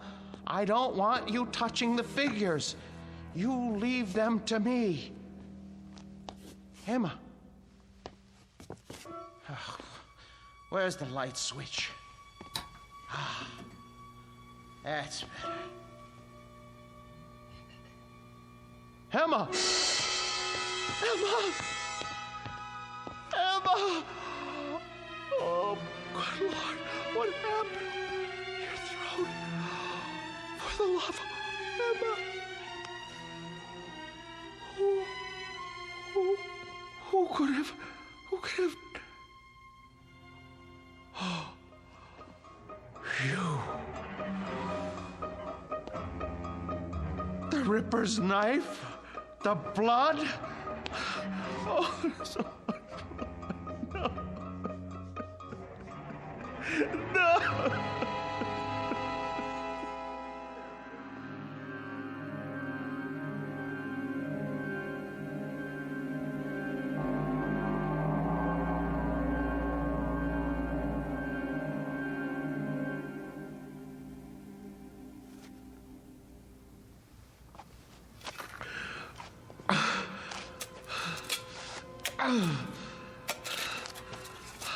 I hate to bury you down here, Emma. I know how much you hate the basement, but I don't have any money. I know I should report it to the police. Who would believe me if I told them you had your throat cut by Jack the Ripper? You just bumped into the Ripper in the dark and his spring arm went off. It was an accident.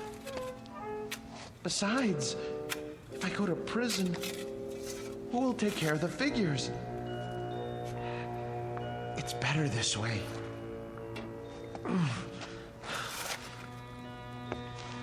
They didn't like you, you know. You said some very unkind things about them, and they heard you. You have to be careful around Jack. He has such a temper. I should have warned you. There. Now for the cement. Oh, poor Emma. But it's too late to tell her anything now.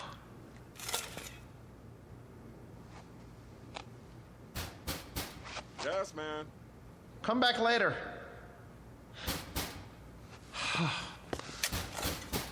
All right.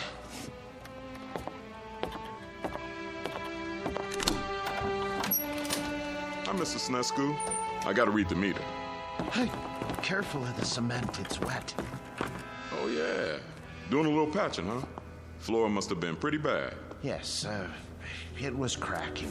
I had to do the same thing. These old houses, holy mackerel! Something the matter? Woo! For a minute there, I thought they were real. How'd you ever get statues like that? Yes, well, they're wax, actually. From the museum, I'm taking care of them. Boy, they're the most realistic things I ever saw. You sure they ain't alive? Well, not altogether. Well, you could have fooled me. Should be a fine thing come Halloween. Something like this will really throw a scare into people. Man, oh man. Even close up, they... What's this? What? Whoever made these thought of everything. Even put blood on a knife. Well, I gotta go. You got quite a layout here. Hey, tell me something. Yes? Don't they ever give you the creeps? Not when you know them as well as I do. You're a real joker, Mr. Sinescu. Wait till I tell the wife about this. Hey, do you think it'll be all right if I bring her over for a look? No. Well, I mean, we're going to be gone. I don't know when we're going to be back. Oh, okay. Well, I'll see you next month. Fine. Goodbye. Best to keep the outside door permanently locked.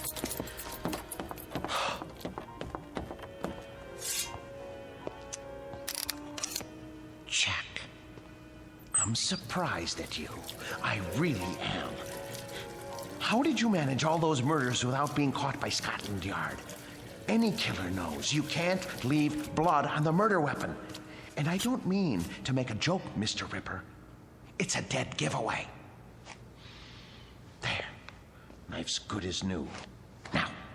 Now behave yourself. Emma? Oh, no. It's her brother. Martin, you in there?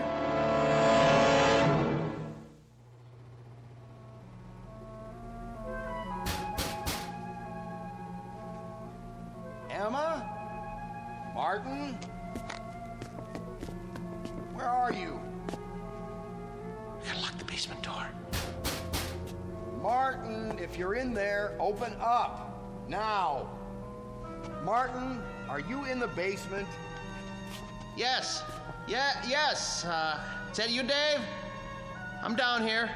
Open the door, will you? I can't. Why not? I'm painting the stairs. Look, give me a second. I'll go out the cellar door and come in the kitchen. Okay.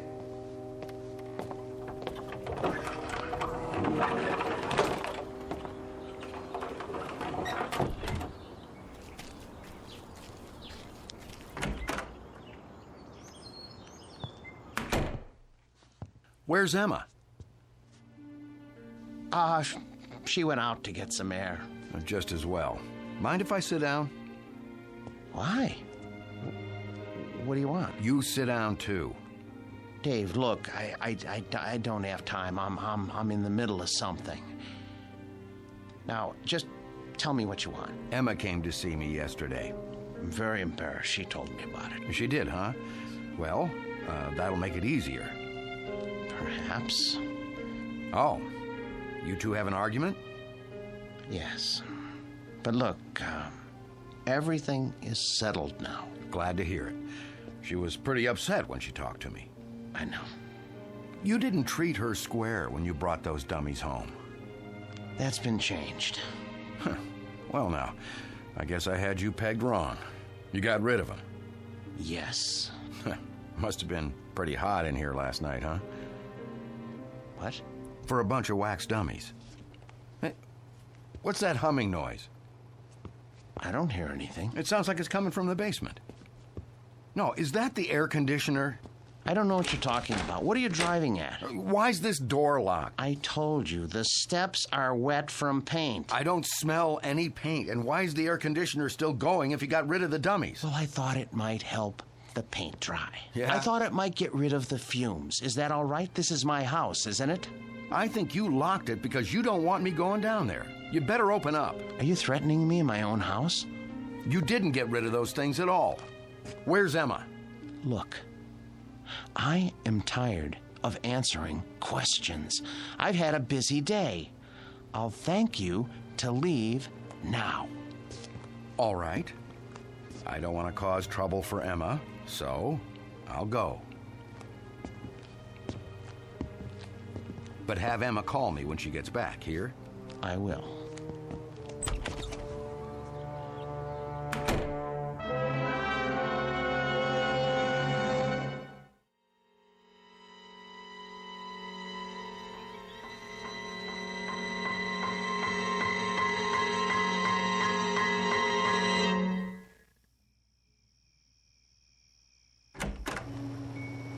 Emma?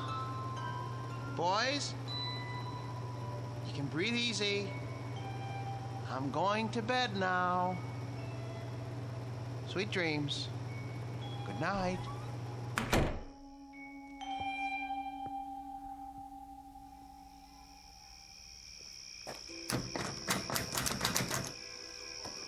Huh. Locked up tight as a drum, huh? Now, what's so important down there he didn't want me to see?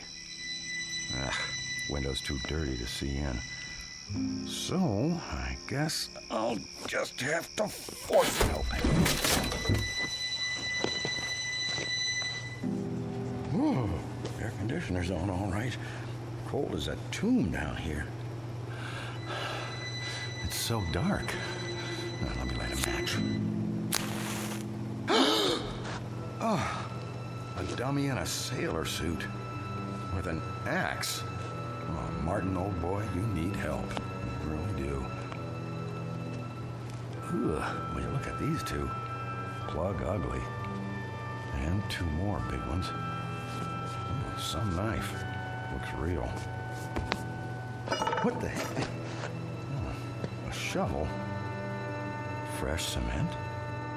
What is he trying to cover up? Blasted match. Who's there? Who's there? Wait. What the? Where's the axe?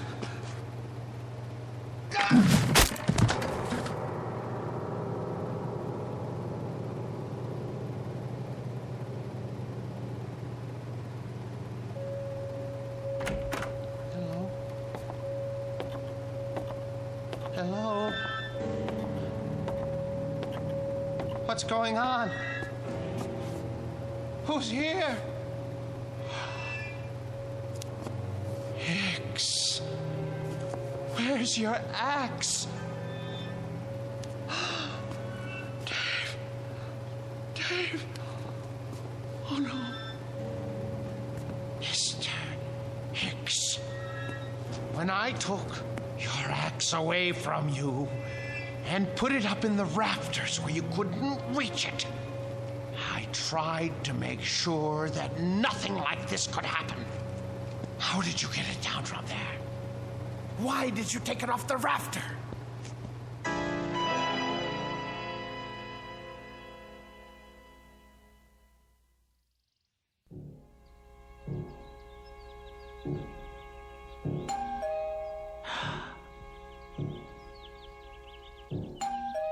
Martin? Martin! Mr. Ferguson? Mr. Ferguson! Martin, let me in, would you please? Just a moment. Hello, sir. Hello, Martin. Waking you is like raising Lazarus. Don't you answer your doorbell anymore? I was sleeping. Actually, I overslept. I was, doing a lot of cleanup work in the basement. Well, it's nice and cool down there with the air conditioning anyway, right? Yes, sir. How's Murderer's Row? Oh, fine, in rare form. Good, let's go see. I would have come 2 days ago when you first called, but things hadn't been finalized yet. What things? I must say, you've kept them up well. But I have done my best. We get along so well. You don't know what a relief it is to see you. They've been threatening to cut off the electricity because I haven't paid the bill. Think what would happen to the figures. Well, you won't have to worry about that anymore. Oh, I knew I could count on you, sir. Thank you. But it isn't just the electricity. Look at the Ripper's coat. It needs to be fixed. The threads are falling out. Look at all of their clothes. Maybe it's too humid down here after all. You won't have to worry about that either. Oh, I was going to have Emma repair this little rip in the sleeve, but... You have a remarkable wife. Thank you.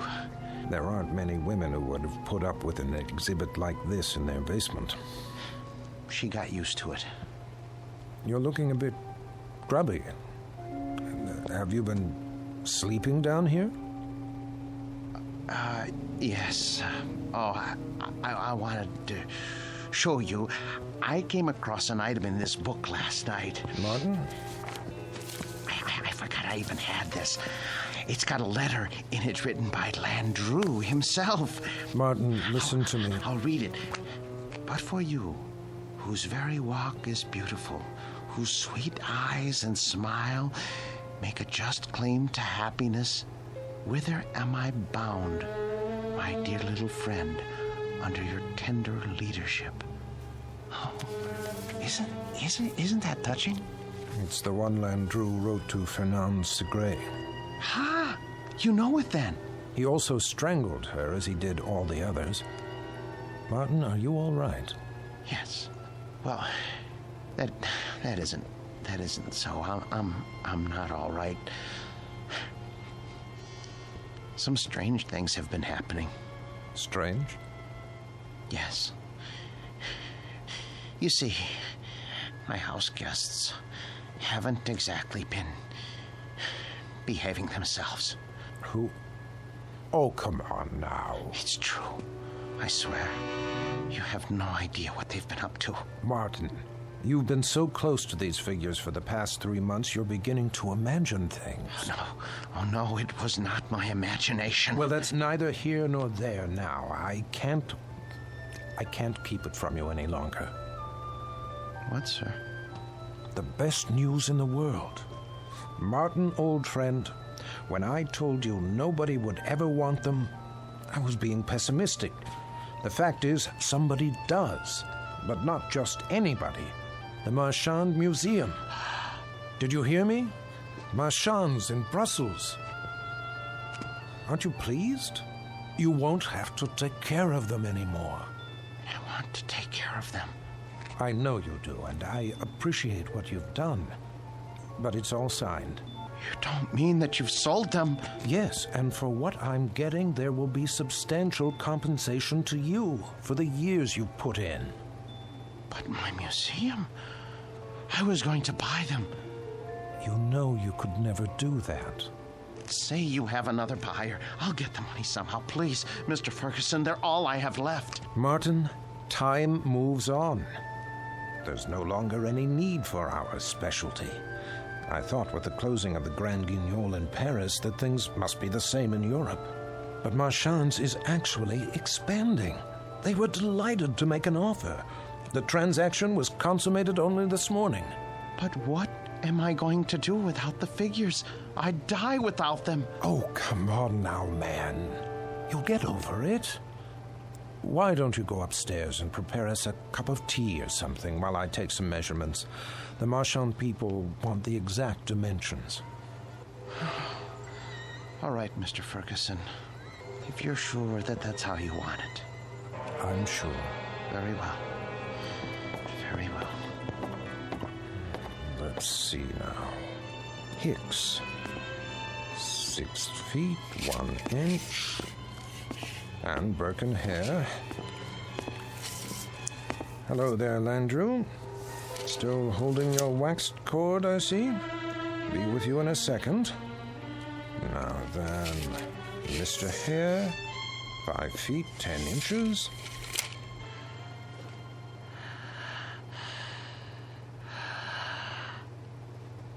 What? What?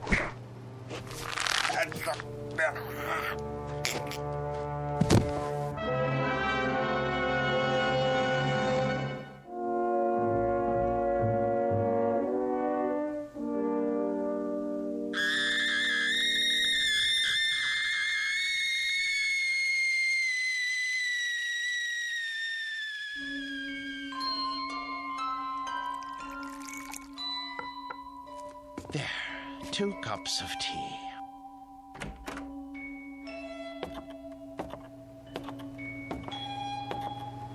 Mr. Ferguson, I don't remember whether you take cream and... Mr. Ferguson? Mr. Ferguson! Your throat. The cord.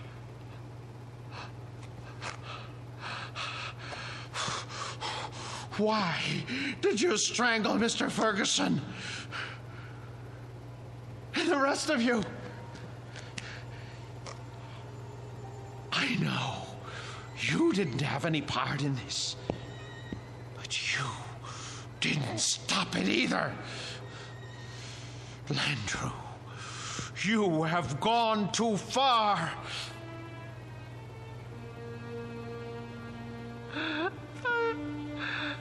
I gave all of you my best years. You wanted for nothing. I washed you. I cleaned your clothes. I waxed your shoes.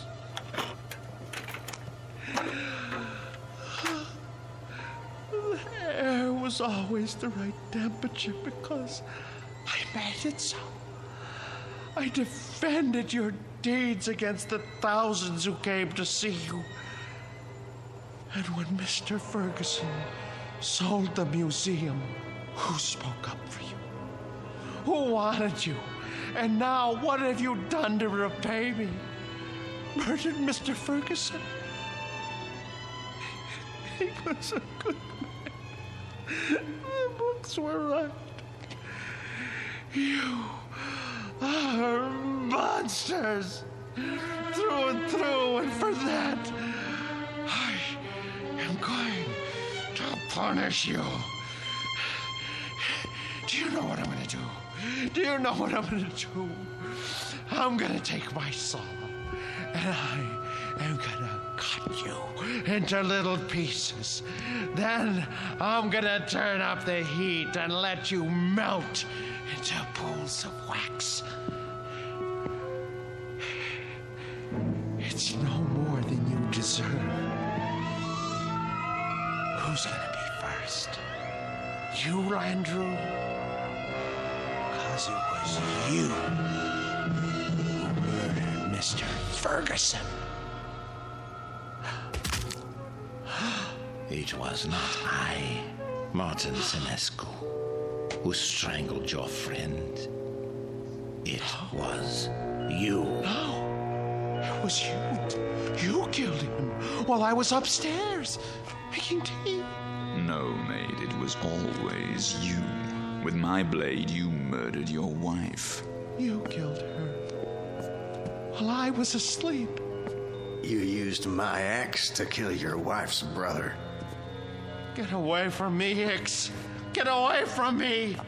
You are the murderer. Perk, stay back. You are the murderer. You killed them all. You lie. You're monsters. Not so, Martin Senescu. No.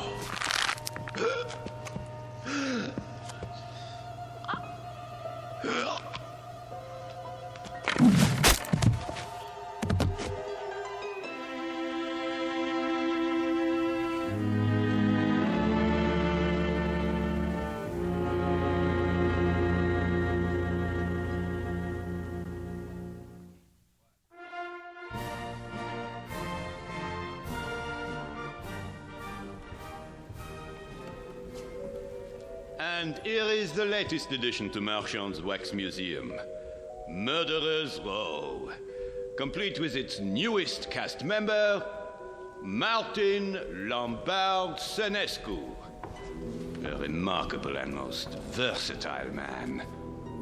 Who knows what thoughts went through his mind as he dug the grave for his wife, Emma, whom he killed with a knife. His brother-in-law, David, whose skull was split with an axe. And his friend and employer for 30 years, Mr. Ernest Ferguson. We'll never know. We can only guess what fierce devils tortured Senescu's soul and drove him to his destiny. But he has taken his place with the infamous and depraved.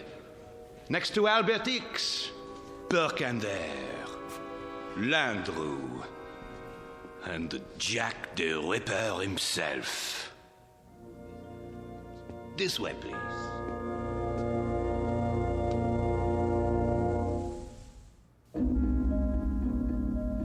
The new exhibit became very popular at Marchand's, an instant hit. But of all the figures modeled so lovingly in wax, none was ever regarded with more dread than an American named Martin Lombard Seniscu. There was something about the eyes, people said, dazed, vacant, as if he had seen too much and come to understand it a moment too late. But they shouldn't have been surprised. It's the look one often gets after a quick walk through the Twilight Zone.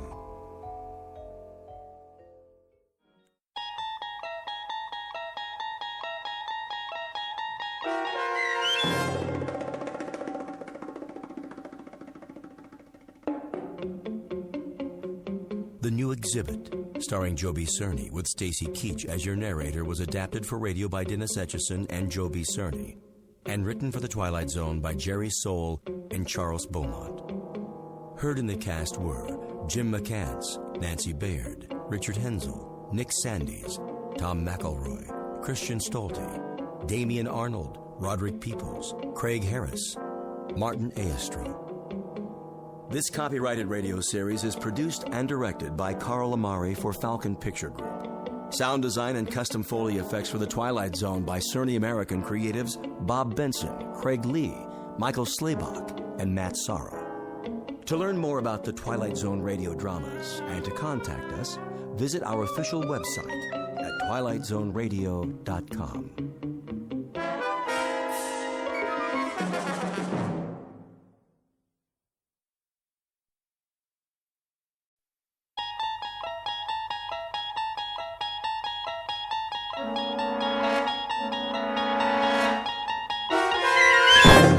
You're traveling through another dimension. A dimension not only of sight and sound, but of mind. A journey into a wondrous land whose boundaries are those of imagination. Your next stop, the Twilight Zone.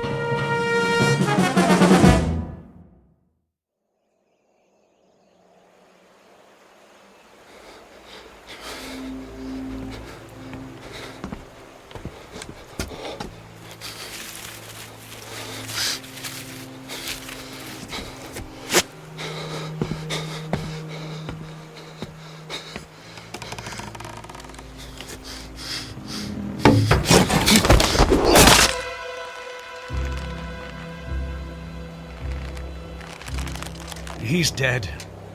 Get him down. Yes, Captain. Clemens, what the devil do you think you're doing? Cutting him down, Captain. This is the last of the rope, Clemens. There's still one more to go. Just untie it. For pity's sake, catch him before he falls into the river. Traitor or not, he deserves a decent burial. Captain, the rope's looking pretty frayed. I'm not sure it'll take the weight of another prisoner. It'll have to. But, Captain... I said it'll have to. Yes, sir.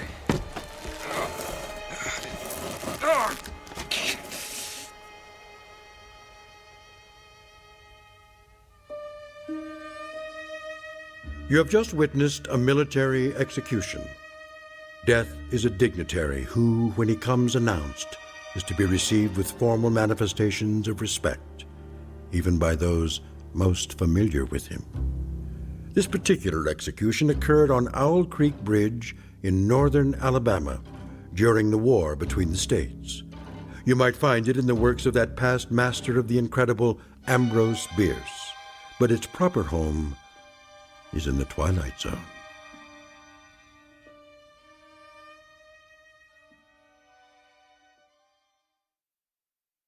And now, The Twilight Zone and our story, An Occurrence at Owl Creek Bridge, starring Christian Stolte, with Stacy Keach as your narrator.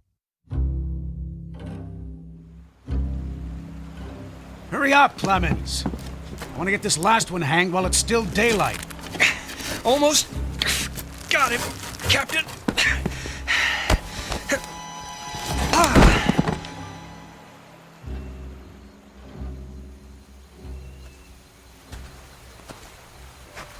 Your friends are dead, Peyton. That's your name, isn't it? Mr. Peyton Farquhar. Your act of treachery came to nothing, Peyton. And now you'll be called to account. I wouldn't recommend you think of doing anything as stupid as trying to get off this bridge. Apart from the fact that your wrists are tied behind your back, you'll find yourself more than adequately surrounded, whichever way you choose to run. See those sentinels at either end? Please don't get the impression they're just taking a rest. The way they're holding their rifles, they call that the support position. Means they're always at the ready. As a good soldier of the Federal Army should be. Don't say too much, do you? Huh? Peyton? Peyton Farquhar. Hello? Anybody at home? And here I thought you were a true Southern gentleman. I know what you're thinking, Peyton. That maybe you can make that 20-foot drop into the water.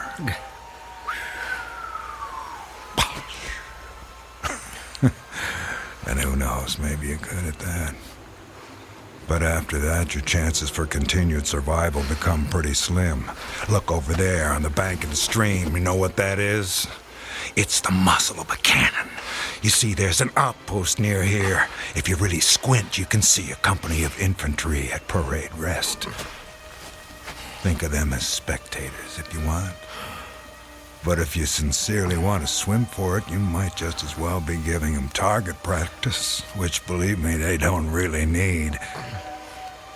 You want to leave your wife a pretty-looking corpse, don't you? Still not in the mood for talking, huh? Well, I can understand that, time like this. A man needs to get his thoughts in order, ready himself for, you know. Perhaps I can help you with that. From a purely practical standpoint, I mean. I'm not a priest or anything like that. Truth to tell, my knowledge of matters theological doesn't amount to very much at all. But I can tell you a little bit about how it'll happen. Me and Clemens will escort you out to the center of the bridge, then introduce you to Captain Newman. He's a nice man. You'll like him. Me and Clemens salute the captain, then we stand behind him, leaving you face to face with the sergeant. Now, he's not such a nice man, sorry to say, but... Oh, I forgot.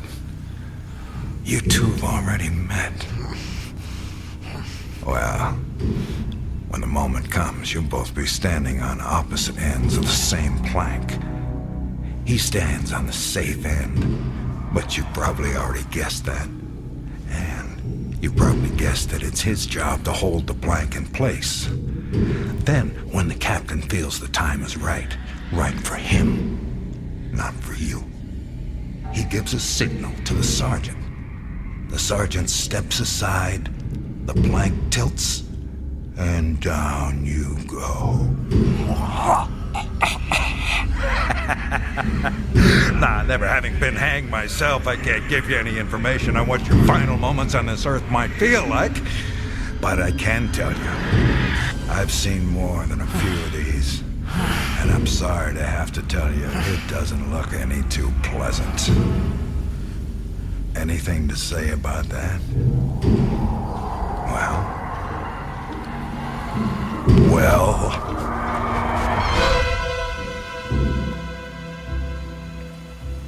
I am a living man. How's that? Speak up, Peyton. If you got any famous last words, we should hear them. Otherwise, they won't be famous. I am a living man! Not for much longer. No, sir, not for much longer. Captain says we're ready for him. Hear that, Peyton? We're ready for you. They say the Lord hates a coward, so take my advice and try and face it with a smile. Why do you have to do that, Levine? Do what? Taunt him like that. You shouldn't expect anything better. This is war. He was on the wrong side. The wrong side? Do you think he thinks that? I don't give a damn what goes on inside his head. Neither should you, Clemens.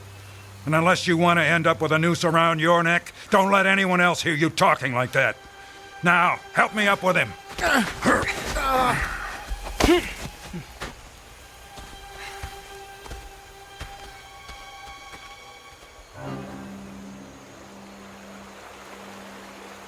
Oh, Elizabeth. Elizabeth, my darling, what have I done? What have I done to you and the children? I promised you. Promised I'd come back. What is a man if he's not as good as his word? What am I? Secure the noose. The noose. If only I could free my hands. Perhaps I could throw off the noose. Perhaps I really could dive into the stream.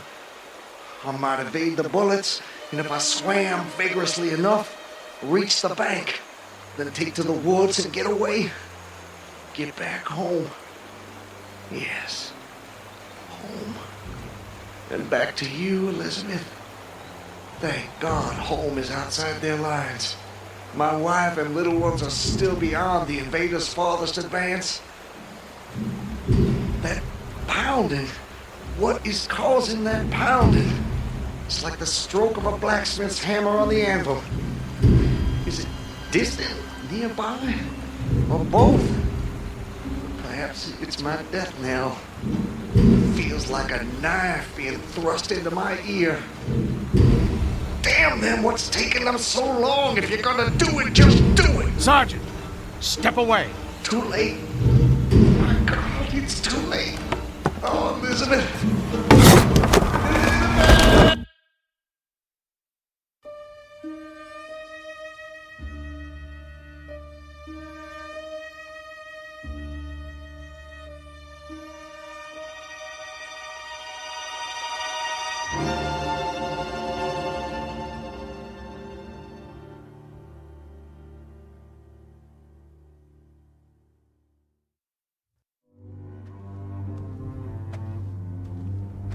So, how much further is it? What? Much further to where? Where am I? You're home, Mr. Farquhar. How much further? A little further. Yes, a little further. Just keep along this road. I'm sorry, I'm somewhat confused. Hardly surprising. You've just woken up. It usually takes me a good half hour and a stiff drink before I know my own name. Say, you wouldn't happen to have a stiff drink on you, would you? I'm afraid not. Too bad. No, wait. I can't have been sleeping. Why not? Look at me, I'm walking. How could I fall asleep walking? Horses fall asleep standing up. But not walking. Well, I don't know about you, but I've got to the end of plenty of days without the faintest idea what I've done. Of course, as I explained to you, Mr. Farquhar, I drink a bit. You know my name? Mm-hmm. You're Mr. Peyton Farquhar. How do you know my name? You told me. I did. Sure you did. Right after I found you on the bank of the river. The bank? The southern bank. When I discovered you, you were digging your fingers into the sand, throwing it over yourself in handfuls, and almost blessing it. That doesn't sound like the sort of thing I'd do. You don't remember? No. Well, it's what you did. You said it reminded you of diamonds, rubies, emeralds. I said that?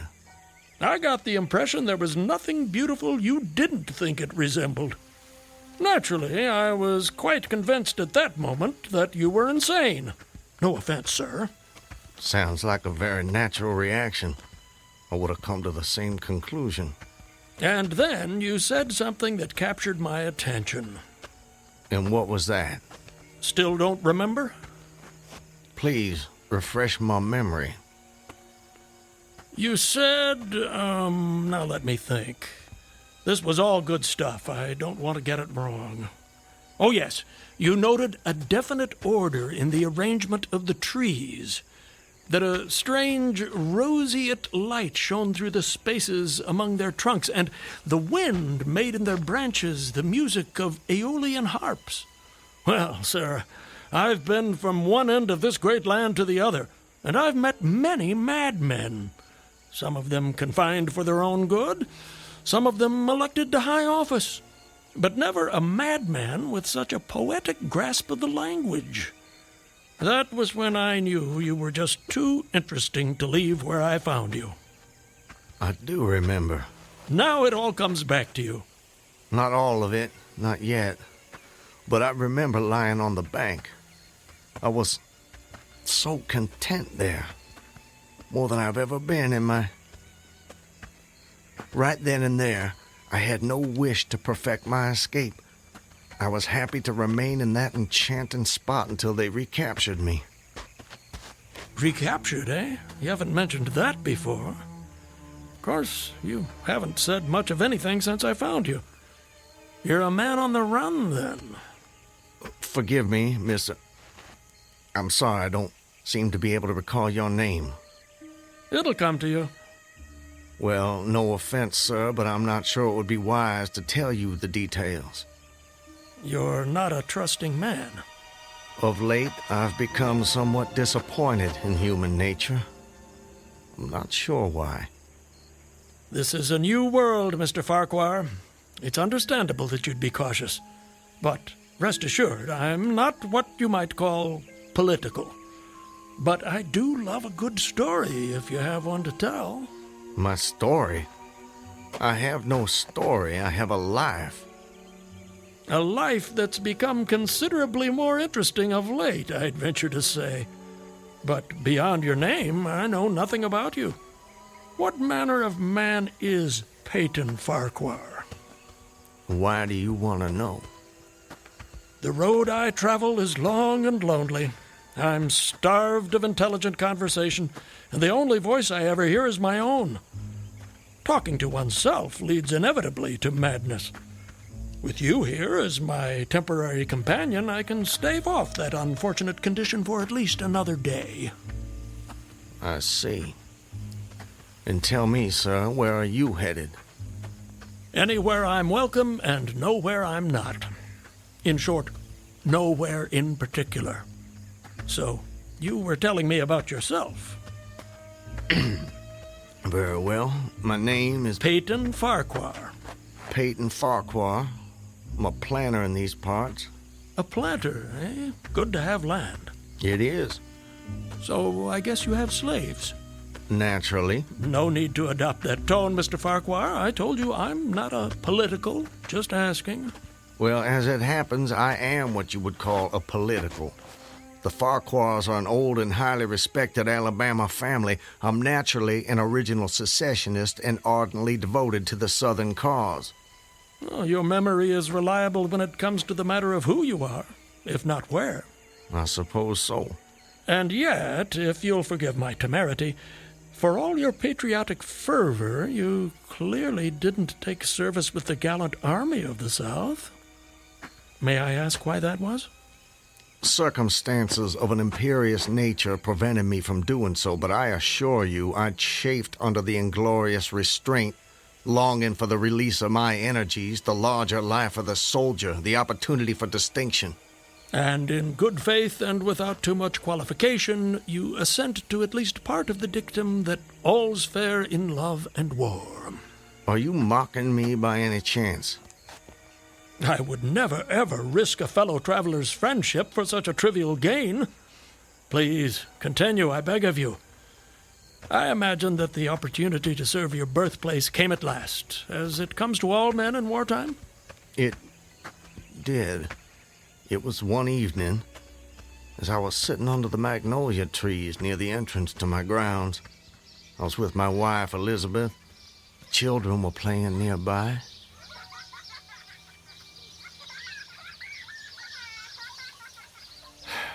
This is the life. It surely is, my dear. It surely is. Look at it. It's all so Perfect. I'll tell you frankly, Elizabeth, if I should die this very moment, I'd die a happy man. Peyton, darling, I wish you wouldn't say such ghoulish things. I can't bear the thought. I have no fear, Elizabeth. I have no intention of passing away from sheer bliss. I just wanted to make the point that, well, that on such a beautiful evening as this, it's almost impossible to believe there is a war. I wish there weren't. But there must be. Why, Peyton? For them. For the sake of the children. They deserve the best future we can give them. Isn't that worth dying for? I understand that, Peyton. I do. It's just that...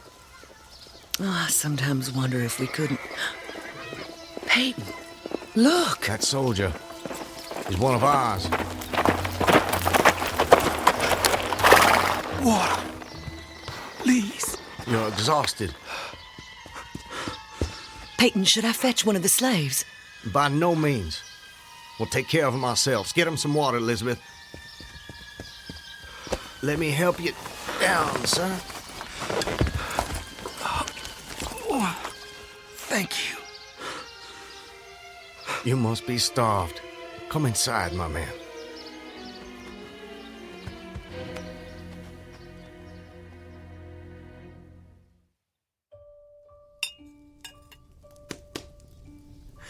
Oh, this is a splendid meal. Thank you. Some more? Alice, more cornbread. No, please. This hospitality is far more than I deserve. Nonsense. Nothing is too good for our brave boys. Tell me, Corporal, whose command are you with? Colonel Tolliver, 13th North Carolina. How are things at the front? We hear so little down here. I'm sorry to say things are not going so well. Not so well at all. The Yankees are repairing the railroads in preparation for another advance. They've reached the Owl Creek Bridge. Owl Creek Bridge? Yes, sir. They've put it in order and built a stockade on the north bank. I'm sure you know what that'll mean. Yes. If they can run trains over the bridge, there'll be nothing to stop them. Damn those sons of... Forgive me, Elizabeth. You shouldn't be subjected to this manner of talk. Peyton, I understand... Go and see what's keeping Alice with the cornbread. As you wish, my dear. Something on your mind, sir? Corporal, refresh my memory. It's about 30 miles to Owl Creek Bridge? About that. Maybe even a little less. And there's no force on this side of the creek? Only a picket post a half-mile out, on the railroad, and a single sentinel at our end of the bridge. Suppose a man, or perhaps several men, civilians and persons of intelligence, should elude the picket post and perhaps get the better of the sentinel. What could they accomplish? Accomplish? Well, sir, I was there a month ago. I saw that the flood of last winter lodged a great quantity of driftwood against the wooden pier at this end of the bridge. Driftwood, eh? It's dry now, exceedingly dry. If someone were to put a light to that driftwood, it'd burn like tow. That it would, sir. And that would mean the end of the Owl Creek Bridge. I don't think the Yankees would care for that. Not one damn bit would they care for it. And it goes without saying that such a conflagration would seriously hinder the northern effort. Oh, it would. But you should know, sir, the Commandant's issued an order declaring that any civilian caught interfering with the railroad, its bridges, tunnels, or trains will be summarily hanged. I've seen the order. It's posted everywhere. Risk is a part of life, soldier. You face it every day. I do. That I do. And in my own small way, I've done what I can. No service is too humble to perform in the aid of the South. And should the opportunity present itself, No adventure would be too perilous to undertake if consistent with the character of a civilian who is at heart a soldier, of course. Mr. Farquhar, you are a true son of the South, and a very brave gentleman.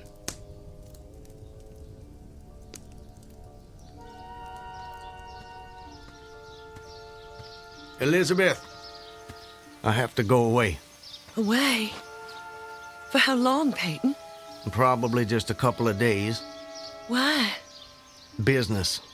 Larson will be going with me, maybe Zeller too. I don't know. I'll have to ask him. Peyton, don't go. I don't want you to. The children need you. It's for the sake of the children that I'm doing this, Elizabeth. Why can't you understand that? I do understand. I really do, but I'm afraid... terrified of losing you. If a man doesn't stand up for what he believes in, then we lose everything. Just promise me one thing. Promise you'll come back to me. I promise. And I'm a man who keeps his promises, my love. Setting fire to the Owl Creek Bridge. Sounds like a most audacious plan. It was. I must confess, Mr. Farquhar, I'm a little confused. How so? You strike me as a competent and determined gentleman. I imagine whatever you want out of life, you get it. That's fair to say. What of it? Simply that I'm surprised your endeavor came to nothing. And what makes you imagine that? Your present predicament. The absence of your co-conspirators, those marks upon your neck. And if someone had set the Owl Creek Bridge alight, I'm sure I would have noticed it in some way. Let me check. Where there's smoke, there's fire, and... Nope, no smoke. You're a very thorough fellow.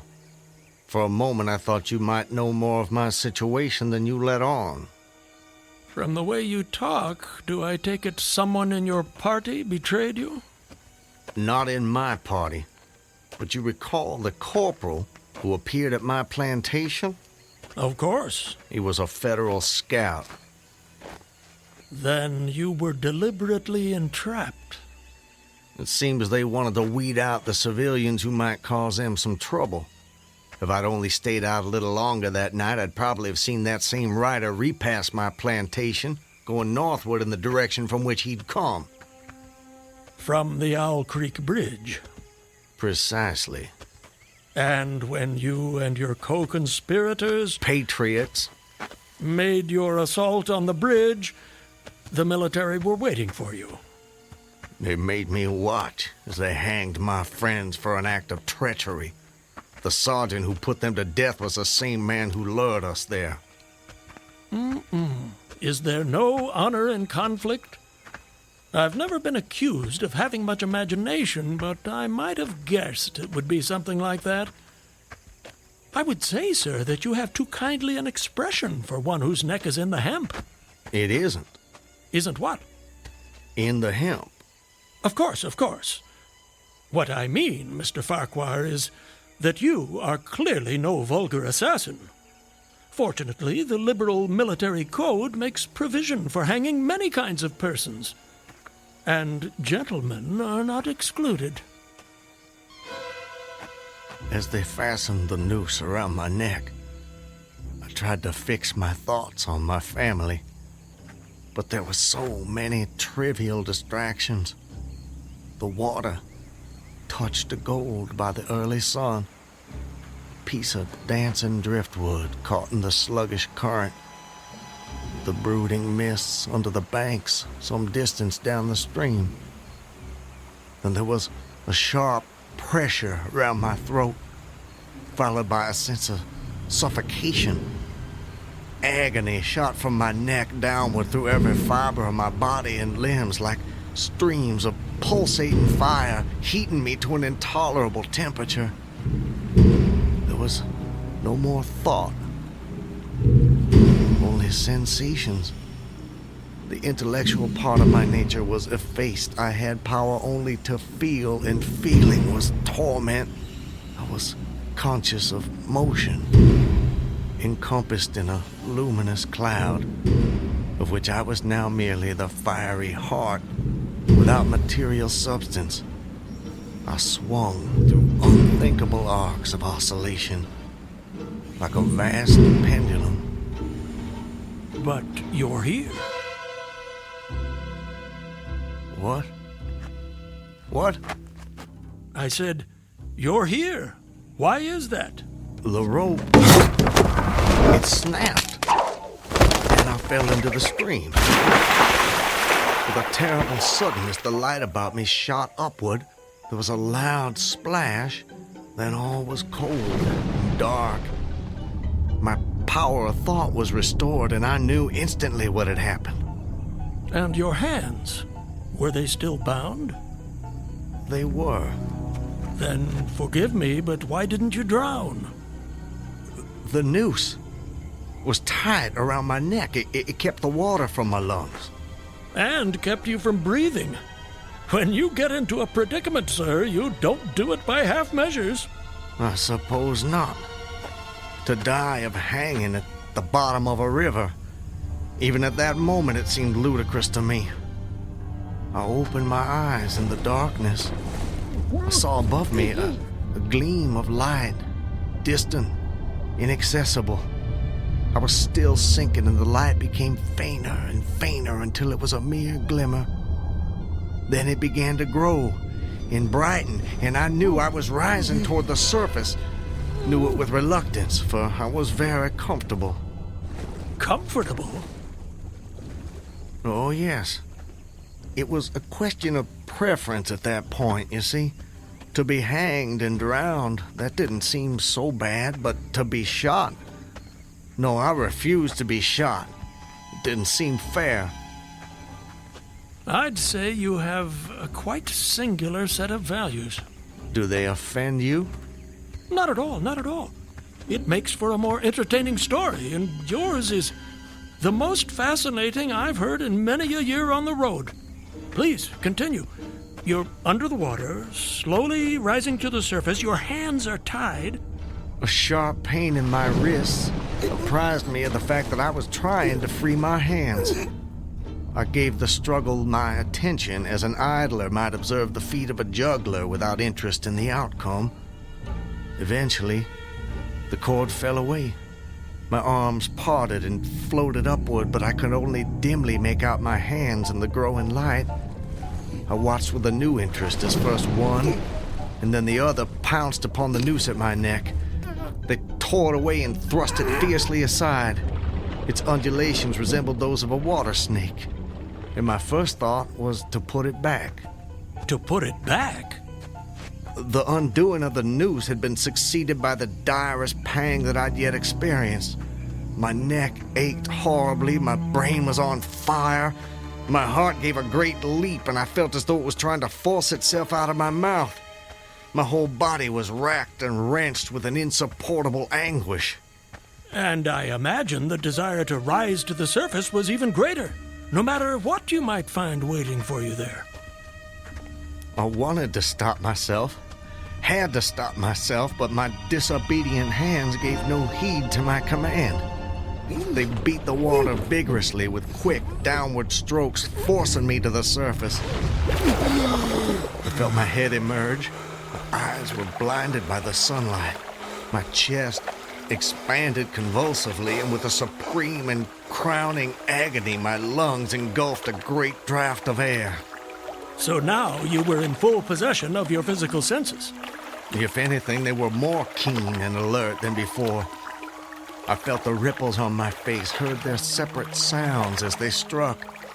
I looked at the forest on the bank of the stream, saw the individual trees, the leaves, and the veining of each leaf, saw the very insects upon them, the locusts, the brilliant-bodied flies, the spiders stretching their webs from twig to twig, the prismatic colors in all the dewdrops on a million blades of grass, the humming of the gnats that danced above the eddies of the stream, the beating of the dragonflies' wings. They all made audible music.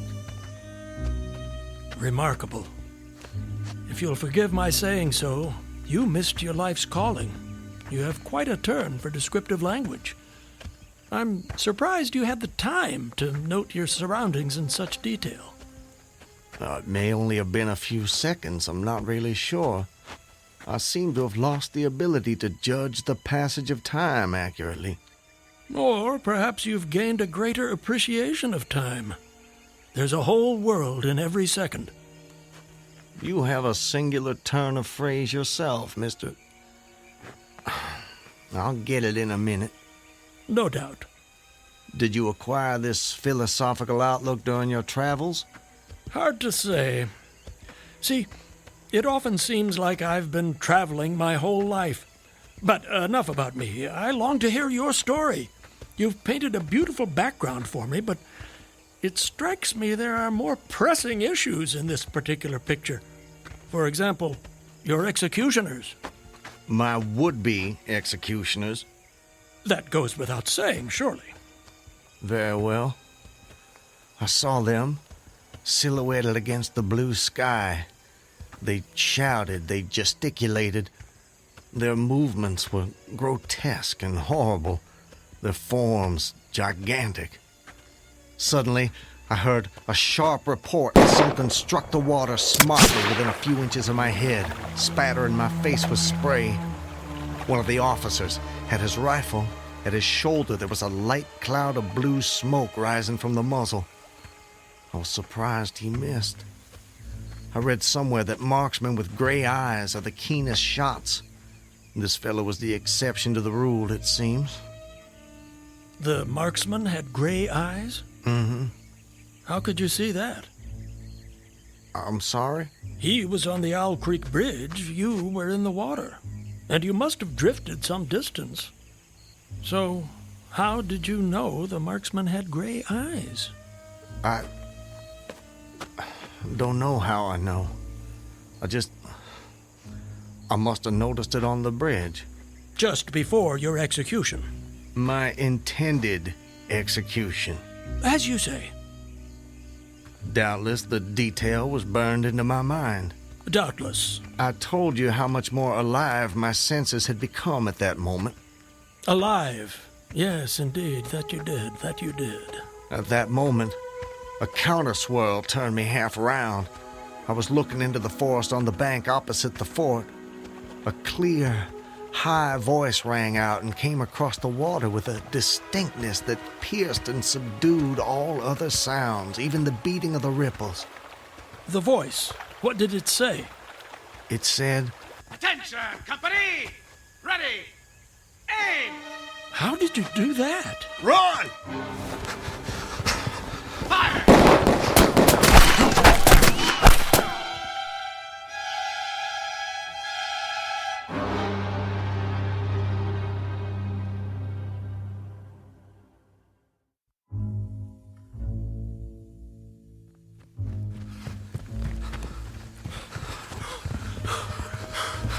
Are they still behind us? No, I don't think so. All right, that's enough for now. No more running for my life. Your what? Wait, I need to get my bearings. I have to know how close I am to my destination. Closer than you think, I'm sure. Eh? Does anything look familiar, Mr. Farquhar? Yes. This way. I think. Yes, this way. Can you see your home? Not yet. But it's not far now. I intend to be back in my wife's arms by close of day. You gave her your word. That I did. And that's important to you. It's a matter of honor. An honor, Mr. Honor means as much as love to a man of the South. A very moving sentiment. Now, where were we? Where were we with what? Your story. My story? Yes. You were just reaching a most exciting point when we were interrupted. I long to know what happened next. Are you quite insane, sir? I don't believe so. But I thought the same of you when I first met you, so I suppose it's a fair question. I am in full possession of all my faculties, Mr. Everything except the memory, eh? Don't try my patience, sir. I wouldn't dream of it.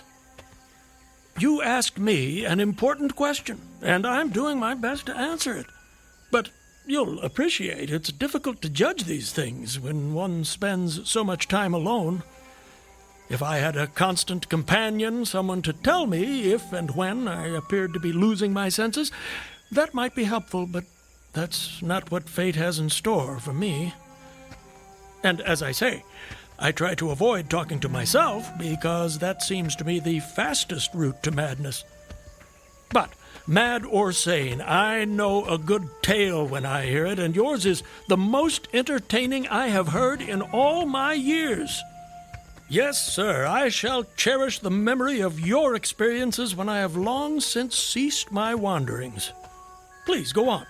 You'd escaped the noose by a most improbable stroke of good fortune, and then you found yourself in the stream and under fire. What was that like? Surely you can imagine that for yourself. We were just under fire a few minutes ago. But not in the water. Well, does it matter? Does to me. It's the setting that makes the crucial difference. Please. Very well. I suppose it might make the journey shorter, at least. Not mine.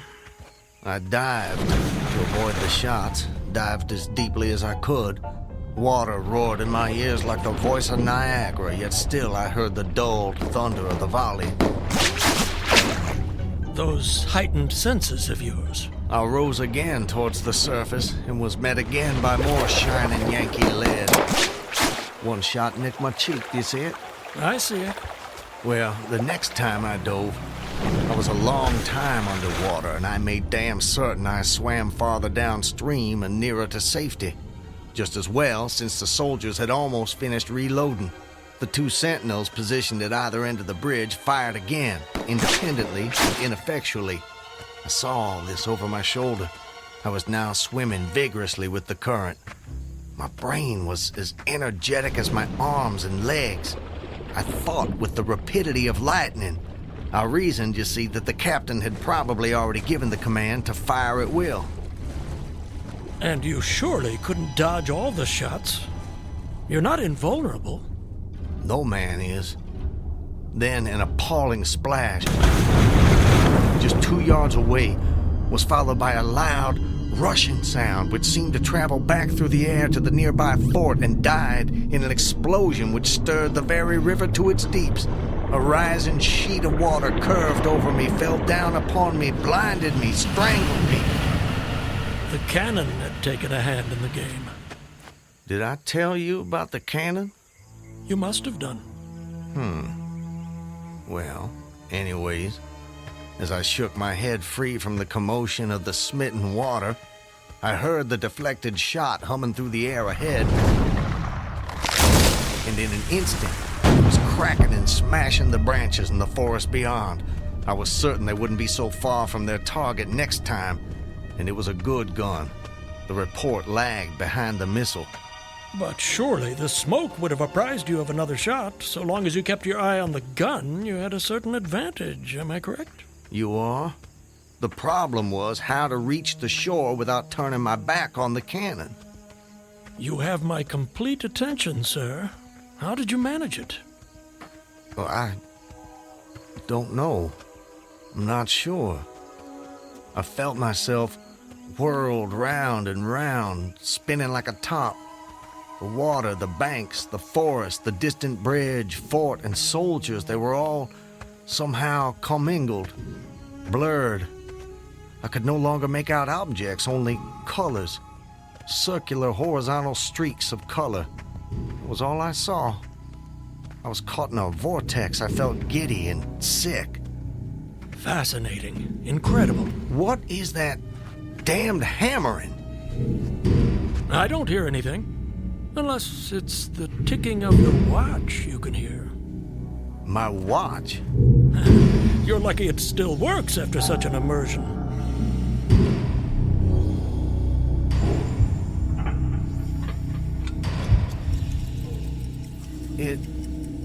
my watch.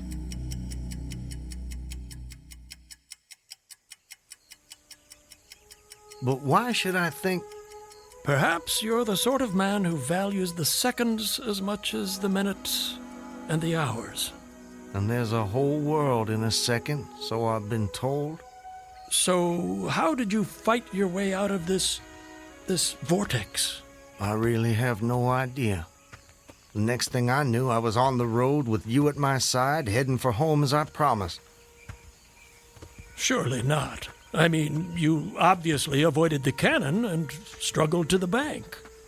Obviously. But I have no memory of it. And of our meeting? I recall only what you told me about it. Most curious. Stop! What is it? This is it. We're here. This is the path to my home. Excellent. Well, I suppose this is where we part company, Mr. Farquhar. May I say, it's been a rare pleasure. You wouldn't care to come in? I'm sure the servants could prepare you a meal. That won't be necessary, my friend. I have many miles still to travel. But your journey is almost at an end. Yes. Well, goodbye, Mr. I'm sorry, I thought I could recall your name, but it just escapes me. Call me Ambrose. I wish you well, Ambrose. And you, Mr. Peyton Farquhar. And you.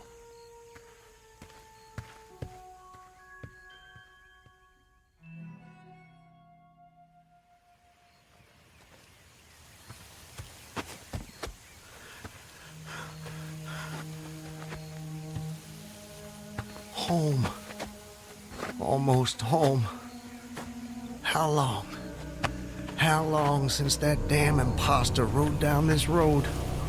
How long since I was drawn to the Owl Creek Bridge? I would say, sir, that you have too kindly an expression for one whose neck is in the hem. Seriously. It is. Isn't what? In the hem. Of course, of course. I promised I'd return, Elizabeth. All so perfect. They couldn't keep me from Just you. before your execution. My intended execution. As you say. Not even a noose around my neck could stop me from coming back to you, to the family. Yes. I told you how much more alive my senses had become at that moment. Alive. Alive. Yes. I saw them. John, Elizabeth! don't tease your sister. I want you Elizabeth! both on your best behavior when your father returns. Elizabeth! Elizabeth! You're not invulnerable. No man is. Elizabeth! Elizabeth! I swore I'd come back to you. I promised. Peyton! Elizabeth! Peyton! Elizabeth! Peyton! Oh, Peyton! Peyton, my love! Elizabeth, let me hold you. Let me take you in my... There's a whole world in every second.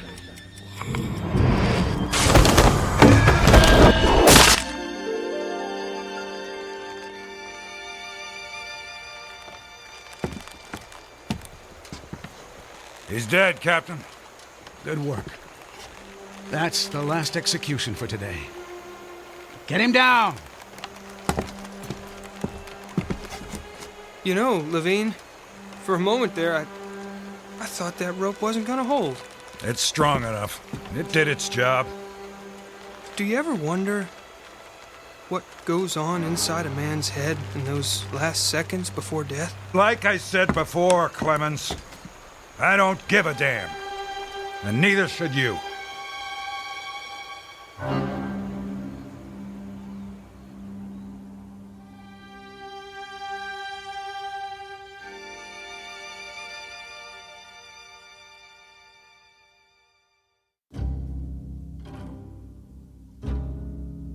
An occurrence at Owl Creek Bridge in two forms, as it was dreamed and as it was lived and died. This is the stuff of fantasy, the thread of imagination, the ingredients of the Twilight Zone.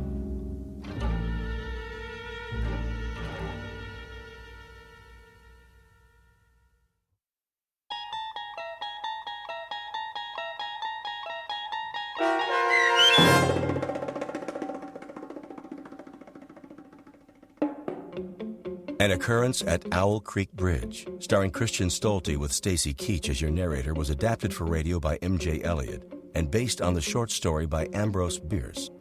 Heard in the cast were Rob Riley, Danny Goldring, William Dick, Susan Hart, Gonzo Schexnader, and John Hoganacher. The producers of The Twilight Zone wish to thank CBS Enterprises and the Rod Serling Estate for making this series possible. This copyrighted radio series is produced by Carl Amari and directed by Joe B. Cerny for Falcon Picture Group. Sound design, custom Foley effects, recording, and editing are done in the Cerny American Sound to Picture Theater by sound designers Craig Lee, Todd Beyer, and Tim Cerny.